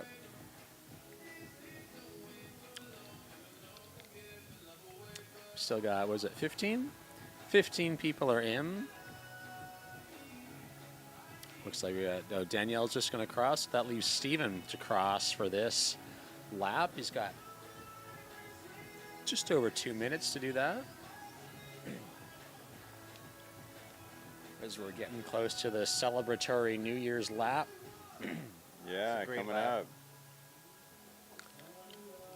While everyone toasts champagne or whatever it is that you're drinking, you head out on the lap Yeah. in this race. Somebody well, we were thinking about like what's the course record for Crocs, and then Yeah? I was thinking of trying to set the new course record. Oh, Before no. Jamil ran a 5:29 mile and 7:47 course, so Oh, I my God. don't see myself doing that in Crocs. No. Have you tried running in Crocs before? I have run in Crocs before, yes. I have spent weeks of my life wearing just Crocs canoe guiding, so Okay. I'm familiar with them, but I don't. On a course like this, the part that's going to be hard is coming down the ramp. Yeah. Because I do not have any type of lateral support in them, so Okay. I feel Yeah. like that's the spot you can The make ramp up is kinda a tough. bunch, but it's tough enough as it is if there's anyone else on it. Yeah. And then that little stretch with the flagging just before Tent City is if there's anybody there, it's narrow. I gotcha. Yeah, the But- ramp, I feel like the ramp could be kind of a differentiator in this race. If you blow your quads, your legs out on the ramp, a lot of people, I noticed when I was running the 6 hour, the last 3 hours overlap with this race. A lot of people, when I saw people, the group going by, a lot of people were kind of walking down the ramp. Yeah. Just to save their legs, because it does add up over Yeah. time. Yeah. Well, yeah, and it's a steeper. It seems like a steeper descent than ascent. It is. Whether it Oh, is or not. definitely. Oh, it definitely is. Okay. No question about that. 30 seconds. Okay, I haven't seen Tanner go by. Didn't Or- see who. Tanner? Tanner? Oh no, I saw him walk got him. by. Okay, there we go. Yep.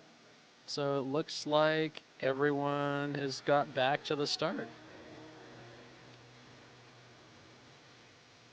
So we're still at 15. Now, the question is, how many are going to drop After this lap, yeah. Quite a Give me few. my apple. Quite a few. Quite a Give me few. my sparkling apple cider, and I'm out of here. Oh, hey, there's trail gangsters. Rory out there with a camera. That doesn't look good. Rory, you're blocking our camera. Thank you. I better start walking now. All right. Thank you very much for joining us, Eric. Congratulations on your race. Currently thanks. second overall. Well done. Thank you. Yeah, appreciate it. And yeah, if I don't, I'm sure I'll see you again. But just in case I don't get a chance to say goodbye, have a wonderful year of adventures and Thank you. everything. And to Krista as well. Yeah, I will. Yeah. Thanks, All right. guys. Thank you. Yeah, I'll see you there's back actually over there. stairs right there if you go up that way. Everyone gets to watch you hobble off on the live stream.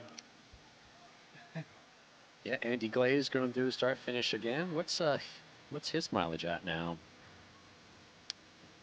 81 miles for Andy, so in 1440 so far.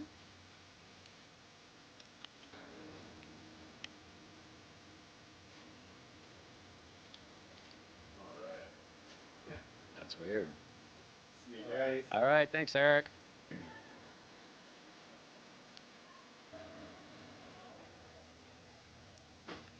Yeah, well, thank you everybody for joining us. We are in our final countdown of the year. We got Steggy will pass your message on. Cheering for Tanner Morgan. Thank you, Rebecca. Go Tanner, go. Yeah, looks like the toast and stuff is getting ready over that way. You can see the course is definitely cleared out at the moment. There are long stretches with nobody coming through. A little bit different than earlier in the day, but it goes that way. It's currently in the 60s. It still feels like that. I haven't got any colder since I put on my long sleeve. No. It's nice. Nice and pleasant.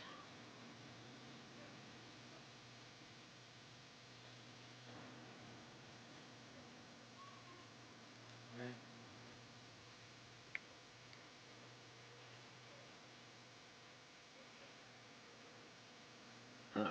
Wonder if I should get on Ultra Sign Up just to see what happens. For javelina javelina. registration, yeah. Mm. Well, the button's not live yet. But yeah, are you gonna be at Black Canyon? Are you? No, No. No. not this year.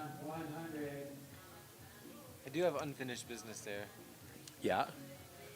I ran it. Did you DNF it or No, just improve? I vomited really hard in the middle of that race, Oh, and it's not fun. yeah, didn't get the result I was looking for. Yeah. Well, I did also came in pretty hot into Bumblebee, you? way ahead of my planned schedule. Oh, yeah. That can be. That it bit me hard. I'm doing Bandera next weekend, so Yeah. How are you feeling for that one? I'm looking forward to it. I've you? run in similar terrain, so I don't feel like the technicality is going to be an issue, but the rollers out there, I've heard can be kind of tough. People have also told me about the sharp plants. There's these Oh like, yeah, all these spiky things in Texas. spiky things. But I put my hand through a cactus the other day when I was running in Tucson, Oh yikes. which hurt pretty bad, but I'm used to getting in the shower and having few cactus needles on my legs. Okay. So it doesn't really bother So me yeah, if that you're much. used to it, it's not that big a It's deal. not that big of a deal. I do come back cut up quite a bit. My kids are like, "What happened to you?" I'm like, "I was just out running." Yeah, I just went for a run. just- Oh, we're never gonna run, Dad. You bump into things. One time I was running down a kind of pretty fast on a technical trail, Mhm. and I started to feel myself push. I kind of tripped and was going to fall forward, Yeah. so I reached out and grabbed something. Uh-oh, that doesn't sound good. It was fortunately one of the few non-spiky bushes. Not a Troya? Yeah, not a cholla. I have hit one of those before. I was kind of cutting between trails, and my elbow brushed a cholla. Oh. And I had to get someone to use the two-stick method to Yeah. pull it off. Yeah. Yeah. Jesus, yeah. I have ran into 2 Choya in my life, both times in the dark, going off of the trail to find somewhere to pee. No. I will walk over here and, Jesus oh, Christ. cool, now there's like a football attached to my calf. Well, this is fun. In the dark, They're by myself. really hard to get off by yourself. Yes. They're Yeah, really that hard was to get not off by fun. yourself. So, And yeah, you know hopefully why it they doesn't call happen them to anybody jumping else. cholla? Because they jump at me. And because they have these kind of invisible glass-like spikes that you can't see. Oh, So you fun. actually touch it, but Yeah. you kind of can't see that you're touching it. And Oh, that's why it looks lame. like it's jumping at you. Lame. Yeah, and they have these little hooks at the end. Yep, very familiar with the hooks and the spike bushes and the... Yeah. Hello. Yeah, Have you ever super been fun. to Joshua Tree National Park? Yeah, like, Because but they like had the 10 Cholla, years ago. They have the Cholla Cactus Garden there. No, I never went there. I just It's went kind of climbing. fun. I have to, yeah, there's so many places I either haven't seen or need to go back to. It's like, Yeah. oh, I need like 7 years and the Powerball jackpot to just go and Yeah, explore right. all these things Yep. Yeah. and go. But Joshua Tree area used to be our New Year's, Christmas hangout. okay, yeah. So we would go there a couple years in a row.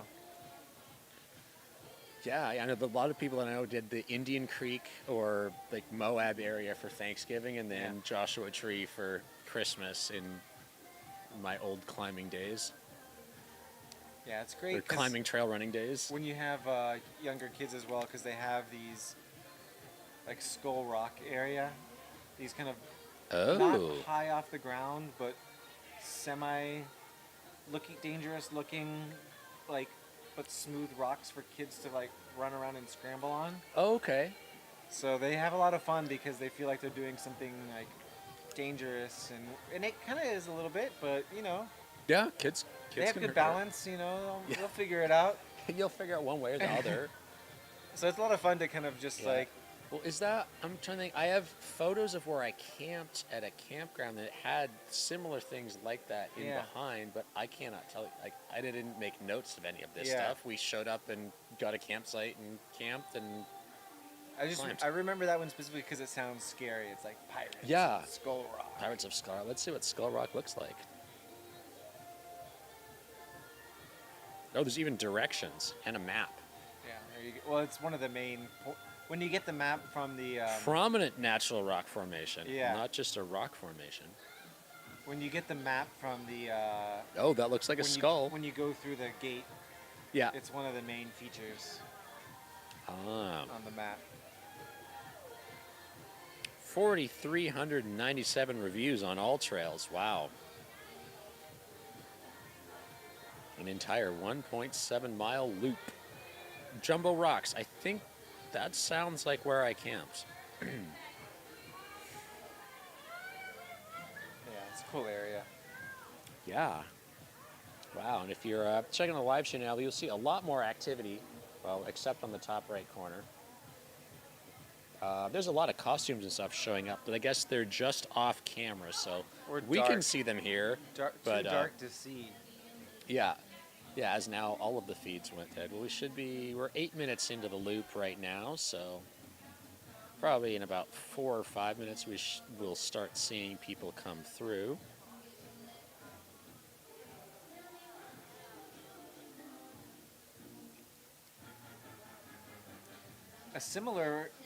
Some place that reminds me of Joshua Tree in terms of like the rock formations in Tucson is Chiricahua National Park. Okay, thank you. It's been on my list. I never made it out there. It's amazing. Highly recommend it. There's a good loop. I forget how far. I want to say like 13 miles loop you can do. You can see all the good stuff. It's a wonderful loop to run. Okay, I'm gonna pull it up because I was looking at.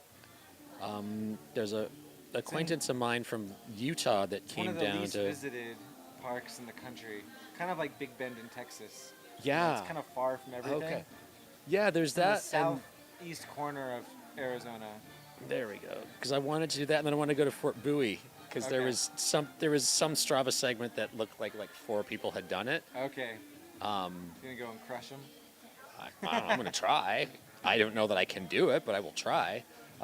Yeah, because you can do, what is it? Aaron did that, and it was something like there's a all trails something. You do Yeah. this whole loop and up all the mountains and Last then summer I down. camped out there and did the full Oh, loop. It was nice. amazing. Yeah, and it's national monument, Yeah. so you got to go outside the monument to camp, or you can. Yeah, so there's a National Monument Park in the north of the park. Yeah. And then it there's is. dispersed Oh yeah, camping that's and all. a ton of dispersed camping in the southern part. Oh, sweet. Okay. Yeah. Yeah, that might be what I do next week. Yeah, If anybody wants to do that, the big loop. the big loop. There you go. Yeah, if anybody wants to This go. section where there's like the double loop here, there's a lot of This- cool hoodoos there. Ooh, And you oh see a yeah, lot this of is hoodoos neat in stuff. the northern part of the loop as well. Wow. Happy New Year! Yeah, we got all the sparkles and glitter coming out now as everyone seems to be congregating here, waiting for the There loop. used to be a race there before COVID. Really? Yes. Oh, Like a 50K wow. or something like that. Oh, that would be cool. Yeah, because Well, there is nothing isn't out anymore. there. I mean, what is the closest San Simon rodeo? Well, you got to go around the mountains to get from rodeo. Yeah, there's not much out there. Huh. Hankering It's for about a 4-hour drive, I gunfight. want to say, from Tucson, something like that. 3-4 hours.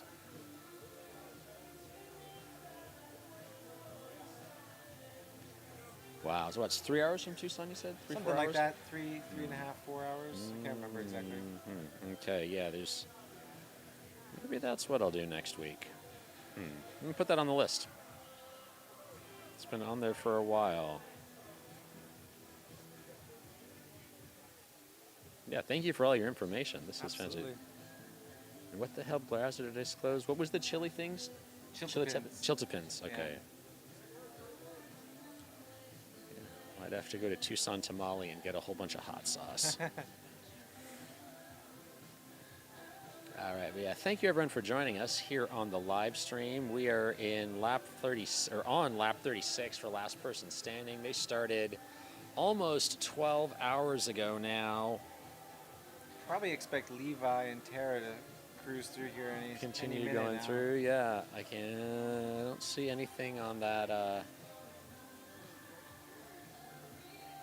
It's nice having the camera there. So if you're looking at your computer or TV right now. On the left-hand side, we got the start-finish line right at the start-finish line. The bottom right is us. Hi. And the top right is just off to my right.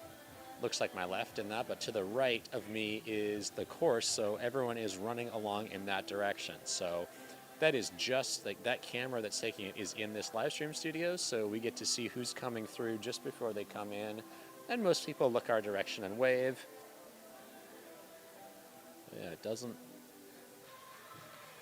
It says 17 runners remain. That's think it's strange. 15, Yeah, right? 15 is Yeah. what. 15 is what the trackers got. But yeah, so thank you to Russell, Alex, Jenna, Mike, JD, Jane, Seth, Rocco, Jessica, Brandon, and Jean. Thank you for coming out and trying your luck in last person standing. Our 15 remaining: Stephen, Benjamin, Tanner, Danelle, Maya, Paul, Krista, Mike, Michael, Tyler, Florian, Nick, Levi, Stephanie, and Tara. Great job, There guys. we go. There we We have got Tara and Stephanie together coming through. today, this time. Yeah, we got Ed the Jester making his way. So that's what All a right, 14-minute lap looks like, somewhere in there. there's Levi and his. Levi, oh, he's changed his jacket. Nice jacket. Coming in strong. Last lap of 2025. Yeah. Oh, I guess Strava stats will be finalized in the next few That's minutes right. for.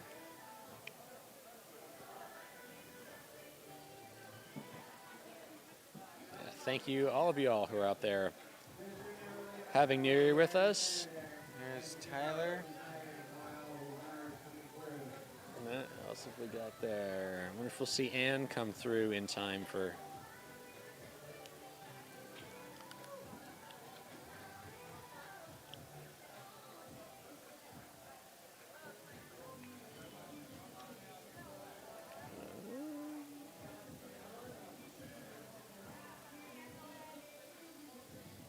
What have we got there? That's some cool shorts. Flaming hot. Flaming hot, yeah. Yeah, I've seen all kinds of cool things out here so far. Nick. Is that the shark shirt? No, that's not the. That's a Santa dog. shirt. Crazy Santa shirt.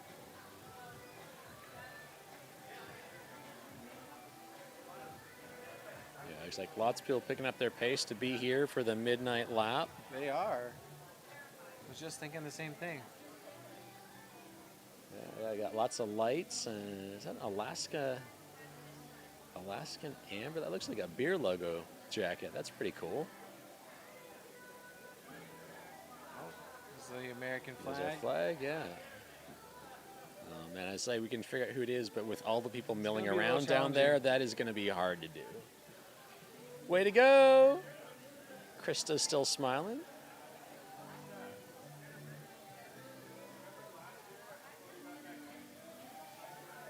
Danelle coming through looking good. We got 3.5 minutes coming in for this next loop.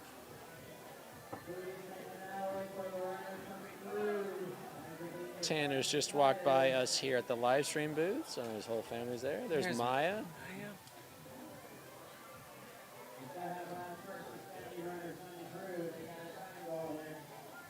3.5 minutes till New Year's. Yeah, Happy New Year, everybody out there.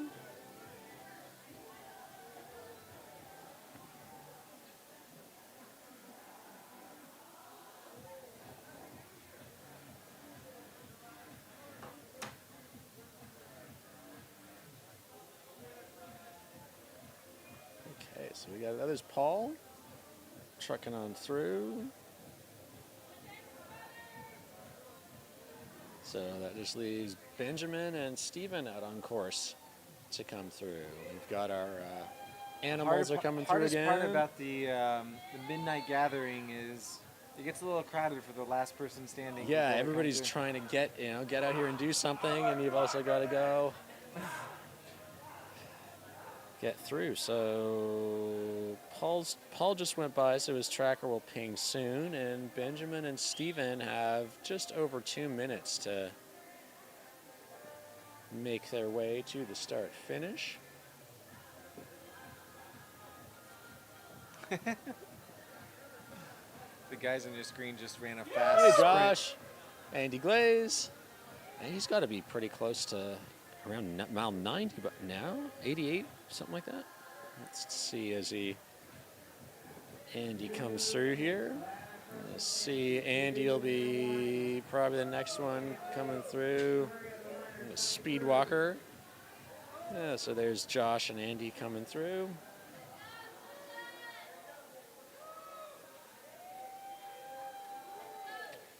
Andy's at mile 83. He's got 59 laps done, just under 15 miles.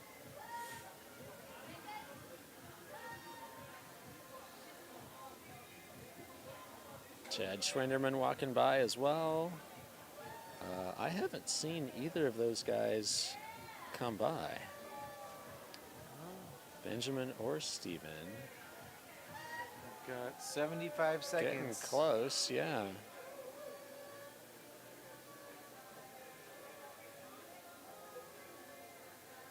I wonder if they They make got it. time, I wonder yeah. if they'll be the next two drops. Ooh, yeah. Because what you got to cross, go around, and then get back to the start line. Yeah, and then that's the 50-mile mark. Okay, that might be Steven there with the beanie on, or the toque on. And I don't know Benjamin. Go, Abby!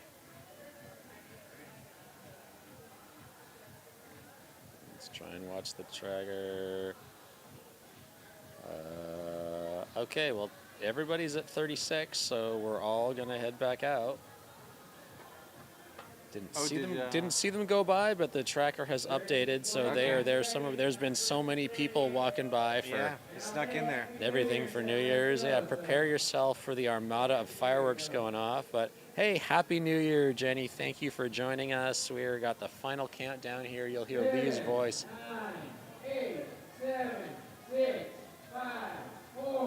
3, 2, 1. Happy And New they're Year! off. Last There they person go. standing gets wow, the as first if lap. fireworks going off in the background of the shot too. 2026. Here we Yeah, go. wow. On the back half of on the road to 100 miles. Yeah, thank you everyone for joining us as we are now in 2026. Happy New Year. Now let's get on Ultra Sign Up and see how much Ultra Sign Up is crashing. Oh, they got like a glitter gun or something at the finish line. Okay, well, Ultra Sign Up won't even load for me right now. There you go. I can't even get to look at my results to then figure it to get onto Javelina to get onto something else. So much for doing Javelina this year. Good luck, everyone who is attempting to get in right now. All right. Happy New Year, Wesley. Happy New Year. Yeah, it's not doing anything. That's funny. You've been promoting it too much. Yeah. Well, I mean, seeing how many other things have crashed it. I mean, Cocodona crashed it. Yeah. Didn't something else recently crash it? I actually don't even know. Cocodona is an epic story of races Yes. from the inception till now. Yeah. The trajectory of that race is mind-boggling. Yeah. So many people trying to get in. The wait list was like 900 people for a while. Wow. I mean, Black Canyon, if you want to get on the wait list for that, it is still like 400 people deep Yeah. right now. Like, mind-blowing. So There you it can goes. see how popular everything has been. Oh, still thinking. Yeah, so Ultra Sign Up has come up on my laptop, but it's still thinking. So is anyone out there in the live stream having success getting on to Ultra Sign Up and or registering for something?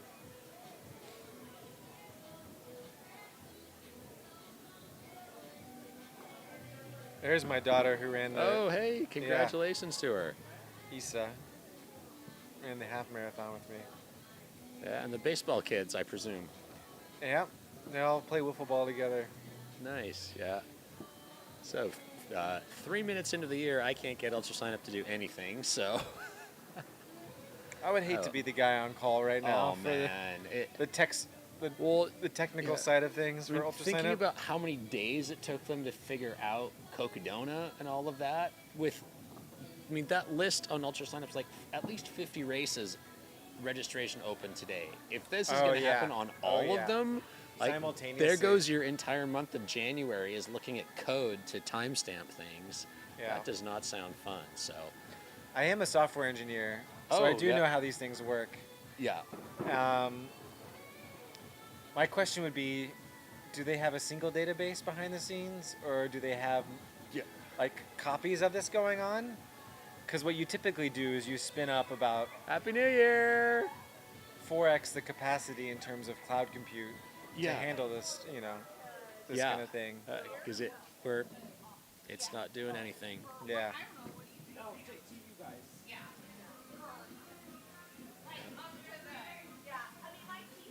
Happy New Year, Lee. Yeah. Shout out Lee Robinson, who is currently directing or doing the countdown for the last person standing over there. While I wait for Ultra Sign Up to spin, I'm going to go to the bathroom and get something to eat because we got probably 10 minutes before the next last person comes in. Toss some trash. I'll be back.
Oh, your hat fell off, or your.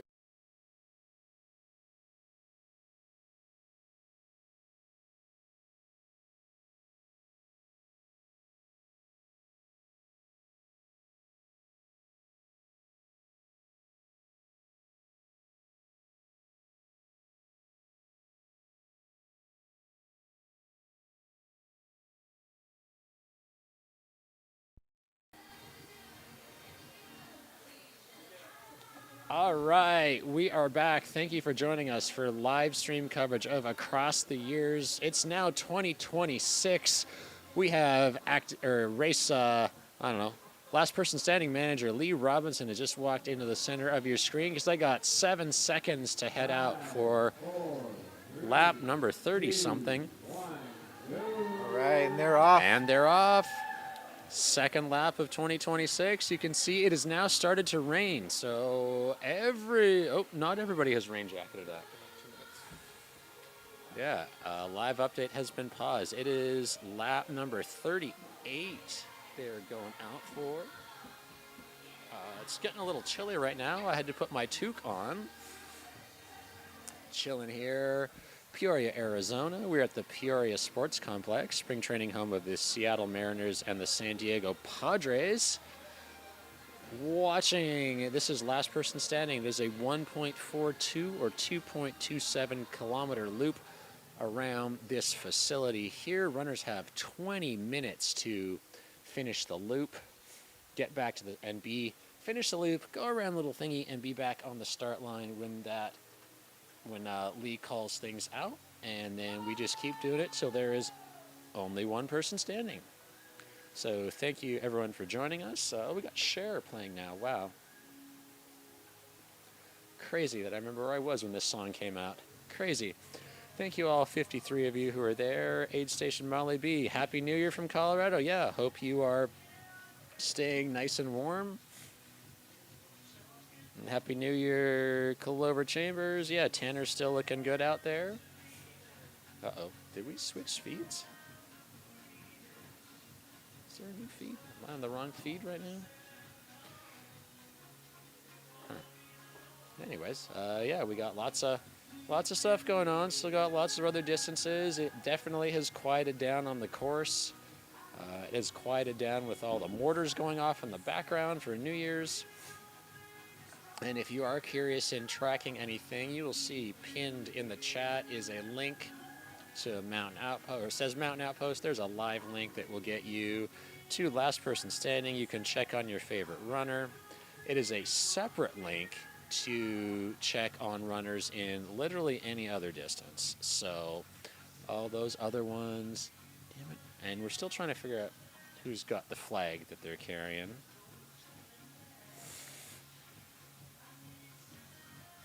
That rain that came through was the most intense so far. Yeah, and it seems to have, come on in. Connor, can we get a mic on, please? Yeah, it seems to have, dumped temporarily and now completely stopped. So now everyone's going to be awkwardly overheating out there on the course, and pardon me as I send Happy New Year. Cool. Greggy. Charlie? Pleasure. Hey. Okay, if you can pick up the blue mic and just see, we'll get that turned on and recording. We good, Connor? Cool. All right. So yeah, what's your name? Where did you run? I'm Charlie. Which camera's on? Gene is on your ultra sign-up though, yeah? Yeah. Any of them, yeah. Okay. Yeah. My name is Gene, but I go by my middle name, Charlie. And I had fun tonight. Yeah. How did it go? The first 20 miles went really good, and then my knee started hurting. Yeah. And then I think I changed my stride to help my knee feel better. And I think that just caused imbalances, and then my left leg started hurting. Oh, yeah. And now my legs are so sore. Oh, man. Did you have a goal when you came in today? My goal's probably to do 100 or 150. Didn't quite get there. Almost got 50. Almost These got 50. niggles post-Javelina niggles? I think post-Javelina, and then I did the Tucson Marathon 2.5 weeks ago. Oh. And so, Yeah. still kind of recovering from that. Okay, that makes sense. How did you do at the marathon? I did pretty good. I did 2:55 on a downhill course. Wow. So, Congratulations. It's a Boston qualifier, but I don't think I'm going to go because it costs money. Yeah, it does not look like a cheap trip to go to Boston and run Yeah. and get a hotel and do all the other stuff and buy all their swag and True. yeah, I know that's a huge accomplishment though. 2:55 is awesome, and hey, you made it to midnight for Yeah. for last person. Yeah. Wanted to go further, but it is what it is. My legs just weren't having it today, so. Okay, yeah, and this is not your first across the years last person, correct? Correct. I was here last year, and after I had kind of a low mileage in 2024, so I thought I would do better this year because I had a lot better running year this year, and yeah, last year I got more miles, but it's all good. Wow, and There's always next year. Yeah. Yes, yeah. I was looking to see if Ultra Sign Up will let me even get to something right now, so I can No. see when you can sign up for Cross Series. Oh, here we go. Oh, you got it. Javelina has not sold out yet. Okay, well, there you go. Ultra Sign Up is like crawling. Yeah, I couldn't even reload Ultra Sign Up for the last 10 minutes. But yeah, what people is are it? signing up. What does 2026 look like for you? The only thing I have signed up for right now is Crown King Scramble. Oh, nice. It'll be my first time doing that one. It's exciting. Yeah. And then I might do Hot Foot Hamster. I might do that one looped race, like a 1 mile loop in the summer. I know Bryce Brooks likes to do that one. Oh, yeah, yeah. I think I forgot the name of it. Jackrabbit Jubilee or It's something like Circle of Hell. oh, this or oh the something like one that. yeah, the one where isn't it on trails? Yeah. Something like that. Okay, yes, I know the one you mean. I don't know more You mean in details. July? Yeah. Okay, yeah. I really want to do that one. That's not the non-official race. Okay. Yeah. Yeah. I do much better in the heat than in the cold. I get so cold out there. Yeah. You guys having fun so far? It's fun. It's interesting watching this. What's your I'm experience enjoying it. been? I'm just waiting patiently for what happens when we get to 100 miles and the last person standing to see how people look when they get to 100 miles, who looks ready to go for another 100, Yeah. and just how many people make it to 100. I think last year was a small number, actually. It was There maybe, was actually let's pull it. If Ultra Sign Up stops crashing, I can get right. that. Yeah, get that that's for true, you because yeah, actually. we're We can't get any stats from Ultra Sign Up right now. Yeah, oh, there goes Ann. Happy New Year to Ann. Yeah, bear with us, everyone. Ultra Sign Up, it let me go to the Javelina registration page and then didn't do anything, and now it Crash. just says It's error crashing. encountered. So we might not be able to pull up anything for a couple hours. Yeah. Yeah, everybody's doing Javelina. Oh, there's other races also that open. There's a lot of races There's a that's lot. open today. Yeah. Did you see the Ultra Sign Up email earlier? I've got a list of. Yeah, I did. It's probably like it's their own 50 or doing. 60. It's Yeah, their it's your own own doing. fault. And Promoting, sign up on New Year's Yeah, Day. you give up any New Year's plans you have and spend your time dropping thousands of That's dollars right. on our website right now. But thank you Yeah. for all that you do, Ultra Sign Up. Oh, no, you don't need my location. There we go. It Okay. is impressive to me how they do manage all the various race formats in the sign up, though, I have to say. One thing I was thinking is like usually when you DNF a race, you're not counted as a percentage. Like it doesn't hurt your percentage. But this one it does. This one is, yeah. Because Well, not they used really to say DNF. DNF Mhm. in the race results early on, Okay. like the first year of this race, and only the winner didn't have a DNF. Okay. And then they changed it to mileage distance. Yeah. And since you don't count as a DNF in Ultra Sign Up, it does that. Yeah. And That makes also the sense. prizes. I don't know if you've seen the prizes from previous years. They used to say loser on them, Yes. and now With this they say DNF right now. Oh, I know. dang. Yeah, I have seen the loser. I think that my kids were giving me a hard time calling me a loser after I got one 2 years ago. Okay, so I finally got it working. So last year we had 5 people cross the Yeah. 100-mile barrier, and there was 8 people dropped out between mile 50 and 60. Yeah, Yeah. exactly. It's a huge dropout. That was right around then. Yeah, it seems more steady. Well, the 26 people started last year. The first drop was at mile 19, so we had some earlier drops this year. First drop was mile 8, and then 18, 21, 22, 31, so 50K, 40 miles. Yeah, we'll see. See how it keeps going. So we have 15 in the race still? 15 are still 15. going right now. Stephen So Park if has 8 been drop, we'll have trucking along. 7 Yes. in the final 100 for 100 miles. Yeah, I did my first 100 miler this year. Was that Javelina Javelina? 100. Oh yeah. That's How cool. did it go? Congratulations. Yeah. Yeah, actually the first 80 miles went really well. And then my legs started hurting, so I walked the last 20. I still finished in 20 That's an hours incredible time. and 30 minutes. Yeah, congratulations. Yeah, I was like, I think I could have ran some of the last 20 miles, but I was worried my legs were going to start cramping or something. So I was just like, I'll just walk it in. It should be well under 24 hours. I should be good. Yeah. Yeah, wow. And then Copper Corridor, that looked like that went pretty well last year for you. It was all right. Whiskey Basin. And then besides Crown King, do you have any other ideas of what you want to do this year? So like I said, Hot Foot maybe, and then that Circle of Hell race maybe, and then I was thinking about doing the 50 milers in the Tucson area. Do the Oracle Rumble, Triple 50. Colossal Vale 50, and then the other one. Yeah, those are good races. Yeah, I think I might do the series. I think it'll be December into January. And Oh, this February. coming one. So Yeah. not doing Not right now. January and March this year. Yeah. Okay, gotcha. I think I'm gonna take January easy. Yeah. Yeah, it's good to feel like- start the year off healthy. Yeah. Get yourself back in shape. Feels like for the last couple months I've just been having little injuries come up, and I'm Yeah. like, I just need to take a month and just let everything heal.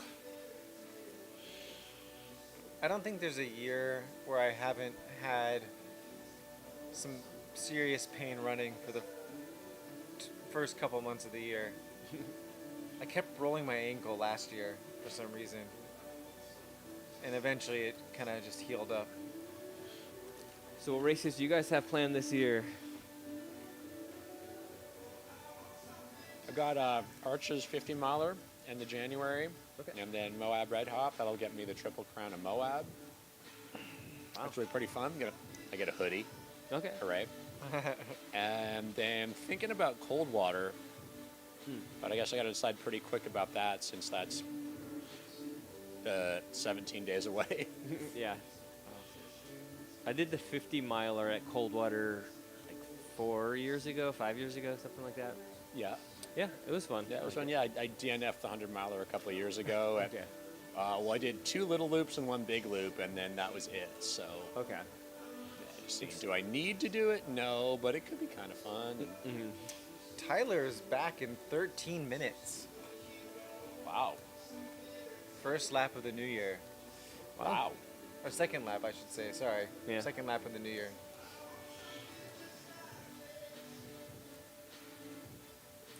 Was I annoying when I was saying hi as I ran by?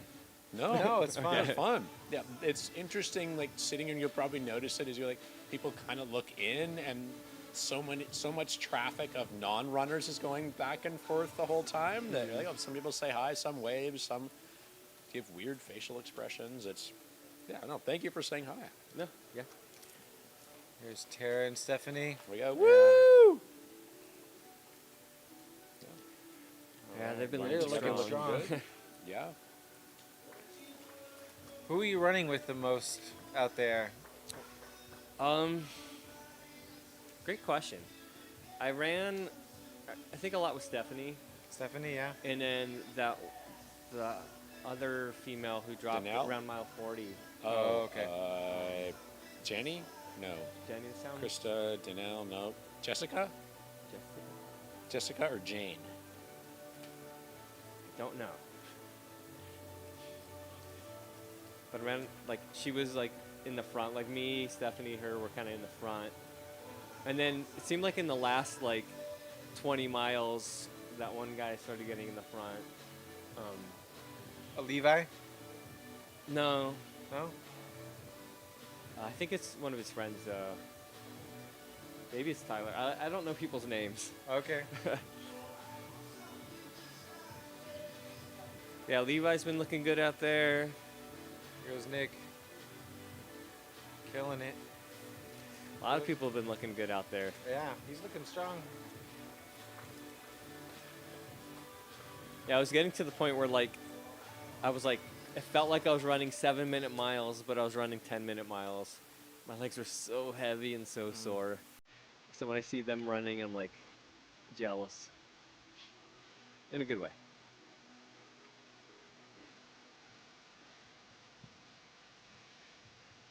It was cool seeing you sprinting out last year. Yeah. It helps. Mm-hmm. Loosens you up. Yeah. What was your strategy for today? Did you have one? Not really. Just run what felt easy, which for me was like 8:30 pace at first, and then when my knee started hurting, it was like 9:30 pace, and that was it. Go Maya! Happy New Year! Yeah, were you participating in the chat on the live stream at all? Oh, Maya was chatting with us while she was out running. Oh really? Oh, hey, somebody got into Javelina. Eric and Beethoven, officially in Javelina. Way to go. Is there like an award they get for being the first to sign up? They have good ultra sign up juju. Yeah. I mean, I was able to get it to do something now. But it's not saying it's out of... Oh, wow, it's more than half sold out. Huh? In 37 minutes. And the 100K has got 195 spots left. Wow. Yeah, I signed up for Javelina 100, I think January 2nd, and it wasn't sold out when I did it last year. But There's Yeah. Krista fast Yeah. walking it in. yeah, she's been pretty consistent since Eric got here. The same, at Yeah. least for this little section. Who Yeah. knows what's the other part? But Yeah. yeah, one of the issues I was also having was I sweat a lot and I sweat easy, and it's cold, and so Are you my getting body, cold out there? Yeah. Yeah. So I just keep sweating, and I'm like, why am I Did you bring sweating? extra I'm shirts? cold. I had some. Okay.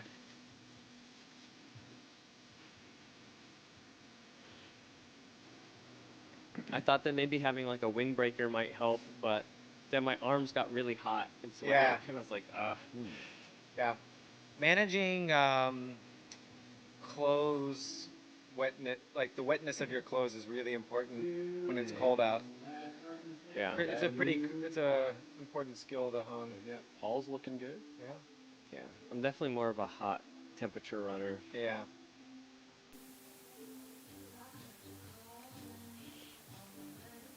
It's kind of cool being here. Yeah, it's a nice little spot. You can see lots of stuff. Yeah. This summer I Yeah, go practiced humid hot running a lot. I got a lot of practice in How did you doing do that. Traveling around. Okay. I was in Dallas this summer. Oh, wow. Hot, humid. Mm-hmm. DC area. Ooh. I was trying to do a workout there, and I was way off my pace goals because it was just so. I was just dripping. That sounds awful. Yeah. But it was necessary. Necessary preparation. And you were like in Japan for a while too, right? I was in Japan, yeah. Was it hot there? Actually, it's shockingly cold Okay. for this. Usually, it's hot in the summer. Like Japan is, Tokyo in the summertime is pretty miserable. Mm-hmm. It's really hot and humid there. Okay. But this year in May, June time, it was in the 70s, which was like and rainy, which was pretty cool. Interesting. Shockingly cool. 30 seconds.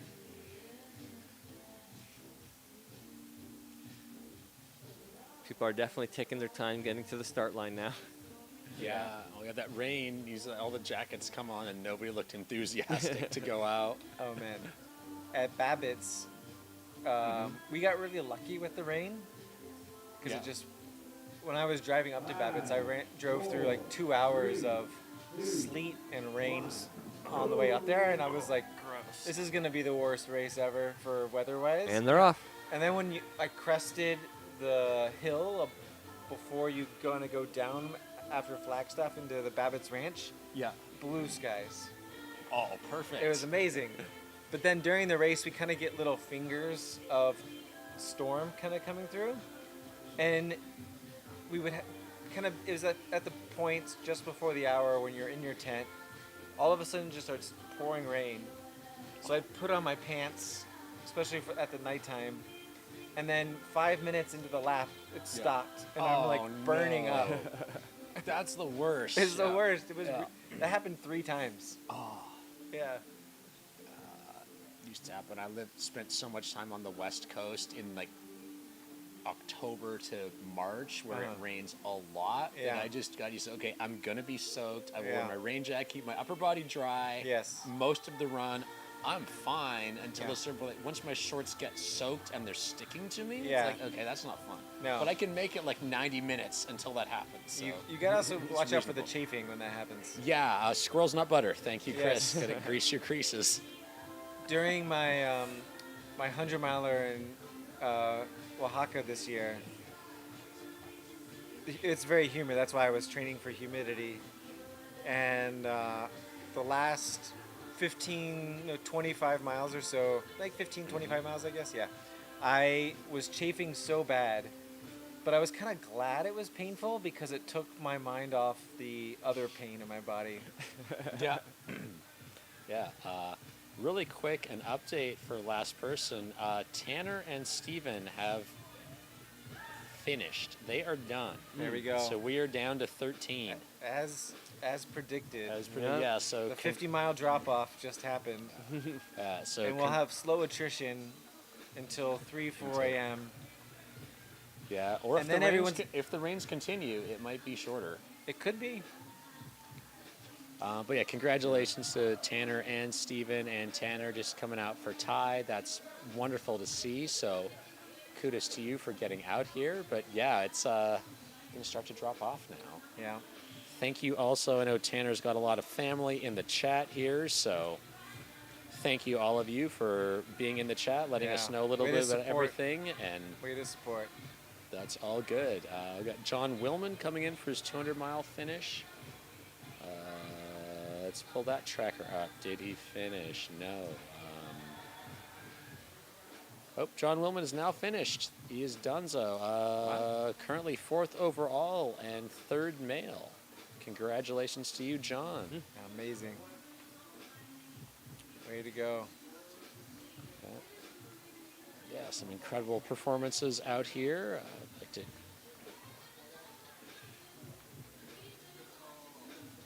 big shout out to everybody who's out here doing some event, and especially everyone who's on course right now in the rain at Absolutely. 12:43, Absolutely. 43 minutes into 2026. You are being poured on at a baseball field, but you're out here doing some miles. So now we got Deneen Huntley, John Willman, Patrick Johnson, Chris Bellavy, Renee and Lisa Marie Fosdell Griffin, Carol Northrup, There goes our American flag.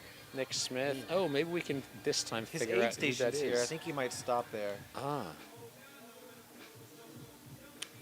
Mark Lansford just came through the start finish there. Yeah, if you are in the chat and you were looking for races to get into, let us know if you got into anything. Oh, hey, thank you, Clover, for those comments. We're getting some comments. Thank you for mentioning a bunch of people through this. We appreciate you being here and watching along on your New Year's Eve, New Year's Day All right. 1.42 mile loop at Peoria Sports Complex, which will be soon to transition Oh, into spring training. American flag just went through the start finish. Oh, pull up that screen. Nope, that screen. Ryan Kalin is my best. Kalan is my best bet because that was one of the names that was close Okay. the last few times. So I There we wonder. go. Oh, let's look at see if it's on my magical spreadsheet or John B's magical spreadsheet. And you guys got spreadsheets and everything. Yeah, an actual printout Wow. of a spreadsheet. Hard copies. Just 1972. Yeah, back in the day, yeah. Back when this started, using all the technology from when ATY first started to make sure that we're up to date.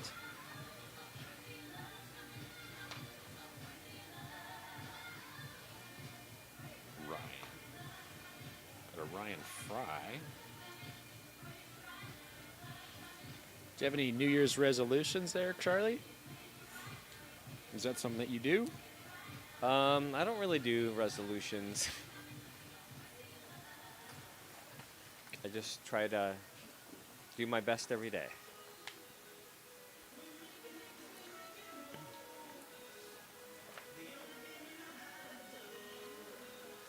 I'm still wondering when they're gonna have karaoke here. When they're gonna what? Have karaoke here. Oh yeah, that's right. We did a little bit earlier with Kelsey's. There was Oh, some really? very awful singing to Monty This is his Python. Instagram. Oh wow. Oh, Coach Cal, that's definitely him because there was a couple people, couple dudes cheering him on. Okay. So Coach Cal, way to go out there. Still looking for Ryan's information. Cedar Trail Land Holdings.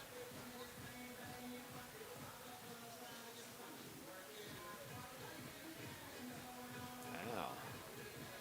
And the mass exodus from the finish line area now. Happy New Year, everybody. Wow. Yeah, there's so many cool people out here doing different distances at things. Ryan, the Joe, is running for the Joe and Druzy Foundation. Okay. Everyone calls me coach, and he likes to party. Wow. Okay. Let's So it find out looks about like his it's, foundation. I'm running 100 miles on New Year's Eve because cancer sucks. Yeah. And what is Cancer does suck. Okay, so the Joe Andruzzi Foundation, support for cancer patients and families. Come on, Internet. It's a new year. You can do your thing. Committed to providing help, hope, and a reason to smile for New England cancer patients and their families by contributing financial support when it is needed most. Variety of different ways that they help here. I wonder if, okay, so how do I find out? We'll see if we can actually find, how am I going to find Ryan's page? Okay, there's got to be something here. You're looking for Used Ryan to be- specifically? Yeah. Search his name just in Google. It'll come up his Instagram handle.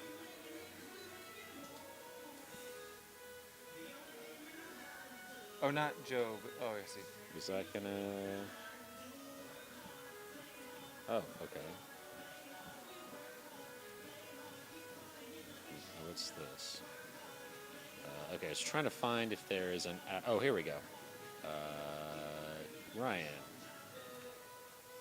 There we go. Run for hope.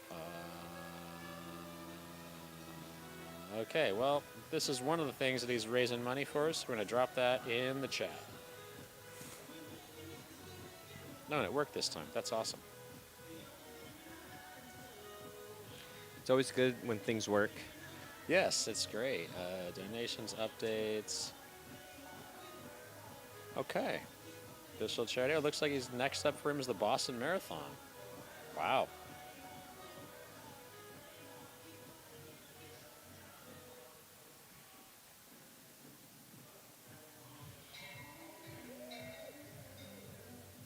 Nope, that's a record someone sent or a finish someone's got. PR bell. PR bell. I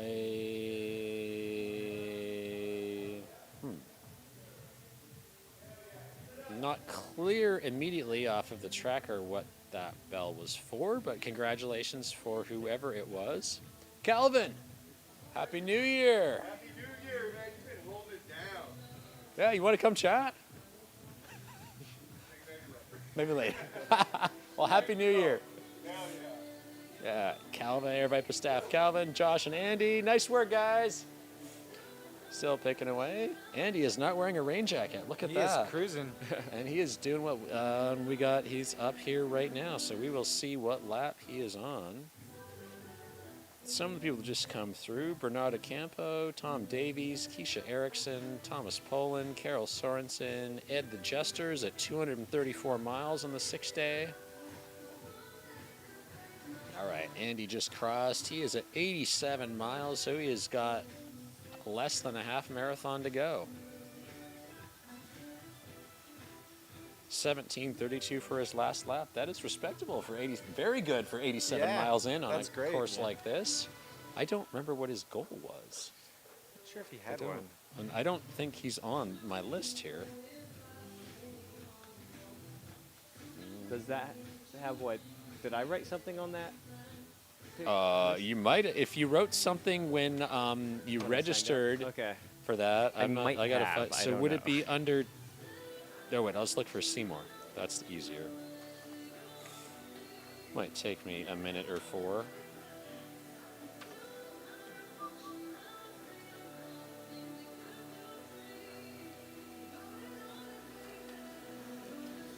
I probably wrote something really stupid. There's a lot of things that just say, I'm just a guy. Oh, hey, here's one. Connor Dyer, been on the road with Troy Croxdale for 2 months as he accrues more than 10,000 miles for the year. Currently working on a video project for Troy. Connor, how's your race going, by the way? Or your run going? Crossed 100K? That's awesome. Congratulations. Former high school math teacher. Lives in Oh, yeah. Tucson. Likes to play guitar and write music. Bars? Oh, Which doesn't really match my style of music, but I'm just like, whatever. okay. Well, yeah, if anybody... You're in Tucson? What? You're in Tucson? Yeah. Okay. What's your sound? Can I figure out how to get a I think sound? my that website link? is Charlie Sings. Internet gives me that link because apparently it just died. There we go. Hey, that's you. Yeah. Please contact you if you need a musician to play at your venue. All right. Putting the link in the chat. I've If never you need a played at a musician venue. to play at your venue. I mean, we just talked to people that got married a month ago, so you never know who's going to get engaged or Sure. need something. I mean, if you have a guitar with you, you could go serenade people at the finish line. And Yeah. There was the one nice guy. work. He hasn't seen him this year, but I've saw him like the previous 3 years. Who runs around in jorts. Oh, yeah. with That guy. inflatable guitar and just Yeah, sings like the Van classic Halen rock. kind of guitar. Yeah, Yeah, yeah. because he had the mullet and he was at the finish line of Javelina for a Yeah, while, like yeah. 2 years ago. There's all kinds of videos of him. Yeah. Yeah. So- Nice work. All right, let's see if everybody makes it back in time. Tyler came in Was that Tara that just went by? possibly. Is that just her off to the left? It looks like someone turning in, so Yep. probably Yeah. 14 minutes is a good lap. Yeah. Yep. Yeah. If you're feeling that good right now, Yeah. strong. Oh yeah, 38. So yeah, we're down to 14. What? Wait a second. What 13? what is going on? It had. This is weird. It had Tanner and Benjamin were gone, but now Tanner and Benjamin are back. Really? Yeah. Do we DNF them It too it soon? had. Do they have the Je lap? ne sais pas. The lap count matches. So Steven is out because his didn't go up. Okay, so it is 14. Yeah. So 30. Yeah, because this is Tara and Tyler have done the lap already. All right. That's Stephanie, I think, with the hat on, Yeah, that's Stephanie. just about to go across.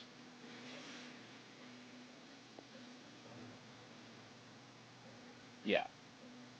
Okay.